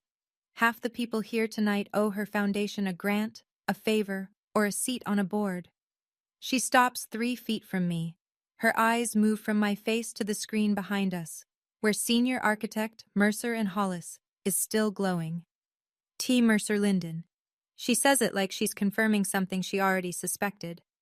You're the architect on the Millbrook Heritage Project. Yes, ma'am. Eleanor turns, slowly, the way a woman turns when she wants a room to see exactly where she's looking. She faces Harold. Mr. Linden. Her voice is steady and surgical. The woman you just humiliated in front of my family is the architect I hired to restore the most important building in this town. The color drains from Harold's face in real time. I watch it happen, the confident flush replaced by something gray and exposed. I didn't know. You didn't know because you didn't bother to know your own daughter. A ripple runs through the room. Whispered words, heads turning. Someone at table 8 pulls out a phone. Paige jumps up from the head table, voice pitched high. Babe, this is insane. She's making this all up. She reaches for Garrett's hand. He steps back. His hand stays at his side. Vivian tries next. She approaches Eleanor with her hostess smile at full power. Eleanor, please, this is a family matter. Eleanor doesn't break eye contact with Harold. You made it a public matter, Mrs. Linden, when you put it on a 10-foot screen. The room exhales. I can hear it. 200 people breathing out at once, the collective release of held tension, the recalculation happening at every table. Nobody is looking at the bride anymore. Harold tries to recover. He spent 62 years recovering. It's what he does. Builds back the smile, adjusts the handshake, resets the narrative. Eleanor, let's not overreact. He puts on his country club voice. Warm, reasonable, man to man. Except she's not a man, and she's not buying it. It was a silly joke. You know how families are. I know how my family is, Eleanor says. We don't put our children's medical records on a screen for entertainment. She turns to Garrett. Son, I think we need to have a conversation, privately, tonight. Garrett nods. He's been watching Paige since the reveal. His expression isn't anger. It's something worse. It's reevaluation. He looks at his bride and says, You told me Thea was unstable. You said she had issues, that she was jealous of you. Paige's voice cracks. She is jealous. She's a licensed architect with awards, Paige. And you put infertile on a screen at our wedding. Harold steps toward Eleanor, dropping his voice to a register that probably works in boardrooms. Let's talk about the Oakdale partnership. This has nothing to do with... Eleanor raises her hand. One gesture. That's all it takes. The Oakdale partnership? She repeats it as if tasting something spoiled. Harold, after what I just witnessed, there is no Oakdale partnership. Harold's mouth opens. Nothing comes out. His hand, still raised in a half gesture, drops to his side. Vivian breaks. Not gracefully. A sharp, strangled sound that might be a sob. This can't be happening. She says it to no one. She says it to the tablecloth. I stand in the center of the room. I don't smile. I don't nod. I don't celebrate. I just stand. For the first time in my life, standing is enough. Harold just lost the Oakdale deal. Paige just lost control of her own reception. And my mother is crying. Not for me. Never for me. For the image. I'm standing in the middle of this room, and for the first time, no one is telling me to sit down. Now I need to know, if this were your family, would you have pressed begin? Or would you have walked away? Drop a 1 for begin or a 2 for walk away in the comments. And stay with me, because what happens after this moment is something I never planned for. Paige is a fast learner. She grew up watching our mother pivot from cruelty to composure in under 5 seconds, and now she deploys the same skill. Her face crumbles, not gradually, all at once, like a switch. Tears spill down her cheeks. She rushes to the center of the room, hands pressed to her chest. "This is my day!" Her voice breaks perfectly. "She always does this. She has always been jealous of me." She turns to the crowd, mascara streaking. "I invited her because I wanted her here. The slideshow was supposed to be funny. She's twisting everything." A few guests shift uncomfortably. There it is. That hesitation that predators rely on. The moment where onlookers wonder, maybe the crying woman is the real victim. Paige spins toward Garrett. "You're choosing her? On our wedding day?" Vivian rushes to Paige's side, wrapping an arm around her. "My baby. They're attacking my baby." She looks at Eleanor with wet eyes. "Can't you see what's happening?" For a second, just a second, I feel the room tilt back toward them. Tears are powerful. A bride crying at her own wedding is powerful. I see doubt flash across a few faces. Then Eleanor speaks. She doesn't raise her voice. She simply takes out her phone, glances at the screen still glowing behind us. "Funny?" She reads from the slides. "Infertile. Failure. Alone." She looks at Paige. "Which part was the joke, dear?" The doubt evaporates. The room resettles, like a jury that considered a different verdict and decided against it. Paige's tears are still falling, but they've lost their power. "She's ruining my wedding!" I don't shout. I don't match her volume. I just say, "I didn't make the slideshow, Paige. You did." Eleanor isn't finished. She turns back to Harold, and this time, her voice carries the flat precision of a woman who manages a multi-million-dollar foundation. "The Oakdale Project. You told us the land was fully consolidated under Linden Properties. Every parcel accounted for." Harold stiffens. "It is." I wasn't planning this. I didn't rehearse it. But I hear the words Oakdale and fully consolidated, and something clicks into place. The envelope in my pocket, the deed Ruth pressed into my hands 1 week ago. "Actually," I say, "it's not." The room turns to me. I reach into my jacket and pull out the folded photocopy. The center parcel, the one my grandmother gave me when I was 16, is still in my name. I have the deed right here. Harold's face goes rigid. Not the public rigidity of composure, the private kind. The kind I remember from the kitchen table when I was 18, and he slid that document across to me. Eleanor looks at the paper, then at Harold. "You were going to build on land that belongs to your estranged daughter? Without her consent? Without telling us?" "She was supposed to sign it over years ago. I was 18. You tried to force me. I said no. You threw me out." I fold the deed and put it back in my pocket. "And you've been telling people the land was yours ever since." Richard Whitmore stands for the first time.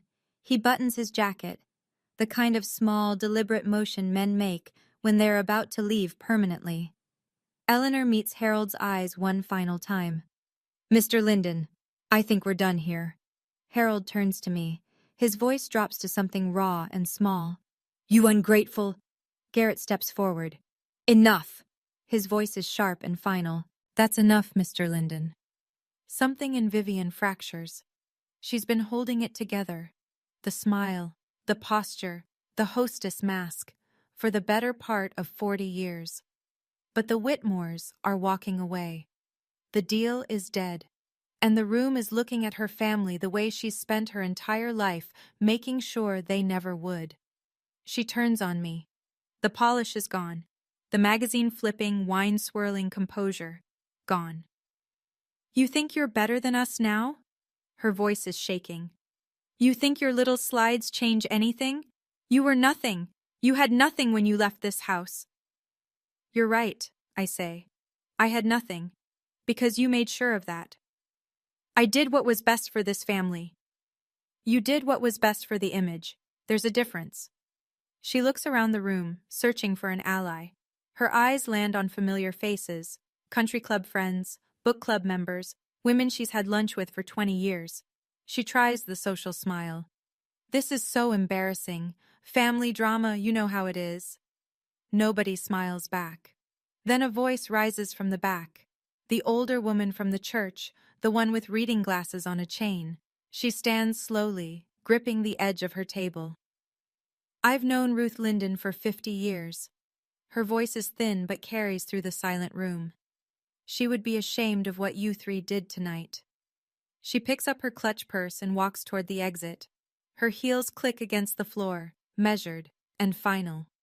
Another couple stands. Then a man at table 9. No speeches, no drama. They just leave. Vivian sinks into the nearest chair. Her hand finds her wine glass, but she doesn't lift it.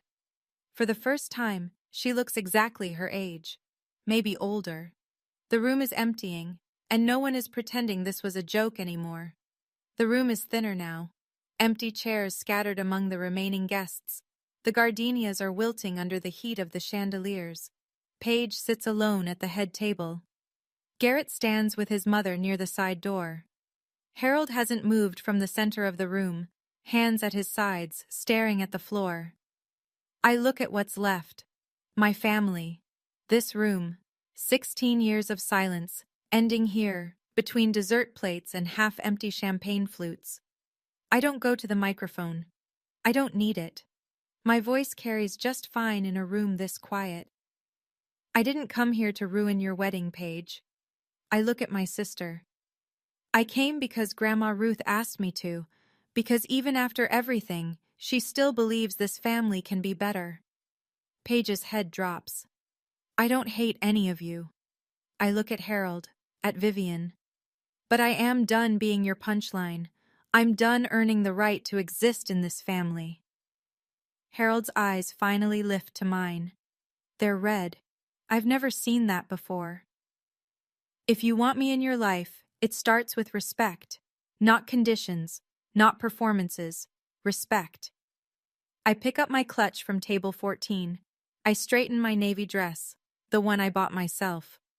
And if you can't do that, then this is goodbye. I walk toward the exit. Past Harold, he doesn't look up. Past Vivian, she's staring at the tablecloth. Past Paige, she turns her face away. At the door, a voice stops me. Ms. Linden? I turn. Eleanor Whitmore is standing near the coat check. Her green jacket is already on. Her car keys are in her hand. Monday morning. My office. We have a project to finish. I nod. She nods back. And I walk out into the October night. The parking lot is half empty. Most of the early leavers are already gone. I sit in my car with the engine off, hands on the steering wheel, staring at the country club entrance. A tap on the window. Marcus, still in his AV company polo, holding 2 gas station coffees. I unlock the door. He slides into the passenger seat and hands me one. You okay? No. I wrap both hands around the cup. But I'm better than I've been in years. We sit in silence for a while. Through the windshield, I can see figures trickling out of the club. Couples walking fast. A man loosening his tie. Nobody's laughing. My phone buzzes. Garrett. I'm sorry for what my wife's family did. Paige and I need to talk. I don't know where this goes. Another buzz. D. Your grandmother saw everything. Someone's niece was live streaming the reception to a family group chat. Ruth watched the whole thing. She's laughing. She says, "That's my girl." I close my eyes. Ruth, in her nursing home bed, watching her granddaughter stand up in a room full of people who tried to make her invisible. Laughing. Proud. One more. Eleanor Whitmore. I've informed my team about the Oakdale land situation. Harold will not be building on your property. We'll find another partner for future development. I type back to Eleanor. Thank you. To Dee. Tell her I love her. To Garrett. I'm sorry too, for all of it. I don't respond to Harold, or Vivian, or Paige. There's nothing to say that wasn't said in that room. Marcus starts the car. Where to? Hotel, then home tomorrow. He pulls out of the parking lot. In the rearview mirror, the country club shrinks. Millbrook is a small town, and small towns do what they do best. They talk. The week after the wedding, Millbrook rearranges itself. I hear this secondhand, from Dee mostly, and from Marcus, who has a talent for monitoring small-town Facebook groups. Vivian is removed from the Millbrook Autumn Gala Planning Committee. No formal announcement, just a quiet email from Eleanor's assistant. We're restructuring the committee this year. Thank you for your past contributions. Vivian calls 3 board members. None of them pick up. Harold loses 2 minor business partners within the first 10 days. A property developer in Staunton pulls out of a joint venture, citing alignment concerns. A local contractor who'd been loyal for 15 years sends a polite letter about pursuing other opportunities. Linden Properties doesn't collapse. Harold's too entrenched for that. But the cracks are visible, and in a town where reputation is currency, cracks spend fast. Paige and Garrett. Garrett asks for couples counseling. Paige refuses. She calls it an insult. By the second week, Garrett packs a suitcase and moves into his parents' guest house. They're not divorced, but they're not together. The book club that Vivian has hosted every third Thursday for 11 years quietly relocates to someone else's living room. No one tells her. I don't follow any of this in real time. I'm in Richmond, back at my desk, back at my drafting table. I have a courthouse renovation to finalize and a heritage project to present. Marcus reads me a post from the Millbrook Community Facebook page while we're eating lunch. Someone shared a photo of the slideshow screen with the caption, "This happened at the Whitmore Linden wedding. Shame on the Lindens." 87 reactions, 42 comments. "You didn't do this to them," Marcus says, closing his laptop. "I know. They did this to themselves. You just stopped covering for it." I eat my sandwich. It tastes better than anything served at table 14, 3 weeks after the wedding. A Tuesday evening. I'm reviewing blueprints for the Millbrook Heritage Project. Eleanor's foundation wants the presentation ready by month's end. My phone rings. Harold. I almost don't answer. Then I pick up. He doesn't start with an apology. He starts with an offer. "The land. Name your price. Let's end this like adults." "The land isn't for sale. It was Grandma Ruth's gift to me. It stays mine." "You're destroying this family over a piece of dirt?" "You destroyed this family over a piece of dirt 16 years ago, when you chose a parcel over your daughter." Silence. Long. The kind that lives on the phone line like static. "I did what I thought was right," he says finally. "So did I. And here we are." Another pause. Then his voice changes. Softer. Almost human. "Your grandmother is no longer your bargaining chip." I keep my voice level. "I've contacted Shenandoah Hills directly. I'm listed as her secondary emergency contact. I can visit whenever I want. You don't get to use her against me anymore." I hear him breathe. In and out. The sound of a man realizing that the last lever he had has been removed. "You always were the stubborn one," he says. "I learned from the best." I wait for more. An apology. A confession. A crack in the wall he spent 62 years building. Instead, he hangs up. I set the phone down on my desk. My hands aren't shaking. My heart rate is normal. There was a time when a phone call from Harold Linden would have sent me spiraling for days, replaying every word, wondering if I'd been too harsh, too ungrateful, too much. That time is over. I go back to my blueprints. 2 weeks after Harold's call. A Sunday morning. I'm making coffee when my phone lights up with Paige's name. I let it ring 3 times before I answer. Old habit. Bracing. But the voice on the other end doesn't sound like Paige. Not the Paige I know. The one who wiggles her fingers and puts infertile on a screen. This voice is flat, tired, stripped of performance. "Garrett moved out. Mom won't stop crying. Dad won't talk to anyone." I sit down at my kitchen table. I don't interrupt. "The slideshow was wrong. I know that. She stops, starts again. "I don't know why I did it. I've been doing things like that my whole life and nobody ever told me to stop." "Because they were too busy doing it to me." A shaky exhale. "Yeah." Silence.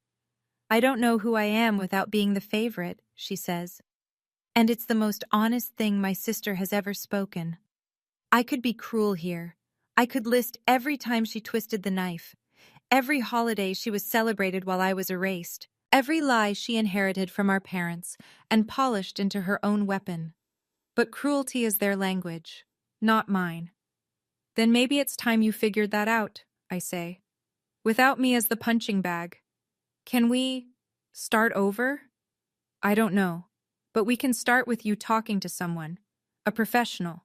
Not mom. Not dad. Someone who'll actually tell you the truth. A long pause. Okay. Neither of us says I love you. Neither of us says goodbye. We just sit on the phone for another few seconds, breathing, and then the line goes quiet. I set the phone down. Look out the window. The morning light is pale gold on the trees outside my apartment. No tears, just tired, but lighter than before. The following Saturday, I drive to Shenandoah Hills. No phone call to Harold, no 30-minute limit, no Vivian in the hallway checking her lipstick. I just go. Dee meets me at the front desk with a smile that says she's been waiting for this visit. She's in the sunroom today, strong morning. She watched your slideshow video again at breakfast. Again? Fifth time. She made me replay the part where Eleanor said, "You didn't bother to know your own daughter." She clapped. The sunroom is warm and bright. Potted ferns line the windowsills. Grandma Ruth sits in a wheelchair by the glass, a crocheted blanket across her lap, her white hair catching the sun. She sees me and her whole face opens up. Not a polite smile, not a hostess smile. The real thing, the kind that starts in the eyes and fills every line and crease. She grabs my hand the second I sit down. "You stood up," she says. "In that room full of people, you stood up." "You taught me how, Grandma." She squeezes my fingers. "Now, tell me about your buildings. Tell me about your life. We have time." So I tell her, all of it. The GED, the diner shifts, college, the first project I designed, a small library in a town nobody's heard of, the courthouses, the awards, the apartment with the drafting table by the window.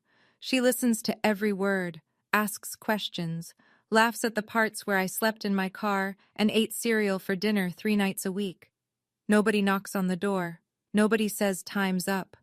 Outside the window, an oak tree spreads its branches across the lawn, old, knotted, rooted deep, like the one on the land Ruth gave me when I turned 16. Some things can't be signed away. 3 months later. I'm at my desk in Richmond, Monday morning, coffee in hand. On the wall, a new framed print of the Millbrook Heritage Project rendering, the textile mill as it will look after restoration. Red brick, arched windows, a courtyard open to the sky. Eleanor's foundation approved the final design last week. Next month, I present it to the Millbrook Town Council. I'll stand in front of the same people who watched me get humiliated at a wedding and show them what I'm actually building. The land, my 2 acres, stays untouched. I haven't decided what to do with it yet. Sometimes I think about a small house, something simple. A porch where Ruth could sit and watch the creek. Maybe someday. Ruth's surgery went well. Hip replacement, no complications. She's in physical therapy now, walking with a frame, complaining about the food. I visit every 2 weeks. We talk about her garden, my projects, the weather, and nothing about Harold. It's peaceful. Harold hasn't called again. Vivian sent a single text message. "I'm sorry." 2 words, no follow-up. I read it. I didn't respond. I'm not ready. I may never be. That's allowed. Paige started therapy. Garrett moved back in a month ago, on the condition they continue counseling. Dee told me Paige visited Ruth at the nursing home last week, first time in over a year. She brought flowers. Ruth said Paige looked different, quieter. I don't know what that means yet, but it's something. Marcus and I are working on a new project together, a historic schoolhouse in the Shenandoah Valley. Small budget, big heart, the kind of work that reminds me why I chose this career. I eat breakfast alone most mornings. Coffee, toast, the news. But alone isn't the same as lonely. I learned the difference when I stopped sitting at table 14. This morning I stand in front of my bedroom mirror. Navy blazer, white blouse, hair pulled back. On my dresser, the invitation to the Millbrook Town Council presentation. My name printed in clean black type. Thea Linden, AIA, Senior Architect. Not T. Mercer Linden. Not Drew's name. Not a hyphenation for professional convenience. Just mine. I pick up the invitation and run my thumb across the letters. 6 months ago, I sat in the last row of a church and watched my father shake hands like he owned the world. 4 months ago, I stood in a banquet hall while my body was turned into a joke for 200 people. Today, I'm driving back to Millbrook, but I'm not going to the old house. I'm not going to beg for a seat at anyone's table. I'm going to the textile mill, the one I'm rebuilding from the foundation up. Brick by brick, beam by beam, the way I rebuilt everything else. They called me infertile, divorced, failure, dropout, broke, alone. I am some of those things, and none of them define me. You don't need your family's permission to have a life worth living. You just need to stop asking for it. I take my keys. I walk out the door. The October sun is sharp and clean, the way it gets in Virginia when the leaves are turning and the air smells like wood smoke in cold mornings. I drive west, toward Millbrook, toward the building I'm restoring for a town that doesn't know my whole story yet, but will. The road stretches ahead, the mountains rise blue in the distance, and I'm not going home. I'm going to work. That's my story. And if you've made it to the end, I think some part of it belongs to you too. So here's what I want to ask. Don't just tell me how you felt. Tell me what you're going to do differently after hearing this. Set one boundary this week. Just one. If you chose begin earlier, hit subscribe. I'll be sharing another story soon that will make you rethink everything you thought you knew about family loyalty. Check the description for more stories like this one. Thank you for being here. It means more than you know.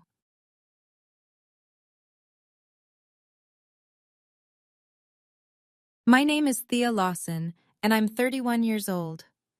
3 weeks ago, my mother looked me in the eye at my grandmother's will reading and said, "You were always her least favorite." She said it in front of 14 people, my father, my brother, 2 lawyers, family friends, and she smiled while she did it. My parents had rewritten my grandmother's will the night she died. They split her $2.3 million estate between themselves and my brother Brandon. I got nothing, not a dollar, not a mention. But what my mother didn't know, what none of them knew, was that Grandma Eleanor had been planning for this moment for 7 years. And when the lawyer opened a second envelope, the number he read out loud changed everything. Before I tell you what happened, if you enjoy stories about family, justice, and standing your ground, please take a moment to like and subscribe, but only if you genuinely like this story. Tell me in the comments, where are you watching from, and what time is it where you are right now? This is how it started. I grew up in Westport, Connecticut. If you know the town, you know the type. Old money mixed with new ambition, country clubs, and the kind of neighborhood where people measure each other by square footage. My father, Richard Lawson, ran a small commercial real estate firm. My mother, Diane, ran everything else: the social calendar, the dinner parties, the image. And my older brother, Brandon, was the one they built it all for. Brandon was 4 years older than me. He joined Dad's company right out of college, started closing deals by 25, and by 30, he had his name on a corner office door. Every holiday, every family gathering, every single Sunday dinner, the conversation orbited around Brandon.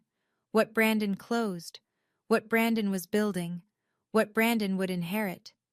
I became a teacher, 3rd grade, public school, Hartford. I loved it.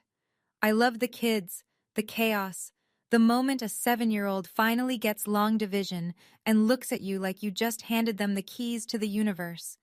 But in the Lawson house, teaching was not a career. It was a hobby someone forgot to outgrow. Every Thanksgiving, when a relative asked what I did, my mother would answer before I could open my mouth. "She teaches," Diane would say, her voice dipping the way it did when she talked about a restaurant that had gone downhill. "Third grade. It's sweet." Then she'd turn her whole body toward Brandon. "Now, Brandon just closed a $4 million deal in Stamford." I heard that pivot, or some version of it, for 8 years. But there was one person in that family who never made me feel small, and she was about to leave me something that would change everything. The second time I realized my place in the family was my 30th birthday. I'd planned a small dinner at my apartment in Hartford. Nothing fancy, just pasta, wine, and the people I loved. I invited my parents, Brandon, his wife Karen. I cleaned for 2 days. I even bought a tablecloth. Richard and Brandon were busy, golf tournament, couldn't reschedule. Diane showed up 2 hours late, handed me an envelope with $50 inside, kissed my cheek and said, "Get yourself something nice, honey." She stayed 40 minutes. I found out the following week that she'd given Brandon a Rolex for his promotion. A Rolex. I got a card that didn't even have a handwritten note inside. But at 7 that morning, before the disappointment, before the empty chairs, my phone rang. It was Grandma Eleanor. She sang the entire happy birthday song, off-key and laughing, the way she'd done every single year since I was born. Then she said, "You are the best thing this family ever produced, and they're too blind to see it." She'd also mailed me a tin of her homemade oatmeal cookies, the ones with the brown butter that took her all afternoon to make. Inside the tin was a handwritten card. "Keep being you. The world needs more Theas." Grandma Eleanor was 82 then, sharp as a blade, funny in the way that catches you off guard. She had this saying she repeated like scripture: "Money shows you who people really are." She also had her own money, separate from the family. I didn't know how much. I didn't know where it came from. She never talked about it in detail, and I never asked. I should have asked. The call came on a Wednesday, 11 at night. I was grading spelling tests at my kitchen table when my phone lit up. Richard. My father almost never called me, and never this late. I picked up and heard a voice I barely recognized, flat, controlled, like he was reading a script. "Your grandmother passed, in her sleep, at the house." I don't remember hanging up. I remember putting on shoes. I remember my hands shaking so badly I dropped my keys twice in the parking lot. I remember the highway being empty, just me and the headlights, 90 minutes of darkness between Hartford and Westport. When I got to the house, every light was on. Richard and Diane were in the kitchen. Brandon stood near the counter with his arms crossed. Nobody hugged me. Nobody said, "I'm sorry." Diane looked at me and said, "The funeral home is coming at 8. That was it. That was my welcome. I walked past them and went upstairs to her bedroom. The door was open. The lamp was still on. She looked peaceful, smaller than I remembered, like sleep had finally let her rest all the way. I sat on the edge of her bed and held her hand. It was cool but not cold. On the nightstand was a framed photo of the two of us at the beach, me at 7, sunburned and grinning, Eleanor laughing behind oversized sunglasses. I sat there for a long time. Downstairs I could hear my parents talking, not crying, not remembering, talking. Low voices, fast words, the tone people use when they're planning, not grieving. I didn't know it then, but while I was holding my grandmother's hand for the last time, my parents were already making phone calls. The funeral was 3 days later. About 60 people filled the church, neighbors, old friends, a few business associates of my father's. Eleanor had lived in Westport for 51 years. She was known. She was loved. I asked to read the eulogy. Diane said no. "Brandon will handle it," she told me over the phone, the morning of. "He's better with crowds." Brandon stood at the podium in a navy suit and read 4 minutes of generalities. He called Eleanor a pillar of the Lawson name. He mentioned her volunteer work with the garden club and her love of classic films. He did not mention the cookies she baked from scratch every Christmas. He did not mention the phone calls at 7 in the morning. He did not mention me. After the service, we went back to Eleanor's house. Diane was already in the bedroom, going through the dresser drawers, sorting jewelry into labeled bags.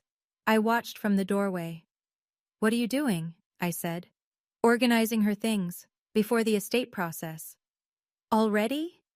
She looked at me the way you look at a child who's asked why the sky is blue for the 10th time. Tired, annoyed, done. I stepped outside. The porch was quiet. The garden Eleanor had tended for decades was still blooming. Mums mostly, orange and stubborn. A hand touched my arm. Maggie Holt, 78 years old. Eleanor's next-door neighbor for over 40 years. She'd been at every birthday, every holiday, every hospital visit. She squeezed my hand and looked straight at me.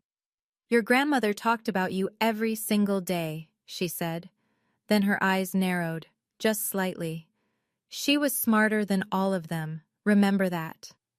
It sounded like a warning, not sad, not gentle, like she was giving me armor I didn't know I'd need. 5 days after the funeral, I called my father. "I wanted to ask about the estate paperwork," I said. "Am I included in the will?" Silence. 3 seconds, maybe 4. "Mitchell's handling it," Richard said. Mitchell was the family's lawyer. Alan Mitchell, same firm for 20 years. "You don't need to worry about that." "Am I included?" I asked again. "We'll discuss it at the reading." He hung up. I called Brandon next. He picked up on the 4th ring, and I could hear Karen saying something in the background. "Look," Brandon said, his voice careful. "I don't know all the details, but Mom and Dad said they'd explain everything at the meeting." He knew something. I could hear it.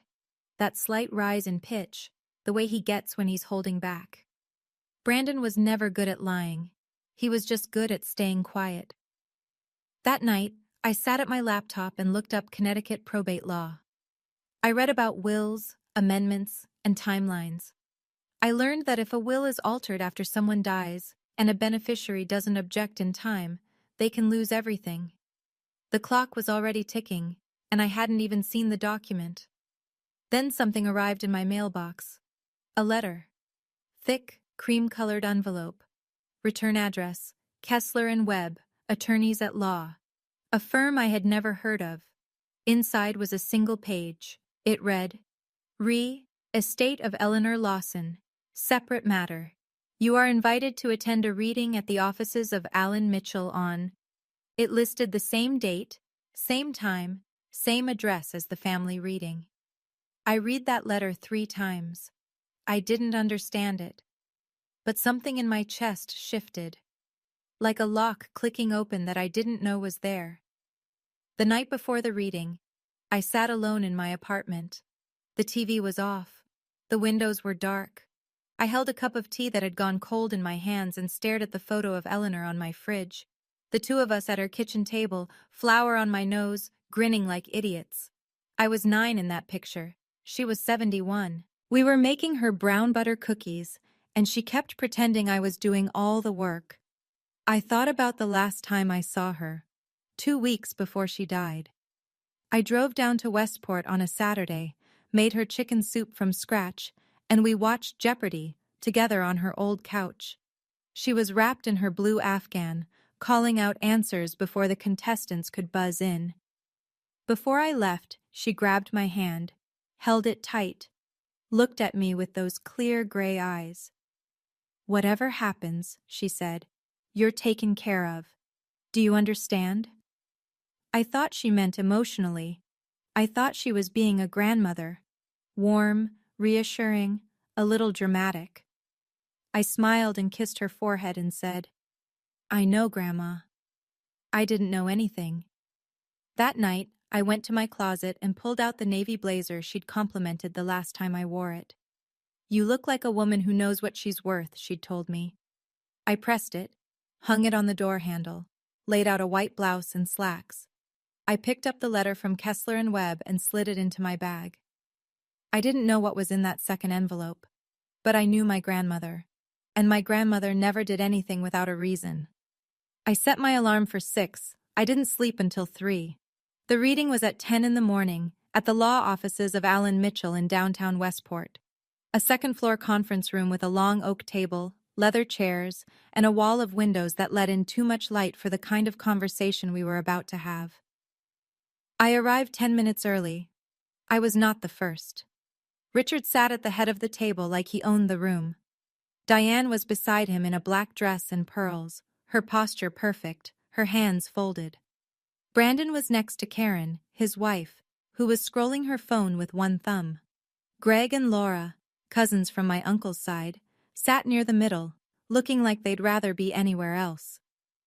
Old Walt Fisher, Eleanor's bridge partner of 30 years, was near the window. Maggie Holt sat in the chair closest to the door. Alan Mitchell stood by a side table, organizing folders. His assistant was pouring water into glasses nobody would drink. And in the far corner of the room, sitting perfectly still, holding a brown leather envelope, was a man I had never seen before. Silver hair, gold-rimmed glasses, a dark suit that fit like it was sewn for him. He didn't introduce himself. He didn't smile. He just sat there, watching. I stepped inside. Diane looked me over from head to toe. Brandon nodded but didn't stand. Richard didn't look up. "She actually came," Diane murmured to Karen. She didn't bother to whisper. I walked to the far end of the table and sat down. Maggie was next to me. She touched my shoulder once, lightly, then folded her hands in her lap. The man in the corner hadn't moved, but I noticed Diane glance at him, just once, then quickly look away. Mitchell cleared his throat and opened the first folder. "We are here for the reading of the last will and testament of Eleanor Grace Lawson," he began. His voice was steady, practiced. He'd probably done this 1,000 times. "The estate, valued at approximately $2.3 million, is to be divided as follows." He read the house first. The Westport property, appraised at $1.1 million, was left to Richard Lawson. Then the investment accounts, roughly $800,000, to Brandon Lawson. The jewelry collection and remaining liquid assets, approximately $400,000, to Diane Lawson. I listened for my name. I waded through every paragraph, every clause, every legal phrase that blurred together in the overhead light. My name never came. Not once. Not in a footnote. Not in a personal bequest. Nothing. The room shifted. I could feel eyes moving to me. Greg, Laura, Walt. 14 people in that room, and every one of them had heard my name missing from the document they just sat through. I kept my face still. My hands were knotted together under the table so tight my knuckles ached, but I didn't move. I didn't blink. Diane turned to me. She tilted her head the way she always did when she was about to say something she'd been rehearsing. "Don't look so surprised, Thea." The room went quiet. I looked at her, then at Mitchell, then at the folder in his hands. "I'm not surprised," I said. "I'm listening." Mitchell shifted in his chair. He glanced down at his notes and continued. "These are the terms as amended on..." "Amended." He said amended. I filed that word away and said nothing.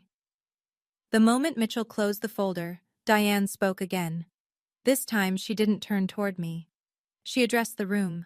Her voice was clear, measured, the voice she used at charity galas and country club brunches, the voice that made everything sound like a reasonable opinion.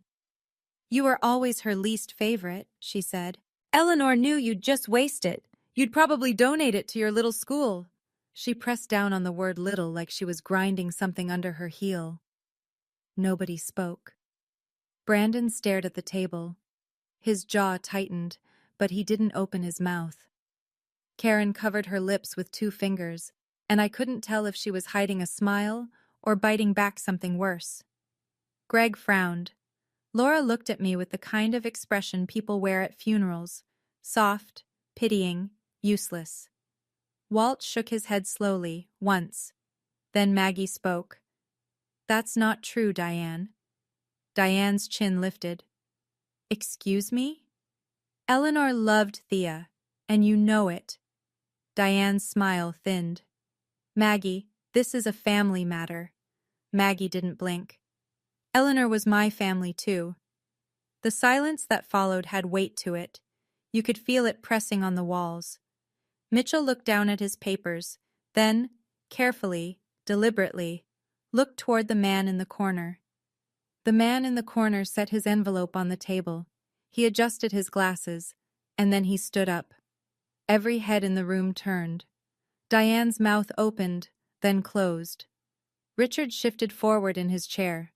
Brandon looked at Karen, then at the man, then back at Karen like he was searching for an explanation no one had. I held my breath. "My name is Harold Kessler," the man said. His voice was calm, low, the kind of voice that didn't need volume to fill a room. "I'm a senior partner at Kessler & Webb. I was retained by Eleanor Lawson 7 years ago for a separate legal matter." Richard's head snapped toward him. "I've never heard of you." "That was by design, Mr. Lawson." Diane leaned forward. "What separate matter?" "I'll explain in a moment." Kessler looked at Mitchell. "With your permission, Mr. Mitchell?" Mitchell nodded. There was no surprise on his face. He'd known this was coming. He'd been waiting for it. Kessler placed both hands on the envelope. He looked around the table once, slowly, like a man who understood the weight of the next 30 seconds, then turned to me. "Ms. Lawson," he said. "Thea." The way he said my name was gentle, but there was no softness in it. It was precise, intentional. "Your grandmother asked me to be here today, specifically for you." Diane slammed her palm on the table. "Alan, what is this?" Mitchell raised one hand. "Mrs. Lawson, I was instructed by Eleanor to allow Mr. Kessler to present his materials after the primary reading. This was Eleanor's explicit wish, documented, signed, and notarized." Diane opened her mouth. Nothing came out. Kessler unsealed the envelope. He pulled out 2 documents, crisp and white, and laid them flat on the table. The room was so quiet, I could hear the clock on the wall behind me. He looked at the first page. Then he began to read. And the room went completely silent. The kind of silent that isn't empty, but full. Full of held breath. Full of 14 people realizing, at exactly the same moment, that this meeting was not over. Before I tell you what was in that envelope, I want to ask you something. If you were in my seat right now, what would you be thinking? Drop a 1 in the comments if you'd be terrified. Drop a 2 if you'd be hopeful. Drop a 3 if you already know exactly what Grandma Eleanor did. Let's see who figured it out. Now, back to the reading. I need to go back for a moment. Because what happened next in that room won't make sense unless you understand something about my grandmother. 4 years before she died, I visited her on a Sunday afternoon. It was raining. She was at the kitchen table with a stack of papers, reading glasses low on her nose, a cup of black coffee at her elbow. Financial documents, legal-looking. She had a yellow highlighter in one hand and a pen in the other. "What's that, Grandma?" I asked. She didn't look up. "Insurance." "Like health insurance?" She laughed. A real laugh, the kind that came from her chest. "No, sweetheart. Insurance against greed." I thought she was joking. Eleanor had a dry sense of humor that could cut through steel, and half the time I didn't know if she was being funny or delivering a verdict. I let it go. Made us sandwiches. Watched her finish her paperwork in silence. There was one other thing. In her bedroom, on the top shelf of the closet, Eleanor kept a small wooden box. Dark cherry finish. Brass latch. Locked. Always locked. I noticed it years ago when I was helping her change the curtains. "What's in the box, Grandma?" She smiled. Not her funny smile, but the other one. The one that meant she was holding something close. "That's where I keep the things that matter most." I assumed it was love letters. Maybe old photos. Something sentimental that a woman in her 80s might want to keep safe. I didn't ask again. She never brought it up. And sitting in that conference room 7 years later, watching Kessler smooth the documents on the table, I had no idea that both of those moments, the insurance and the box, were about to come full circle. Back in the conference room. Kessler had the documents in front of him. The room was still. Diane's hands were flat on the table. Richard's jaw was clenched so hard I could see the muscle pulsing near his ear. Brandon sat rigid, his eyes fixed on the papers in Kessler's hands like they were ticking. I reached into my bag. My fingers found the letter, the one that had arrived 5 days ago, cream-colored, heavy stock. The return address I hadn't recognized, Kessler and Webb. Estate of Eleanor Lawson. Separate matter. Same firm. Same name. Same man now standing at the far end of this table. That's when I understood. My grandmother hadn't just written a will with Alan Mitchell. She'd built something else. A separate system, a separate structure, entirely outside this family's reach. She had used a different lawyer, a different firm, and she had done it in silence. For years. I looked around the room. Richard was leaning forward, both hands gripping the armrests of his chair. Diane had gone pale, not the dramatic pale of someone performing shock, but the actual color draining from a face that just realized control was slipping. Brandon looked at Karen. Karen looked at the floor. Kessler cleared his throat softly. I have here, he said, a certified copy of an irrevocable trust, established by Eleanor Grace Lawson on March 14th, 7 years ago, through our firm. He paused. With full capacity certification, he added, as though placing a period at the end of a sentence no one could argue with. Then he looked at Diane, then at Richard. Then he turned the page. I stopped breathing. Kessler spoke the way engineers explain bridges. No emotion, just load-bearing facts. An irrevocable trust, he said, once executed, cannot be altered, amended, or revoked by anyone, including the grantor. It exists outside the probate estate. It is not subject to the will you just heard. Diane's voice came fast. What does that mean? It means this trust was never part of the estate Mr. Mitchell just read. It was established separately, funded separately, and managed by our firm for 7 years. It has its own assets, its own terms, and its own designated beneficiary. Richard's voice cracked on the first word. My mother never mentioned any trust. Kessler looked at him the way a man looks at a door he's already locked. She was under no obligation to Mr. Lawson. The room was so still I could hear someone's watch ticking. Maybe it was mine. Brandon broke first. He leaned forward, elbows on the table, his voice tight. Who's the beneficiary? Kessler turned to me, not a glance, not a casual look. He turned his entire body and looked directly at me, and in that moment I understood why my grandmother had chosen him. He wasn't performing. He wasn't enjoying this. He was executing a promise he had made to a woman he respected, and he was doing it with the kind of precision that left no room for doubt. The sole beneficiary, Kessler said, is Thea Eleanor Lawson. The room exhaled, not relief, not shock, but something in between. A sound like a held note finally being released. Diane whispered it, almost to herself. How much? The clock ticked. Kessler turned the page. Kessler read it the way he read everything, evenly, without decoration. The trust is valued at approximately $11,400,000. Silence. Not the kind of silence that comes from confusion. The kind that comes when a room full of people hears something so far outside their expectations that their brains need a moment to catch up. 3 seconds passed. Diane's knees gave out. She didn't faint. It wasn't that clean. She buckled sideways, grabbing the edge of the table with one hand while the chair slid beneath her. Karen reached for her arm and caught her just before she hit the floor. They lowered her into the seat, and Diane sat there, mouth open, staring at Kessler like he'd spoken a language she'd never heard.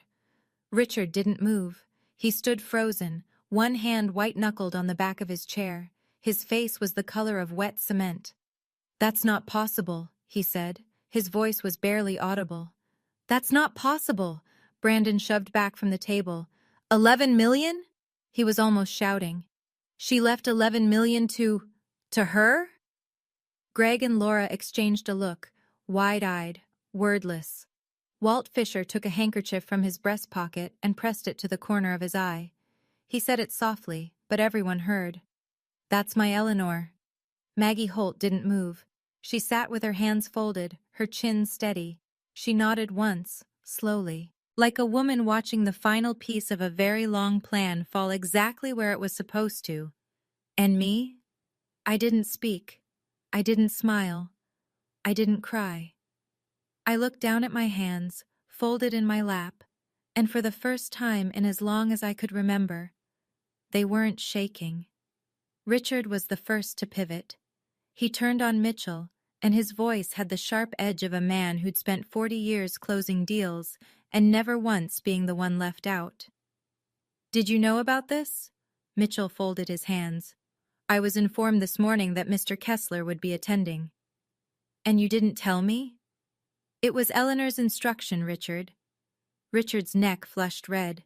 He looked like he wanted to throw something, but he was too aware of the room, the witnesses, the 14 pairs of eyes recording every word. Diane stood up.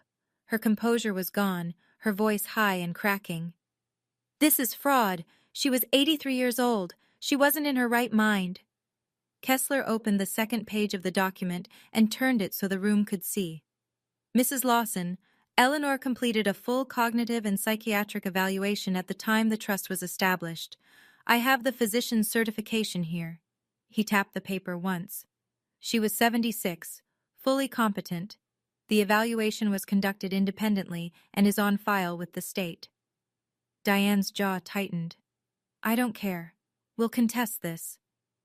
An irrevocable trust is, by definition, uncontestable by family members who are not named beneficiaries. Your attorney can confirm that." Mitchell nodded. Barely, but he nodded. Brandon cut in. "This isn't fair." I looked at him. I kept my voice level, my hands still. "You just inherited $800,000, Brandon." He blinked. "That's not the point." "Then what is?" He opened his mouth.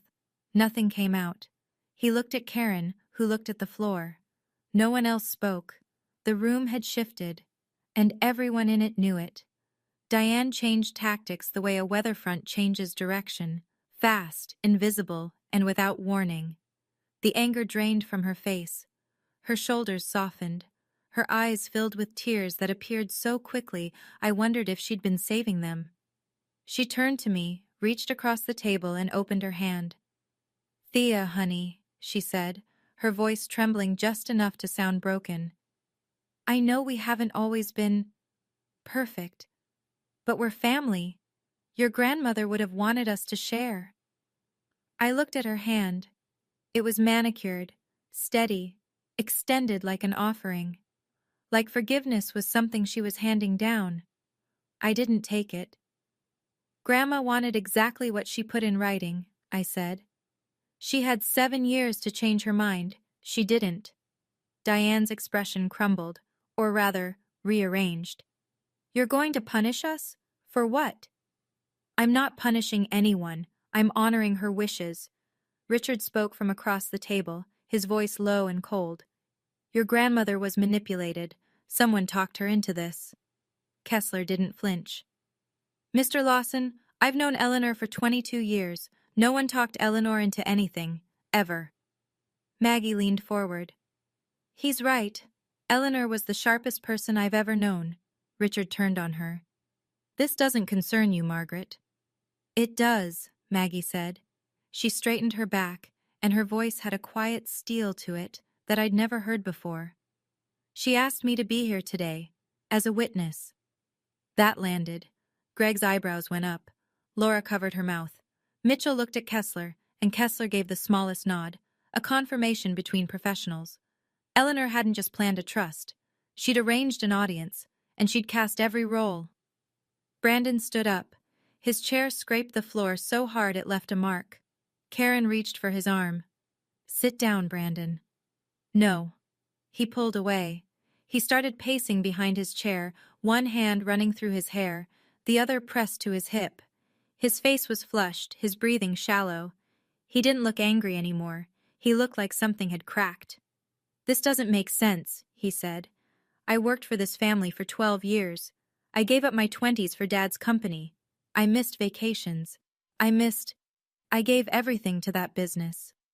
He was talking to the room, but his eyes kept drifting to me. I looked at him, really looked, and for the first time, I didn't see the golden child, the favorite, the one who got the Rolex and the corner office and the Sunday dinners designed around his schedule. I saw a 35-year-old man standing in a law office, realizing that the people who told him he was the most important person in the family had been using him as a prop. "I know you did, Brandon," I said. No sarcasm, no victory. He stared at me. His eyes were red. His voice dropped. "Did she ever say anything about me?" The room went still again. Even Diane stopped crying. Kessler answered before I could. His voice was gentle, the first gentleness I'd heard from him all morning. "Eleanor loved all her grandchildren, Mr. Lawson. The trust reflects a specific concern, not a ranking of affection." Richard pushed his chair back. "Enough. We're done here. We'll get our own lawyer." Kessler adjusted his glasses. "That is your right, Mr. Lawson. But I'd encourage you to consult someone familiar with Connecticut trust law before making any costly decisions." Richard said nothing. He grabbed Diane's arm and they walked out. "Okay, quick pause. I need to know. What would you do with $11.4 million if your family treated you the way mine treated me? Drop an A if you'd share some of it with them anyway. Drop a B if you'd walk away and never look back. Or drop a C if you'd set up your own trust for someone who actually deserves it. Tell me in the comments." Now here's what I actually did. The door had barely closed behind my parents when Kessler reached into the envelope one more time. "There's one more item," he said. "Eleanor included a personal letter to be read aloud at this meeting. She was very specific about that. Aloud, in front of everyone." From down the hall, I heard Diane's voice. "Alan, we're not finished." And then the front door slammed. But enough people were still in the room. Greg and Laura hadn't moved. Walt had his handkerchief pressed to his cheek. Maggie sat straight-backed beside me, her hand resting lightly on the arm of my chair. Brandon had come back. He was standing near the doorway, leaning against the frame, arms crossed. Karen stood behind him. Neither had left. Kessler unfolded a single sheet of paper. The handwriting was shaky but legible. Eleanor's. I recognized the loops, the slant, the way she crossed her T's like tiny swords. He read, "Dear Thea, if this letter is being read, then I'm gone, and I'm sorry I couldn't be there to see the look on your mother's face." Maggie let out a laugh, short, sharp, surprised. Walt smiled through his tears. Even Greg grinned. Kessler continued, "I watched this family for 60 years. I watched your father become someone I didn't recognize. I watched your mother decide that a person's worth is measured in zeros, and I watched you choose kindness when it would have been so much easier to choose money." He paused. The room was so quiet I could hear my own heartbeat. "You are not the family's least favorite.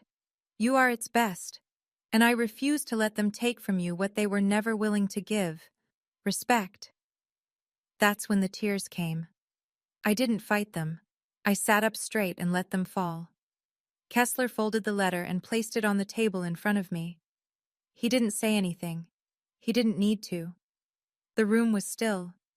The kind of still that comes after something has landed, not an explosion, but a truth so heavy that it presses everything else flat.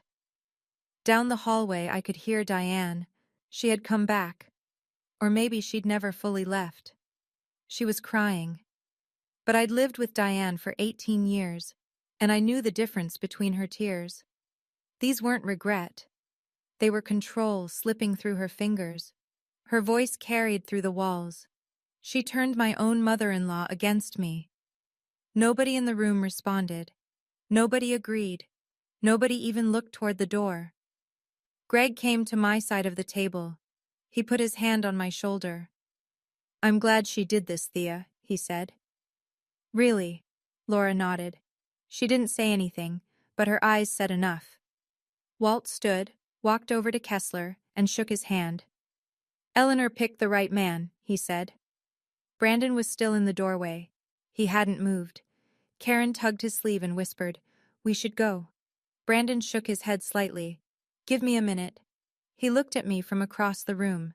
He didn't speak, but something shifted in his expression, something quiet and unfinished, like the first line of an apology that hadn't found its words yet. Kessler closed his briefcase. He turned to me. "Ms. Lawson, we can schedule a private meeting this week to go over the trust details. There's no rush. Everything is secure." "Thank you, Mr. Kessler." He nodded once. Then he picked up his case and walked out with the quiet confidence of a man who had done exactly what he'd promised to do. I was standing. I don't remember deciding to stand. Diane appeared in the doorway again. Her mascara had tracked 2 lines down her cheeks. She looked smaller than usual, which made her dangerous. Diane was at her worst when she felt cornered. "Thea," she said, "can we at least talk about this? As a family?" I looked at her. I thought about the Thanksgiving tables where my name was a footnote.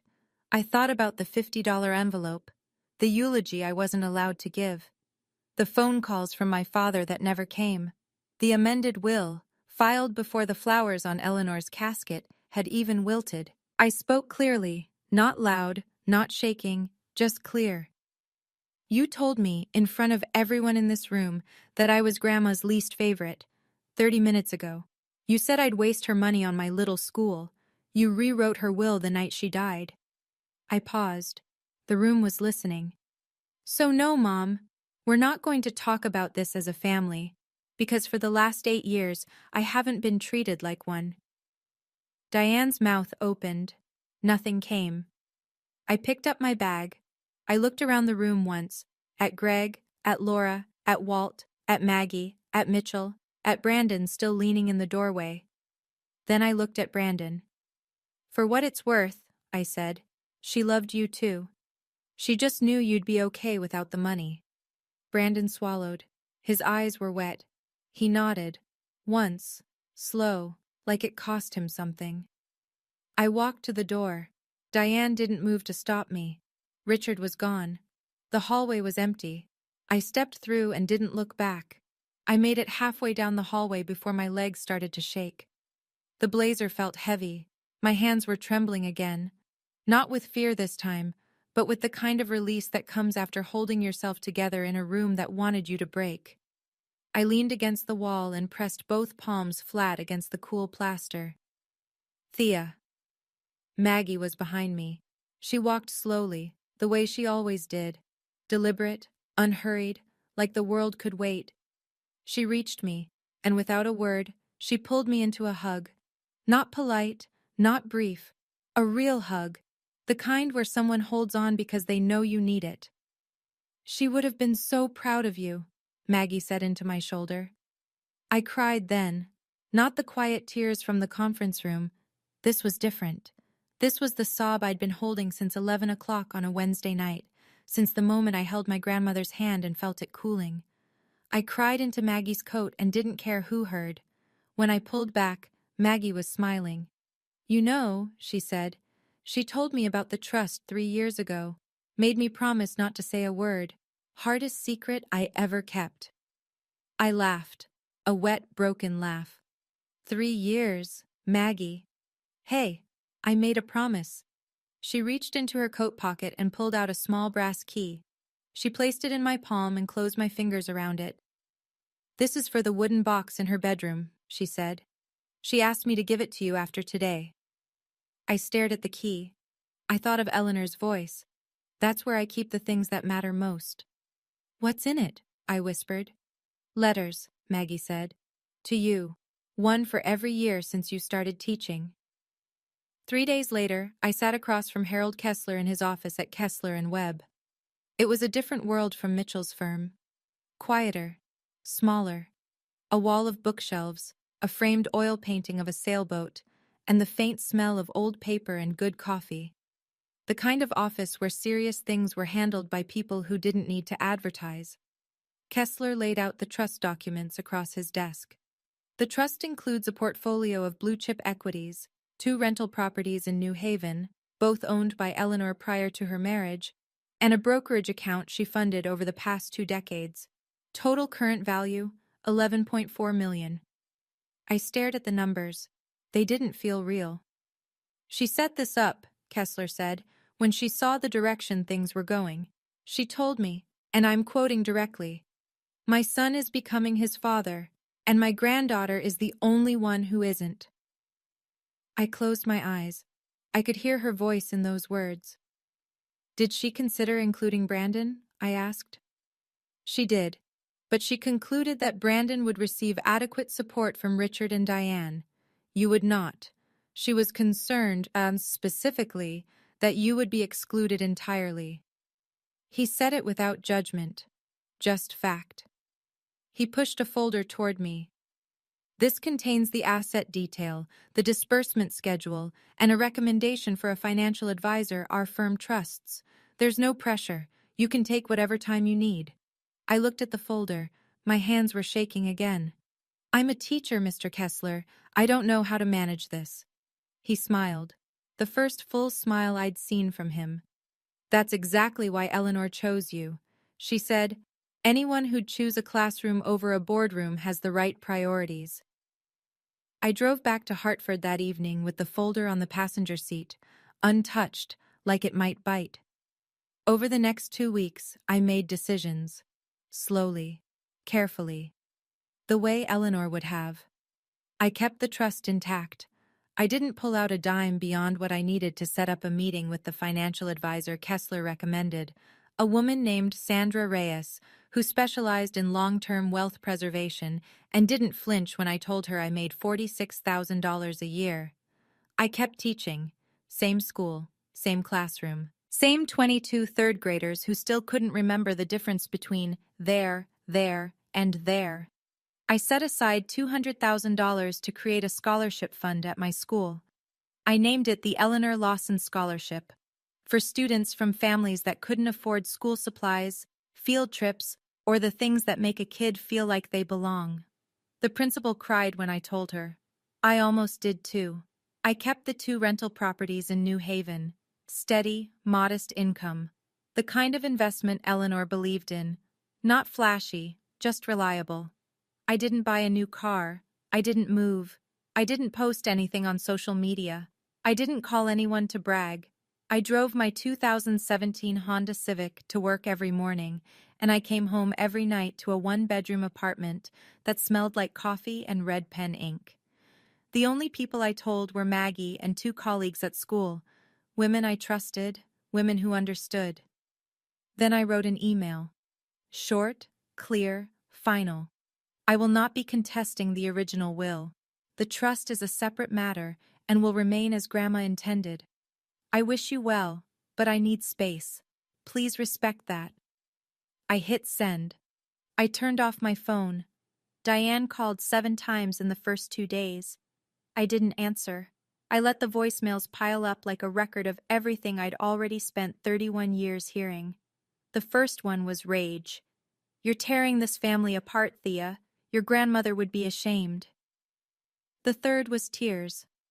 I'm your mother. Doesn't that mean anything to you? The 7th was ice. You'll regret this. Mark my words. I saved them all. Not out of spite, out of clarity. When you've spent your whole life wondering if you're the problem, it helps to hear the proof that you're not. Richard sent 1 text. 4 words. Call your mother. I didn't reply. Brandon sent 1 too. I get it. Take your time. Short, quiet, no demands. I didn't respond, but I read it twice. Something in those 5 words felt honest in a way nothing from that family had felt in years. In Westport, the news traveled the way news travels in small, moneyed towns.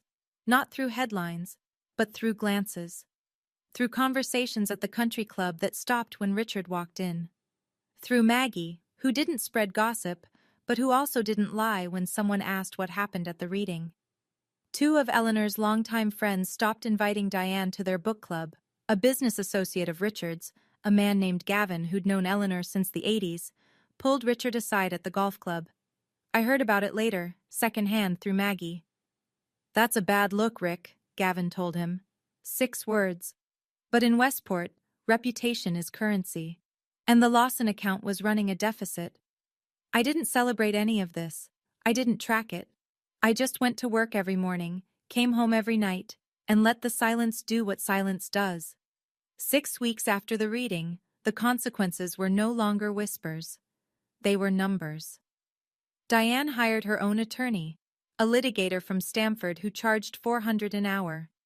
He reviewed the trust documents for 2 weeks, consulted with a probate specialist, and came back with a 1-page summary that amounted to 3 words: no legal basis.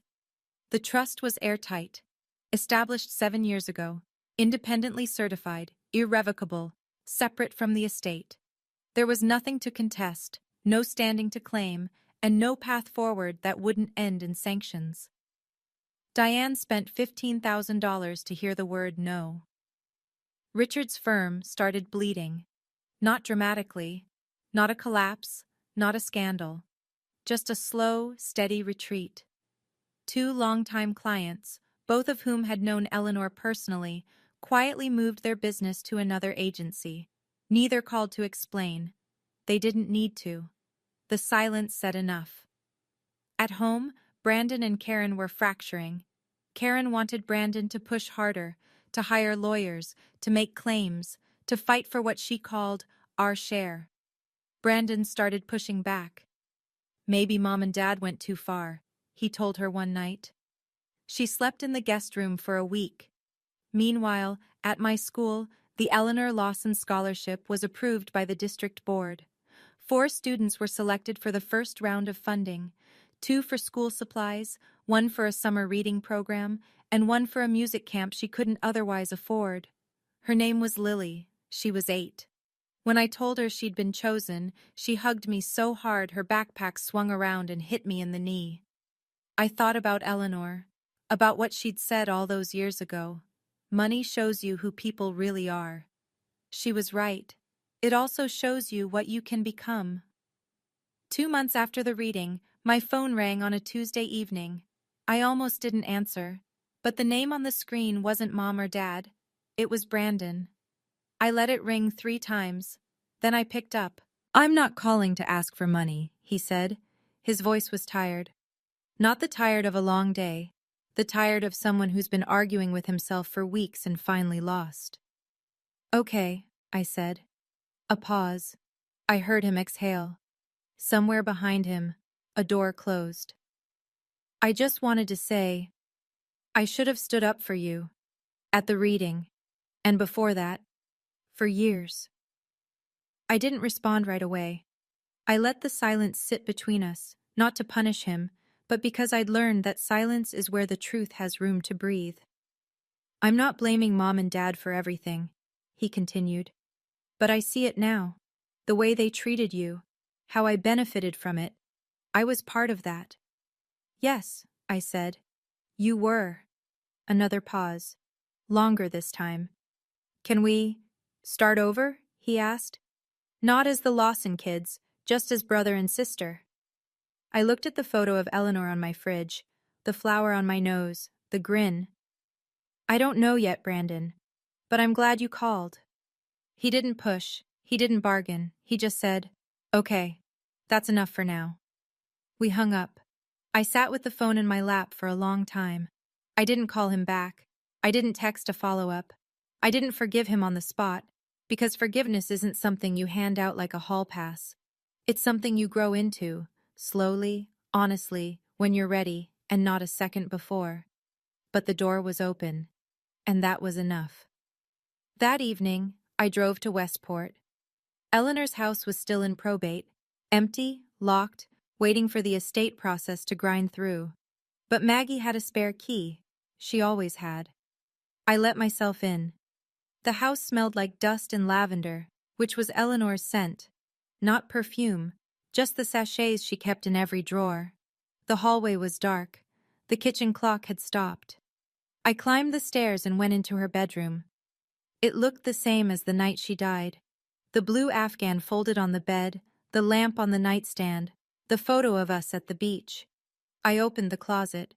There it was, the wooden box on the top shelf. Dark cherry finish, brass latch. I took it down and sat on the edge of her bed, the same spot where I'd held her hand. The key Maggie had given me fit perfectly. Inside were 8 envelopes. Each one had a year written on the front in Eleanor's handwriting, starting with the year I began teaching, ending with the year she died. I opened the first one. Dear Thea, today you started your first day of teaching. Your father didn't call. Your mother told me she was embarrassed. But I want you to know, I have never been more proud of anyone in my life. You chose what matters. Keep choosing it. Love, Grandma. I read every letter, one by one. 7 years of her voice, her humor, her fierce and steady love, all written in a hand that grew shakier with each envelope but never lost its clarity. The last letter was dated 3 months before she died. Dear Thea, this is probably my last letter. My hands don't work as well anymore. But I want you to know, everything is ready. You are taken care of, not because you need it, but because you deserve it. Love always, Grandma. I sat on the floor of her bedroom and held those letters to my chest. And I cried. Not because I'd lost her, but because I finally understood how completely I had been loved. People ask me sometimes if I'm angry at my parents. The honest answer is, sometimes. In the small hours, when the apartment is quiet, and I'm staring at the ceiling, I still feel the heat of Diane's voice saying, least favorite, in front of a room full of people. I still hear the silence where my father should have spoken up and didn't. I don't think those memories go away. I think you just learn to carry them differently. But mostly, I'm grateful. Not to them. To her. I haven't spoken to my parents in 3 months. That's not revenge. That's peace. I don't owe them my presence just because we share a last name. Silence isn't punishment. Sometimes it's the healthiest thing you can choose. I still teach. Same school, same kids. I drive the same Honda Civic with the coffee stain on the passenger seat, and the reading is my superpower bumper sticker one of my students made me. The money didn't change who I am, but it changed what I can do. For myself, and for kids who remind me of who I was at 7 years old, sitting on a beach with the one person who saw me. 4 students received the Eleanor Lawson Scholarship in the first round. 4 kids who will go to music camp, get new backpacks, join the summer reading program. 4 kids who will know, even if they don't know the whole story, that someone believed in them. My grandmother couldn't protect me while she was alive. Not from them, not in the ways that mattered day to day. But she did the next best thing. She made sure that when they finally showed who they were, in front of witnesses, on the record, with no room to rewrite the story, I'd have something to stand on. And I do. I keep the letters in a fireproof safe now. Not because I'm afraid of losing them. I've memorized most of them anyway. But because they're proof. Proof that someone in my family loved me the right way. Quietly. Consistently. Without conditions. Last week, I went back to Eleanor's house one more time. The probate process is almost done. Richard will get the house, as the will says. I don't need it. I never did. I walked through the garden. The mums she planted are still there. Orange, stubborn, blooming without anyone telling them to. I sat on the porch swing she used to sit in every evening. The one where she'd read her mystery novels and drink tea and wave at Maggie across the fence. I thought about what I'd tell her if I could call her one more time at 7 in the morning. I'd tell her thank you. Not for the money, although that changed my life in ways I'm still understanding. But for the letters, for the cookies, for the birthday songs sung off-key, for the way she looked at me like I was already everything I was meant to be. If you're watching this, and you have someone like that in your life, a grandmother, a neighbor, a teacher, a friend who sees you when no one else does, call them. Today. Right now, if you can. Tell them what they mean to you. Because my biggest regret isn't the years I spent being invisible to my parents. It's that I didn't say thank you enough while she was still here to hear it. You don't need everyone to see your worth. You just need one person who refuses to let anyone take it from you. For me, that was Eleanor. I hope you find yours. That's my story. Now I want to hear yours. Drop a 1 in the comments if you've ever had a family member who protected you when no one else did. Drop a 2 if you've had to set a boundary with your own family. And drop a 3 if you're still waiting for your moment. If you want more stories like this, check the description. I've linked a few that hit just as hard. Thank you for listening. This is my stepsister, just a nurse. My sister said it the way you'd introduce a stain on a tablecloth, something to acknowledge before everyone politely ignores it. 120 guests at the Oakmont Country Club. Champagne flutes mid-air. My dad laughed first. Not a nervous laugh, a real one, the kind that tells you he agreed. I stood there in my $40 dress among women wearing Valentino, and I did what I've done my entire life. I swallowed it. But what my sister didn't know, what nobody at that table knew, was that the man sitting at the head table, the groom's father, the man writing the checks for this entire wedding, I had held his heart beating with my bare hands on a highway 3 years ago, and he was about to remember. Before I go on, if this story hits close to home, take a second to hit like and subscribe, but only if you genuinely connect with what I'm sharing. Drop your location and local time in the comments. I'd love to know where you're listening from. My name is Shelby Ittner. I'm 29. I'm a trauma nurse. And this is the story of how my sister's cruelest moment became her biggest mistake. Now let me take you back to 3 weeks before the wedding, the day Victoria's invitation arrived in my mailbox. The invitation came on a Tuesday, wedged between a power bill and a catalog I never subscribed to. Cream-colored Crane and Company paper, letterpress, with a monogram stamped in gold. V and J, Victoria and James. I ran my thumb across the raised letters. My hands still smelled like chlorhexidine from the overnight shift. They'd spelled my name wrong. Shelley. No one in my family has ever bothered to learn the difference. There was no +1. I set the invitation on my kitchen counter next to a stack of trauma nursing journals and stared at it the way you'd stare at a summons. Because that's what it was. Not an invitation. A summons. Victoria didn't want me at her wedding. She wanted me accounted for. Growing up in my father's house was an exercise in becoming furniture. Robert married Diane when I was 9. Victoria was 12.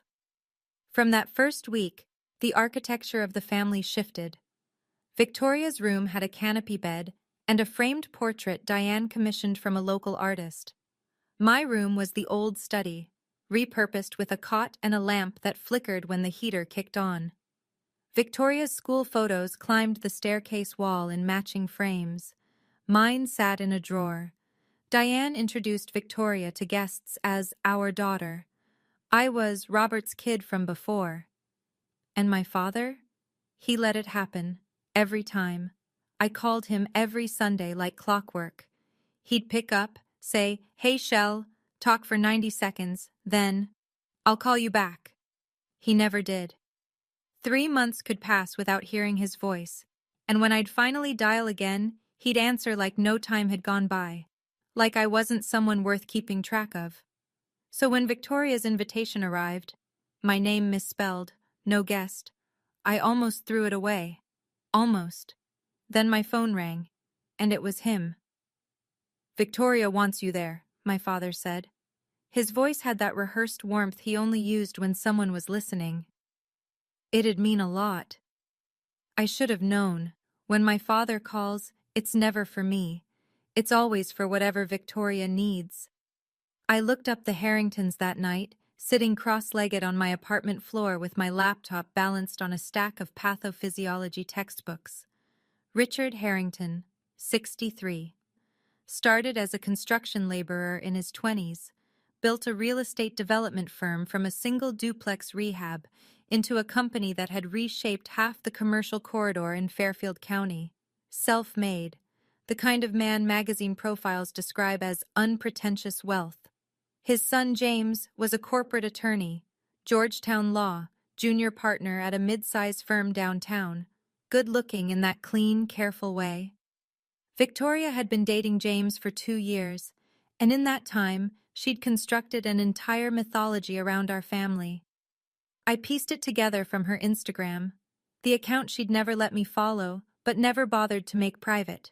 Curated photos of Sunday family brunch at restaurants I'd never been invited to.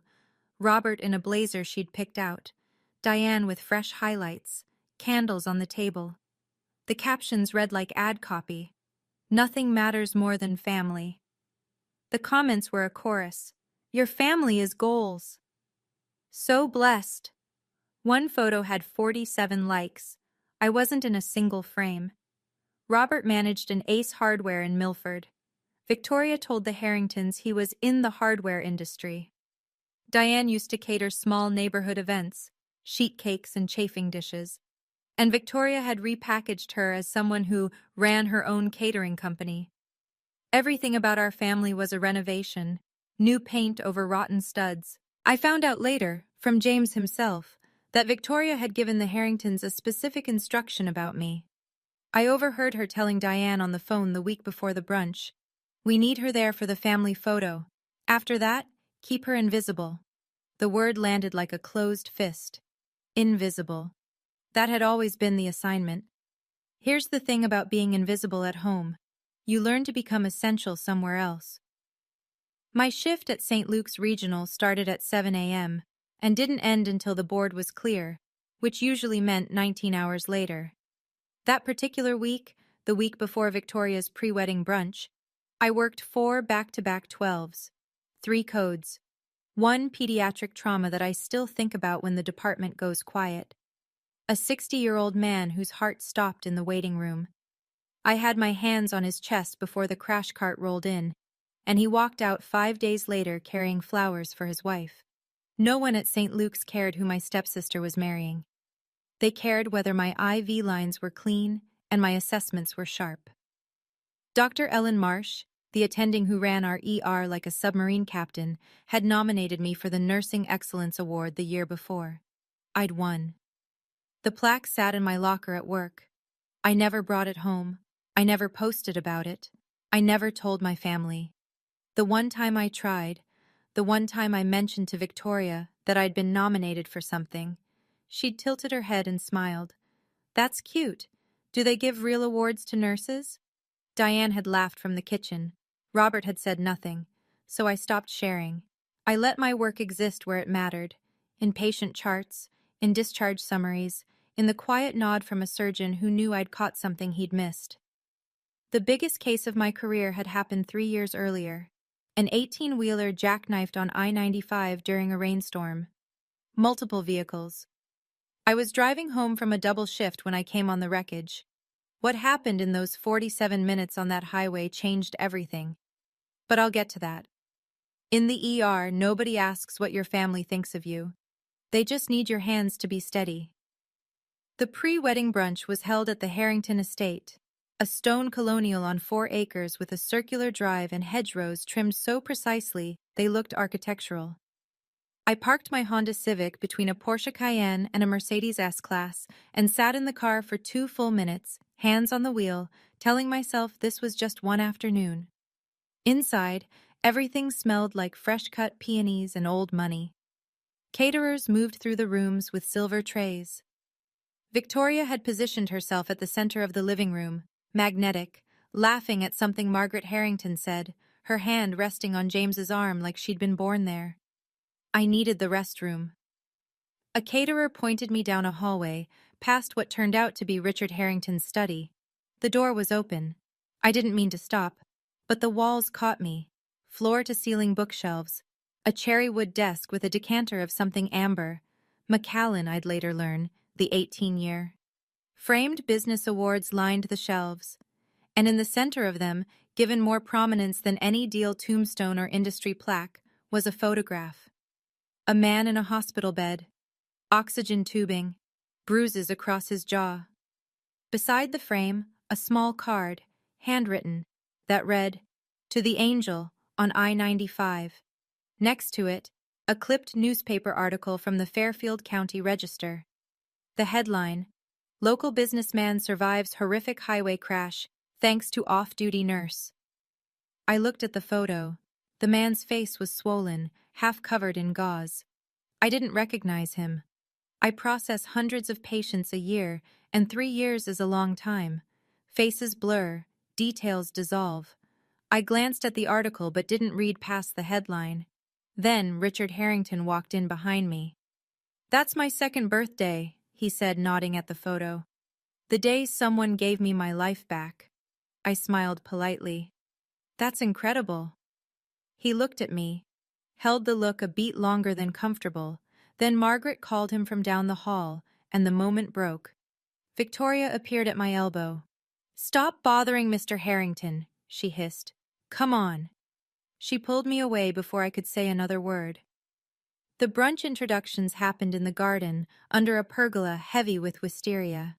Victoria moved through them like a press secretary, poised, efficient, every sentence polished to a shine. My mother, Diane, she ran her own catering business before she retired. Diane beamed. Richard nodded, impressed. My stepfather, Robert, he's been in the hardware industry for over 20 years. Robert straightened his borrowed blazer and shook Richard's hand too firmly. Then Victoria moved to the next cluster of guests without pausing. She skipped me entirely. I was standing 3 feet away, holding a glass of sparkling water, and she turned her body like I was a pillar. Margaret Harrington noticed. She extended her hand toward me. "And who's this?" Victoria's smile tightened, barely, the way a stitch pulls before it tears. "Oh, that's Shelby. She's around." Margaret looked at me with genuine curiosity. "What do you do, Shelby?" Before I could answer, Victoria leaned in. "She works at a hospital, in some capacity." I met Margaret's eyes. "I'm a registered nurse in the emergency department at St. Luke's Regional." Margaret's eyebrows lifted. "ER? That must be incredibly demanding." Victoria's hand landed on Margaret's arm, redirecting her like a rudder. "It is. Anyway, Margaret, I wanted to show you the floral mock-ups for the centerpieces. The florist did something absolutely gorgeous with the David Austin roses." And just like that, I was behind them again. Walking back through the house, Victoria fell into step beside Diane and whispered something I caught only in fragments. But one sentence landed whole. "She's already talking too much. Handle it." Diane glanced back at me, smiled, the kind of smile that isn't one. Diane found me near the rose garden, standing alone with my water glass, watching caterers clear the brunch trays. She approached the way she always did, softly, like a door closing so gently you don't notice you've been locked out. "Honey," she said, touching my arm, "can we talk for a sec?" She guided me to a stone bench at the far edge of the garden, well away from the other guests. The string lights hadn't been turned on yet. It was the kind of corner where you put things you want out of sight. "Victoria is under so much pressure," Diane said, her voice dripping with manufactured sympathy. "This wedding is everything to her. You understand that, right?" "What are you asking me to do, Diane?" She blinked, recalibrating. "Just be supportive. Be quiet. Don't make it about you." I'd heard this script before. At Thanksgiving, when Victoria announced her engagement, and I was told not to overshadow the moment by mentioning my nursing excellence nomination. At Robert's 60th birthday, when Diane suggested I pop in and pop out, so the photographer could get just the immediate family. At my own college graduation, where Robert arrived late, checked his phone through the ceremony, and left before I crossed the stage because Diane had a migraine. I was always the thing to be managed, the variable to be controlled. "I hear you, Diane," I said, and I did. Every single word.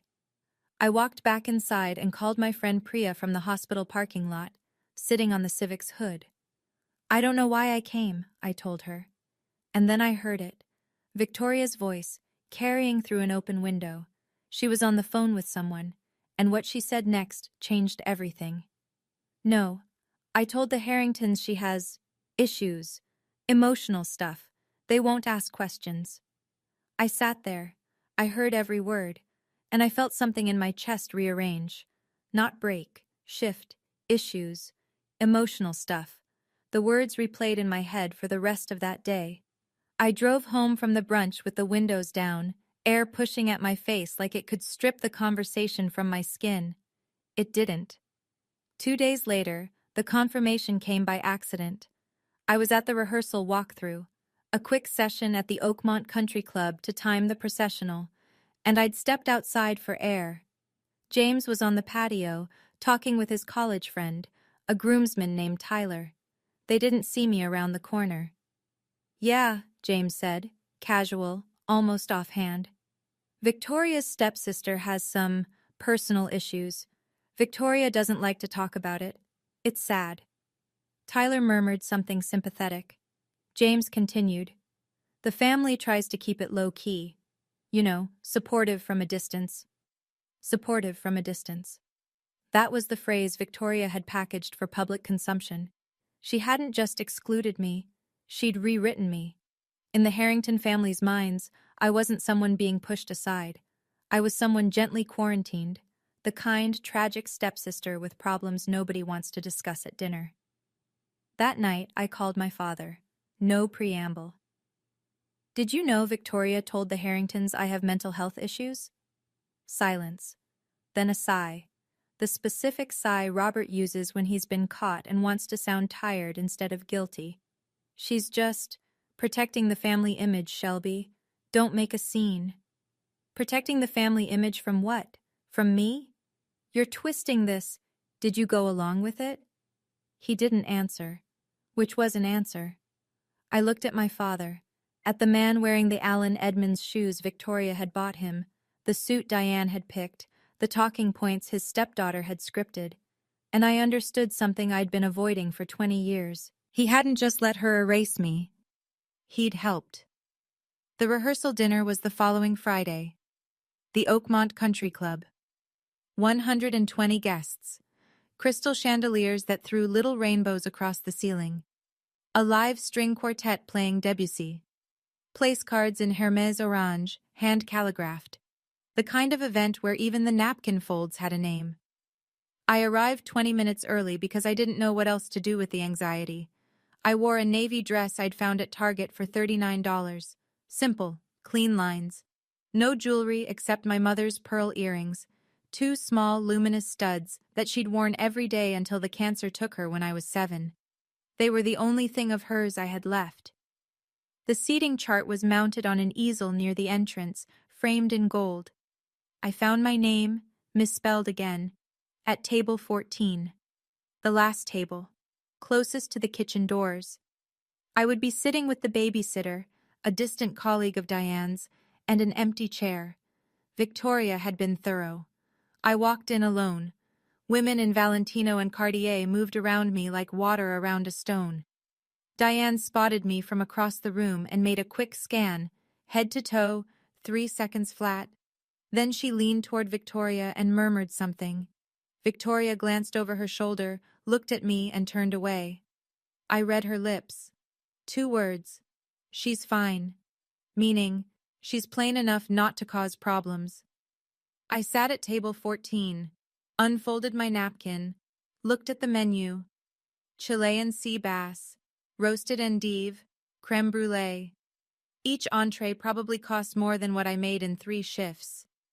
Victoria took the stage 20 minutes later, mic in hand, crystal encrusted, rented for the occasion. The room quieted, and then she began the introductions. I knew what was coming. What I didn't know was who was watching. Victoria started with Diane. My mother, the woman who taught me everything about grace and resilience. The room clapped. Diane pressed a hand to her chest like she'd just been crowned. Then Robert. My stepfather, Robert. The man who gave me a real family. Robert's eyes went glassy. He raised his glass. The room followed. Then her bridesmaids. Her college roommate. Her boss at the wedding planning firm. Each introduction was a small coronation, polished, warm, designed to impress the Harringtons sitting at the head table. And then she turned to table 14. And this, she paused. The pause was practiced. I knew it, because I knew Victoria, and she never left silence unscripted. This is my stepsister, Shelby. She's... Another pause. A tilt of the head. A performative little smile. Just a nurse, she said, just the way you'd say only, like an apology for something that couldn't be helped. Then quickly, anyway, my father laughed. A real, full laugh, the kind you give when a joke lands exactly right. Diane smirked, one corner of her mouth lifting in satisfaction, like a box had been checked. A few guests laughed along, not out of cruelty, just reflex. When the bride laughs, the room follows. 120 people looked at me for 3 seconds. Then the conversation resumed, and I dissolved back into the wallpaper. I sat with my hands folded under the table, fingers pressed into my palms so hard I'd find half-moon marks later. I didn't cry. I didn't stand. I didn't leave. But I noticed something. At the head table, one person wasn't laughing. Richard Harrington. He was staring at me. His champagne glass was untouched. He leaned toward Margaret and said something I couldn't hear. Then he turned to James, and I saw his lips move around 5 words. That girl. I've seen her before. Victoria's toast came 30 minutes later. She held the crystal mic like a scepter, backlit by the chandeliers, her silhouette cut against a wall of white roses. I want to tell a story about family, she said, smiling at the room. Growing up, my little stepsister always wanted to help people. She'd bandage the dog. She'd make ice packs for scraped knees. Polite laughter. I guess she eventually found her level. The room chuckled. Robert raised his glass. Diane touched her collarbone and smiled with her eyes closed, as if savoring music. I sat at table 14 with my hands wrapped around a water glass. The babysitter beside me, a college sophomore named Grace, glanced at me sideways with the expression people wear when they know they're witnessing something ugly and don't want to get involved. After the toast, a woman from Victoria's side approached my table. Blonde, mid-40s, cocktail rings on 3 fingers. So you're the stepsister. What do you do, like empty bedpans? She laughed at her own joke before I could respond. I looked at her. Among other things, last Tuesday, I assisted in an emergency thoracotomy. We cracked a man's chest open in the trauma bay and repaired a lacerated ventricle. He lived. The woman's smile collapsed. She opened her mouth, found nothing, and excused herself. Victoria materialized within seconds. Shelby, don't bore people with work stories. I said nothing. I didn't need to. The silence after the word lived had done the work for me. But across the room, I noticed something shift. James, standing near the bar, was watching his fiancée with an expression I'd never seen on him before. A faint crease between his eyebrows, the beginning of a question he didn't know how to ask yet. Victoria cornered me in the powder room an hour later. White marble countertops, Aesop soap dispensers, monogrammed linen towels folded into fans. She closed the door behind her and the sound was very final. Listen to me. Her voice was flat and clean, stripped of the performance she wore in public. Tomorrow is my wedding. My wedding. You will sit. You will smile. You will say nothing. Don't talk to the Harringtons. Don't talk about your job. Don't talk. Period. I met her eyes in the gold-framed mirror. Why did you tell them I have mental health issues, Victoria? She didn't flinch, didn't deny it. I told them what they needed to hear. You lied about me. I managed the narrative. You think the Harringtons would accept this family as is? A hardware store manager and a nurse? She said nurse, the way someone might say rash. I'm building something here. This wedding is the most important day of my life. Don't destroy it. You're asking me to pretend I don't exist. I'm asking you to know your place. Know your place. 3 words. The same 3 words my family had been telling me in different ways for 20 years. Through empty chairs and misspelled names and borrowed suits and photo crops. Victoria was just the first one to say them out loud. The door opened. Diane's face appeared, smooth and alert.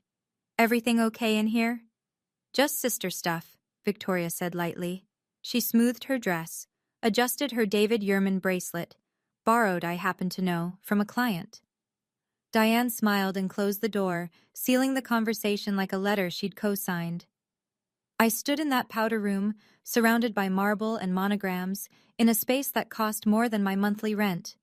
And I made a decision. I didn't know what shape it would take. I only knew that tomorrow, for the first time, I was not going to be silent. I left the rehearsal dinner early. No one noticed.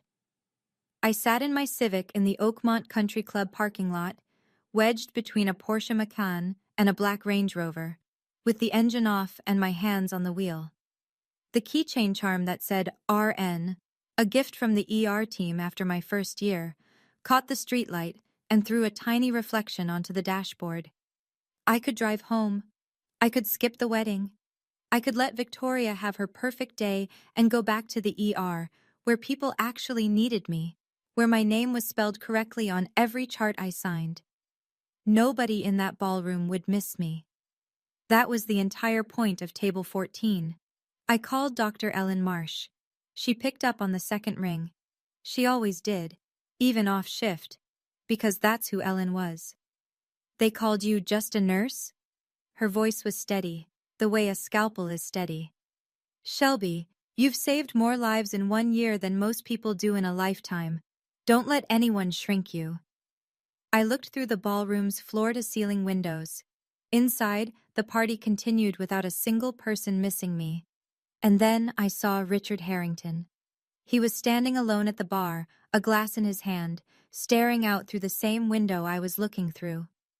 For a moment, our eyes met across the glass and the parking lot and the distance between what I was and what they thought I was. Then my phone buzzed, a text from a number I didn't recognize. "This is Margaret Harrington. I got your number from the guest list. I just wanted to say, I'm glad you're here tomorrow. Richard was asking about you." I read it 3 times. I didn't understand why she'd sent it. I wouldn't understand until tomorrow. But something in that message, something in the way she'd written "Richard was asking about you," told me to stay. I started the engine, but I drove toward home, not away from tomorrow. Sitting in that parking lot, I almost drove away. I almost let Victoria win, again. And I think a lot of you know that feeling, that moment when your hand is on the steering wheel and you're asking yourself, is it worth it? If you've ever stayed when everything in you wanted to leave, tell me in the comments, what made you stay? And if this story is pulling you in, hit subscribe. The part that changed everything is coming. The wedding was held on the Harrington estate. 200 guests. Flower arrangements flown in from the Netherlands. Peonies, garden roses, trailing jasmine. Victoria wore a Reem Acra bridal gown that caught the September light and turned it into something holy. A string orchestra played during the ceremony. A jazz band warmed up behind the tent for the reception. The whole thing looked like it had been art-directed. I arrived early because I didn't trust myself to arrive at all. Victoria intercepted me in the driveway. "Why are you early? Stay out of photos until I call you." She called me once, for the full family shot. The photographer positioned me at the far edge, behind Diane's shoulder. I'd see the photo later. My face was cropped out of every version Victoria posted. At the reception, I found my seat. Table 18, near the service entrance. 2 of the chairs at my table were empty, guests who hadn't shown. The tablecloth was slightly wrinkled. The centerpiece had fewer stems than the others. I'd been placed as close to invisible as geometry allowed, but then Richard Harrington appeared. He was working the room, table by table, shaking hands and thanking people for coming. When he reached table 18, he didn't shake my hand. He pulled out a chair and sat down. He said, turning his glass slowly. 3 years ago, I almost died on I-95. A truck hit my car head-on. I was pinned. And for 47 minutes, before any ambulance arrived, one person kept me alive. He told me about the rain, the broken glass, the woman who crawled through the wreckage and held his head still. She talked to me so I wouldn't lose consciousness. The paramedic said if she hadn't been there, I'd be in a box, not at this wedding. My heart was hammering, but I still didn't make the connection. 3 years, hundreds of patients, faces blur. He looked at me. I'm sorry. You remind me of someone. Then someone called his name from across the tent, and he stood, squeezed my shoulder, and walked away. Victoria's reception speech was her masterpiece. She stood at the center of the dance floor, a wireless mic in one hand, her other hand pressed to her heart, and she thanked every person who had ever made her feel like she mattered. Diane. My rock, my compass, my first best friend. Robert. My hero, the man who showed me what a real father looks like. Her bridesmaids, her college roommate, her boss, James's groomsmen, the Harringtons. My new family, the people I've been waiting my whole life to find. She thanked the florist, the caterer, the string quartet. She thanked the venue coordinator by first and last name. She did not say my name. Not once. Not even in passing. 200 people applauded. Diane nodded with the satisfaction of someone watching a plan execute flawlessly. Robert raised his glass. No one noticed the omission because you can only notice someone missing if you knew they were supposed to be there. I sat at table 18 with 2 empty chairs and a centerpiece that was already wilting, and I listened to my sister thank every person in her orbit except me. James leaned toward Victoria afterward. You didn't mention Shelby. Victoria touched his cheek. She prefers it that way. Trust me. I went to the restroom, locked the stall, looked at myself in the mirror. My mother's pearl earrings catching the vanity light, my eyes dry, my face completely still. I touched the earrings. Mom would have called my name. Mom would have called it first. The door opened. Margaret Harrington walked in. She saw me. She didn't pretend she hadn't. I noticed you weren't mentioned, she said quietly. Are you okay? I'm used to it. Margaret held my gaze. No one should be used to that. I found my father on the patio, leaning against the stone railing with a glass of Macallan 25, poured from the Harringtons' private bar, paid for by the Harringtons' money, held in the Harringtons' crystal. Dad? He turned. There was a flash of something in his eyes. Recognition, maybe, or the faint discomfort of a man who knows he's about to be asked a question he can't deflect. She didn't say my name, in front of 200 people. Robert exhaled through his nose. Shelby, don't do this tonight. It's Victoria's day. When is it my day, Dad? When has it ever been my day? You're being dramatic. This is exactly what Victoria says about... He stopped. About what? That I'm unstable? That I have issues? You told them that too, didn't you? He looked away, down at the garden, at the fairy lights wrapped around the boxwood, at anything that wasn't me. That was his answer. It was always his answer. The look away, the silence, the retreat into some private distance where he didn't have to account for the daughter he'd stopped parenting 2 decades ago. I'm done, I said. He flinched. Not done with this wedding. Done waiting for you to see me. I turned and walked back toward the ballroom. He didn't call after me. He didn't follow. He stood on the patio in his borrowed suit, drinking borrowed scotch, and let me go the way he'd let me go every day since he married Diane. The worst pain wasn't being erased by my sister. It was watching my father choose to help her do it. I pushed through the ballroom doors and stopped. Richard Harrington was at the bar, alone, looking at his phone. On the screen, I could see it from where I stood, was a newspaper article. Old, yellowed, and he was staring at it with the kind of focus that precedes recognition. He looked up, looked at me, set the phone down, and started walking toward me.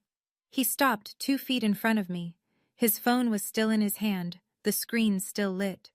I could see the article's headline at an angle. Local businessman survives horrific highway crash. The same article that hung framed in his study. Excuse me. His voice was careful, controlled, the way someone speaks when they're holding something fragile. Can I ask you something? Where did you work 3 years ago? St. Luke's Regional, I said. I still do. The ER. It wasn't a question. Yes. Were you on I-95 that night, November 14th? And there it was. The date, the highway, the night that had lived in my body for 3 years, in my hands, in my shoulders, in the way I still flinch when I hear tires lock on wet pavement. Yes, I said. My voice cracked for the first time all night. Richard stood very still. His eyes filled slowly, the way water rises in a basin. Not sudden, not dramatic, just steady and certain. "It's you," he said. "Mr. Harrington, you held my head for 47 minutes, in the rain. You talked to me so I wouldn't lose consciousness. You told me about your mother's pearl earrings, that she wore them every day, so I'd have something to focus on while I couldn't feel my legs." My hand went to my ear. The pearl stud. Mom's pearl stud. The one I'd been wearing that night on the highway. The one I'd described to a bleeding, trapped stranger to keep him anchored to something gentle while the sirens were still miles away. Richard's gaze dropped to the earring. His jaw tightened, and his voice broke open. "It is you." Then Victoria's voice crackled through the speakers. "Attention, everyone! Time for the father-daughter dance!" Richard had to go, but he took my hand, both of his hands around both of mine, and said, "Don't leave. Please, I have something to say tonight." For 3 years, he'd been looking for me, and I'd been here, in his son's family, sitting at table 18. The father-daughter dance played out under a canopy of fairy lights. Victoria and Robert moved across the floor to "What a Wonderful World," and the room sighed on cue. Victoria rested her head on Robert's shoulder and smiled for the photographer. It was a beautiful image. It was always a beautiful image with Victoria. I stood near the edge of the tent and watched Richard disappear through a side door. He was gone for 12 minutes. I counted. What I learned later, what Richard told me himself, was this. He walked to the far end of the garden, took out his phone, and called St. Luke's Regional Medical Center. The night operator connected him to the ER. Dr. Ellen Marsh was on call. "I'm looking for records of a trauma nurse named Shelby Ittner," Richard said. "She was involved in a multi-vehicle accident on I-95, November 14th, 3 years ago. The patient was Richard Harrington." There was a pause. Then Ellen's voice, steady as always. "Shelby was the lead nurse on scene that night. She stabilized you for 47 minutes before EMS arrived. She received a formal commendation from the hospital. Mr. Harrington, honestly, she saved your life. Can you email me the commendation letter? I can send it right now." 3 minutes later, Richard's phone buzzed. The email arrived from St. Luke's office of the chief nursing officer. Attached, a formal commendation letter signed by the chief of surgery and the hospital director. It described the incident in clinical, precise language.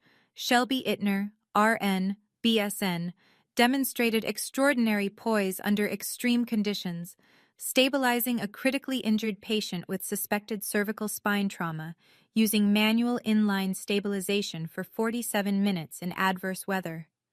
Richard read it twice, closed the email, called Margaret. "I need the mic after the toasts," he said. "I have an announcement." Margaret paused. "What kind of announcement?" "The kind this family needs to hear."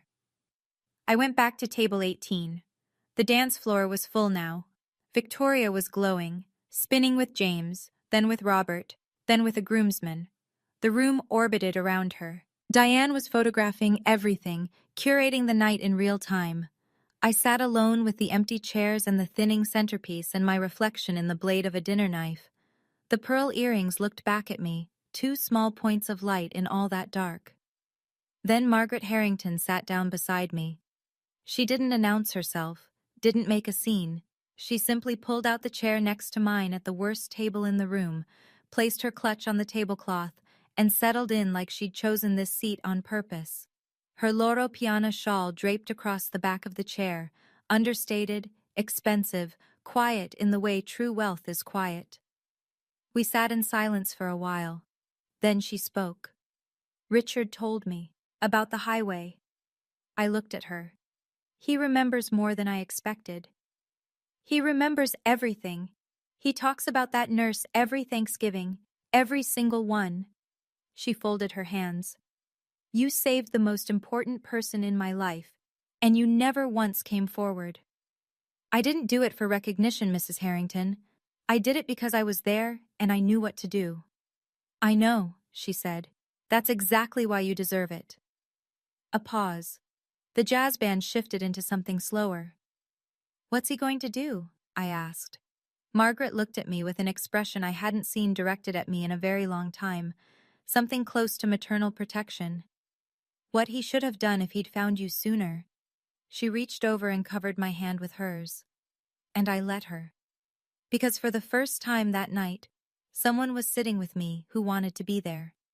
Margaret Harrington, a woman who owns more than most people will ever see, chose to sit at my empty table. And in that moment, I understood something. Respect has nothing to do with where they seat you. It's about who chooses to sit with you. Now, the next part of this story. I still get chills telling it. If you want to hear what Richard said to that room full of people, make sure you're subscribed and keep watching. The toasts ended, the jazz band lowered their instruments, the MC stepped forward, adjusted his lapel mic, and smiled. Ladies and gentlemen, the father of the groom would like to say a few words. Applause. 200 chairs shifted as people turned toward the stage. Richard Harrington stepped into the spotlight looking like a man who had been waiting 3 years for this exact moment. Victoria, standing near the cake table, beamed. She adjusted a strand of hair and leaned into James. This was the part of the night she'd choreographed. The Harrington patriarch praising his new daughter-in-law, welcoming her into the family, sealing the image. Richard gripped the mic and didn't smile. Most of you know, he began, his voice carrying through the tent with the weight of someone accustomed to rooms listening, that 3 years ago, I was in a serious accident. An 18-wheeler jackknifed on I-95 during a rainstorm. It struck my car head-on. My door was crushed inward. My legs were pinned. The steering column was against my chest. The room went still. Even the caterers paused. For 47 minutes, before any ambulance, before any paramedic, before any rescue tool could reach me, one person kept me alive. A woman. She crawled through the wreckage, held my head and neck still so my spine wouldn't sever, and talked to me through the worst 47 minutes of my life. He paused, looked at the room. Victoria was still smiling, but her smile had stiffened. She wasn't sure where this was going. I never found her, Richard continued. The hospital wouldn't release her name. Privacy regulations. I searched. I hired people to search. I set up a foundation in her honor. For 3 years, I called her the Angel on I-95. He took a breath. Tonight, I found her. The room didn't breathe. Richard turned and looked directly at table 18. The woman who saved my life, Richard said, is sitting right here, at table 18. 200 heads turned. 200 pairs of eyes landed on me. The girl in the navy dress at the worst table, the one with the thinning centerpiece and 2 empty chairs. Her name is Shelby Ittner. Silence. Absolute physical silence. The kind where you can hear the ice melting in the glasses. Richard's voice didn't waver. 20 minutes ago, the woman standing next to me on this stage introduced Shelby as just a nurse. He turned slowly toward Victoria. Her smile was gone. Her face had gone the color of the tablecloths. Let me tell you what just a nurse means, Richard said, and his voice dropped into something low and unbreakable. It means kneeling in broken glass in the rain at 11 o'clock at night. It means holding a stranger's head still for 47 minutes so his cervical spine doesn't sever. It means talking about your mother's pearl earrings, the ones she's wearing right now, to keep a dying man conscious when there's nothing else left to hold on to. He held up his phone. The screen faced the audience. The email from St. Luke's, the commendation letter, the hospital seal. This is from St. Luke's Medical Center, a formal commendation signed by the chief of surgery and the hospital director. It says Shelby Ittner demonstrated extraordinary poise under extreme conditions. that she was solely responsible for stabilizing me until the paramedics arrived. Someone at a middle table started clapping, then another, then a wave, rising from the back, sweeping forward, until nearly every person in the tent was standing. Victoria stood frozen on the stage. Robert had set his glass down and was staring at me with an expression I'd never seen from him. Something between shame and awe, like he was looking at a stranger he should have known. James turned to Victoria. His voice was quiet, but in the silence, it carried. "You told me she had mental health issues. You lied to me." The standing ovation collapsed into a held breath. Every eye was on Victoria. James stood 3 feet from her, arms at his sides. "Did you tell the Harringtons Shelby was mentally unstable?" Victoria's hands fluttered to her necklace, a nervous gesture I recognized from childhood, the one she deployed when a lie was about to meet daylight. "James, this isn't the time. Answer me." The tent was a courtroom, 200 witnesses, no objections. Victoria tried to smile. It came out wrong, too wide, too bright, the social reflex of a woman who'd spent her entire life performing. "I was just trying to keep things simple." Margaret Harrington rose from table 18. Her voice was calm, cultured, and utterly devastating. "Simple? You lied to our family about the woman who saved my husband's life. You fabricated a mental health condition so you could hide her at the back of the room." Robert took half a step forward. "Let's not blow this out of proportion." Richard cut him off without raising his voice. "Robert, with respect, your daughter fabricated a story about your other daughter's mental health to manipulate my family. That's not a proportion issue. That's a character issue." Victoria's eyes went wet. Tears spilled. Practiced. Fast. The kind that appear on command. Diane moved toward her, reaching out, but Victoria pushed her mother's hand away, and her voice cracked into something raw. "This is her fault," she said, pointing at me. "She should have stayed invisible." A gasp moved through the room like wind through curtains. 200 people heard it. The babysitter at my table, the caterers near the kitchen. James. Richard. My father. She should have stayed invisible. Nobody coached her to say that. Nobody scripted it. And that made it the most honest thing Victoria had said all night. Richard reclaimed the mic. The room was still ringing with Victoria's outburst, but he stood at the center of it like a man who had weathered worse than a wedding gone sideways. "I didn't plan to do this tonight," he said. His voice was rough at the edges now, the way voices get when emotion has been held down and is finally permitted to rise. "But I think the timing couldn't be more right." He straightened, looked at the room. 3 years ago, after the accident, I established the Harrington Foundation First Responder Scholarship, $200,000 annually for nurses and EMTs who demonstrate exceptional dedication in the field. Murmurs rippled through the tent. "I've spent 3 years looking for the right person to receive the inaugural award. I looked across the state, across the country, reviewed dozens of nominations." He shook his head slowly. "And she was here, at table 18, in a $39 dress." He stepped down from the stage. The spotlight followed him, the same light that had been illuminating Victoria's $12,000 Reem Acra gown, now tracking a 63-year-old man walking toward the back of the room. He stopped at my table, extended his hand. "Shelby Ittner, on behalf of the Harrington Foundation, I'd like to officially invite you as the first recipient of this scholarship. It will fund advanced trauma nursing certification, continuing education, and anything you need to keep doing what you do." I stood. My legs were unsteady, but my eyes were dry. I took his hand. The room stood with me, 200 people, a standing ovation that shook the tent poles. Richard leaned in and said quietly, "Just for me. Thank you for my life." Behind us, Victoria remained on the stage, alone, under the spotlight that no longer belonged to her. Her wedding, her guests, her stage. And the only story anyone would remember from this night was the one she'd tried to erase. I didn't save Mr. Harrington for recognition. I saved him because that's what nurses do. But I won't pretend it doesn't matter that someone finally saw it. James took Victoria by the arm and walked her through the glass doors to the terrace. He didn't pull. He didn't raise his voice.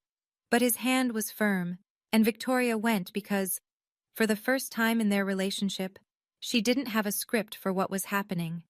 Through the glass, the guests could see their silhouettes. Victoria's arms crossed, James's hands in his pockets, then out, then running through his hair. The body language of a man recalibrating everything he thought he knew. Fragments of the conversation drifted through the cracked door. "You told my parents she was unstable," James said.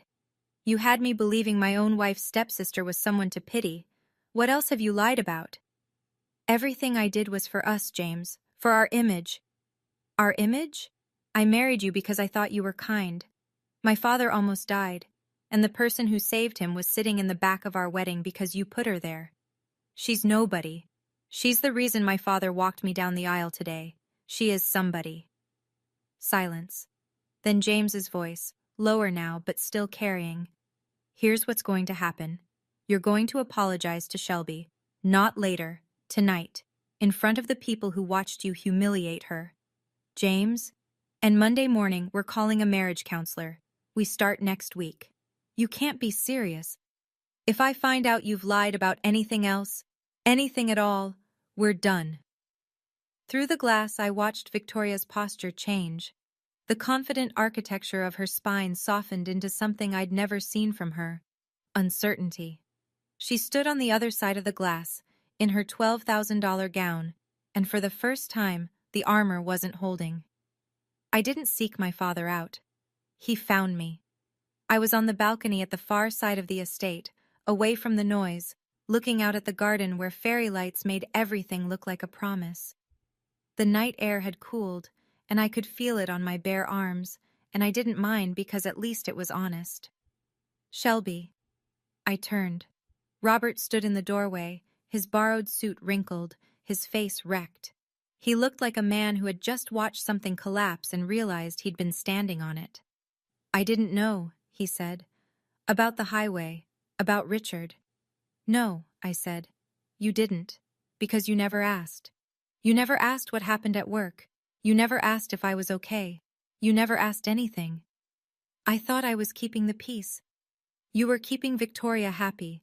That's not the same thing." He tried to speak, and the words dissolved before they reached his mouth. Then he cried.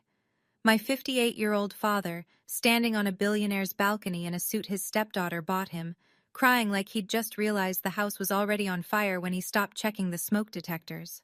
I didn't hug him. I stood where I was. "I don't hate you, Dad. I just stopped expecting you to be my father a long time ago. Can I fix this? I don't know. But you can't fix it by crying at Victoria's wedding and going back to normal on Monday." He wiped his face with the back of his hand. "Victoria told me that you'd be happier if we kept distance, and I believed her, because it was easier." There it was. 20 years of abdication, summarized in one sentence. He hadn't been deceived. He'd volunteered. "I don't need your tears, Dad. I need you to remember this feeling on a regular Tuesday when Victoria asks you to pretend I don't exist again." He nodded. I walked back inside. Victoria came back into the ballroom 15 minutes later. Her makeup had been touched up, but her eyes were red underneath the concealer, and her posture carried the stiffness of a woman who had just been given an ultimatum by the man she married 3 hours ago.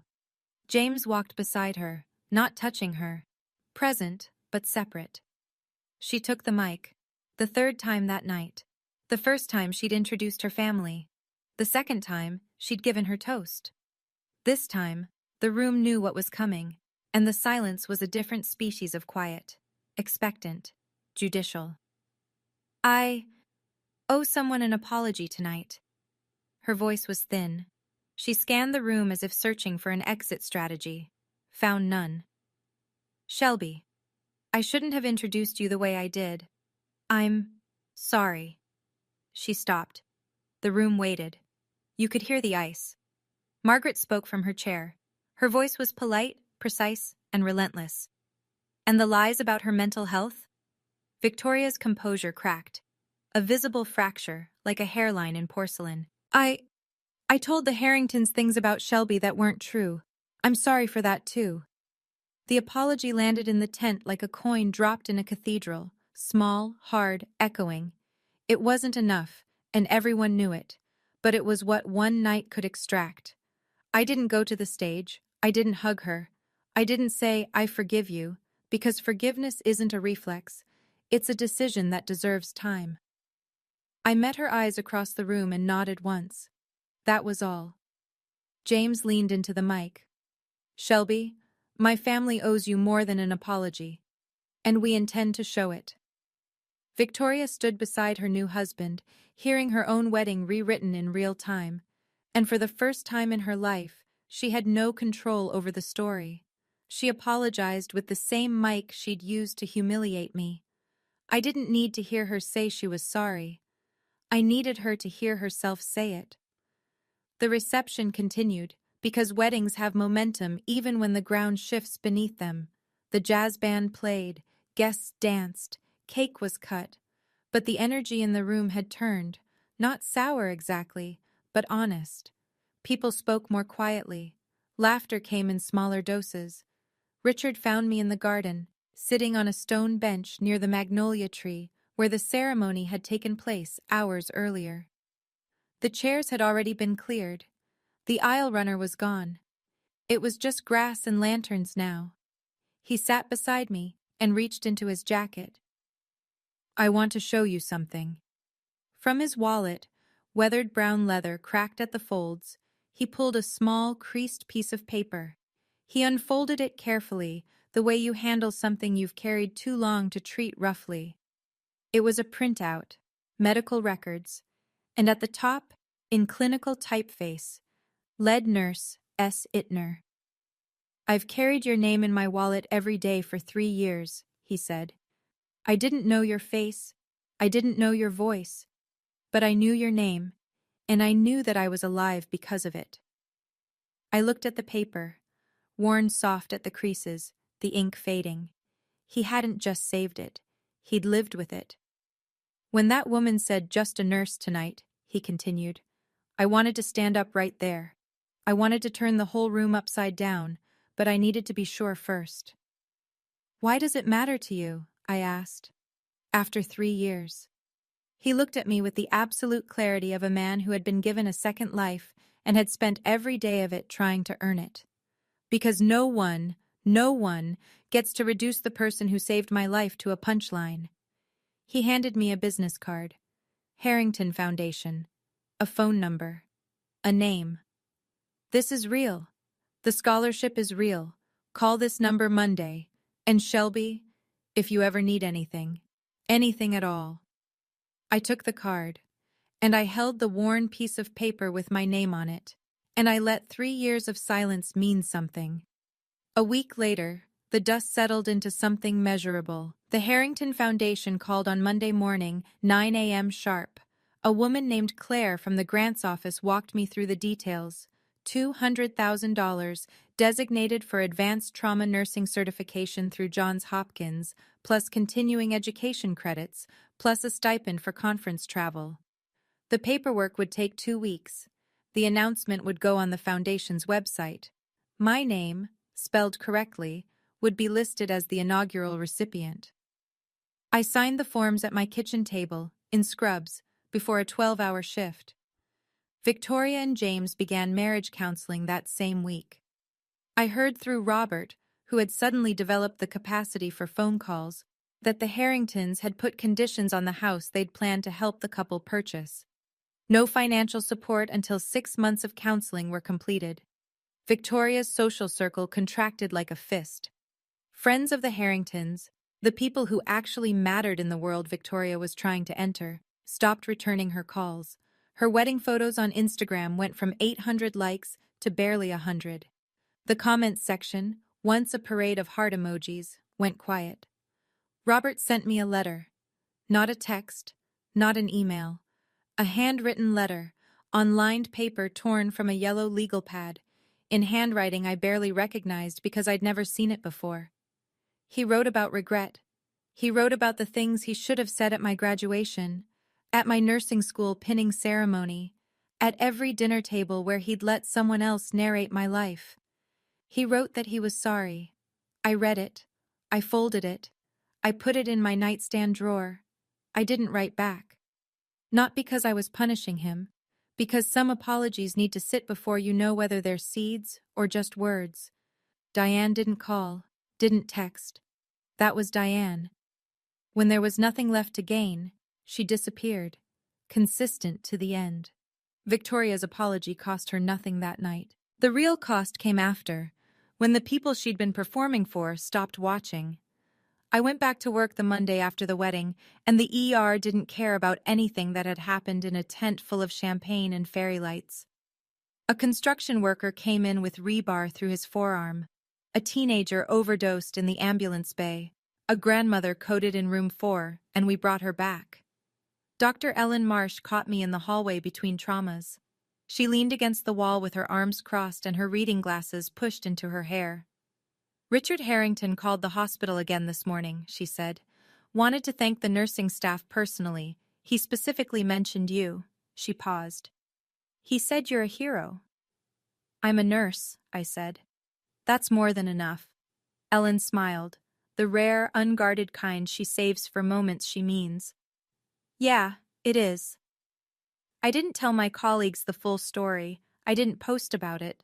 The same way I'd never posted about the Nursing Excellence Award, or the thoracotomy save, or any of the hundreds of moments that made me who I am. My work lives where it matters. In the charts, in the outcomes, in the patients who walk out the doors they were carried through. But something had shifted. Not in the world. In me. I touched my mother's pearl earrings in the locker room mirror before my shift. They'd always been a reminder of what I'd lost. Now they were something else. A thread that connected every version of me. The 7-year-old who lost her mom. The teenager who disappeared into her father's new family. The 26-year-old who knelt on broken glass in the rain and held a stranger's life in her hands. The 29-year-old who sat at table 18 and refused to leave. I didn't plan any of this. I didn't scheme or strategize. I just lived my life, did my job, and eventually, the truth caught up. The revenge wasn't what Richard said on that stage. The revenge was 20 years of becoming someone Victoria could never diminish, no matter how hard she tried. Real strength isn't loud. It's the 47 minutes in the rain when nobody's watching. If you're sitting at table 18 in your own family, if someone has told you that your work, your life, your contribution is just anything, I want you to hear this. You are not your family's opinion of you. You are not the worst table at the party. You are what you do when no one's clapping. Last week, I received a card in the mail. Handwritten, cream-colored stationery, thick and heavy the way real paper feels, from Richard Harrington. It was a Thanksgiving invitation. Our table seats 12, he'd written. There's a chair with your name on it, spelled correctly. It was the first time in years someone had invited me to a table where I wasn't an afterthought. I pinned the card to my refrigerator with a magnet shaped like a stethoscope. It sits next to my work schedule and a photo of my mother, the one where she's laughing with her head thrown back, pearl earrings catching the light. I don't know what happens next with my father. I don't know if Victoria will change or just learn to hide the parts of herself that got exposed. I don't know if Diane will ever pick up the phone. But I know this. I'm not waiting for any of them anymore. This morning, I clipped my badge to my scrubs. S. Ittner, RN, BSN. I put in my mother's pearl earrings. I drove my Civic to the hospital. I walked into the ER, and the charge nurse handed me 3 charts before I'd poured my coffee. My mother used to say, "Help people, and the right people will find you." It took 29 years, but she was right. My name is Shelby Ittner. I'm just a nurse. And that's the most powerful thing I've ever been. That's my story. And I know it's long, but if you made it this far, it means something and it spoke to you. So here's what I want to ask. Do you think Victoria will really change? Or do people like her just learn to hide it better? Drop your answer in the comments.